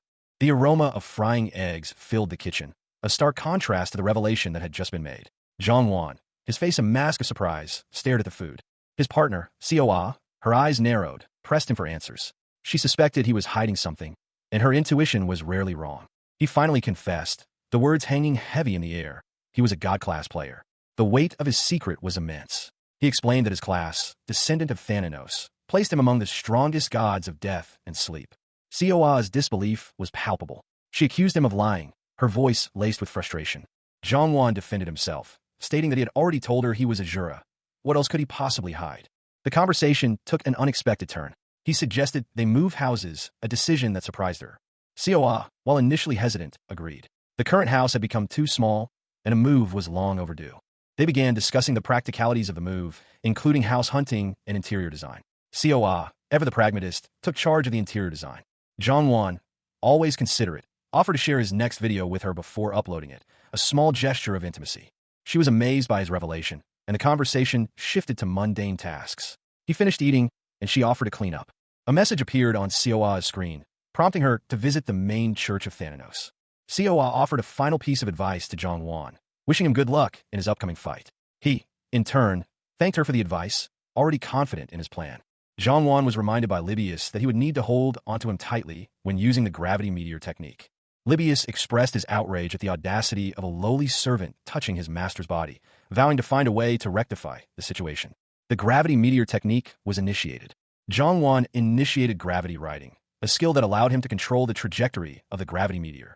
The immense amount of HP lost caused Zhang to go into shock, but he was able to adjust the path of the meteor. Libius was awestruck by the power and precision of the gravity meteor technique, calling it a crazy skill. Zhang knew that even a small mistake could cost him his life. Libius expressed his amazement at the successful execution of the technique, declaring it the best. A fiery meteor streaked across the sky, leaving a trail of incandescent gas. Zhang's companion, Libius, watched with a mixture of awe and concern. The meteor's trajectory led them towards the imposing main church of Thanatos, a colossal structure nestled amidst a stark, mountainous landscape. Inside the church, a fervent prayer service was underway. The faithful chanted in unison, their voices echoing through the hallowed halls. Suddenly, a searing pain ripped through the air. One of the worshippers cried out in agony, clutching at a bleeding wound. A monstrous figure, Nightmare, emerged from the shadows, its presence casting a pall of dread over the scene. The bishop of Thanatos, observing the scene, noted the faithful believer's devotion with a grim satisfaction. He was startled by a sudden, unexpected event. A second meteor appeared, this time much closer. The bishop exclaimed in surprise. He quickly ordered the congregation to gather. Libius, observing the events from afar, felt a familiar energy emanating from the second meteor, distinct from the holy energy of Thanatos. The bishop, witnessing the meteor's impact, wondered about its nature. A fiery meteor streaked across the sky, its descent causing widespread panic and destruction. Hyunsung, amidst the chaos, expressed excitement, finding amusement in the meteor's impact. He confessed his fear of imminent death. The impact jolted a group of Thanatos church disciples, who recognized the event as the return of Cardinal Libius. Their surprise and excitement were palpable. One of them, a devout follower, attributed his diligence in prayer to Libius's teachings. Another disciple expressed his disbelief at seeing Libius again, given his previous demotion and exile. Libius, now a cardinal, greeted his brothers with jovial laughter, explaining his arrival to escort their master. He then commanded everyone to be quiet and leave. A sudden danger emerged, prompting a warning to retreat. A large, imposing figure emerged, his appearance causing alarm. The figure, observing the newcomer, wondered if, as a descendant of Thanatos, he would be spared. Although lacking in certain aspects, the speaker, Pope Francis, leader of the Church of Thanatos, offered guidance, inviting the others to follow. He understood their request. They confirmed their presence for the relic, and an apology was offered. The weight of having Libius present was acknowledged, but the other party felt they had faced greater hardships. There were many Libiuses present. A grateful acknowledgement was given. The master was advised to use the relics to release the seal himself. The question of Thanatos' personal use of the relic was answered affirmatively. It was said that he used it to torment and punish evil gods. He listened attentively, as the other spoke. The discussion turned to Seoanim's use of a scythe and chains. The individual in question was identified as an Azura who wielded chains and a scythe. That sounded interesting. The realization that this was a relic dawned on him. He stood bathed in a golden light, a look of wonder on his face. The two most powerful relics of the Thanatos Church were displayed, their brilliance undeniable. In the Inferno server management office, a figure observed a screen displaying the recent events. He mused that the acquisition of the relic was sooner than predicted. His thoughts turned to the implications of the player's actions. The Pope would surely offer a new quest. He smirked, noting that the main scenario would usually be revealed much later. His initial worry that the information would remain hidden was unfounded. The details of Thanatos' fluffy pillow were shown, a god relic. The conditions for releasing the seals were listed, along with the effects of possessing the pillow. Thanatos' soft blanket, another god relic, was detailed, outlining its effects. The player, impressed by the blanket's effects, expressed his amazement. He calculated the increased experience points he could gain. A surge of icy energy erupted from the disciple, startling the onlookers. The air crackled with power. He had arrived, unexpectedly. One of the onlookers, a man in ornate robes, expressed surprise. The disciple looked around, confused. He questioned his location, unsure if he was at the Imperial Palace or the main church. A figure in regal attire chuckled, noting that the disciple had broken the seal on the relics. Two figures, one of whom was the Pope, reacted with outrage to the disciple's actions, deeming them blasphemous. The Pope, still seething, declared that even for a disciple, the disciple's actions were unacceptable. He announced his departure, promising to check on the disciple's progress later. The Pope apologized for his outburst, then inquired about the disciple's actions. One of the onlookers suggested the Pope's anger stemmed from his dislike of the disciple. The Pope explained that a long time ago, the disciple had taken Thanatos' relics and fled. Isso explicava porque os pergaminhos de teletransporte da igreja eram ineficazes. The Pope further explained the history of Thanatos' church and its dwindling followers. The Pope acknowledged the disciple's success, noting the difficulty of the task. The disciple, humble in victory, pledged his continued assistance. Zhongwan, the young man with dark brown hair, posed a question, his tone hesitant yet polite. He knew it was a bold request, perhaps even inappropriate, but he felt compelled to ask for a favor. A figure cloaked in gray, their face mostly obscured, responded with a simple, almost curt, "Please go ahead." A close-up revealed a large, imposing face, a cruel smile playing on the lips of a man whose eyes were devoid of warmth. A single Korean character, hinting at malice, hung in the air. A status screen displays, showing a character profile labeled, Sleeping Rancor, with the number 71 prominently featured. Zhongwan, appearing somewhat concerned, asks if he may request a favor. An elderly man with gray hair and intense eyes listens intently. The elderly man states that many believers of the Thanatos Church have disappeared. A terrifying image of a skull engulfed in purple flames appears. The narration explains that beastmen from various races have contributed to maintaining the Thanatos Church. While collecting minerals, miners discovered a cave emanating an unknown power of death. The believers were blocked by this unknown power and contacted the church for help. Zhongwan asks about the nature of this unfamiliar power of death. The elderly man describes it as a very different type of power compared to Lord Thanatos'. He clarifies that it is an evil and dark type of death. The elderly man explains that only their church possesses the profound knowledge about death, and that even he cannot enter the cave. The narration describes the power as feeling like the root of darkness. Two figures in dark robes discuss that only travelers between levels 150 and 200 can enter the cave. The investigation into the disappearances continued. They had tried to look into travelers, but the gravity of the situation demanded a more thorough approach. Zhongwan's superior was unconcerned, believing the young man's lineage would be sufficient to handle whatever challenges lay ahead. A quest was presented. A mysterious cave, emanating a deathly aura, had been discovered. Only those between levels 150 and 200 could enter. Zhongwan, as a descendant of Thanatos, was deemed the ideal candidate for this perilous task. His true mastery was acknowledged. He accepted the quest, increasing his intimacy with the Church of Thanatos. A guide was promised, Cardinal Carrot, who would lead him to the village where the cave was located. Suddenly, a familiar figure appeared, adorned in rabbit ears. It was Seoa, the saintess of Thanatos. Cardinal Carrot greeted her master, her presence a sign of support and readiness. Seoa expressed her excitement at the prospect of accompanying Zhongwan on his adventure. The Thanatos saintess, Seoa, stood before Zhongwan, a small, dark creature nestled in his arms. A faint smile played on her lips. Zhongwan, slightly embarrassed, explained that his behavior before Lord Descendant had been unbecoming. He apologized profusely. Meanwhile, Cardinal Carrot, ever energetic, unleashed a powerful display of magic. With the dungeon needing immediate attention, they prepared to depart. Seoa wished them a safe journey. A sudden, intense gaze pierced the air, a silent warning. Coa, determined to accompany her master, expressed her intention to care for him. Her resolve was unwavering, a fierce loyalty shining in her eyes. Lord Descendant and Carrot wished them well, their departure marked by a wave of goodbyes. The skull-armored man, left behind, voiced his belief that life without a master was meaningless. He remained seated, his words echoing the emptiness of his existence. The Thananos, Sanus's companion, explained that their mission concerned the church's enemies. Recently, information about their whereabouts had been discovered through a Fernan dark night. Coa's presence was strategically important due to her combat expertise, surpassing other cardinals. She readily agreed to undertake the dangerous mission. A figure with teal hair and a dark robe, a cruel smile twisting his lips, declared his intention to destroy not only the roots, but also the very souls of his enemies. He mused that unleashing such chaos would be akin to setting a rabid dog loose on a massacre.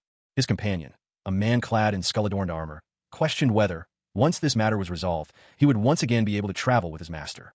To avoid overexertion, the magical beings cast their spells in a way that minimized their physical strain, unaffected by wind, inertia, or gravity. A colossal, dark-scaled dragon, its eyes glowing ominously, was shown in detail. Coa and a young man with dark hair, both in fantastical attire, stood poised within a glowing, geometric space. The young man, considering the implications, decided to discreetly seek guidance from Sharon without alerting Yuria. He intended to acquire a flying dragon, regardless of the challenges. The location they had reached was identified as the area where the dungeon was situated. The violent and rough energy of death was palpable. A notification appeared. They had obtained a clue to the main scenario and discovered the Holy Land of the Fallen. A new quest appeared before Zhongwan, the Holy Land of the Fallen and the Rotting Dead. He pondered the implications of this main scenario. The quest details were revealed: a mysterious cave, the Thananos Church's concerns, and a high-level requirement. Coa explained that the main scenario's location had remained hidden due to its difficulty. She further clarified that clearing the scenario would send a server message to all players. Coa worried about the consequences of failure, knowing that revealing the information would end her turn. Meanwhile, a rabbit-eared individual addressed Zhongwan as Lord Descendant. Zhongwan requested that access to the area be restricted for 10 days while he completed the quest. He planned to inform Coa after completing the quest. The rabbit-eared individual was surprised to learn that Coa had surpassed level 150. The rabbit-eared individual offered to speak informally with Zhongwan. Zhongwan thanked the rabbit-eared individual and cautioned them to watch their step. He had entered the cave leading to the Holy Land of the Fallen, a place no one had ever reached before. For this monumental achievement, all his stats increased by 20 points. Zhongwan, clad in his usual attire, stood vigilant. The mask partially obscured his face, but his eyes remained sharp. A warning appeared before him. This dungeon's difficulty was exceptionally high, and the rotting count was watching his every move. He wondered if the boss monster was observing his skills, given the circumstances. He proceeded cautiously along the tracks. He decided against using his most powerful skills, opting for less conspicuous techniques. He charged forward. His attack landed with a resounding strike. However, he sensed that his attack had not been a critical hit. Zhongwan confirmed his suspicion. There was no message indicating a vital hit or critical strike. His opponent, enraged, hissed, "I loathe you." A guttural voice echoed through the desolate landscape. "You, who possess a pure death." He stood before a rotting soldier, the remnants of a once proud warrior now reduced to a decaying husk, clutching a sword. The masked figure, Zhongwan, mused, "I think it's impossible to hide my skills now." The rotting soldier, eyes glowing with an unnatural light, responded, "All right, come." Its decaying form lunged forward, a horrifying display of unnatural speed and aggression. Zhongwan met the attack head-on, his movements a blur of controlled power. A monstrous figure, its eyes glowing an unnatural blue, roared its fury. "You rotting bastard!" The masked warrior, moving with surprising speed, unleashed a devastating attack, the very air seeming to crackle with energy. His technique was called Sword of Wind. He pierced through the creature's defenses with a swift, precise strike. Employing a technique called Stealth Illusion Mirage, he evaded a counterattack. The warrior continued his assault, his blade a blur of motion. He noted the creature's surprisingly tough hide. Observing the gray blood that flowed from the wound, he realized his attacks were having an effect. Despite this, he prepared a backup plan. But just in case, he unleashed a magic bullet fire, a concentrated blast of magical energy. He analyzed his opponent's resilience, concluding that increasing his attack power wouldn't necessarily improve efficiency. He considered the number of monsters and decided to conserve his magical energy. He pondered a critical question: how to inflict maximum damage while using minimal magical energy. His eyes narrowed, focusing on the monster's vital point. A sudden, sharp pain shot through him. He muttered to himself, strategizing, a skill to decrease the monster's stamina by 30% while also dealing damage from the arrow. He could see it, the monster's weakened state. He canceled the skill. The arrow returned to his inventory, but the magical energy expended was not restored. He reflected on the skill's mechanics. Canceling mid-cast consumed magical energy, but the cooldown period was unaffected. He wished for another skill that would allow him to see vital points, but none were available. The monster roared, demanding the warrior surrender his divine death skill. He unleashed the infinite dagger skill. The moon sword falling slash, sword chi, pierce technique was executed. The beast lunged, claws extended, but Zhongwan was ready. He unleashed a volley of explosive shuriken. The impact sent the creature reeling. Seizing the opportunity, Zhongwan executed a moon sword falling slash. The attack was swift and precise.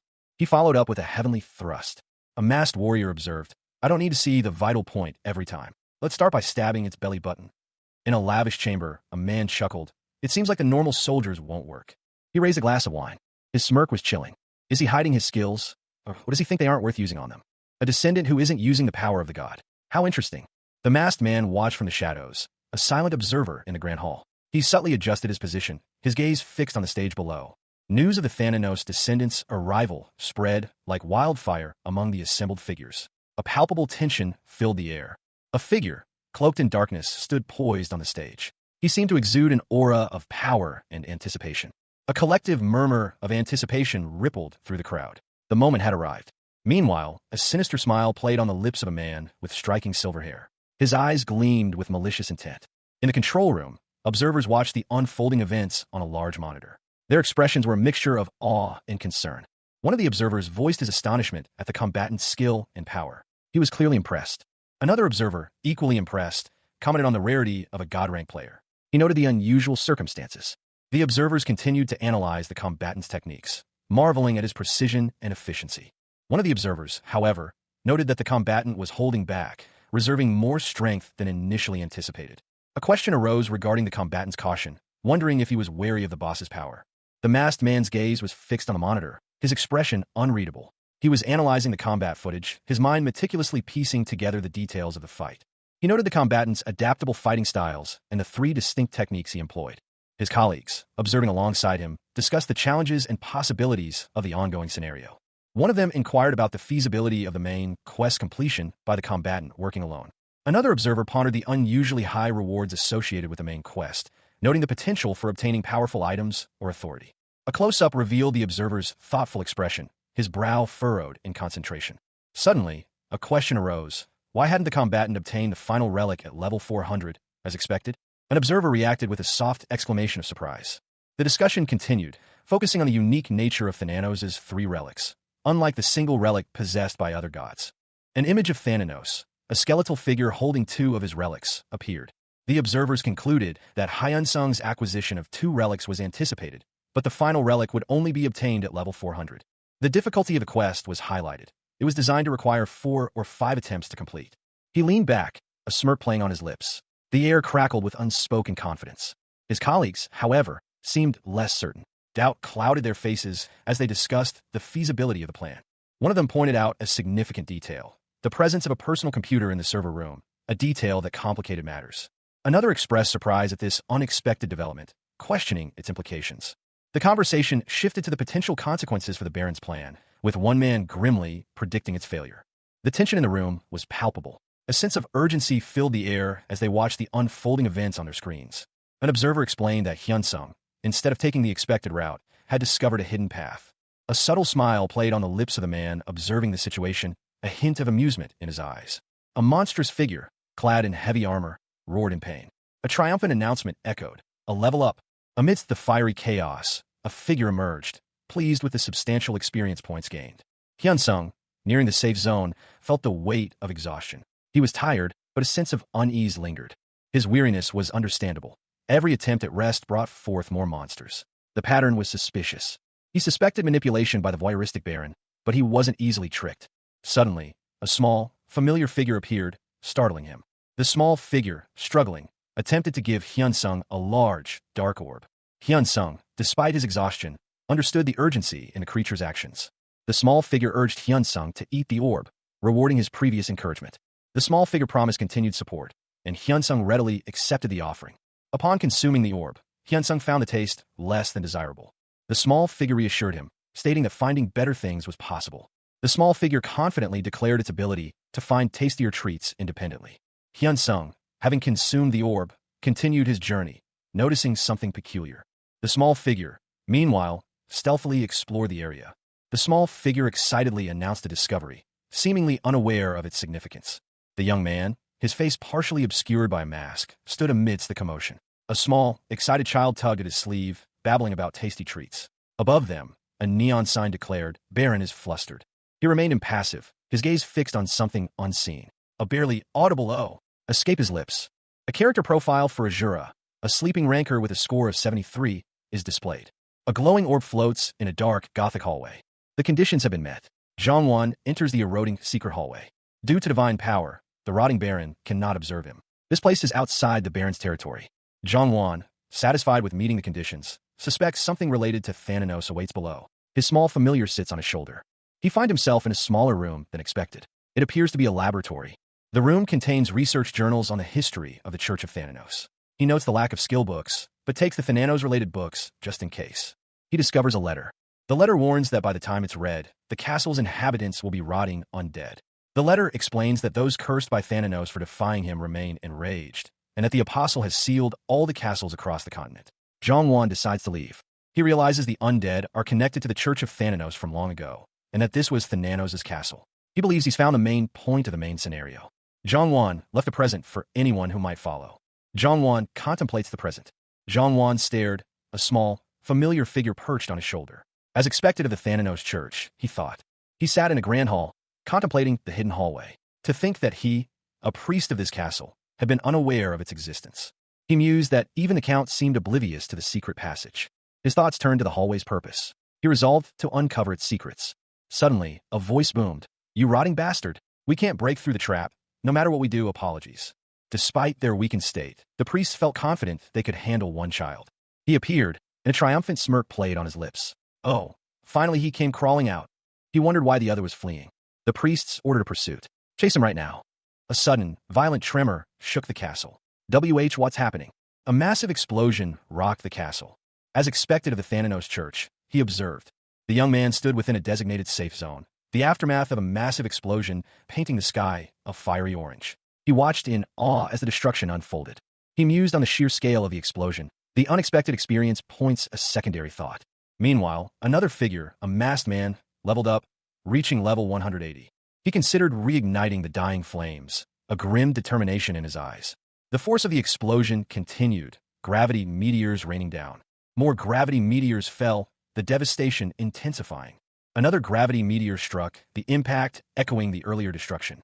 The energy below surged, a powerful force unleashed. The man in the suit, having survived by erecting a barrier, reflected on the Thananos Church's self-destruction. He realized that a descendant had triggered the bomb, explaining the earlier flight toward safety. He lamented the loss of his subordinates, a consequence of his ambition. The masked man stood amidst the devastation, his expression unreadable. A low hum emanated from his mask. He clenched his jaw, a barely perceptible tremor in his hand. His eyes narrowed, a fierce glint reflecting in their depths. A silent vow formed within him, vengeance. Meanwhile, a figure observed the scene from afar, a thoughtful expression on his face. He casually sipped from a vial, seemingly unconcerned by the destruction. The man scoffed, a hint of amusement in his tone. He muttered to himself, "A boss is a boss, huh?" A surge of fiery energy erupted from him, a powerful display of his abilities. He declared his intent. "I am definitely going to kill you." His rage intensified, a monstrous transformation beginning. A masked figure launched a swift attack, their movements precise and deadly. A powerful blue energy burst forth, the belt of dreams unleashed. The masked man's spell casting was swift and precise, leaving no room for counterattack. His opponent, enraged by his elusiveness, lashed out wildly. The masked man calmly assessed the situation. Any direct hit from such raw power would be devastating. However, his opponent's frustration only grew as his attacks continued to miss their mark. The raw power of the attack engulfed the masked man in a torrent of blue flames. A mistake was inevitable, and it came sooner than expected. He was so angry, he didn't notice the masked man's stealthy approach. A Hambrid's arrow of destruction was unleashed. The arrow struck with immense force. Thananos' Nocturne countered the attack. The resulting impact left the attacker reeling, his body racked with pain. A penetrating strike. The masked man delivered a final, decisive blow. The masked man, having delivered a final, decisive blow, watched his opponent crumple to the ground. A surge of energy erupted from the fallen figure, a blinding flash of light and power. He braced himself, the force of the energy wave threatening to knock him off his feet. The masked man, however, remained standing, his stance unwavering despite the chaotic energy. A notification appeared before him, informing him that the rotting Baron's seal had weakened. The notification further explained that the third phase of the battle was about to begin, and the Baron would soon be temporarily invincible. He warned himself to prepare, understanding the gravity of the situation. He planned to use his blink ability immediately after the Baron's invincibility wore off. The rotting Baron's invincibility was lifted. The Baron, enraged, attempted to use his blink ability. Instead, he was struck by a sudden attack, his body beginning to petrify. He realized, too late, that he should have used his shield ability instead. The masked man unleashed a torrent of icy energy, a glacial blast aimed at the rotting Baron. The Baron, momentarily staggered, retaliated with a dark, shadowy attack. He countered with a swift, precise strike, the force of which sent a shockwave through the air. The impact left the Baron reeling, his features contorted in a grimace of pain and surprise. A critical strike landed, activating Thananos' nightmare. The Baron cried out in agony, his body racked with pain and hallucinations. Enraged, he vowed to tear his opponent apart. He desperately pleaded to escape the supernatural affliction. The masked man, however, had prepared for this. He invoked the Sabbath of the Dead. The ritual cost 1,000 DP, but it would double the damage dealt for the next minute. With the Sabbath's power, he launched another devastating attack. The Baron, petrified by the sudden turn of events, could only stare in disbelief. The masked man, having only one attack left, prepared for the final blow. A blinding flash of light erupted, the source of the devastation unclear. The masked man stood amidst the chaos, a single word escaping his lips. Damn it. Another explosion rocked the area, the force of it shaking the very ground. A message appeared before him, informing him that he was the first to complete the main scenario. He also received a notification that he had completed the Pope's request and could claim his rewards. The final message confirmed his victory over the rotting, undead Baron. The screen displayed the profile of a player known as Sleeping Rancor, their level at 74. Inside the Hero Guild's headquarters, a group of players, Jongwon, Seoa, Hyunsung, and another, were gathered around a table, engaged in a serious discussion. Jongwon expressed his frustration at his inability to find any information. Seoa, looking concerned, listened intently. She suggested they take a break, prompting a discussion about whether to give up. The unnamed player voiced her concern that their lack of progress stemmed from a misunderstanding of the situation, and that Seoa had been overly anxious. Hyunsung, however, suggested they take a break and reassess their approach. Meanwhile, Hyunsung had a breakthrough, finding some useful information. News spread that Azura had cleared the main scenario, prompting a reaction from the group. The players discussed the implications of Azura's success, realizing that the quest was available at lower levels. They concluded that the main quest was connected to the Thananist Church. It was just something like that. A masked man, his face partially obscured, commanded, "Stop filming." The main scenario felt like a prologue, he reflected. He considered the difficulty of the fight. Even the Baron was just a minion. It had been tough. He mused that a mana item in the reward would have been nice. Main Scenario 1.5 had been created. He had obtained the Main Scenario 2 Priority Pass. He had his relic and skills, was okay. He considered checking the skill books. The Thananos' Breath Authority was impressive. A poison effect on top of blindness. As expected, solo clearing a main scenario yielded great rewards. Then, they should check the relic.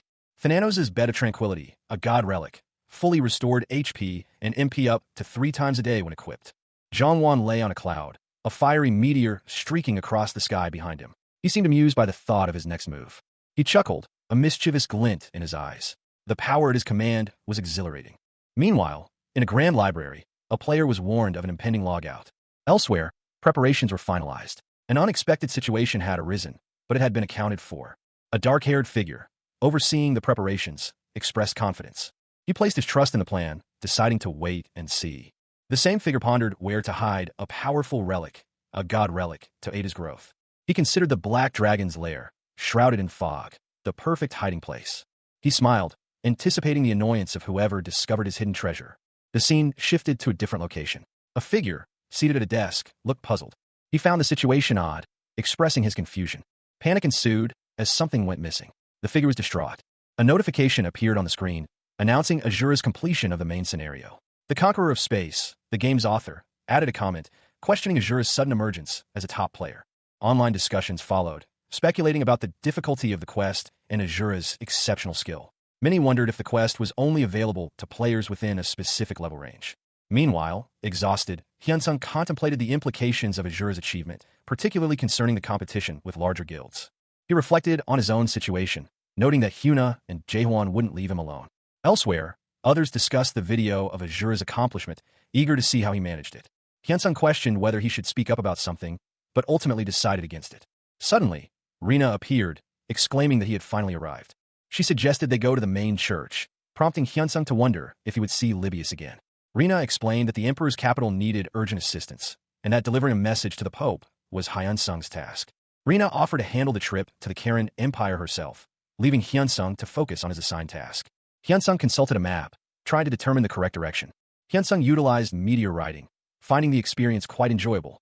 The mission briefing detailed the urgent situation in the emperor's capital and the need to deliver a note to the Pope. It described the history of the rotting death and the link to the Thananos Church, warning against trusting them. He found himself in a dark, foreboding chamber, surrounded by shadowy figures. A figure emerged, his eyes glowing red with an unsettling intensity. He spoke of the inevitable end. The figure explained that one of the holy lands had been destroyed, a consequence of the Baron's actions. Another figure, equally menacing, questioned how this had happened, recognizing the Thananos Church's involvement. The first figure responded that they were merely following orders, and that any dissent would be met with swift punishment. The others, though hesitant, agreed to continue following the plan. One of them scoffed at the idea of a young pope understanding the situation, pointing out the Thananos Church's decline over the past 500 years. They blamed the Thananos who abandoned them for their current predicament, vowing to seize the central continent if their seals were released. The group discussed the possibility of breaking the seal faster, noting that the Count was becoming too impatient. Baron Peril appeared, stating that while the seal had loosened slightly, it was not yet fully broken. Today's meeting concluded. Further information would be relayed as needed. With that, the figure departed, leaving only a lingering sense of urgency. Their thoughts turned to the foolish actions of those within the Thananos Church, their rigid thinking a product of their own decay. They knew the true strength of the five heavens. A wish to swiftly eliminate them and break the seal was tempered by the Holy Emperor's wishes. The current power of the Thananos Church, while not at its peak, was still formidable, exceeding any previous strength they had possessed. It was not a power easily overcome by those trapped in the past. The speaker continued, explaining that if the Holy Land were to explode, it would mean a Thananos-affiliated traveler had entered. News of the rotting death would spread rapidly within the church. Therefore, more caution was required. They needed to leave quickly to avoid detection, as the five heavens were currently absent. Meanwhile, another figure inquired about the reeking death. The individual recognized the robes as belonging to the Thananos Church. They realized it was not the reeking death but the rotting death. A decision loomed. Flee or capture the individual.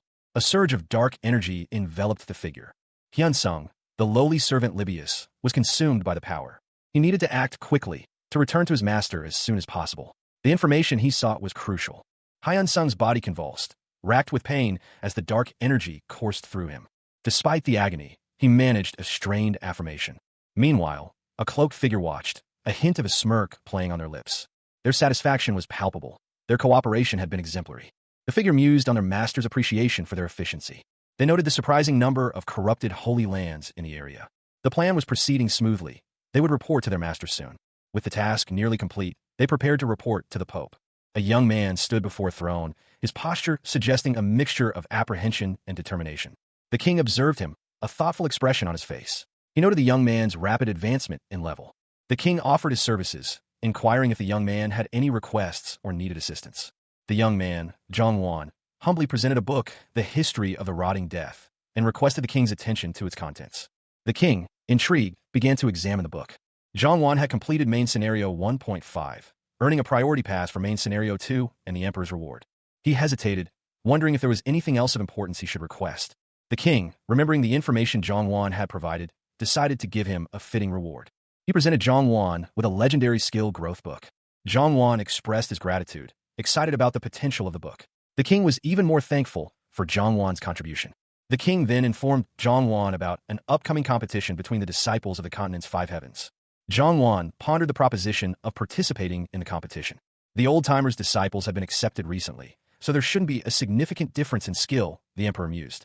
He knew Jongwon would appreciate the legendary skill book. The emperor asked Jongwon to wait a moment, as the other heavens would soon arrive. Jongwon examined the emperor's battlefield passive skill, marveling at its power. It increased combat power for 10 minutes, but afterward his HP couldn't exceed 10% for another 10 minutes. He could take a break from the main scenario for now, having already informed the Hero Guild that he would contact them later. Meanwhile, a chibi-style depiction of Mr. Dragon appeared, his energy being noted. Mr. Dragon's energy was shown.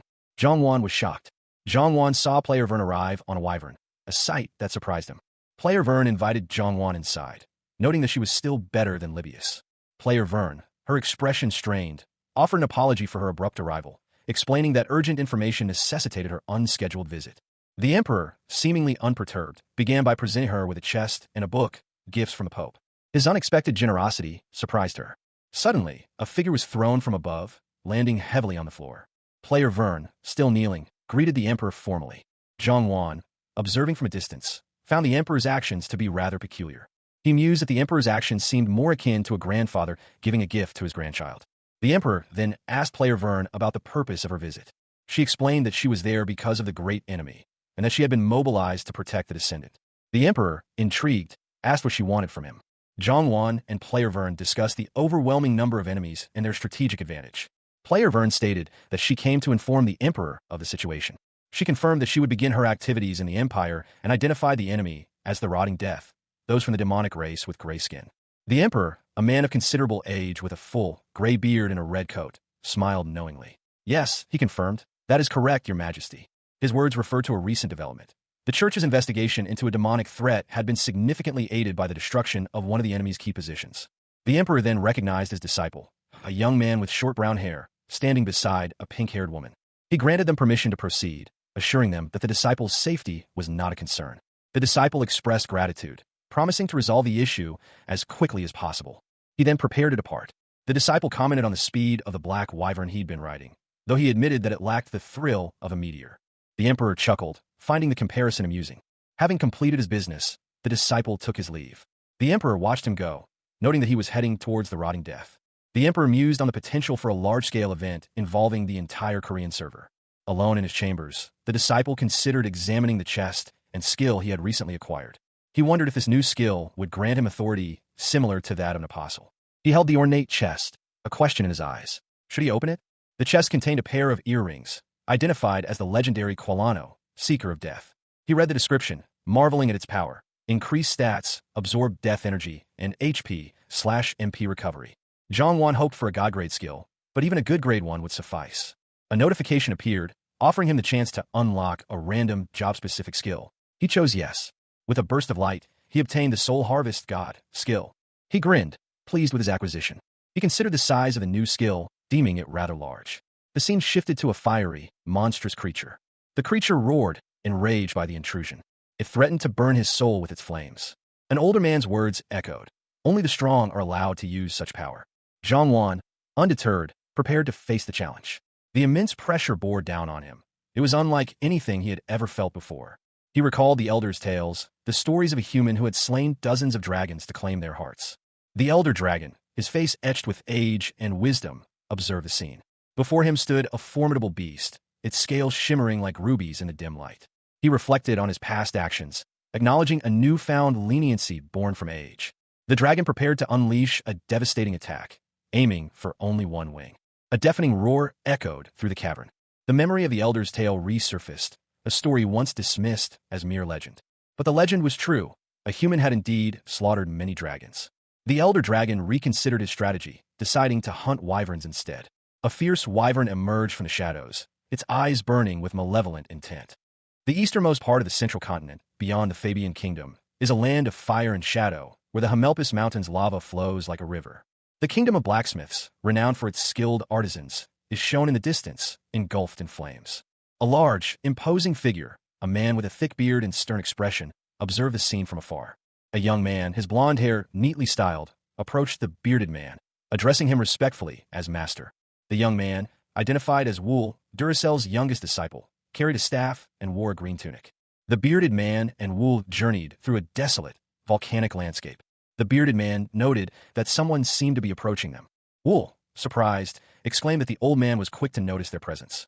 A mysterious figure, cloaked and seemingly annoyed, emerged from the shadows, demanding to be shown some respect. The cloaked figure greeted Uria, one of the continent's 5 heavens. The figure's appearance caused Wool to pause, struck by something about their demeanor. The young woman, Player Yoon, pondered. Why had the cloaked figure summoned her? Meanwhile, Emperor Sharon, burdened by troubles, overheard their conversation. His frustration grew. No matter what that old man said, he would endure it. The elf woman, observing the emperor, commented on his exceptional patience. She shuddered, acknowledging the weight of his responsibilities. The emperor chuckled, noting that his clumsy disciple, Uriah, had grown considerably. He mused on the ambiguous nature of magic swordsmen. The elf, however, insisted that true greatness comes from mastery in a single field. His disciple respectfully agreed. The emperor explained his frustration with his disciple's approach to magic. He defended his teaching methods, emphasizing the importance of focus. A heated argument erupted between the emperor and his disciple. A young man pleaded for them to stop. The young woman, Player Yoon, watched, awestruck, as the powerful mage, Tungsten, effortlessly dispatched another foe. His movements were precise, his power undeniable. Tungsten's disciple, Titan, examined a glowing green card, a record of the battle. He could only express admiration for his master's skill. Tungsten, impatient, urged his disciple to end their rest and continue their journey. He scoffed at the weakness of their opponent, finding their struggle pathetic. Titan, however, felt a surge of excitement. The thought of facing Azura filled him with glee. He chuckled at the prospect, his confidence soaring. Tungsten, once again, impatiently repeated his order to depart. The scene shifted. A modern cityscape was visible, a stark contrast to the fantastical world of the previous panels. The name Inferno was prominently displayed, suggesting the location. A man in a suit, clearly agitated, confronted someone off-screen. His words were sharp, accusatory. He seemed to be monitoring a situation on a screen, his expression grim. Meanwhile, Titan's thoughts drifted to his master's priorities, or rather, the lack thereof. He found it baffling that Tungsten seemed so unconcerned with the potential for death. A figure, cloaked in shadow, expressed concern. The recent appointment of a powerful user as the Emperor's disciple had thrown the main storyline into disarray. However, there was a silver lining. The other cardinals, including Libius, were progressing as planned. Furthermore, those involved in Thananos-related tasks were occupied with unrelated quests, reducing the risk of interference. The Saintess of Thananos, Han Seoa, presented a separate matter entirely. The narrator explained that if the rotting death became a threat, the Thananos Church would likely act to protect Hyunsung. If the focus shifted to him, the Church's actions would become passive. In a worst-case scenario, the rotting death could spread throughout the central continent. A team member suggested keeping an eye on the rotting death. The team leader agreed, but prioritized monitoring the NPCs due to the limited time before the next main scenario. One team member questioned whether the Saint Emperor's involvement had already begun. Another team member, seemingly concerned, urged caution and close observation of the situation. The team leader, Libius, ordered the screen to be activated. They discussed Libius's current mission to find members of the rotting death. A character, possibly a servant, expressed a desire to visit their master in the capital, despite their duties. Zhonghuan stared at the screen, his expression a mixture of disbelief and dawning comprehension. No way. It isn't getting twisted already, right? The image showed a complex control panel, suggesting a high-stakes operation underway. A voice instructed, "Since you've warmed up your body enough, let's head to the gym." He muttered to himself, "And then we need to participate in the main scenario quickly." According to Jaehwan, my existence can mess up the main scenario, especially since the NPCs of Idea all have their own AI, so the game developers can't predict their movements. He was clearly strategizing, his thoughts focused on the complexities of the game. Nearby, others whispered, "Wow, what's that person's win streak? If he wins this one, it's 13. That's amazing. I think they're the best in this neighborhood." The conversation turned to a particular player identified as a likely Idea ranker. Hyunsung, overhearing the discussion, questioned, "What's this? They're talking about games?" His friend explained, "It's the game I played with Hyuna that time." The scene shifted to a bustling game center, where players were engrossed in the game. "Is it that person?"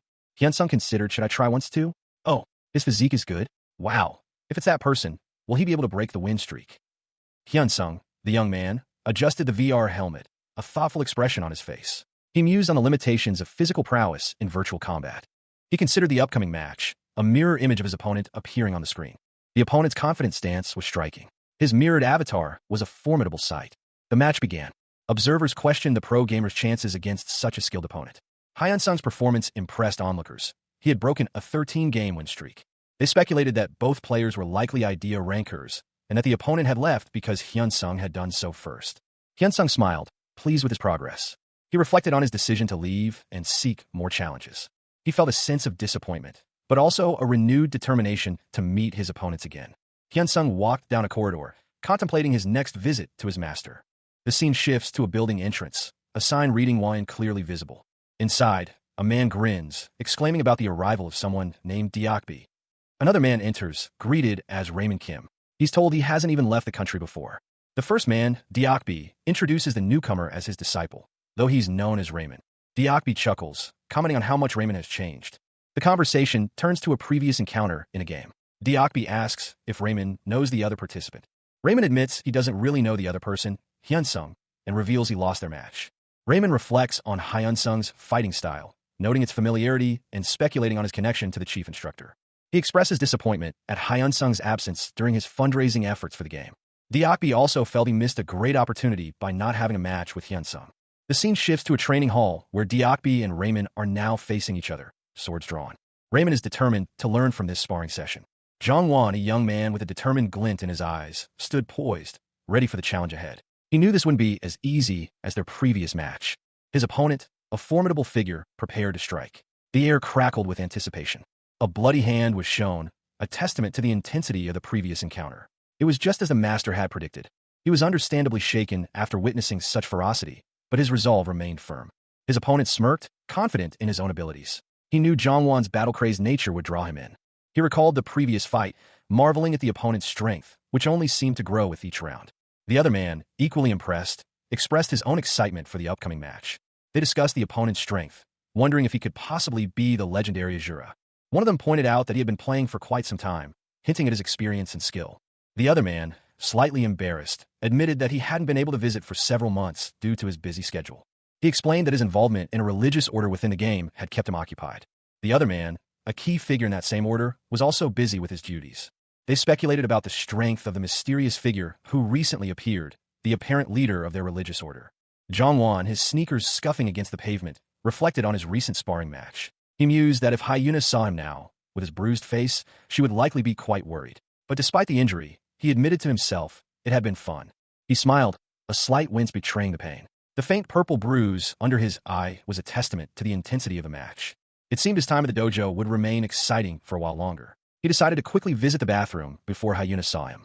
He approached the imposing structure, a magnificent palace that seemed to pierce the heavens. He apologized for the intrusion, requesting entry. Inside, he was greeted by a regal figure. The conversation began with apologies for interrupting their rest, but the matter at hand was clearly urgent. He was informed that representatives of the formidable Titan had arrived. Confused, he asked why he was being told this.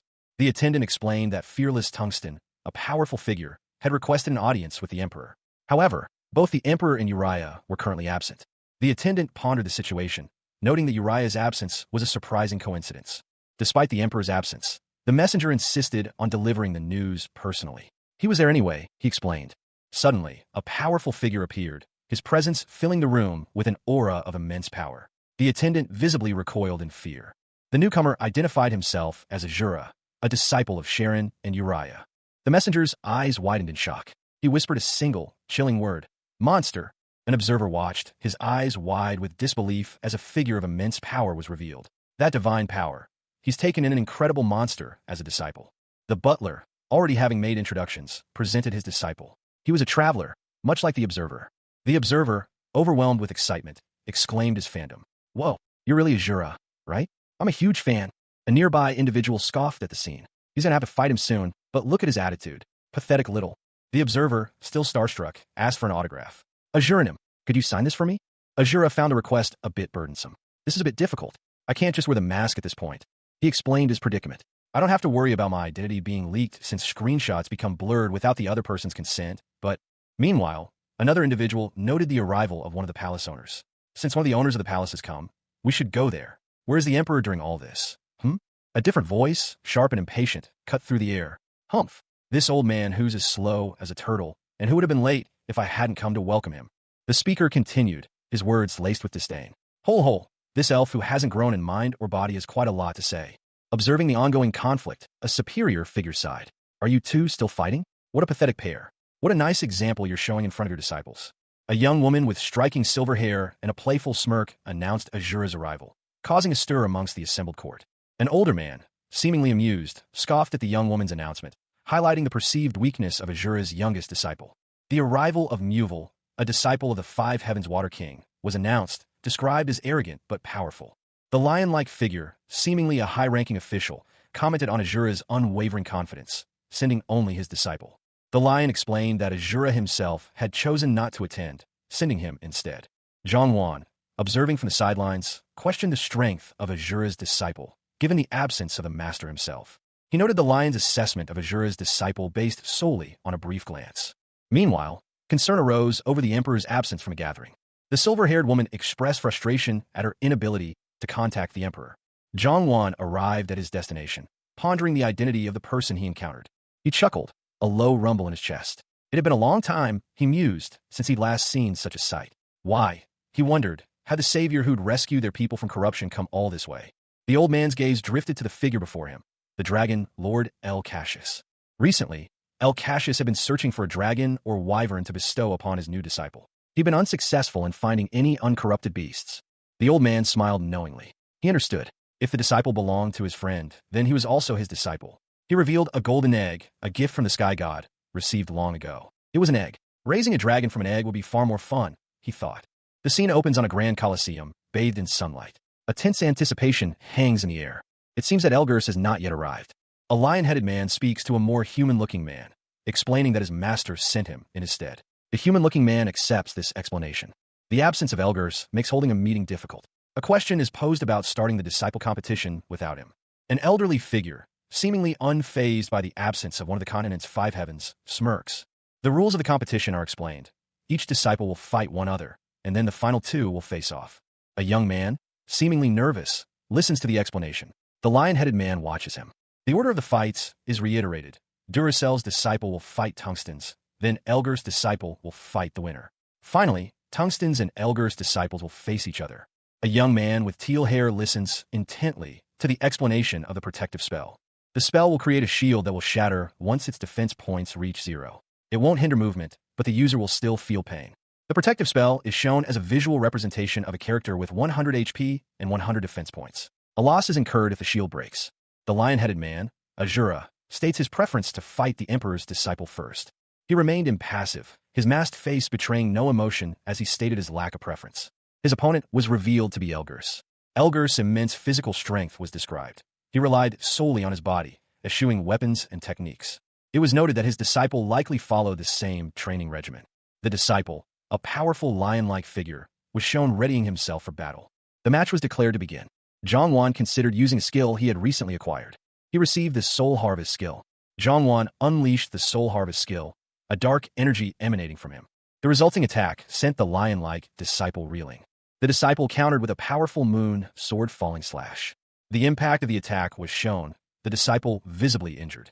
The impact of the attack sent him reeling, a shockwave of energy rippling outwards. He stumbled back, his body momentarily paralyzed by the force. He braced himself, the lion-like opponent lunging forward with a roar. Zhang barely managed to avoid the devastating blow. The attack missed, but the force of it sent him flying through the air, crashing into the arena wall. He coughed, tasting blood, as the creature landed heavily before him, its eyes burning with predatory intensity.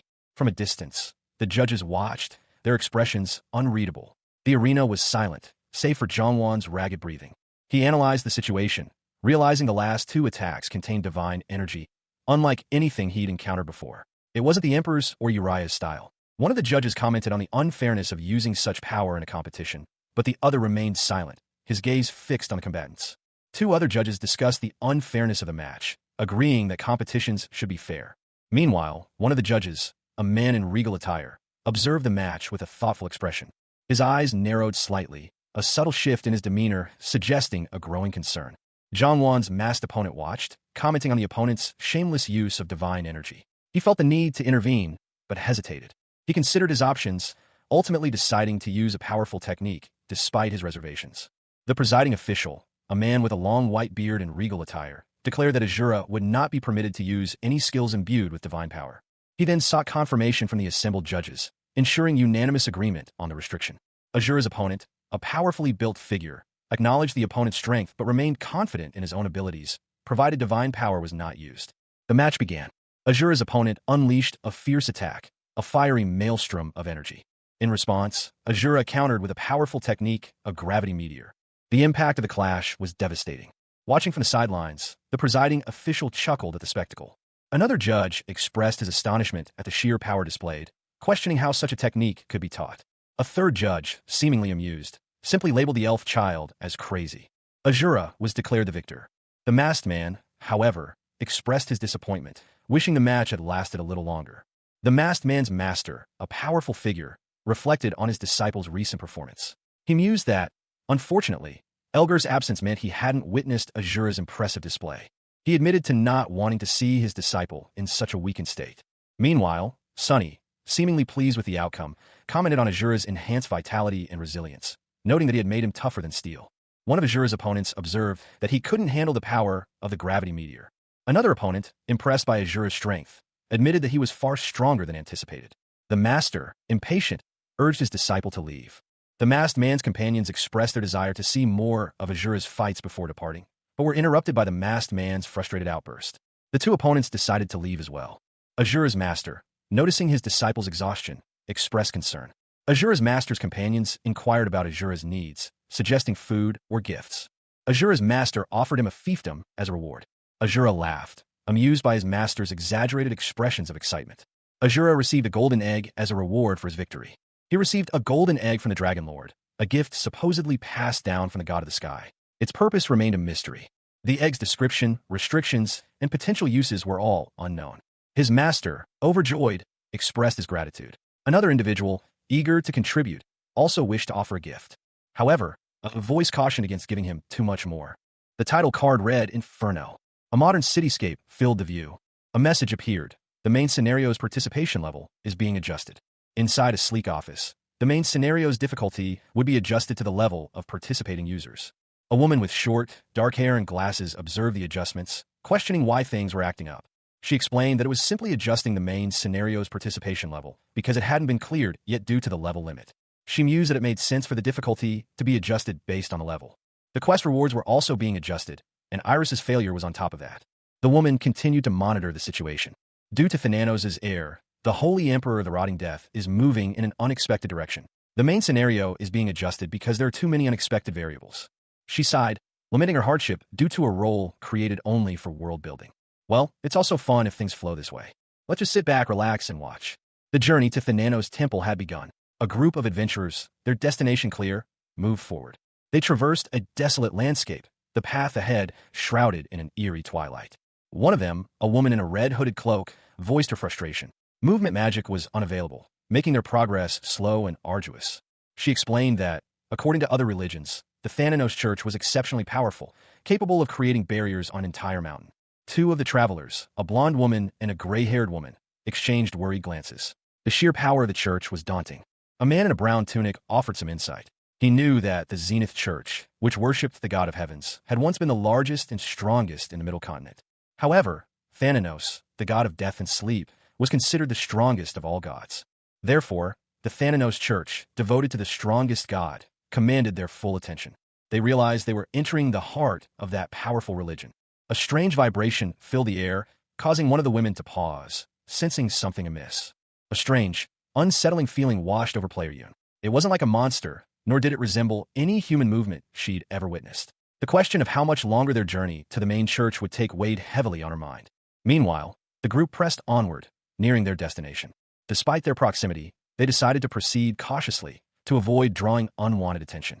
Elsewhere, a group of devout followers worked diligently. Their task, to carve a massive statue into the mountainside, a testament to their master. The adventurers, however, encountered an unexpected sight. One of them, a young woman, voiced her suspicions. She wondered aloud if the recent events were truly connected to Thananos. A chilling revelation unfolded. The descendant of Thananos had awakened. The weight of this discovery hung heavy in the air. The remnants of Thananos, the Demon King's apostle, lay sealed in the past. A chilling revelation. A spectral figure, cloaked in shadow, issued a command, "Bring those fragments to me." The order was received by a legion of cloaked figures, their faces hidden in shadow, their purpose clear. One of the figures, a knight clad in dark armor and a mask, stood out among the ranks. The masked knight addressed his brethren, the Knights of Pestilence, urging them to recover the Demon King's fragments. Despite their resolve, a sense of weakness permeated their ranks. A strategic observation was made. If they were caught by Thananos' hounds, they would be unable to follow their master's orders. Their current trap was a calculated risk. The knight, despite the shame, resolved to avoid detection. Their destination, Philos' castle.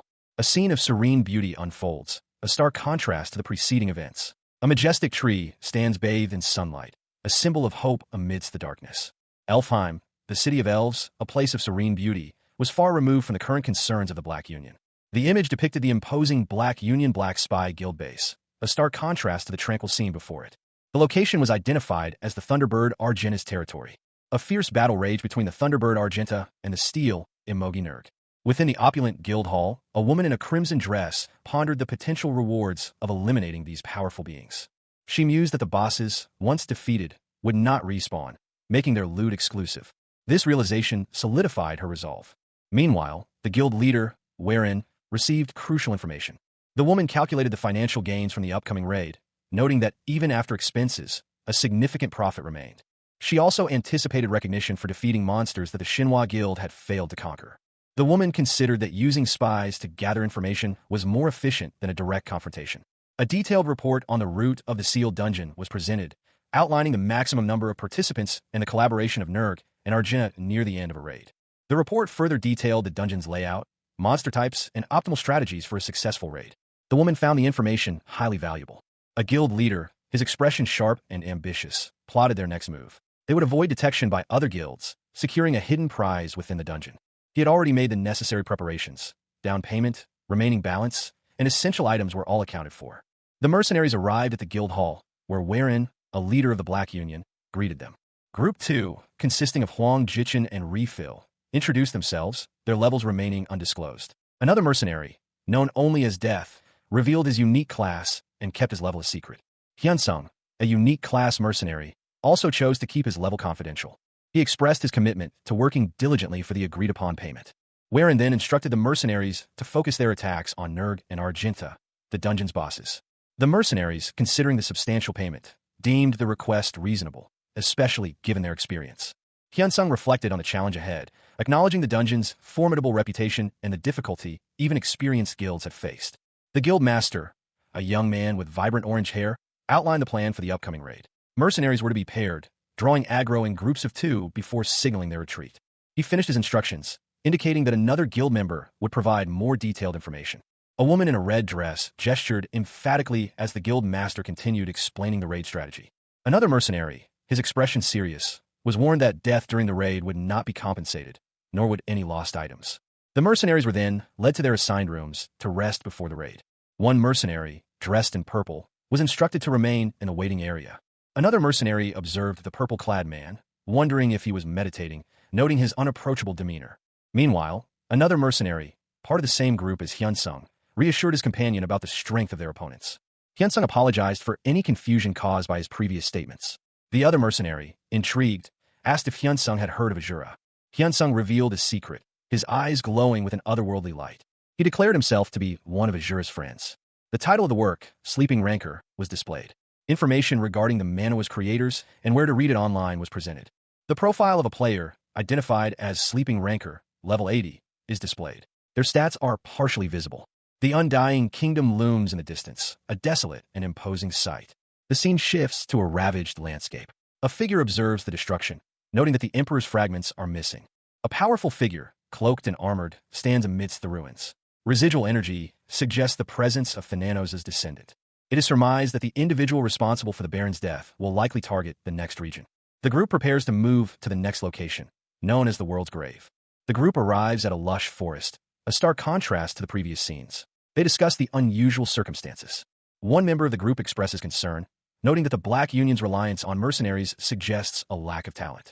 Another member reflects on the recent events, noting that the situation is more complex than it initially appeared. He observes that a woman's determined expression suggests she was not expecting to lose. The scene shifts to a pensive individual, troubled by a mysterious letter. He felt a prickling unease, a sense that something was amiss. His companion, however, seemed unconcerned. Reassured by the other's confidence, he relaxed slightly. Their camaraderie, forged in shared battles, was a comfort. Despite his outward calm, the other man harbored doubts. He knew that mercenaries were often chosen for their skills, but also for their desperation. A seasoned warrior barked orders, his voice cutting through the nervous energy of the assembled troops. The assembled warriors, a motley crew of adventurers, prepared themselves for the impending battle, a mixture of excitement and apprehension evident on their faces. His initial optimism faltered. The sheer scale of the impending conflict filled him with dread. He observed the chaotic nature of the army's formation, recognizing that even with practice, the reality of battle was far different. A colossal, lightning-charged avian creature descended from the sky, its presence shaking the very ground. He realized, with a sinking feeling, that his initial strategy was flawed. These are not simple monsters. He silently thanked his preparedness. His prior research had allowed him to join this mercenary group. A massive dragon, scales shimmering, met the avian creature in a clash of elemental forces. He braced himself, the immense power of the approaching creature palpable in the air. A wave of icy energy erupted from its maw. The attack struck with devastating force, the sheer power of the blow sending tremors through the very ground. Zhang comrade barked orders, a battle plan unfolding amidst the chaos. The mercenaries were to draw the attention of the larger monsters first. Another mercenary questioned the strategy, voicing concerns about the danger of facing the creatures directly. Zhang, however, remained confident. He explained that the plan would allow them to inflict significant damage while the monsters were distracted. The plan was simple: unleash their strongest attacks to draw the monsters' attention. One of the mercenaries boasted about the strength of his attacks, his confidence unwavering. A massive dragon descended from the sky, its presence filling the battlefield with dread. The mercenaries engaged the dragon, their coordinated assault a desperate attempt to survive. A monstrous creature lunged, its jaws snapping shut with terrifying speed. Zhang knew he couldn't dodge. His only option was to brace for impact. He unleashed a wind sword, a technique of impressive speed and precision. Another warrior declared it was his turn to join the fray. The ensuing clash of power was a whirlwind of motion and energy. Observing the newcomer's skill, one of the warriors commented on his potential. The battle intensified, with warriors engaging in fierce combat. A monstrous roar echoed through the battlefield. One warrior skillfully evaded a devastating attack. A colossal dragon emerged, its presence dominating the landscape. The dragon unleashed a torrent of fire and fury. A warrior expressed his surprise at the unexpected turn of events, noting the bosses were fighting each other. Despite the initial setbacks, the warrior resolved to continue the fight. He decided to test his own damage output. Zhang was conserving his main skills and managing his MP well, but he was still doing good damage. He wondered if he could handle things alone. A warning came from an unseen ally. Be careful. The creatures attacked again, overwhelming the mercenaries. Multiple party members were killed. Nrig was absorbing the strength of the fallen, growing more powerful. A leader berated the mercenaries for their poor aggro management. Zhang retaliated with a powerful strike, piercing his foe. Nrig's rage intensified. Thunderbird Argenta also became enraged, and the two bosses grew stronger. A mercenary questioned the sudden shift in power. A mercenary leader predicted it would be some time before the second phase of the battle began. A blonde mercenary, face contorted in a grimace, urged his comrades to flee. His voice was a desperate plea, barely audible above the sounds of the encroaching chaos. He wondered if there was a hidden scheme at play, a manipulation he hadn't foreseen. A massive, golden eagle descended from the heavens, its wings crackling with raw energy. A colossal serpent, scales shimmering, struck with blinding speed, its attack leaving a trail of destruction. The serpent's attack continued, its power overwhelming. The eagle and the serpent clashed, their combined might shaking the very earth. The resulting shockwave was immense, a testament to the raw power unleashed. He knew that if he remained still, death was inevitable. With a roar, he unleashed the Berserker's Song, a technique of immense power. The power of the Berserker's Song sent a shockwave through the battlefield. The serpent retaliated with a furious roar, its attack relentless. He wondered if the battle was finally over. He observed the creatures moving towards what was known as the world's grave. He awoke to a breathtaking vista, a colossal serpent and a golden eagle locked in a furious aerial battle. The sheer scale of the conflict was awe-inspiring, yet the mercenary felt a profound sense of disorientation. His Berserker's Song had ended, but the effects lingered. A strange grin stretched across his face as he processed the sudden cessation of the power. The game's interface flashed before his eyes. His health and mana had fully replenished. The indomitable will ability had activated, granting him a temporary reprieve. He felt a prickle of unease. Something was definitely wrong. The sudden end of the battle, the full recovery. It all felt strangely unnatural. A revelation struck him. The commander of the raid was a spy for the Black Spy Guild of the Black Union. This explained the monster's sudden retreat. The mercenary pondered the implications. Why would the raid monsters leave in the middle of battle? It was highly unusual behavior. He decided to investigate further. He would find out more by tracking down the bosses of the guild that hired the mercenaries. The player profile for Sleeping Rancor, level 81, is displayed. The various team members' names are listed beneath. A vast, desolate landscape stretches out before the viewer. The sky is a brilliant blue, and the sun shines brightly. A lone figure stands atop a rocky outcrop, gazing out at the expansive view. The figure is small against the scale of the landscape. The figure, a masked individual, thinks to himself, "It seems I'm the only one who made it." He reflects on the recent battle, noting the surprising swiftness of the death of Dicha, despite their formidable defenses. He recalls a cave mentioned in a letter he received and the potential connection between the Black Association, wherein 2 bosses, in a dungeon. Even if it was a disorganized group, their investment in this raid suggests a significant interest. He plans to investigate further. A message appears. You have entered the dungeon, Root of a Seal. This is a special dungeon. There is no telling what may happen. Another warning appears. Warning. This is a special dungeon. There is no telling what may happen. The 2 divine beasts will not welcome an intruder. The number of people inside the dungeon is revealed to be 33, excluding Nerg and Argenta. Considering the circumstances, he deduces that the Black Association is likely responsible for the raid.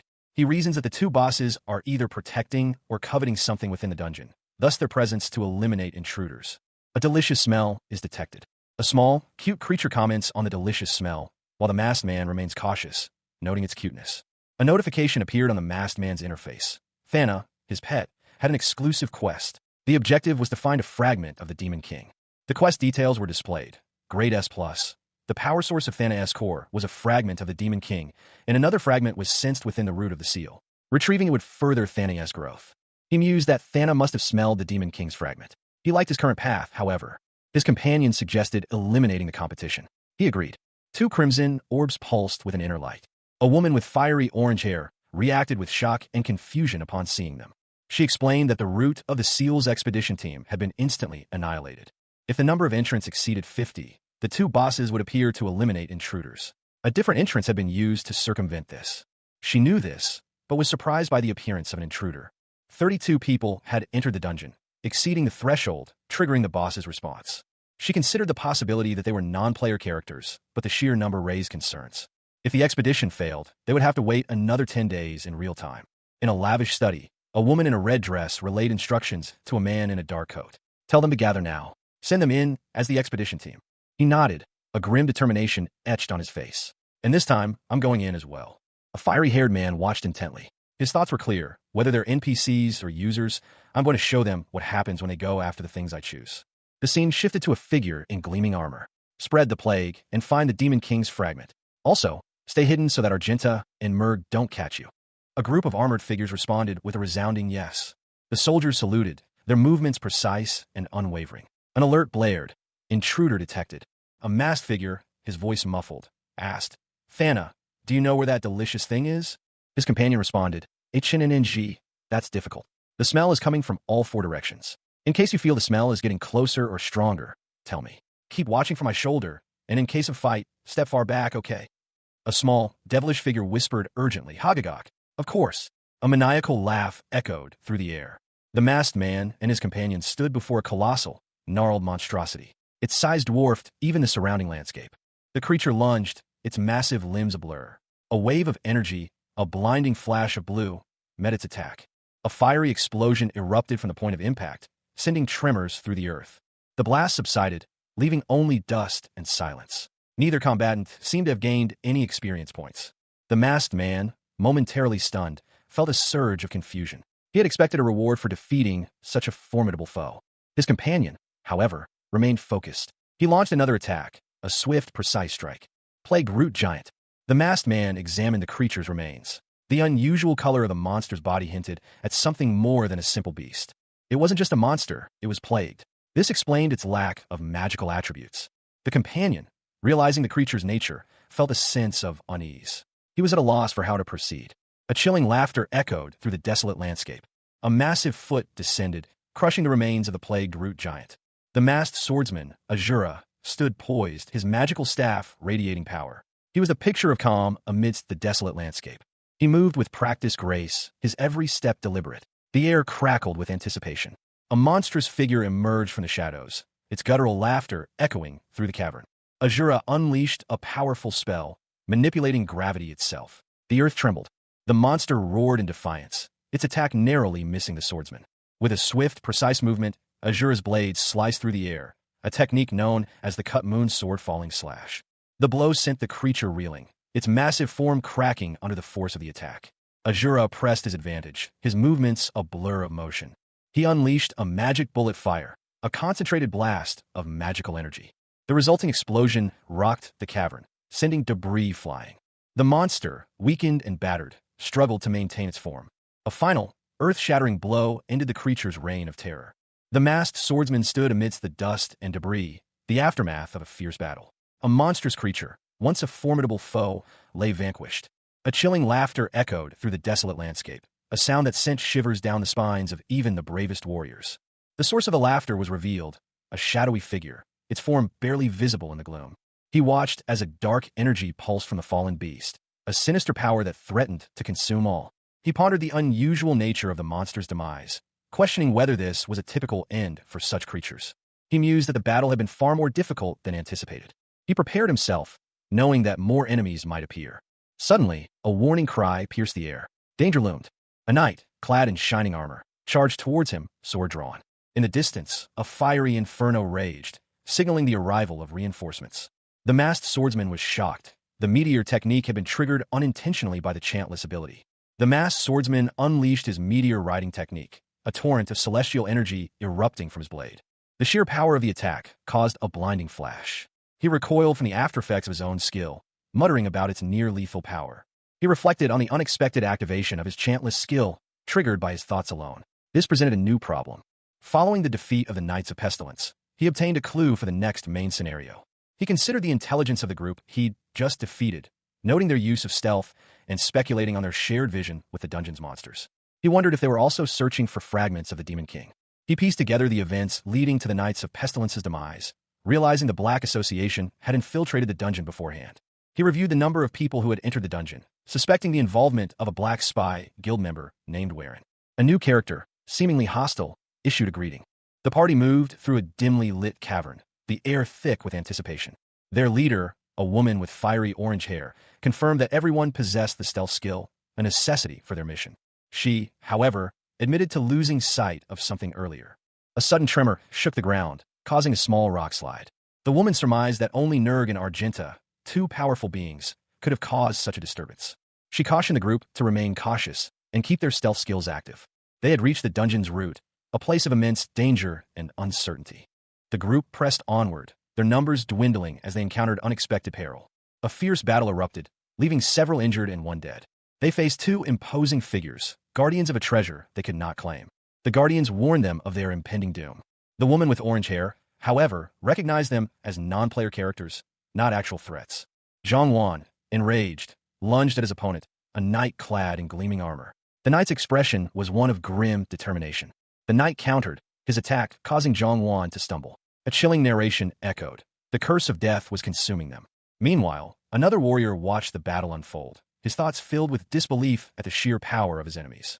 The fight continued, with blows exchanged and the ground stained crimson. The knight's attack was relentless, pushing Zhang Wan to his limits. Suddenly, one of the knights collapsed, his body racked with pain. A cry rang out. It was poison. The warrior observing the battle urged his companions to seize the opportunity, as the enemy's momentum had faltered. The battle concluded with a resounding victory. A message appeared. The Order of Decaying Knights, the Knights of Pestilence, had been defeated. The victorious warrior, however, was left shaken by the loss of his elite forces. A message appeared. A clue for main scenario 2 had been obtained.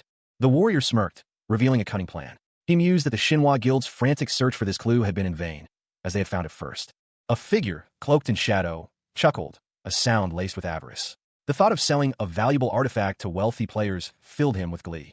He surveyed his surroundings, a cavernous space where the ground seemed to breathe. Suddenly, a voice cut through the silence. Got you.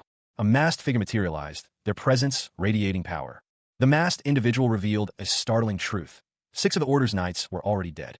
He explained that the knights possessed invisibility cloaks, making their deaths by other means unlikely. A group of armored figures stood silently in the darkness, their presence a stark contrast to the cavern's stillness. An intruder had been detected. The plague had been contained, but it was too early to celebrate. One of the knights believed there were insufficient numbers to locate the intruder, who seemed highly skilled. The vice-captain ordered a coordinated search, emphasizing the intruder's unexpected strength. A close-up revealed the face of a powerful, helmeted figure, eyes glowing with an eerie light. A figure, consumed by furious rage, roared, his face contorted in a mask of pure fury. He stood amidst the aftermath of battle, a grim expression etched onto his features. Despite his success in eliminating 6 opponents, his frustration was palpable. None had dropped any loot. He wondered aloud why his allies, Nurg and Argenta, had not yet arrived. The sheer scale of the location was baffling. Even a catastrophic event like the gravity meteor hadn't prevented his enemies from reaching this place. He mused that a one-on-one confrontation would be more advantageous than facing 3 opponents simultaneously. The masked warrior prepared himself, his stance shifting to a defensive posture. He launched himself forward, a blur of motion. A colossal, serpentine creature emerged from the depths, its scales shimmering under the ethereal glow of the cavern. The creature roared in pain as the warrior's attack connected. The warrior was momentarily stunned by Nurg's roar, the effect lasting for 5 seconds. However, Thananos' soft blanket reduced the stun duration by 2 seconds. He prepared to unleash another gravity meteor. The impact of the gravity meteor was devastating, crushing the serpentine creature. A wave of searing energy erupted, the masked warrior at its epicenter. He found himself enveloped in Thananos' cloud bed of tranquility, a soothing refuge. His health and magical power were fully restored. 2 uses of the cloud remained. He decided to conserve the remaining uses for a later, more critical moment. His initial attack proved less effective than anticipated. He unleashed a combined magnetic rush and heavenly thrust. The slash pierced the creature's defenses, a critical hit. Employing the moon sword falling slash and wind sword techniques, he pressed his advantage. The masked warrior continued his assault. He executed a devastating wind sword maneuver. The blow landed critically, triggering Thananos' nightmares. The creature recoiled, momentarily incapacitated by the hallucination and pain. Thananos' nocturne descended. The monstrous serpent lunged, its gaping maw filled with rows of razor-sharp teeth. The impact of the attack sent tremors through the earth. The creature, surprised by the warrior's resilience, hissed in disbelief. "You are unexpectedly robust, huh?" The masked warrior, unfazed, countered with a swift strike. "What are you going to do about me staring at you?" He scoffed. Other than yapping about it, he leaped back, narrowly avoiding a devastating counterattack. He observed the surroundings, noticing the decaying roots of the nearby trees. Plagued root monsters. Decaying knights might be here soon as well. I should end this quickly. A notification appeared before him. Nurg the Steel Imugi is entering Phase 2. Another notification detailed the effects of Nurg's new phase. Steel Imugi Nurg's spines of steel have been triggered. This drains the life force of all creatures existing on land. A plagued root giant has been impaled by Nurg spikes of steel. A plagued root giant has been impaled by Nurg spikes of steel. Why now of all times? With a final, earth-shattering roar, the creature was vanquished. Nurg, the Steel Imugi, had greatly recovered its stamina.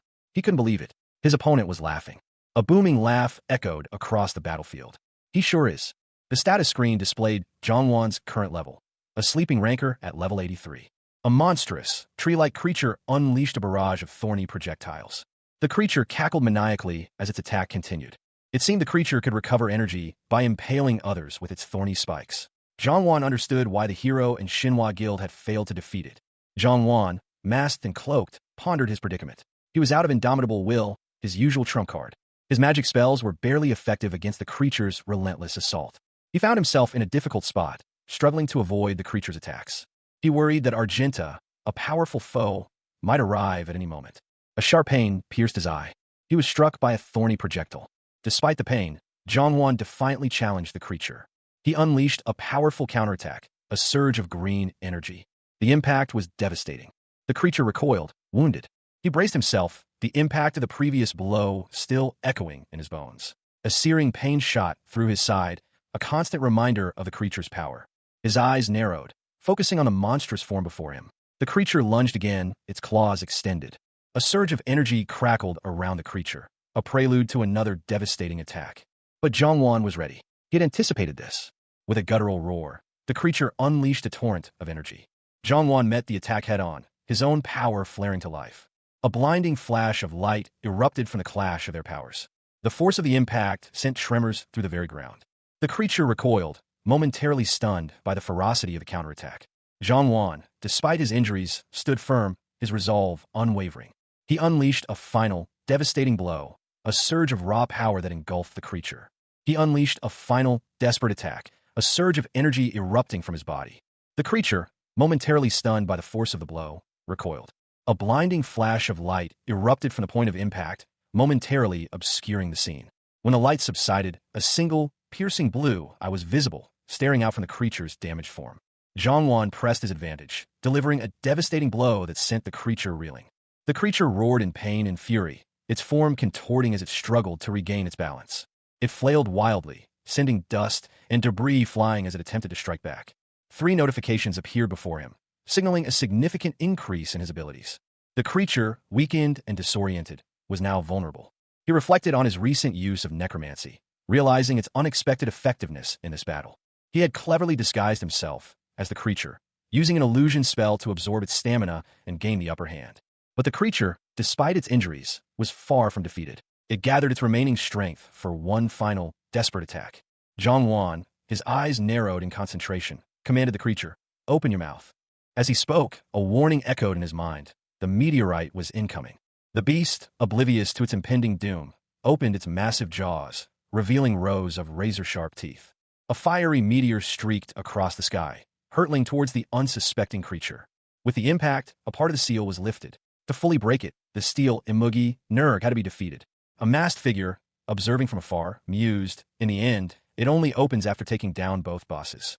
The creature, wounded but not defeated, roared in pain and fury. Zhang Wan, watching the beast thrash, admitted to himself, "This makes me feel like a villain, but all life is like that, isn't it?" He knew he needed to act quickly before the decaying knights arrived. The creature unleashed a final, desperate attack. Chains, glowing an ominous green, lashed out from the creature, narrowly missing Zhang Wan. It lunged forward, its jaws snapping shut with a resounding clang against the metallic restraints. Zhang Wan reacted instantly, his movements a blur as he evaded the attack. He vanished in a flash of light, utilizing instant teleportation. Reappearing behind the creature, Zhang Wan unleashed a powerful attack. The heavenly thrust, combined with a magnetic rush, sent a wave of energy surging towards the beast. The impact was explosive, a fiery burst engulfing the creature. A searing column of energy erupted from the ground, a devastating blow. The creature roared in pain, its form momentarily obscured by the intense heat. It thrashed wildly, the flames intensifying around it. The creature's body was scorched, its movements becoming sluggish. Thananos' nocturne, a dark power, began to emanate from the wounded beast. Zhang Wan, his face partially obscured by a mask, unleashed a wave of energy. He muttered a farewell. The moon sword falling slash technique was executed with precision. The attack connected, striking the creature with immense force. He leveled up twice in quick succession. A series of messages appeared, detailing his accomplishments, defeating 2 divine beasts and achieving an unbelievable feat. Further messages detailed the rewards. His stats increased, and he acquired the souls of the defeated beasts. The final message announced the opening of the last path of the seal, granting him access to new terrain. An explosion of fire and debris marked the creature's demise. Zhang Wan reflected on the battle, noting it had taken far longer than expected. He acknowledged the increasing difficulty of the challenges ahead, even with his improved skills. He was still recovering from the previous battles, his breath coming in ragged gasps. The exertion had been immense. Zhang Wan unfurled an ancient map, its surface worn and faded, revealing a cryptic drawing of the terrain. The map also showed a cluster of 26 moving points, indicating the locations of the decaying knights. He could track their movements, and even pinpoint the location of the Demon King's fragment. His stealth detection abilities ensured he wouldn't lose track of them. Despite the risk, he decided to proceed. A swarm of shadowy figures emerged from a dark cavern, their movements swift and silent. 2 figures, observing from a distance, noted that Werg and Argenta were dead. One of them commented on the strength of Thananos' descendant. They observed Zhang Wan's lack of movement. They surmised he was injured, but proceeded with their plan to confront him. Their intention was to slay the cursed descendant. Despite their stealth, they were warned not to underestimate his strength. He coughed, a plume of dust and smoke billowing around him as he struggled to sit up. The world swam before his eyes, a dizzying kaleidoscope of gray and black. A violent tremor shook the ground, sending cracks spiderwebbing across the earth. The air itself seemed to vibrate with raw power. He was buried beneath a mountain of debris, the weight pressing down on his chest. Panic clawed at him, but he fought to remain calm. GRRR. ZZZZ. A monstrous figure emerged from the dust cloud, its form slowly resolving into something terrifying. A low growl rumbled from its throat, its eyes, glowing with malevolent energy, fixed on him. The creature was immense, its armor scarred and broken, but its power was undeniable. The profile of a sleeping rancor appeared on screen, the number 84 prominently displayed. Zhang Wan, the player, was identified. He slept soundly, a dark mask concealing his face. A voice, distant yet clear, echoed in the darkness. A descendant of Thananos could easily do that. The warriors conferred. One voiced concern about attacking the sleepwalking figure, while another suggested caution. They acknowledged Thananos' sleepwalking as a disaster of epic proportions, a catastrophe even a god couldn't stop. Their understanding stemmed from their past, as Thananos' knights. The warriors knew Zhang Wan was a descendant of a traitor, increasing their suspicion that he might be sleepwalking as well. They concluded that none of his sleepwalking could defeat them. The order was given attack. A fierce assault commenced, the scene a whirlwind of motion and clashing steel. Zhang awoke with a start, disoriented and confused. A warrior bellowed, ordering him to move. A powerful surge of energy erupted from Zhang, blasting the attacker away. The energy subsided, revealing a glowing relic in Zhang's hand, Thananos' divine relic. Legend foretold that when pillow, blanket, and bed united, a great power would awaken. The warriors, sensing this, prepared to strike. They knew Thananos' slumber could be disturbed, but only by a foolhardy few. By no one, it was said. Yet, here they were, poised to defy fate itself. 3 of their number had already fallen. The remaining warriors steeled themselves for the inevitable. Their plan was simple: kill Zhang, even if it meant destroying a divine relic in the process. The warrior lunged, shouting a battle cry as he delivered a fatal blow. But the attack was deflected. Zhang, awakened by the disturbance, unleashed a surge of energy. A blinding flash erupted, pushing back the attackers. For now, the remaining warrior retreated, leaving Zhang alone amidst the chaos. He stood, the power of Thananos' relic coursing through him, a storm brewing within. He staggered back, a crimson stain blooming across his armor. The force of the blow sent tremors through his body. His attackers pressed their advantage, their movements a blur of steel and shadow. One of them, momentarily distracted, was sent sprawling by a sudden surge of energy. The warrior, his eyes blazing, unleashed a wave of power that shattered the very air around him. His opponents recoiled, momentarily stunned by the ferocity of the attack. They were forced to retreat, leaving him standing amidst the wreckage. Exhausted but victorious, he breathed heavily, the adrenaline slowly fading. Thananos' narcolepsy skill has been activated. He will be forced to fall asleep. The system message detailed the parameters of his force logout, including the activation of a protective measure.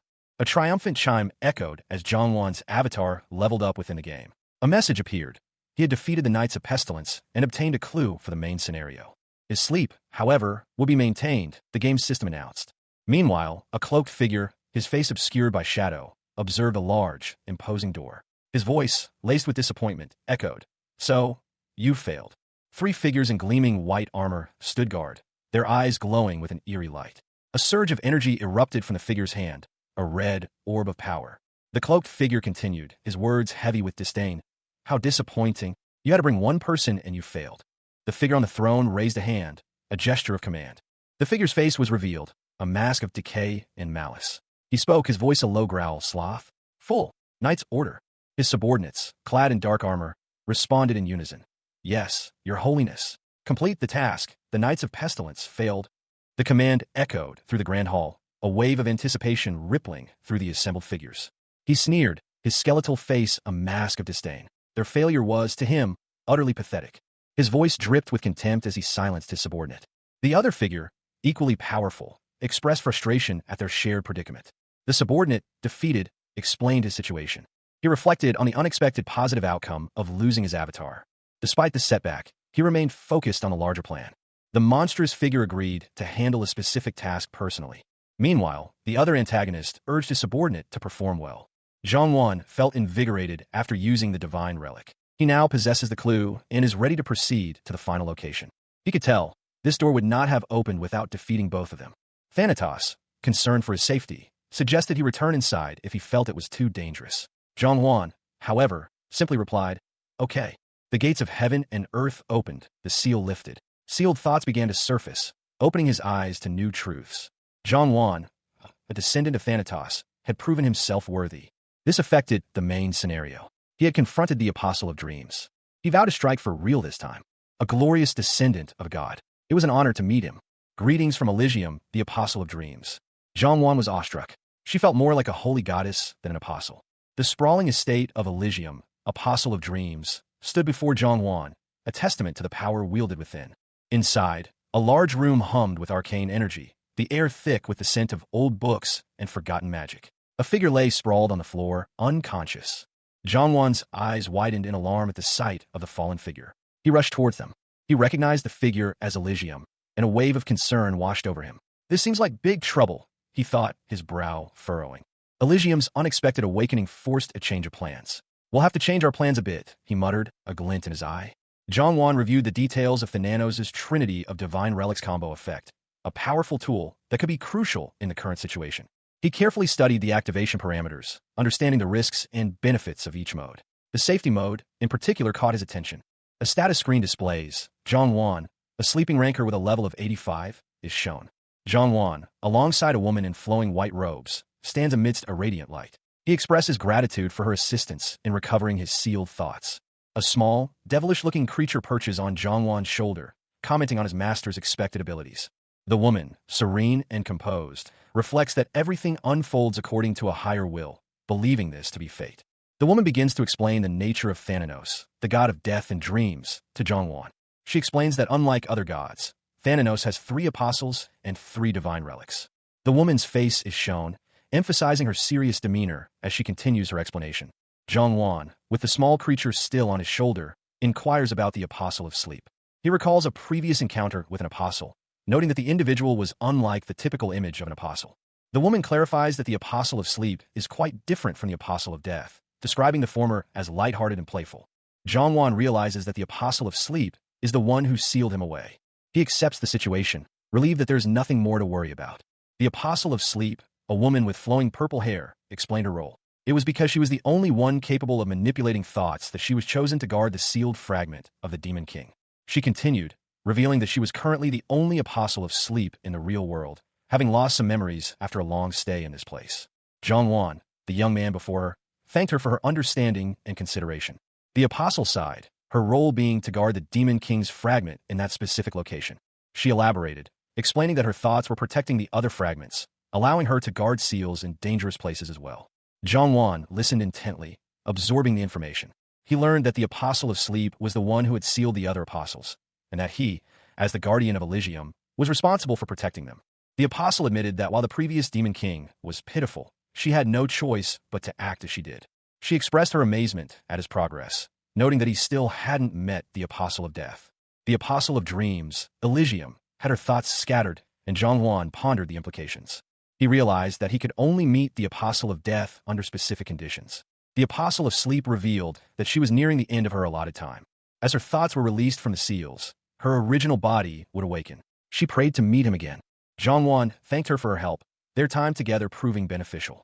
The fragments of the Demon King materialized in the hands of a cloaked figure. He believed the young man would use the gift well, as would the child. Now that the child had received his gift, it was the young man's turn. Despite this slight embarrassment, the divine deity presented her gift. He wondered what the gift could be. The Apostle of Dreams appeared before him, her expression serene. The Apostle's powers temporarily strengthened his Thanatos' dream skill. He had a one-time opportunity to use the Dream Shop. Items and skills available were of God rank or higher. The Dream Shop interface appeared, offering the options to draw an item or a skill. Thanatos' post-munition appeared. He decided to draw an item, hoping for the dream of overnight fortune. He chose to draw a skill. He acquired the skill's competence and a divine relic. He stood before a powerful sorceress, their parting imminent. The world, it seemed, had spoken. A notification appeared on his screen. A balance patch was about to begin. The sorceress vanished as the system prepared to update. Her final words echoed in his mind. A hopeful wish for a future encounter. An official announcement detailed the compensation for players affected by the emergency maintenance. Zhongwan reviewed the patch notes, noticing a peculiar detail. He mused on the timing of the patch, its implementation coinciding with his recent acquisition of the divine relic. He considered the implications of his newfound power and the potential for an overpowered state. His sister suggested they protest the balance patch at the Idea headquarters. She questioned the fairness of the patch, given that he had obtained his abilities through his own efforts. Zhongwan's sister expressed her disbelief at the situation. Zhongwan and his sister, Coa, discussed the recent emergency balance patch and the implications of his newly acquired skills. Coa questioned the fairness of the rapid skill acquisition, suggesting it felt like a scam. Coa expressed concern, asking Zhongwan if he was worried about the patch's impact. The scene shifted to the Japanese server, where Tsui, a level 399 player, was shown. Tsui unleashed a powerful attack, a surge of energy emanating from him. The force of the attack was immense, leaving a trail of destruction in its wake. He commented on the length of time it took to achieve this level of power. A series of messages appeared, indicating that Hunting God had contacted his apostle. The apostle, now empowered, stood ready, fists clenched. The young woman, player Yoon, stood on a windswept shore, the waves crashing against the rocky cliffs behind her. A glowing, ethereal bow materialized before her. Its form solidified as she gazed upon it, a look of wonder crossing her face. She thought, that's it. She reached out, her fingers brushing against the cool, smooth surface of the bow's handle. A surge of energy pulsed from the weapon. With a sudden burst of motion, she drew the bow, a faint blue light emanating from its surface. A satisfied smile played on her lips as she felt the power surge through her. Suddenly, she stumbled, dropping the bow as a wave of dizziness washed over her. A series of messages appeared before her, indicating that she had completed a quest and received her reward. She read the details of her reward: skill points, prestige points, and a linked quest from the hunting god. Confusion clouded her features. She questioned why the divine relic wasn't included in her reward. Another message appeared, revealing that she had received an additional reward: the hunting apostle's bow. She muttered to herself, questioning the nature of this divine object. Frustration welled up inside her as she realized the divine relic was missing. She exclaimed, "Damn it!" The city skyline was visible in the distance, a stark contrast to the digital interface that dominated the next scene. A man in a suit, his expression serious, pondered the implications of the Apostle of Dreams' actions. He discussed the matter with a colleague. Their conversation focused on the Japanese God rank user and the recent skill-enhancing buff. News of the Japanese server's bonus awards prompted an inquiry about the American server status. The American server, it turned out, had acquired 2 God-class users.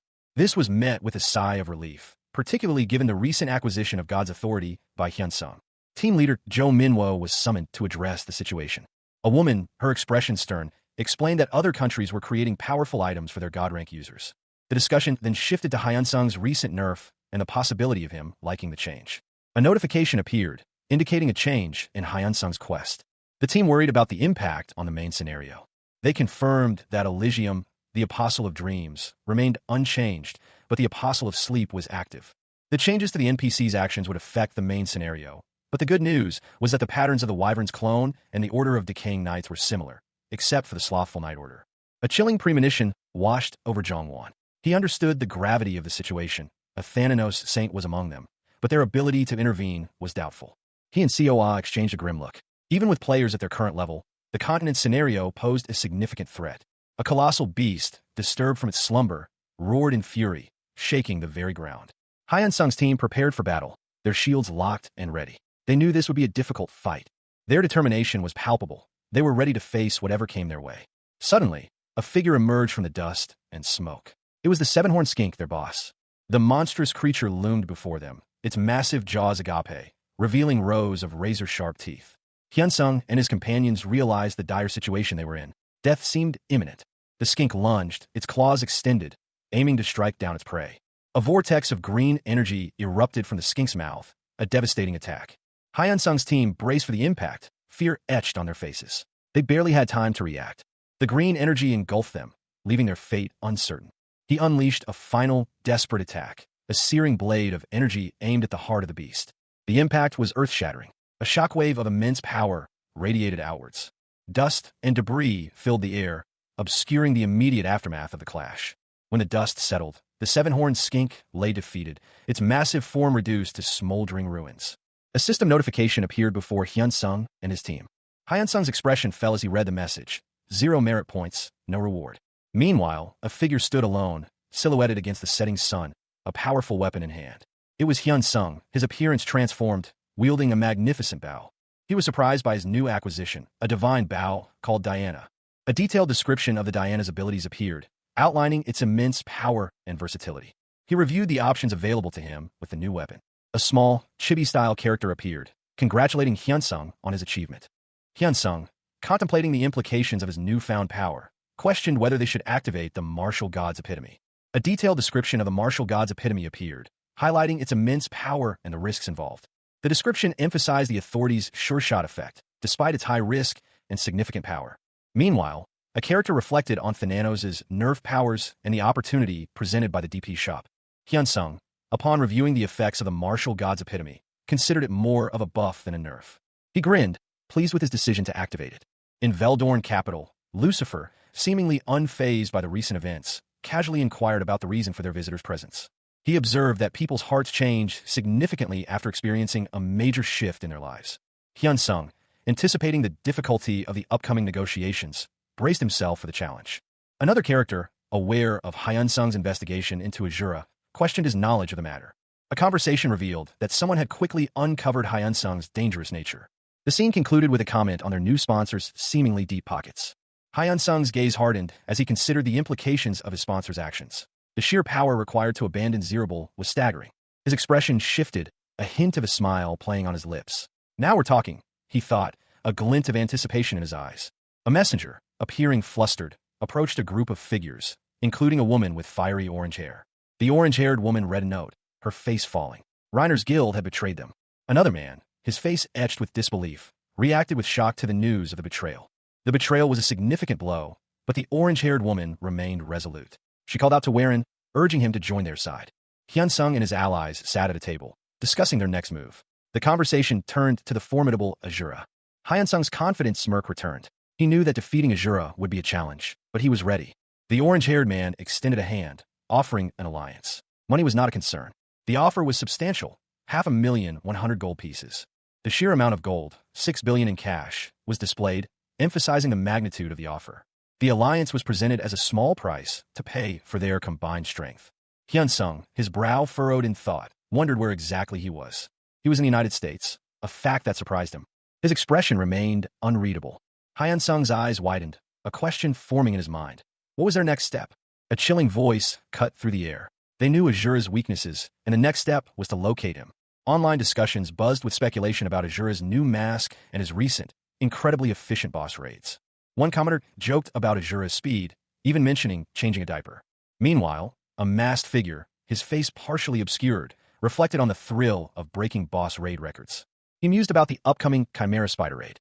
The Chimera Spider loomed large, a formidable foe. However, a problem arose. The minimum number of participants for the raid was 2. The masked figure sighed, contemplating the prospect of hunting alone. His face contorted in a grimace of frustration and desperation. Hyun-sung pondered, a knot of uncertainty tightening in his gut. The memory of his desperate cries in the Leekin's cave echoed in his mind. He was searching for allies to face the Chimera Tatyul, the formidable Chimera Spider Queen. A voice, however, caught his attention. A confident voice challenged him, implying that any potential ally would be nothing more than a coward hiding behind him. Hyun-sung scoffed at such a judgment. He reflected on his previous strategy, realizing it hadn't been the most effective way to find a party. The voice offered a proposition. Either Hyun-sung had a request, or he was brave enough to hunt the Chimera Queen alone. A masked individual appeared, suggesting a party formation. Hyun-sung's expression shifted to one of intrigue. The masked figure stood before him, awaiting a response. Hyun-sung, deciding to take a chance, extended an invitation. He offered his hand, promising a bond of comradeship to anyone who accepted. The masked individual seemed surprised by Hyun-sung's unwavering resolve. Azura, level 194, joined the party. The handshake was brief, professional. Jong-hwan, however, was far from calm. He stared, a question mark hanging in the air. Recognition dawned. That was Azura, the famous YouTuber, and the gear matched his videos exactly. Jong-hwan and his partner watched Azura, impressed by his presence.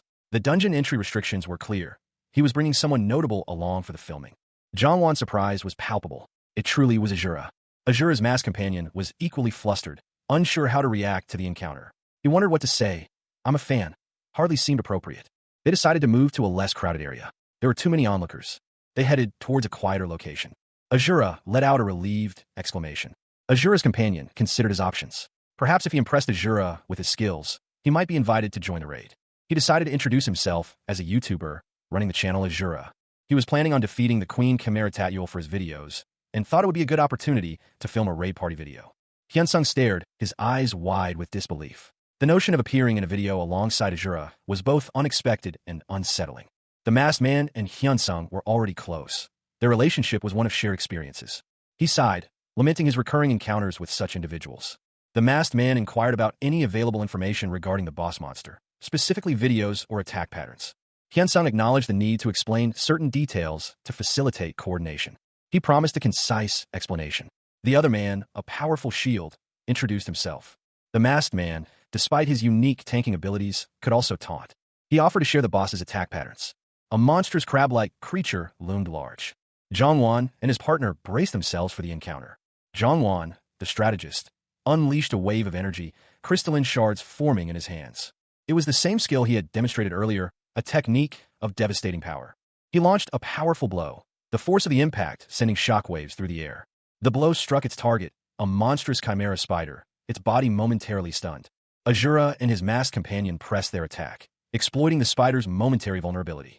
Observing the battle, Jong-hwan noted the spider's resilience, impressed by its tenacity. The masked man, Azura, skillfully evaded the spider's counterattack, his movements precise and deadly. He was efficient, knowing when to disengage, a quality Jong-hwan admired. The spider retaliated, its claws tearing through the air, narrowly missing Azura. The masked man's companion, momentarily caught off guard, barely dodged the attack. Zhongwan, seeing an opportunity, prepared another attack, his hands glowing with energy. The Chimera Spider is now delirious and unable to recognize allies and enemies for 10 seconds. Zhongwan unleashed a devastating attack, red energy surging from his body.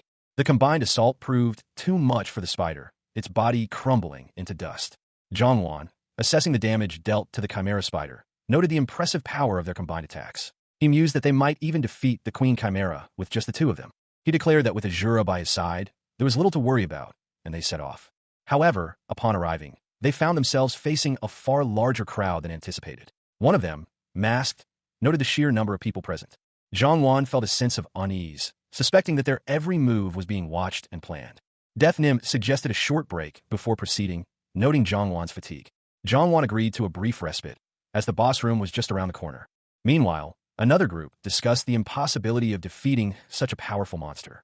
They analyzed the monster's movements and skills, concluding that taking it down immediately was impossible. One of them proposed a revised plan, to attack after the raid concluded, when the monster would be exhausted and less guarded. They agreed that this was the most effective strategy. A young character, however, realized the truth. It was a trap.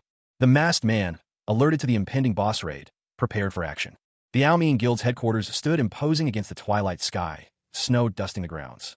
Inside, a guild official reviewed a report. It indicated that Azura had entered the Chimera Spider's lair.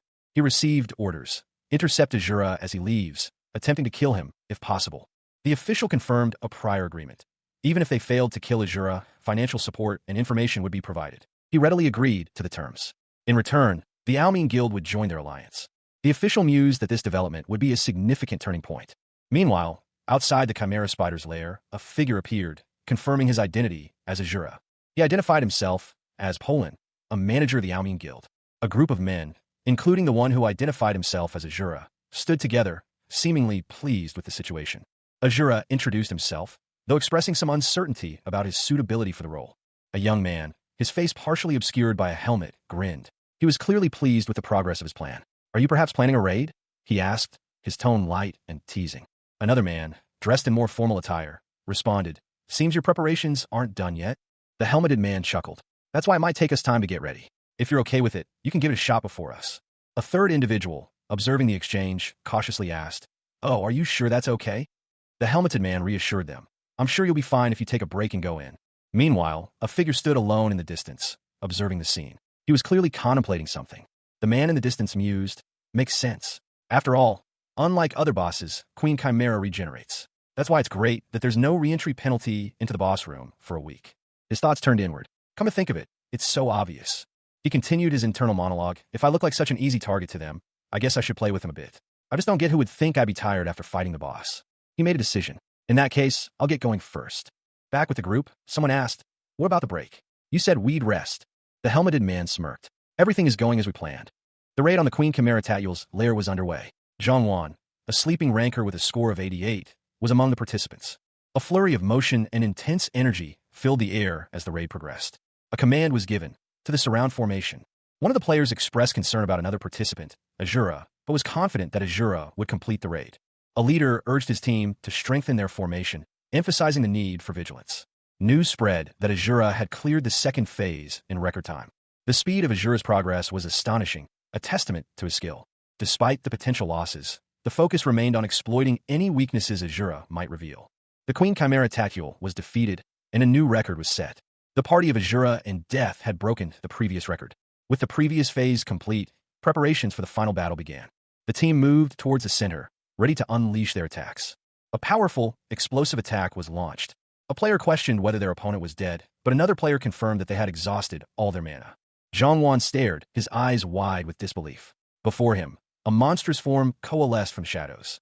The creature's power was palpable. A chilling aura radiated outwards. The masked man, Azura, stood defiantly, a grim expression on his face. He had summoned the Queen Chimera Tatuel. With a guttural roar, the Queen Chimera lunged, unleashing a wave of dark energy. One of Azura's companions urged him to kill Azura, but he remained unfazed. Azura's companion whispered that Azura was fucking awesome. The battle raged, the ground trembling under the impact of the Queen Chimera's attacks. The Queen Chimera fell, its power spent. Azura noted that he could no longer collect souls after summoning such a powerful boss. His small companion seemed unimpressed. Zhang pondered the recent battles, realizing that the Black Spider Guild was not his current pursuer. He felt confident he could identify his pursuer. He spun his weapon, a blur of motion, the force of the strike sending a shockwave through the air. The battle was lost. Defeat hung heavy in the air. Despite the setback, Zhang remained resolute. He would find a weakness in his opponent's new fighting style, no matter how insignificant it seemed. He would lead the way. A dark energy erupted from the ground, a violent surge that threatened to consume everything. The force of the blast sent him reeling, but he held his ground. Zhang and his allies launched a counterattack, their movements precise and deadly. One of the soldiers grinned, anticipating victory. The commander ordered his troops to spread out, flanking their enemy. The soldiers obeyed without question. An archer loosed an arrow, aiming for the heart of their foe. A desperate cry of warning echoed across the battlefield. Darkness fell. A blinding flash of energy erupted, the source unclear amidst the chaos of battle. Zhang watched, his expression grim as he witnessed the destructive power unleashed. The masked warrior, a figure of intense focus, moved with deadly precision. He effortlessly deflected a barrage of attacks, his movements a blur. One of Zhang allies, his face contorted in disbelief, questioned the possibility of such skill. The masked warrior, feeling the weight of his actions, wondered if he was receiving his just deserts. His comrade, filled with dread, warned that their guild was doomed. He stood defiant, his stance unwavering despite the impending doom. Another ally, gritting his teeth, activated a powerful defensive technique. The resulting explosion was cataclysmic, a maelstrom of green energy. The masked warrior, having narrowly escaped death, breathed a sigh of relief. He pondered the events, questioning why he had been targeted. A lone warrior, clad in crimson and dark, stood amidst a desolate, icy landscape. He pondered, I've never fought with the Araman Guild, and they wouldn't do something like this just because I broke a record. Should I wait and see? A guttural roar escaped him as he unleashed a powerful attack. Two figures watched from a distance, one exclaiming, seriously? You were awesome. You killed it. Death, you did great today. I'm sorry you got swept into this mess because of me. One of the observers, a young man with dark hair, declared, oh no, not at all. It's my honor. I'll pass on this story as a family heirloom. The other, masked in red, responded, edit and release the video of me and you in the raid together. He chuckled, yeah, sure. I don't mind, ha ha ha. In that case, I'll get going. I have some work to do. I'd like to meet you again. Of course. Have a safe journey. Meanwhile, a blonde-haired man, Lucifer, examined a glowing orb. He mused, no way this was enough to take down Azura, because catching a god ranker so easily would be ridiculous. Another voice called out, oh, Lucifer, are you doing well? Lucifer replied, thanks to you, I'm resting quite well. Good to hear that. So you must have contacted me to report about Azura, right? Of course. As expected, the Araman Guild has failed. They reported that we need users over level 300 at minimum in order to eliminate Azura. Lucifer pondered, minimum, they say. What do you think? I believe that at least 10 level 350 players are needed for some assurance. As expected of a god rank player, or perhaps a player from a different dimension compared to other god rank players. If you eliminate Azura, you will apparently obtain an item. They say that item is needed to reach a new phase. He asked who was providing this information. The response was that he couldn't say, not even to him. He pondered that there must be a reason why other god rank players are classified as apostles, but Azura is a descendant. He confirmed that the phase he mentioned was indeed the key to becoming the descendant of the sky god, Zenith. It also felt like the key to breaking the main scenario. He acknowledged that they hadn't yet found any useful weaknesses of Azura. He instructed the other to focus on gathering more information. He vowed to live up to expectations. He was informed that he would soon be traveling from the eastern continent to the central continent. He understood that the clearing of the eastern continent's main scenario would allow for easier travel between continents. He stated that he was busy and would be leaving soon. Azura was threatened with death. The profile of a sleeping ranker, number 89, appeared on a screen. The player's name was obscured. The main church of Thanatos loomed, a stark, imposing structure against the dark sky. A wide shot revealed the vast expanse of the church complex, its architecture hinting at ancient power. Cardinal Carrot, a large man in ecclesiastical garb, sat with his hands clasped, a look of deep concern etched on his face. He was clearly agitated, his eyes darting around as if expecting something. Player Coa, also known as Rena, approached him. Cardinal Carrot, you're here, she greeted. The cardinal turned, his expression unreadable. He stated, I should be the one greeting you. Cardinal Carrot, faithful servant of Thanatos who has returned after a mission. Cardinal Carrot's face showed a flicker of surprise, followed by a deep sigh. He seemed to be struggling with something. Rena spoke, her voice laced with worry. It looks like things didn't go too well. Rena explained, all the places we attacked were offerings, and our attacks simply resulted in the sacrifices being offered to the altar.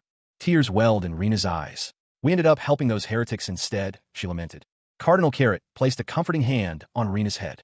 He reassured her, "No, you wouldn't have come back for no reason, Cardinal Carrot. So take your time to tell me what happened." The title of the work is revealed. Cardinal Carrot and player Coa stood before a large window overlooking a sprawling city. Coa expressed disbelief at the news. While investigating the decaying knights, Cardinal Carrot detected divine power in the east and west. He explained that only the apostles could wield divine power, though he couldn't understand why. He discovered that other religions were cooperating with the decaying knights. Cardinal Carrot found it unbelievable that the gods abandoned Thanatos so easily. He remarked on the gods' foolishness and arrogance, and that once the descendant found his true power, they would pay for their treachery. Player Coa agreed, stating that the decaying knights were a nuisance, but she couldn't understand why the apostles weren't acting against them. She surmised that this must be part of Thanatos' plan. A map showed the movement of priests to former holy lands. Cardinal Carrot pondered whether he would have to release Libius. Player Coa asked about Libius's whereabouts. Cardinal Carrot apologized, explaining that Libius had escaped and become stronger. Cardinal Carrot, her pink bunny ears twitching slightly, expressed concern to the older man beside her. She hadn't sensed the descendant's energy in days. The older man, however, remained unconcerned. He dismissed the possibility of the descendant abandoning them. He instructed her to report any sign of the descendant's energy.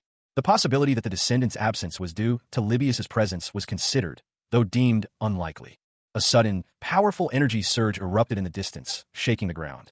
Meanwhile, a masked figure, brimming with excitement, celebrated a recent victory. Observing the masked figure's enjoyment, a voice noted their amusement. The scene shifted to a masked archer, preparing to fire an arrow. The archer released their arrow, a powerful blast of energy. The arrow struck its target, causing a significant impact. The masked figure, their face now visible, let out a triumphant roar. A powerful surge of dark energy erupted from the figure, signaling a significant power increase. A surge of dark energy erupted, its tendrils reaching out like grasping claws. The force of the blast was immense, leaving a trail of destruction in its wake. The masked figure, Char_008, landed gracefully, a faint shimmer surrounding him. He surveyed the scene, a hint of satisfaction in his eyes. He muttered to himself, pleased with the experience points gained. Nearby, Char_001 watched, his expression unreadable. Meanwhile, Char_002 reflected on her recent vacation, a wistful smile playing on her lips. She sighed, admitting to herself that her current companions were less enjoyable than her previous ones. Char_008's masked companion excitedly suggested bringing in more enemies. Char_008, considering the suggestion, calmly asked how many more could be brought. He explained his plan to use meteor riding on divine arrows to make the blows fatal. His companion, impressed, simply exclaimed his agreement. A large, monstrous creature fell to the ground, defeated. The masked figure, his red jacket stained with the ichor of his recent foe, surveyed the battlefield. The creature, a colossal monstrosity of earth and shadow, lay defeated, its once menacing form now inert. He turned, his gaze settling on a figure tumbling from a high precipice. The fall seemed perilous. Despite the danger, the masked man remained unmoved, his attention elsewhere. His next attack was swift and decisive, a penetration hit that sent a shockwave through the air. The force of the blow was immense, a gravity meteor unleashed upon his opponent. He judged the damage insufficient. Another strike was needed. The flames erupted, consuming everything in their path. He focused, preparing for the next assault. Meanwhile, another warrior, his weapon glowing with an ethereal light, entered a berserker's rage. The ground trembled as a powerful energy surge ripped through the earth. The masked warrior's eyes, visible through the green mask, widened as a surge of power coursed through him. His red jacket rippled with the force. A wave of searing heat engulfed him, the flames licking at the edges of his mask. A notification appeared before him, activating Berserker's song. He felt a surge of adrenaline, his strength amplified beyond measure. A level-up notification flashed. The fiery aura around him intensified, then subsided as the Berserker's song ended. He braced himself, a notification warning him that he would suffer 50% of the damage he had recently received for the next 10 seconds. His teeth gritted as his health plummeted to zero. Another notification. His health and mana were fully restored. The warrior felt a sudden impact, and another notification appeared. You have died. His mask shattered, the force of the blow sending fragments flying. Despite his death, a message appeared. He had met the requirements for something. A question mark floated above his head. He was summoned to the netherworld. He awoke to a star-strewn sky, disoriented and alone. A cold wind whipped around him. A figure emerged from the swirling darkness, its voice echoing with an unsettling joy. Hook, oh my deity, I've been waiting for you for so long. The newcomer stood over a prone form, his posture suggesting a profound weariness. A swirling vortex of dark energy pulsed beneath him, a gateway to another realm. The figure's face was a mask of ecstatic tears, his joy unrestrained. A chaotic battle raged. Explosions rocked the earth, and warriors clashed with furious energy. The intensity of the conflict was staggering, a whirlwind of steel and magic. A group of figures, their faces alight with fervent loyalty, declared their allegiance to their master. One of them, a young person with pink hair styled in bunny ears, seethed with rage, their words laced with venom. That wretched Libius? Meanwhile, a warrior, his face obscured by a helmet, lamented the embarrassing turn of events. The sheer force of a single blow sent shockwaves through the battlefield, instantly decimating those nearby. Observing the carnage from a distance, a figure decided against intervening in the brutal fight. They noted the sheer chaos unfolding before them. A strategist, assessing the situation, noted the formidable enemy forces arrayed against them. Lucifer, another apostle, the apostle of the sky, and a lightning wielder. Despite the overwhelming odds, a plan was forming. Raymond, though struggling, was holding his own for the time being. A different warrior, observing the scene, decided to focus on a single, immediate threat. From a distant vantage point, a figure observed the unfolding events, a satisfied expression on their face. Everything is going according to plan. Their focus, however, remained on Lyra, deeming her the most important element of the entire operation. The strategist was confident that Elgers was also faring well. A lone figure stood at the precipice, gazing out at a vast, desolate landscape. The wind whipped around them, carrying with it the scent of dust and distant conflict. The scene shifted to a fierce battle. A warrior, clad in dark armor, engaged a foe with a swift, deadly strike. The warrior's opponent, a figure of immense power, roared in fury, his name, Azura, echoing in the air. Azura, his eyes blazing, declared that he had been waiting for this day. Observing the fight from a distance, a man in a richly colored robe noted that Azura had changed his job to Apostle of War. Azura's opponent, surprised, questioned how he knew that. The warrior recognized the sword in Azura's hand as his own. Azura challenged him to take it back, promising to kill him. Azura's rage intensified, his knuckles white as he prepared to strike. Their clash was earth-shattering, the warrior's opponent acknowledging his strength. The masked warrior stood before his opponent, a monstrous figure whose features were partially obscured by a grotesque mask. He found the mask quite impressive. Their previous encounter had ended in a draw, but this time would be different. He didn't even need Thananos' energy to win this fight. He confidently declared that Minerva alone was enough to secure victory. The opponent, however, was clearly not giving up without a fight. He roared in defiance. The masked warrior sensed the power of the god of war coursing through his enemy. Lucifer must have significantly enhanced him. He recognized the immense energy emanating from his opponent, realizing that he was facing the apostle of the god of war. The masked warrior's sharp observation was noted. The apostle of the god of war questioned whether the masked warrior had come to reclaim his authority. It wasn't just Lucifer who could strengthen allies. The masked warrior stood poised, a figure of quiet intensity. His allies, emboldened by a mystical blessing, prepared for battle. Their objective was clear: inflict maximum damage upon Azura. The true vengeance, however, was to be left to the Apostle of the Sky. Karen's third form, Flash, was unleashed. The attack was swift and brutal. The force of the blow sent their opponent reeling. A counterattack followed, fierce and unrelenting. His eyes burned with a deadly intent. He would not yield. The clash of wills was intense, a brutal dance of steel and fury. Blood flowed freely as the battle raged. A final, desperate blow landed, leaving the opponent gasping for air. The warrior's blade found its mark, a decisive end. With the apostle defeated, the victory was theirs.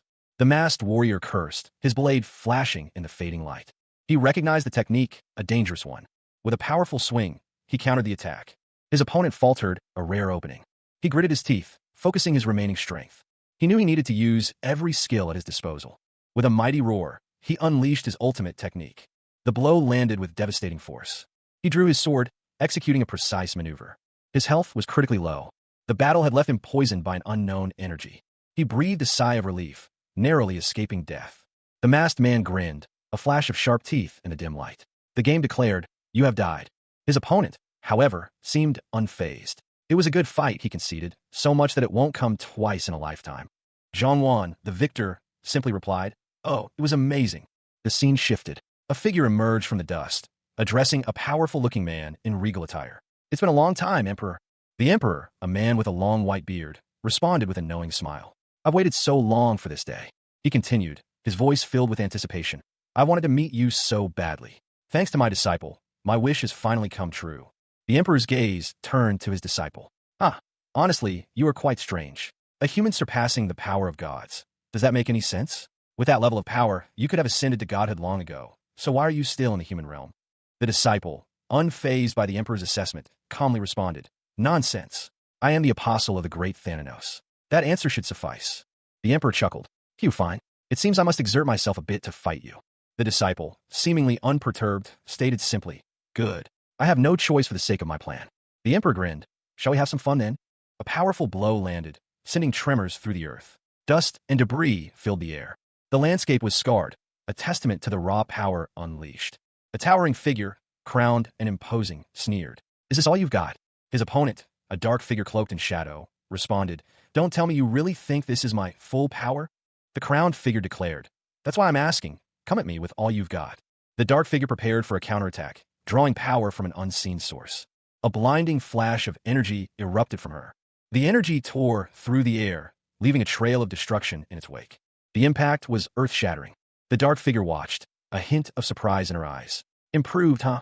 The crowned figure scoffed, seeing how you got excited and ran amok. You're still just a mere beast. The dark figure analyzed the situation. So far, the speed is similar to Elgar's. What decides the outcome is firepower. She unleashed a devastating magical assault, a torrent of raw power aimed at the towering figure before her. The impact was immediate and earth-shattering. A shockwave radiated outwards, distorting the very fabric of space. Such an overwhelming gravitational force, it even absorbed her energy. But the colossal being was unfazed, converting the magical energy into his own power. He challenged her. Let's see whether your magic is stronger or my body. His massive foot came down with crushing force. She barely managed to evade the blow, breathing a sigh of relief. He retaliated swiftly, a blur of motion. The creature before her was no mere avatar. It was something far more terrifying. He scoffed. No excuses about being cowardly, yeah? He continued. Did she twist space-time with gravitational force and connect to another world where anything is possible? You coward. With a sinister smile, she prepared for the next phase of the battle. She scoffed, that's useless. A vortex of dark energy erupted from the creature's chest, a terrifying display of power. It unleashed a wave of chaotic energy, a blinding flash of color. The sheer force of the blast was staggering. A nearby observer could only mutter, crazy guy. A woman, seemingly in control of the situation, explained the danger. The orbs of attraction and repulsion were too powerful to control once the enemy made contact. Meanwhile, Elgurs, the monstrous opponent, was questioned about his physical state. He responded with a challenge. Now, let's have a proper fight, kid. Elgurs unleashed a furious counterattack, a surge of green energy. The woman was caught in the blast, her body engulfed by the dark energy. A massive explosion rocked the area, sending debris flying. Observing the chaos from a distance, a figure in yellow robes calmly assessed the situation. This is dangerous. The woman, her form barely visible amidst the lingering dust and smoke of the recent explosion, coughed, a tremor running through her frame. Across from her, a figure of immense power stood, his red armor gleaming faintly in the dim light. He seemed unfazed by the destruction. He chuckled, a low rumble in his chest. I'll take that as a compliment. The warrior addressed the woman, his tone laced with a hint of disbelief. I know it's rude to say this, but aren't you too strong for a mere human? The woman's lips curved into a slight smile. She had anticipated this reaction. I approached knowing you were a singularity, but this is... She paused, her gaze unwavering. Something else entirely? He scoffed, clearly unimpressed. Everything you're trying to do. The warrior's expression hardened. I'm not here for a petty fight. Show me what you've got. The woman's demeanor shifted. A wave of energy pulsed from her, and she began to speak. He listened intently, a hint of surprise crossing his features. Good. A surge of raw power erupted from the woman, the very air crackling with energy. She unleashed a devastating attack, the force of it shaking the very ground beneath their feet. A surge of cosmic energy crackled, illuminating the desolate landscape. The energy coalesced, forming a swirling vortex of immense power. A figure emerged from the shadows, a sinister grin spreading across their face. It's about time. The vortex erupted, unleashing a wave of destructive force. An aged warrior watched, a glint of determination in his eyes. Let's get started. He charged, his weapon ablaze with fiery energy. The warrior's face was grim. At this rate, the whole world might get destroyed. His opponent, shrouded in darkness, responded, I need to finish this fight quickly. Sleep authority. The warrior smirked, a malevolent aura emanating from him. But this time, that won't work. A blinding flash of light erupted, the warrior's form momentarily obscured by an intense energy surge. He grinned, a hint of grim satisfaction in his eyes. Unexpected events continued to unfold. His opponent, his arms severed, spoke with a mixture of disbelief and resentment. He never imagined losing his limb in such a way. The elder warrior observed the scene, his expression unreadable. He deemed his presence worthwhile. He addressed the younger warrior, questioning whether the events were excessive, even for someone as unique as him. He alluded to a past transgression. The fallen warrior, eyes glowing with an unnatural light, spoke of Thananos' orders, expressing his displeasure at the events. His opponent chuckled, revealing his prior knowledge of the situation. He questioned the warrior's grudge against the gods.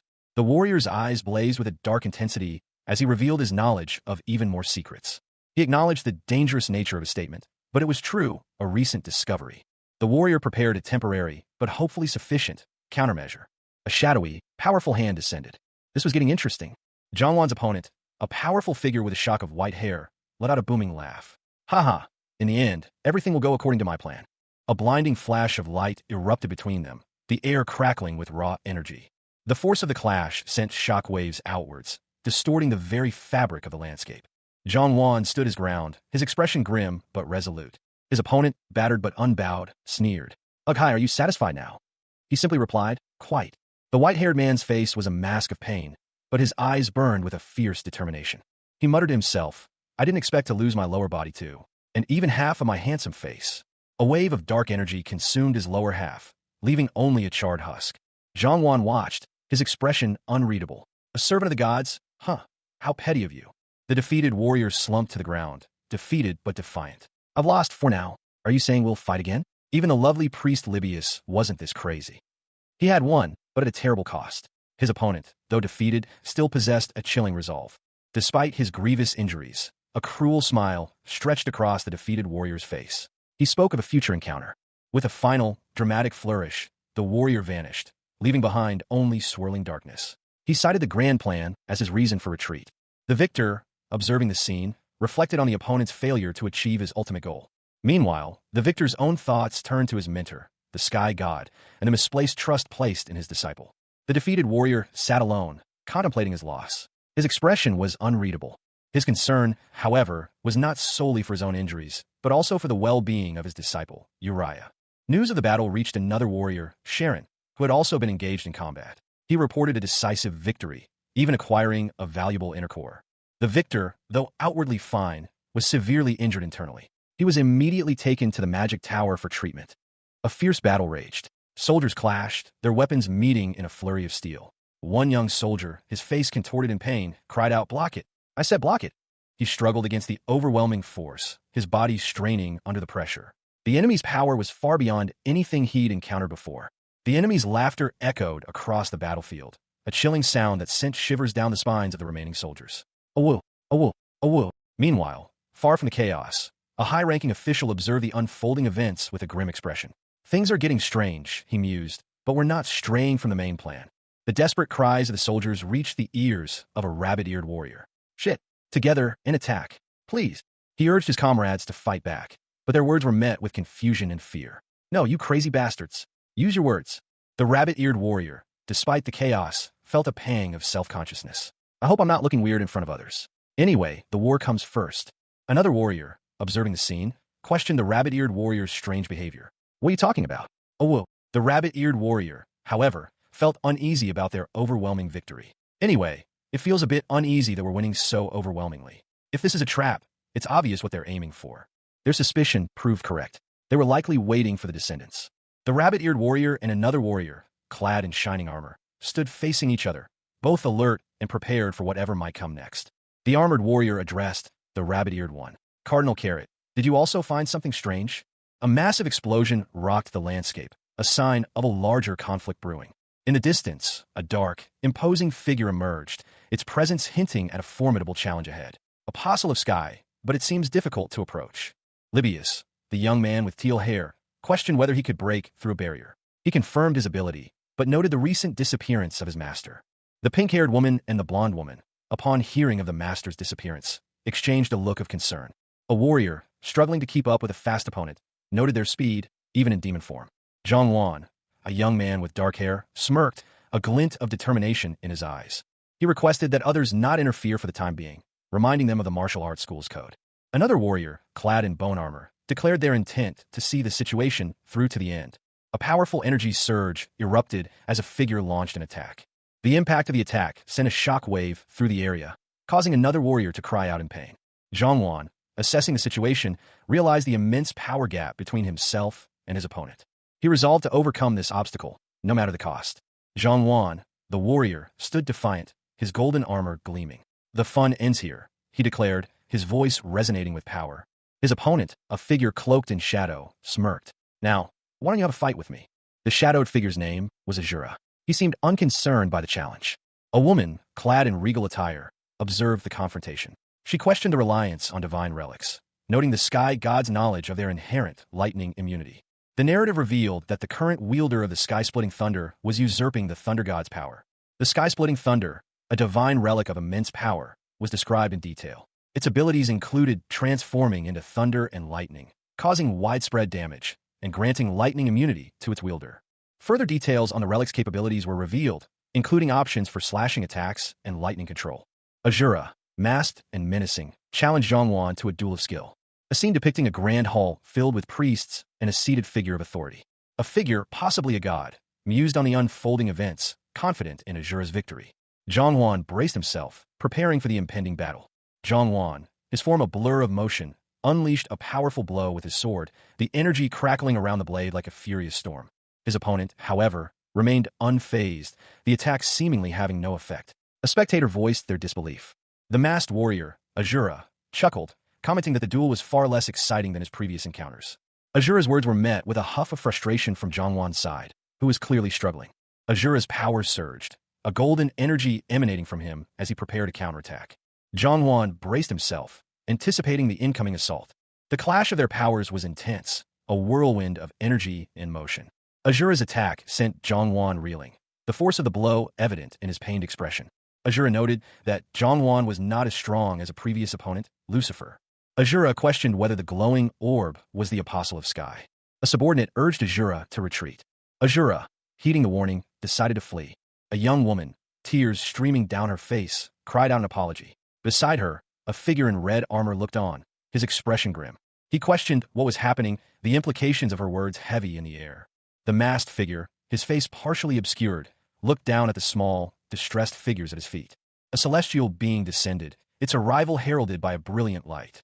Apollon, the light god, manifested in all his glory. The divine being's presence filled the area with an ethereal glow. The masked man cursed, realizing the consequences of his actions. Apollon's power, though immense, was diminished due to his forced expulsion from the divine realm. The masked man assessed his situation, his stats and attack power doubled, while Apollon's divine power was halved. He considered his options, knowing that a desperate gamble might be necessary. 10 minutes remained before Apollon, the light god, could fully adapt. Until then, he remained immobile. A figure observed the scene from afar, noting that the conflict wouldn't begin immediately. Demons, tasked with delivering trials, and angels, charged with spreading Apollon's word, were summoned. Apollon's angels would disseminate his pronouncements throughout the world. The war with Apollon had begun, and the locations of the ongoing conflict were shown. The Thananos Church, a key player in this conflict, prepared for the coming trials. The Azura Guild, a powerful force, stood ready to face the challenges ahead. A group of heroes, united in their purpose, stood vigilant against the looming threat. A masked figure, his face partially obscured, paced before a rocky outcrop. He muttered to himself, calculating the remaining time and the damage they could inflict upon the light god. His thoughts turned to the light god, a powerful adversary. Meanwhile, a younger man pledged his loyalty to his master. Another agreed, solidifying their alliance against the light god. The masked figure, Azura, addressed his companion directly, speaking frankly about the dire situation. The blonde-haired commander admitted that devising a strategy was proving difficult. Despite the challenges, the blonde-haired commander declared her intention to follow Azura's lead. Azura's companion questioned if he had a plan, to which Azura simply stated that they would fight. Azura considered the situation, deeming it worth a try. Azura was informed of his immense power, a power that extended to angels and demons in this war against the god.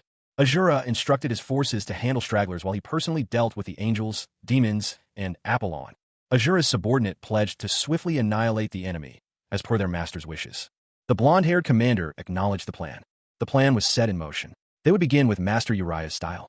A gravity meteor, a meteor shower, descended upon the battlefield. A masked warrior raised his arms in supplication to the celestial display. Soldiers watched in awe and confusion as the divine intervention unfolded before them. "What is that?" One of them whispered, fear and wonder mixing his voice. "The god descended on our side," another exclaimed, his voice filled with disbelief. The soldiers discussed the implications of Azura's power. He was a god-level being, the god slayer. One soldier questioned whether such power was even possible with a mere skill. The masked warrior issued a command. "Awu, if you want the master's blessing, kill as many enemies as you can." The blessing was offered. A pink-haired warrior expressed concern about the intensity of the blessing, fearing death if struck. Meanwhile, another warrior prepared a powerful attack. The celestial shower continued, described as like the sky is pouring down. Despite the beauty of the spectacle, the soldiers knew they must protect Apollon. A celestial decree echoed across the battlefield. Even if they walked a treacherous path, they must follow it. The light, however, would reject their course. A blinding flash of light erupted, a celestial spear piercing the heavens. The radiant energy cascaded down, a shower of divine power. The masked warrior, observing the scene, noted there were far more divine forces than he initially anticipated. He confidently declared that the remaining forces would be dealt with swiftly. His allies, a squadron of angelic warriors, stood ready. One of the warriors launched an attack. The ensuing clash was fierce, resulting in a thunderous impact. The masked warrior, utilizing the power of Thananos, unleashed a devastating blow. He realized he had already expended half of Thananos' energy and needed to recover quickly to inflict significant damage upon the opposing god. His companion, a small, winged creature, urged patience. The masked warrior reflected on the situation. Only 3 angels remained, making the upcoming battle far more challenging. He prepared for the inevitable confrontation, knowing that angels were particularly adept at handling light-based attacks compared to demons. The masked warrior, Azura, prepared for the final blow. He muttered to himself, certain that he could end the fight with a single strike.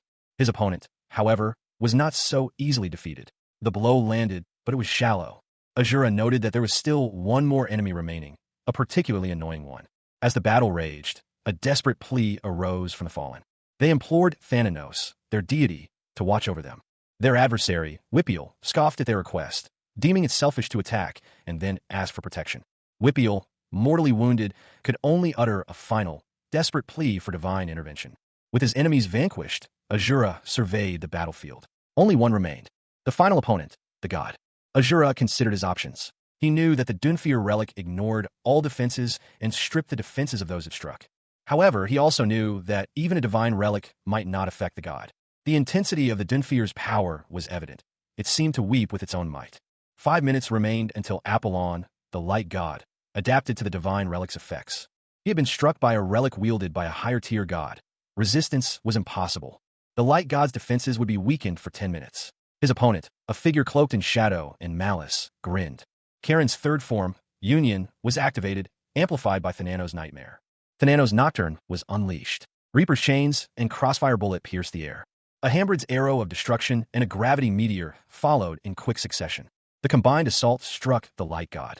The light god resisted some of the effects of Diana, the divine relic of Hunt, which was of similar rank. The effect of a Hambrid's arrow of destruction was halved, inflicting damage equal to 15% of his maximum health. The light god, his expression grim, braced himself. A critical hit landed, dealing unbelievable damage. Apollon fell into a nightmare state for 5 minutes. His defenses were further reduced. His ally urged him to give everything he had left. Apollon, the light god, stood defiant, his golden armor gleaming despite the recent brutal assault. His expression was one of grim determination. Nearby, Sharon and several other figures watched, their faces etched with a mixture of exhaustion and grim satisfaction. One of them let out a heavy sigh. A digital timer appeared, stark against the darkening sky. 30 seconds until the nightmare's attack on Apollon concluded. The masked man, Azura, leaned against a rock, his breath ragged. He acknowledged that further attacks would be pointless at this stage. He needed to recover his strength. Another timer appeared, this one stating that Apollon was enduring the nightmare's assault and adapting to the ground. Apollon's golden hair shimmered as the effects of the Dunfir, the divine relic, faded. Despite his heritage, Apollon knew he was still just a human, vulnerable to the nightmare's power. With a surge of strength, Apollon declared that he would bear the burden of his children's responsibilities. A wave of light emanated from Apollon as he braced himself for the final moments of the attack. Azura, seizing the opportunity, unleashed a powerful attack, a sun flash. The nightmare retaliated with a surge of dark energy, its shadowy tendrils lashing out. Apollon countered with a blinding burst of light. The clash of light and shadow was earth-shattering.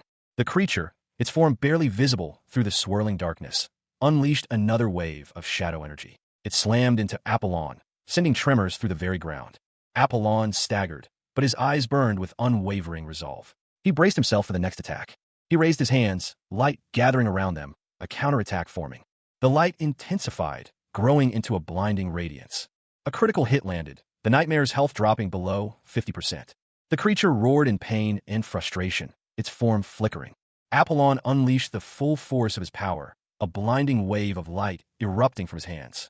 From a safe distance, a figure watched the clash, questioning the nightmare's strength and considering a powerful summon. But the figure dismissed the idea, deeming it too simple. The final blow struck. A single word escaped the victor's lips. That is, he stood amidst the swirling remnants of the battle, the air thick with the lingering scent of ozone and the faint echo of the nightmare's final scream. His breath hitched in ragged gasps, his body trembling with the exertion of his last, desperate attack. The monstrous form of the nightmare dissolved into nothingness, leaving behind only scattered fragments of dark energy that dissipated slowly into the air. A profound silence descended, broken only by the warrior's labored breathing. Thanano's divine relics trinity. The words, etched in the very fabric of reality, pulsed with a faint, ethereal light, a testament to the power he had just unleashed. The three sacred treasures of Thananos were revealed, a transformable cloak, armor, and weapon, each formed from cloud-like substance. The masked warrior donned the cloud armor, transforming into a formidable figure. He sighed, admitting to himself that his current appearance was rather embarrassing.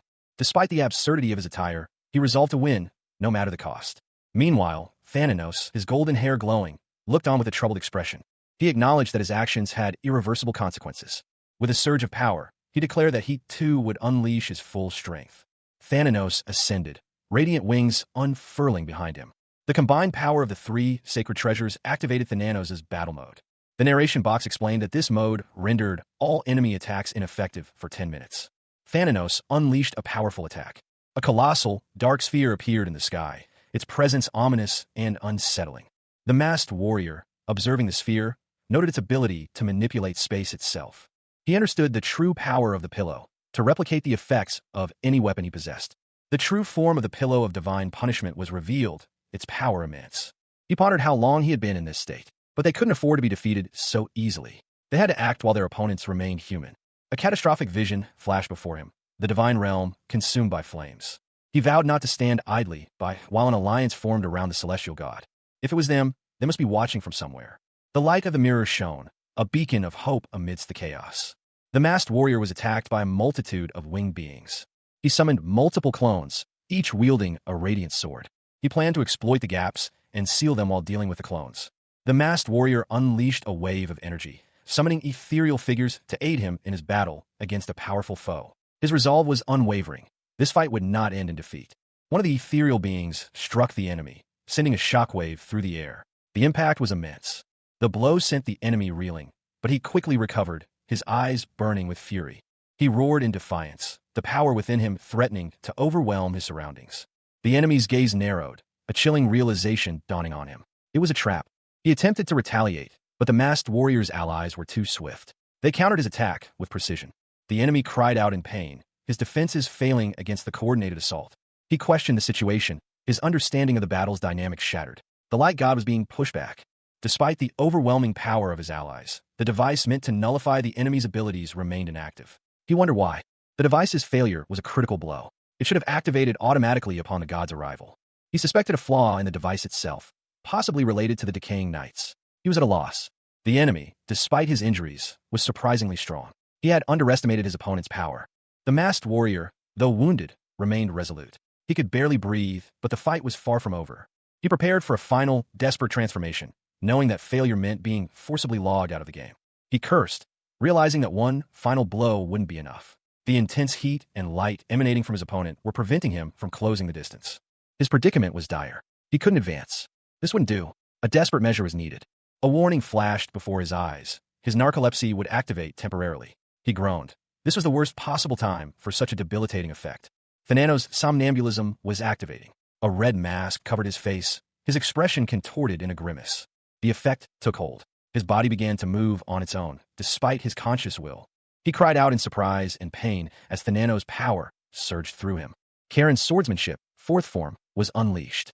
The blinding light intensified. The force of the attack was immense, a blinding flash of energy. The warrior was struck, a searing pain lancing through him. He apologized. His faith had been lacking. What nonsense was this? Fernando's narcolepsy had been lifted. The masked warrior felt a surge of power, but a question lingered. Was this truly the right course of action? He experienced a series of vivid hallucinations, sensing that the god Apollon was communicating with someone. Apollon, the light god, had lost his will. His heart had been pierced. The choice was his: kill or subjugate Apollon. The fate of the light god rested in his hands. He wondered about the consequences. Even if he killed Apollon, would the other gods descend to earth? He had obtained the subjugation of Apollon, adding the essence of light to his collection of 3. Apollon, now subservient, swore eternal allegiance to Thanatos. The change in Apollon's status was evident. He was now a childlike figure, radiating a diminished power. A warning appeared. Even weakened, Apollon remained a god, and caution was necessary. Elsewhere, a battle raged. Soldiers cried out in despair, recognizing their inevitable defeat. The masked warrior, observing the chaos, wondered about Apollon's whereabouts. The warrior pondered the absence of the apostle of sleep, speculating that they might have been defeated by the emperor. Apollon, now a child, called out. The masked warrior stood before Apollon, the essence of the nameless god swirling around him like a shroud. He proposed a deal, offering to reveal the decaying knight's purpose. Apollon, however, insisted that any such revelation must have meaning. Apollon already knew their intentions for the essence he had given them. He anticipated the results of their actions. With a surge of power, Apollon unleashed a devastating attack.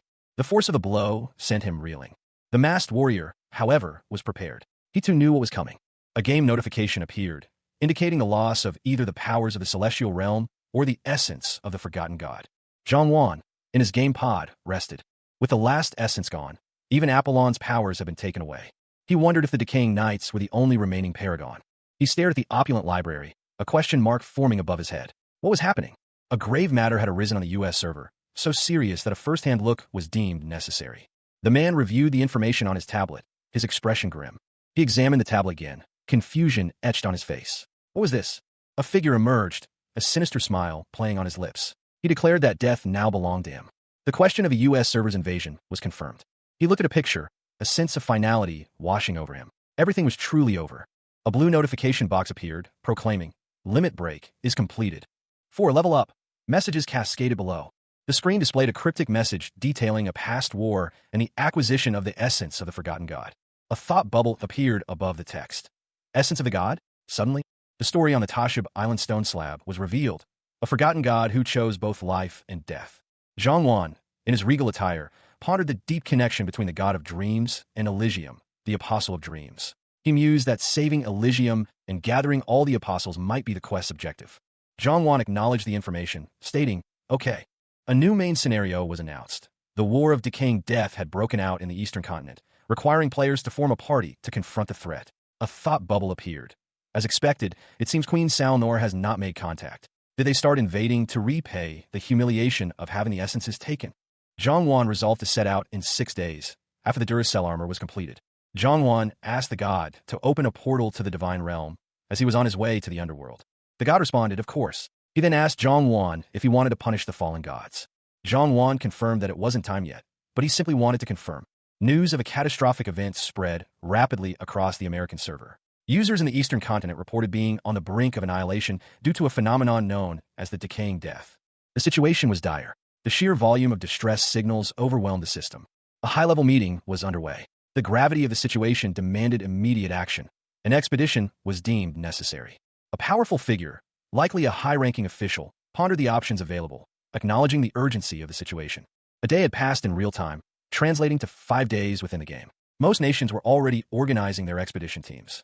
The central continent rallied around the Thanatos Church and the Karen Empire. He considered the upcoming conflict. It would be a difficult war against the necromancer. They had no choice but to take action themselves. An urgent call for action was issued.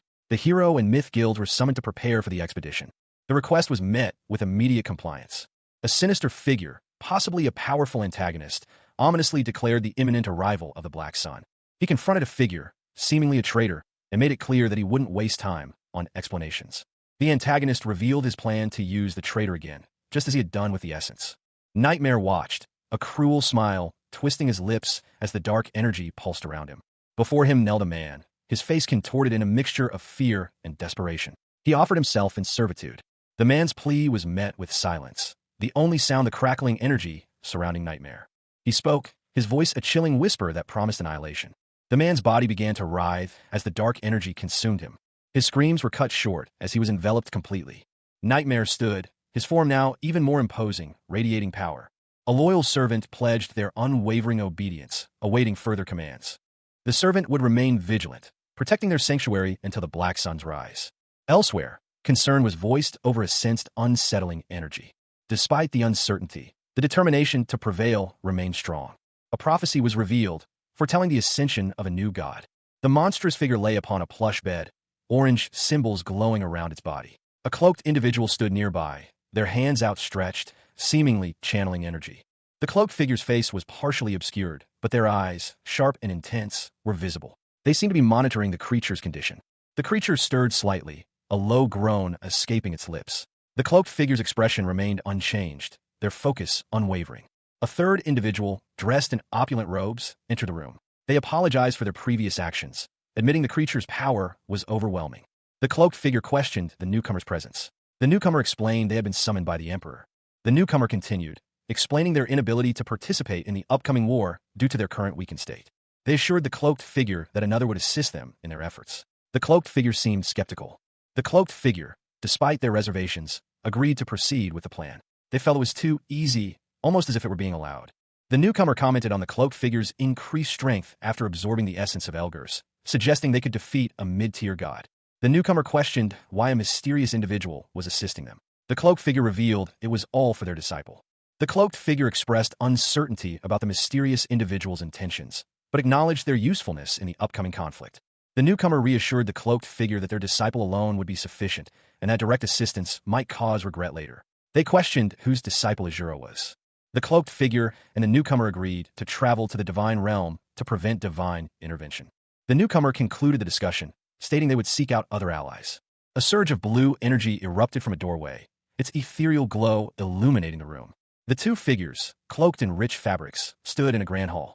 One inquired about assistance in reaching the divine realm. The other, a stern-faced man with a skull emblem on his cloak, agreed, but mentioned another reason for their meeting. It was also for Elysium. He expressed surprise at the mention of Elysium's name. The skull emblem man explained his understanding, though he admitted to being a bit late and reminded his companion of Elysium's past actions. He scoffed at the idea of forgiveness. A monstrous figure, eyes blazing, lunged forward with a weapon. A swift counterattack followed. A blinding flash erupted as a powerful blow impacted Nightmare, sending him sprawling. The force of the strike was immense, leaving a scorched crater in the earth. The souls of the underworld, impervious to pain, continued their relentless advance, their movements mirroring Nightmare's own. Observing the scene, a figure noted the similarity between the attacker's strength and his own. He felt a surge of confidence, his experience with the undead proving invaluable in this confrontation. A masked figure, his eyes narrowed in concentration, let out a guttural sound. He had gathered enough of Thanatos' energy, but the decaying death wasn't a god, rendering his Godslayer's skill unusable. Despite this setback, he was unfazed. His skills were remarkable, and he was prepared to face whatever came next. He thanked his companion for their understanding and assured them he would deal with the situation quickly. He needed to devise a new strategy, a different approach to overcome this unexpected obstacle. A smirk played on his lips. He pondered whether this was truly a skill or something more. It had been a while since his last visit. It was time to pay a call. A celestial panorama unfolded, a breathtaking view of a planet bathed in the golden light of a rising sun. Vast oceans and swirling clouds filled the horizon. Meanwhile, within a grand hall, a figure of immense power sat upon a throne, his dark robes billowing slightly. He surveyed the scene with an air of quiet authority. His expression shifted subtly, a hint of a cruel smile playing on his lips. He seemed to anticipate something with grim satisfaction. The powerful figure mused, "When the invasion shall we awaken?" He continued, "For you see, I'm still not able to let go of my attachment to my true self." The powerful being's words echoed. "You may have found your strength, but I still haven't." A desperate plea pierced the air.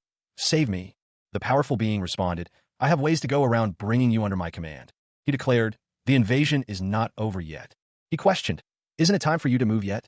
A somber voice stated, "It won't be long. When that time comes, all of the living will refuse to die and rise." Inferno. The city sprawled before them, a concrete jungle teeming with unseen activity. "This is driving me crazy." A voice muttered, the frustration palpable. A command was issued. Predict the NPC's movements. Expand your battlefield server. The urgency was evident. A collective sigh of relief escaped the room. Phew. The tension, however, remained. One individual pondered, did this happen because they took the essence of a god who has lost his name? The implications were vast. A woman, her face etched with concern, declared, it's a good thing the emperor is not taking part in this war. She continued, besides that, Azura is already level 420. His power was a significant factor. Her expression shifted to one of surprise. I didn't expect this at all. The unexpected turn of events was unsettling. She reflected, did I give it too much freedom? The balance of power has collapsed. The consequences of her actions were becoming clear. Another voice cut through the tension. No, there's nothing that can be done since it has already happened. The situation was dire. A decision was made. Let's just work so that we can give users better choices. They would adapt and try to mitigate the damage. The realm of gods, a majestic city, loomed in the distance. A figure emerged, a triumphant grin spreading across his face. Ha ha, it's been such a long time since I've been here. The tension in the realm of gods was palpable. Two figures, one regal and the other seemingly subordinate, stood amidst a breathtaking, celestial landscape. The subordinate inquired, is this okay? The elder figure, radiating authority, responded with a dismissive wave of his hand. Don't laugh, he stated. Remember that we're not here to play. From a distance, a booming voice echoed, filled with disdain. Arrogant bastards, it bellowed. The scene shifted to a confrontation within the realm. A powerful figure, radiating dark energy, challenged the intruders. How dare you? What do you think this is? Do you think the realm of gods is weak? One of the intruders, a woman with striking blonde hair, cautiously asked her companion, is it okay if I go forward? The elder figure, his face etched with disapproval, firmly replied, no. The blonde woman, undeterred, declared, I'll sweep them up. Amidst the chaos of magical energy, a thought crossed the blonde woman's mind. I guess I can learn some power control here. Meanwhile, the elder figure observed the approaching enemy forces, muttering, they're slowly coming in. Back in the main conflict zone, a plan was being formulated. The ones above will be handled by me and the Emperor. Acheron and Uriah will take care of the rest. The Emperor, seemingly unconcerned, spoke to his advisor. I'm not worried about Uriah, but have you left any instructions for our descendants? The advisor reassured him. Of course, our disciples will definitely figure it out. Just trust our disciples, they'll. A powerful surge of energy erupted from the outstretched hand of a figure cloaked in crimson, the force rippling outwards. She watched, her expression unreadable, as the confrontation unfolded before her. The words of the towering figure, his voice booming, echoed in the air. You have come to find your place of death, Tartarus. The imposing figure continued, a cruel smile playing on his lips. It seems the time has come to kill the traitor and serve the new Thanatos and his apostles. A sneering voice cut through the air, laced with mockery. Since you're so angry, it seems you're feeling scared? But there was no need for fear, a chilling voice whispered, because you'll disappear before he's even born. A young man, his face etched with surprise, muttered to himself, I didn't expect this. I wouldn't have guessed that the teacher was not here. The Emperor of Rotting Death, a figure he had encountered before, was now within his sight. His gaze fell upon the image of a powerful figure, a chilling realization dawning on him. Now he's become strong enough to destroy a continent. He pondered the strange symbols floating before him, questioning their nature. What's this? It's not a message window. The symbols resolve themselves into legible text, a skill book of unknown rank.